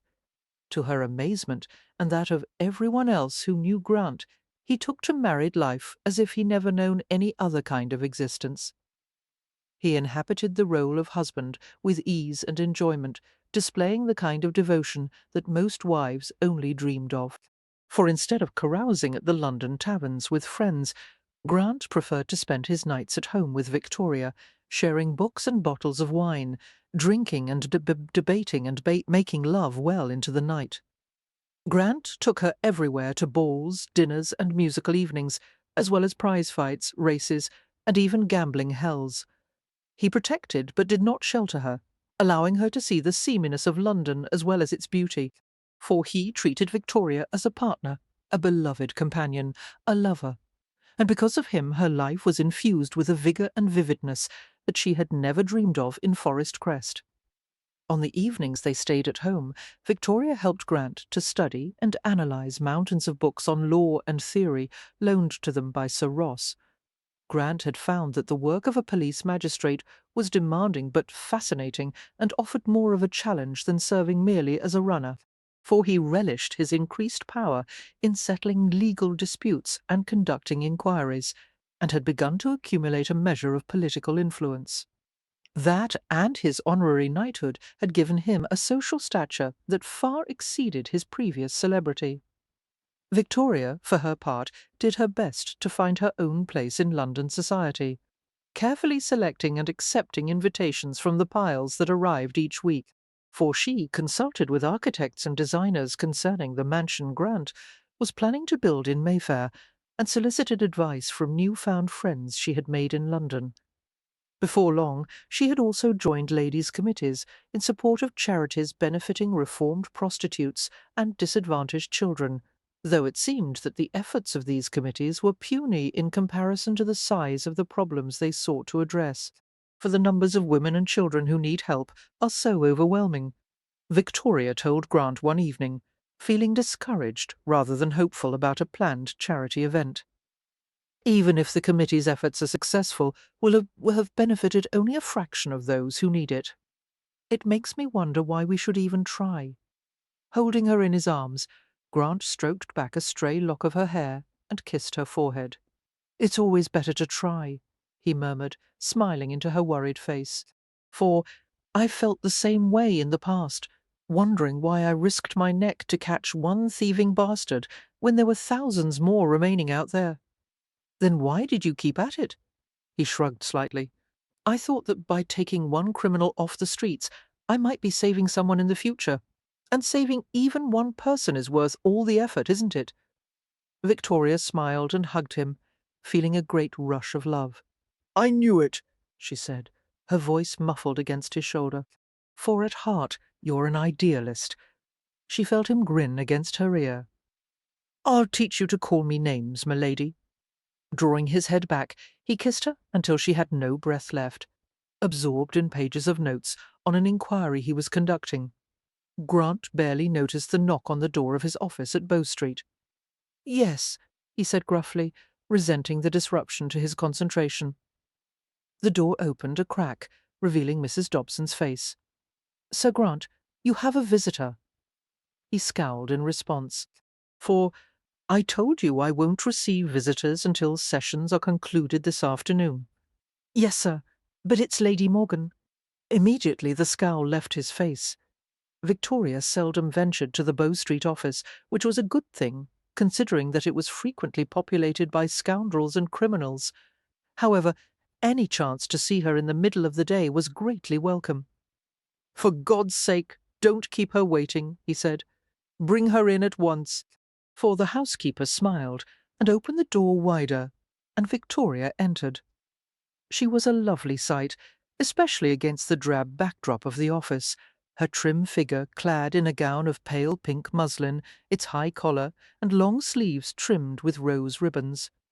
The bodice of the gown was plaited and laced with silk cords that tied snugly over the tantalizing curves of her breasts. Rising from his chair, Grant waited until Mrs. Dobson had closed the door, and then he swept his wife in his arms and captured her smiling mouth in an ardent kiss. Just what I needed, he murmured when their lips parted. A pretty wench to relieve my tedium. I hope I haven't interrupted some important work, she said apologetically. No work is as important as you. He toyed with the ribbon that trimmed her collar and nuzzled the soft, perfumed space behind her earlobe. Tell me what brings you to Bow Street, m'lady. For do you have a complaint to lodge or a crime to report? She laughed breathlessly. Not exactly. Some testimony or information to offer. In a way. He sat in his chair and drew her down to his lap, his green eyes gleaming roguishly. I want a full confession, m'lady. Grant? No, she scolded with a discomfited laugh, wriggling on his knee and glancing uneasily at the door. Someone might come in. What would they think?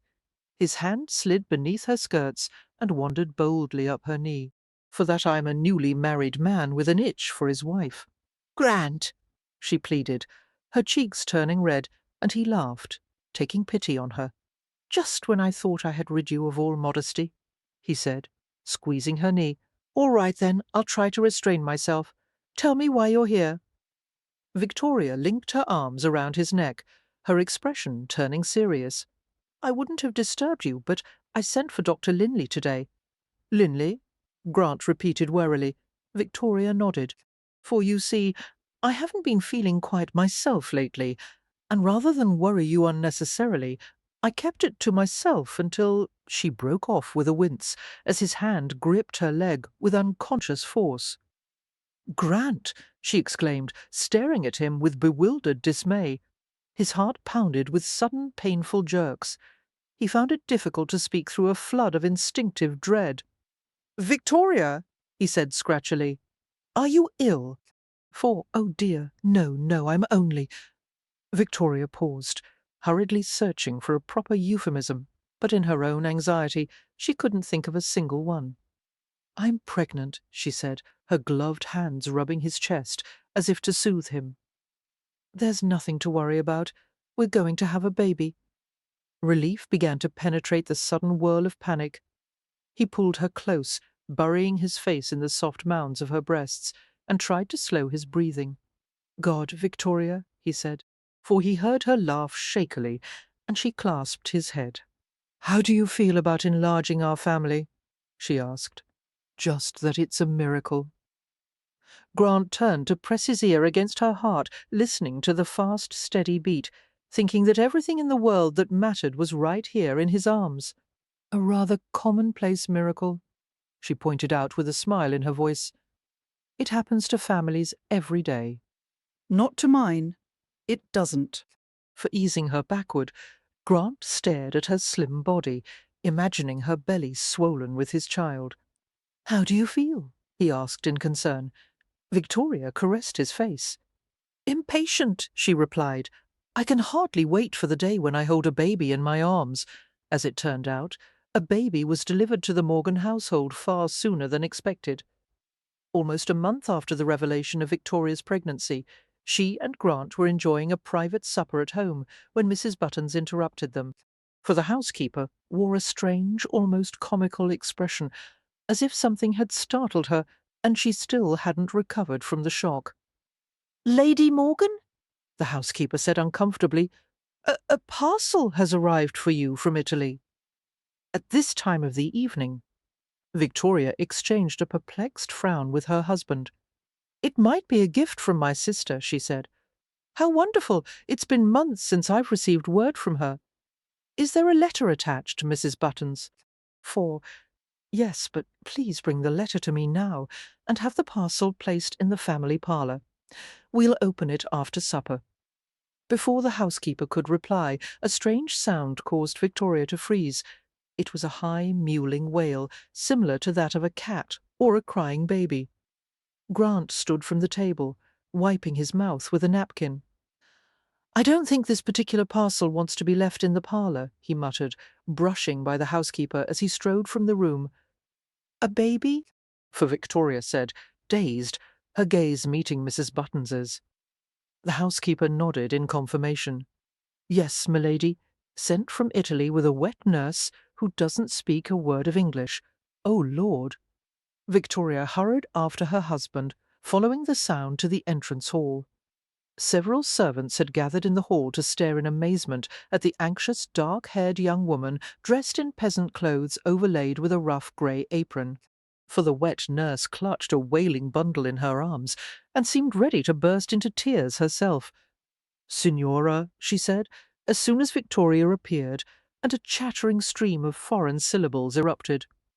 Victoria placed a calming hand on the young woman's shoulder. "It's all right," she said, hoping the girl would understand her tone if not the actual words. "Thank you for bringing the baby here safely. You must be tired and hungry." She glanced at Mrs. Buttons, who instantly directed one of the housemaids to have a room prepared for the girl. Victoria gestured toward the screaming baby and gave the girl a gentle smile. May I? She asked. The girl handed her the bundle at once, seeming relieved. Receiving the baby awkwardly, Victoria stared into the infant's tiny purple face, surmounted with a tuft of orange-red hair tied with a bow. No one could mistake it for anyone else's child but Vivian's. "Oh, darling creature," she murmured, torn between joyous laughter and tears. "Precious, sweet girl. Here, give it to me, Grant," said brusquely, standing right behind her.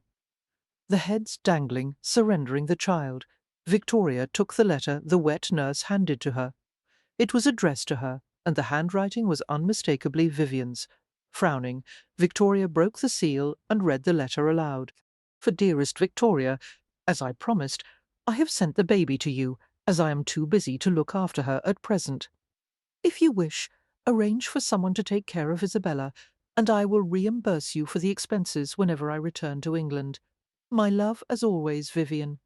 Turning toward her husband, Victoria realized that the baby had quieted and was staring up into Grant's dark face with round, unblinking eyes. For a miniature hand was clasped around his finger, the tiny fingers turning white at the tips from the pressure she exerted. The baby looked impossibly small against Grant's broad chest, seeming to enjoy the security of his firm clasp. "I didn't know you had experience with babies," Victoria remarked, watching the pair with a wondering smile. Bouncing the child in a soothing, even rhythm, Grant spoke quietly. "I don't. I just have a way with red-headed females." "I'll vouch for that," for smiling slightly, a frown still pulling at her forehead. Victoria stroked the tuft of fiery hair atop the infant's head. "Poor little Isabella," she murmured. "Will Vivian come for the child some day?" Grant asked without taking his gaze from the baby. It's impossible to say for certain, but Victoria paused and stared at her husband, finding it impossible to colour the truth. "No," she said quietly, "for she won't want a child around to remind her of the passing years, and she's never desired to be a mother. I don't believe she'll come for the baby, ever." "Then what's to be done with her?" "Would you have objections to enlarging our family a bit early?" Victoria asked hesitantly. For a moment, Grant found it difficult to believe he was considering becoming the de facto father of Vivian Duval's bastard. He had no liking for Vivian, and never would. But, as he stared at the small face cradled against his shoulder, he somehow didn't see any of Vivian in her. He saw only the vulnerability and innocence of a child, and he felt an elemental instinct to protect her. "I suppose no one else would take care of her as we would," he murmured, more to himself than to Victoria. His wife moved closer to him, sliding one arm around his waist. "I suppose not," she agreed with a smile. "Oh, Grant, I knew you wouldn't refuse," for she stood on her toes to kiss him. "You never disappoint me, you know." More than a few sardonic comments came to mind, but as he looked into his wife's sparkling blue eyes, he was too suffused with love to voice any of them. Never, Victoria repeated, holding his gaze. I wouldn't change a single thing about you.